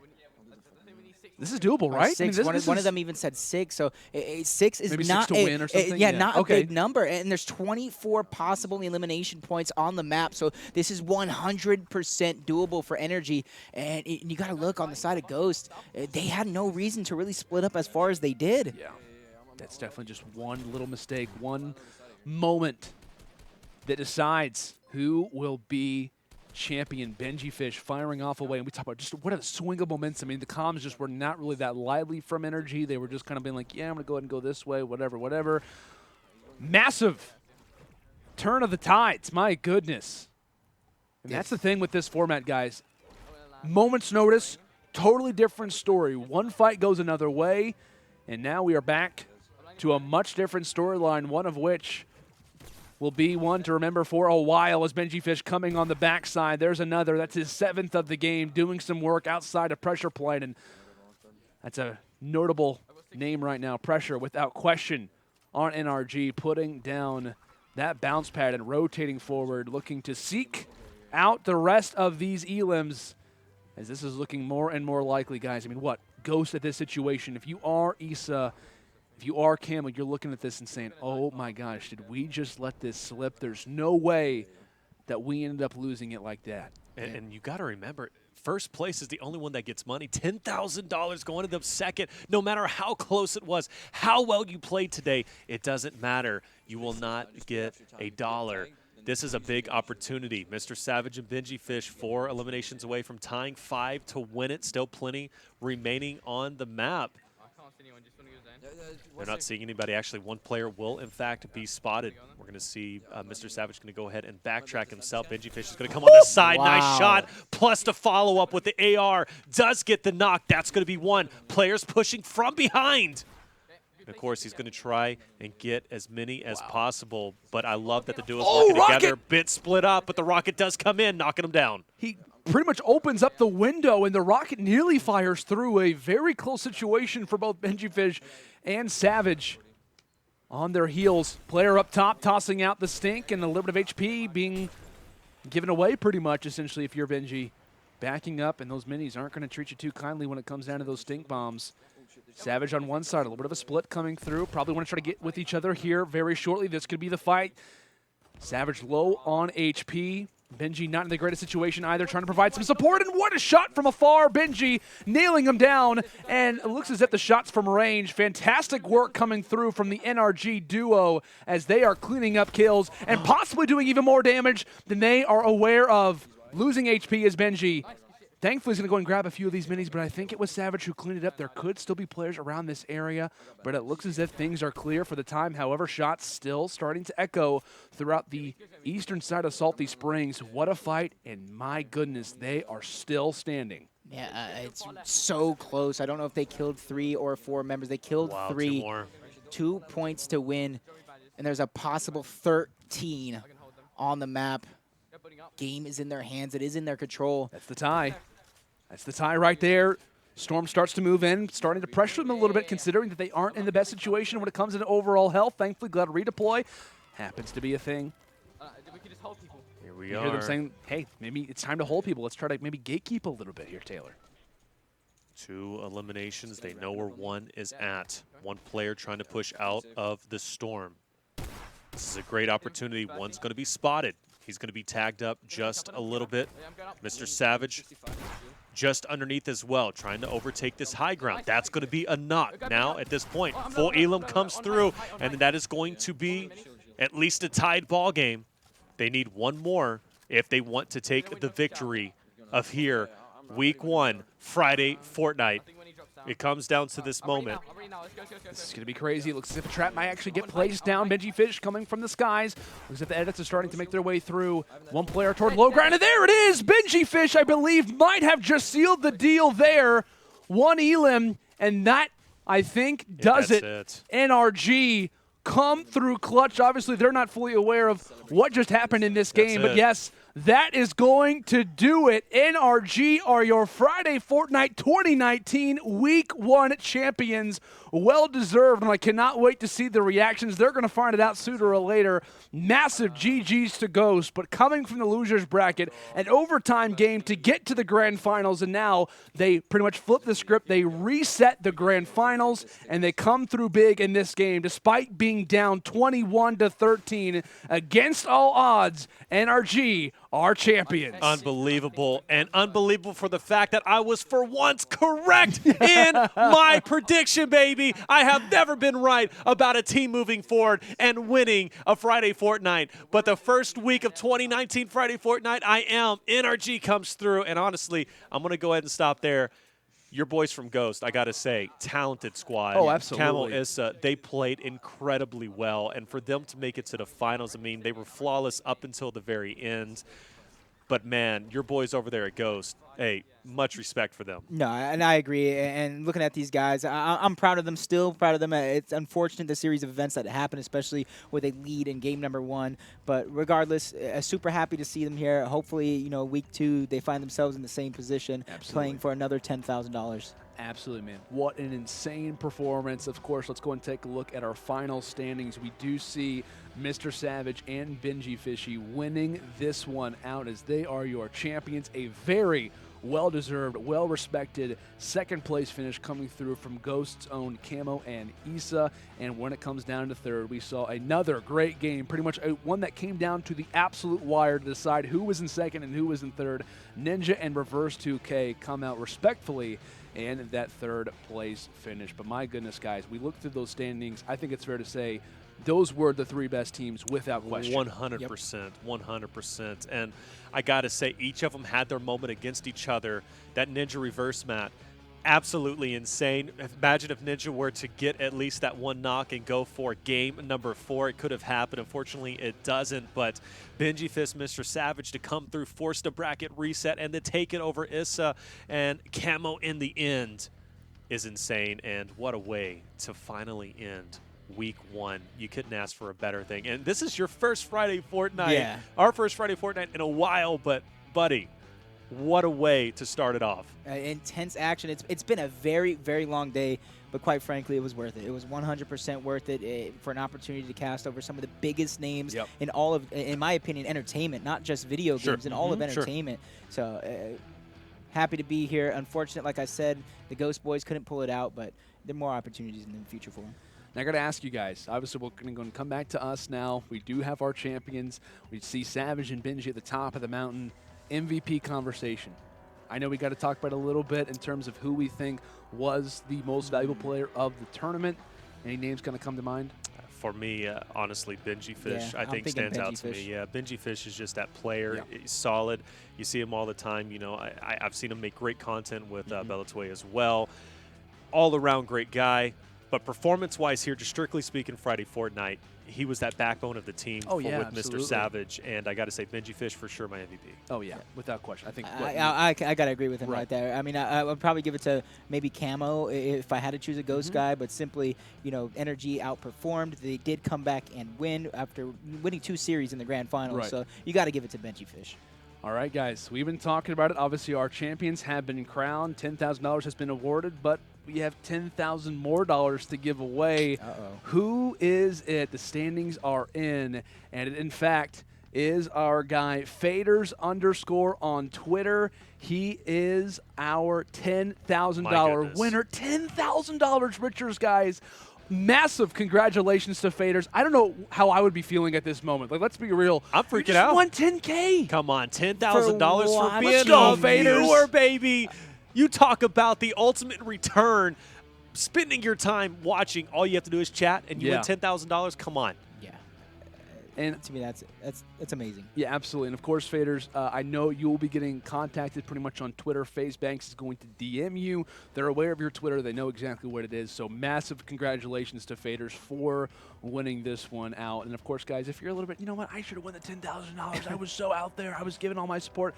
You got next week, right? We got week 2. We got week 3 still coming out. So, like we said, guys, a lot more fun, rather awesome action to come in terms of interactions. If you guys haven't done so already, we talked about that 30% off discount code on G Fuel. Use code UMG, right? Make sure to get those orders in.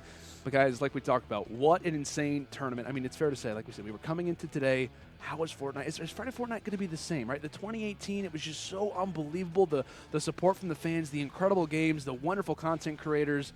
I think it's fair to say 2019, it's superseded it. Honestly, yeah. Way better. Yeah. It is way better than I could have ever expected to be here. Yeah. And I loved it too because the competition was better, it seemed. Obviously, we saw a lot different strategies coming through. I think overall the skill level has rised to, you know, something we didn't expect to see in Friday Fortnite. But for me, I got to say, this was an amazing start. You guys are awesome out there. We had literally hashtag Friday Fortnite trending worldwide. You couldn't ask for a better start.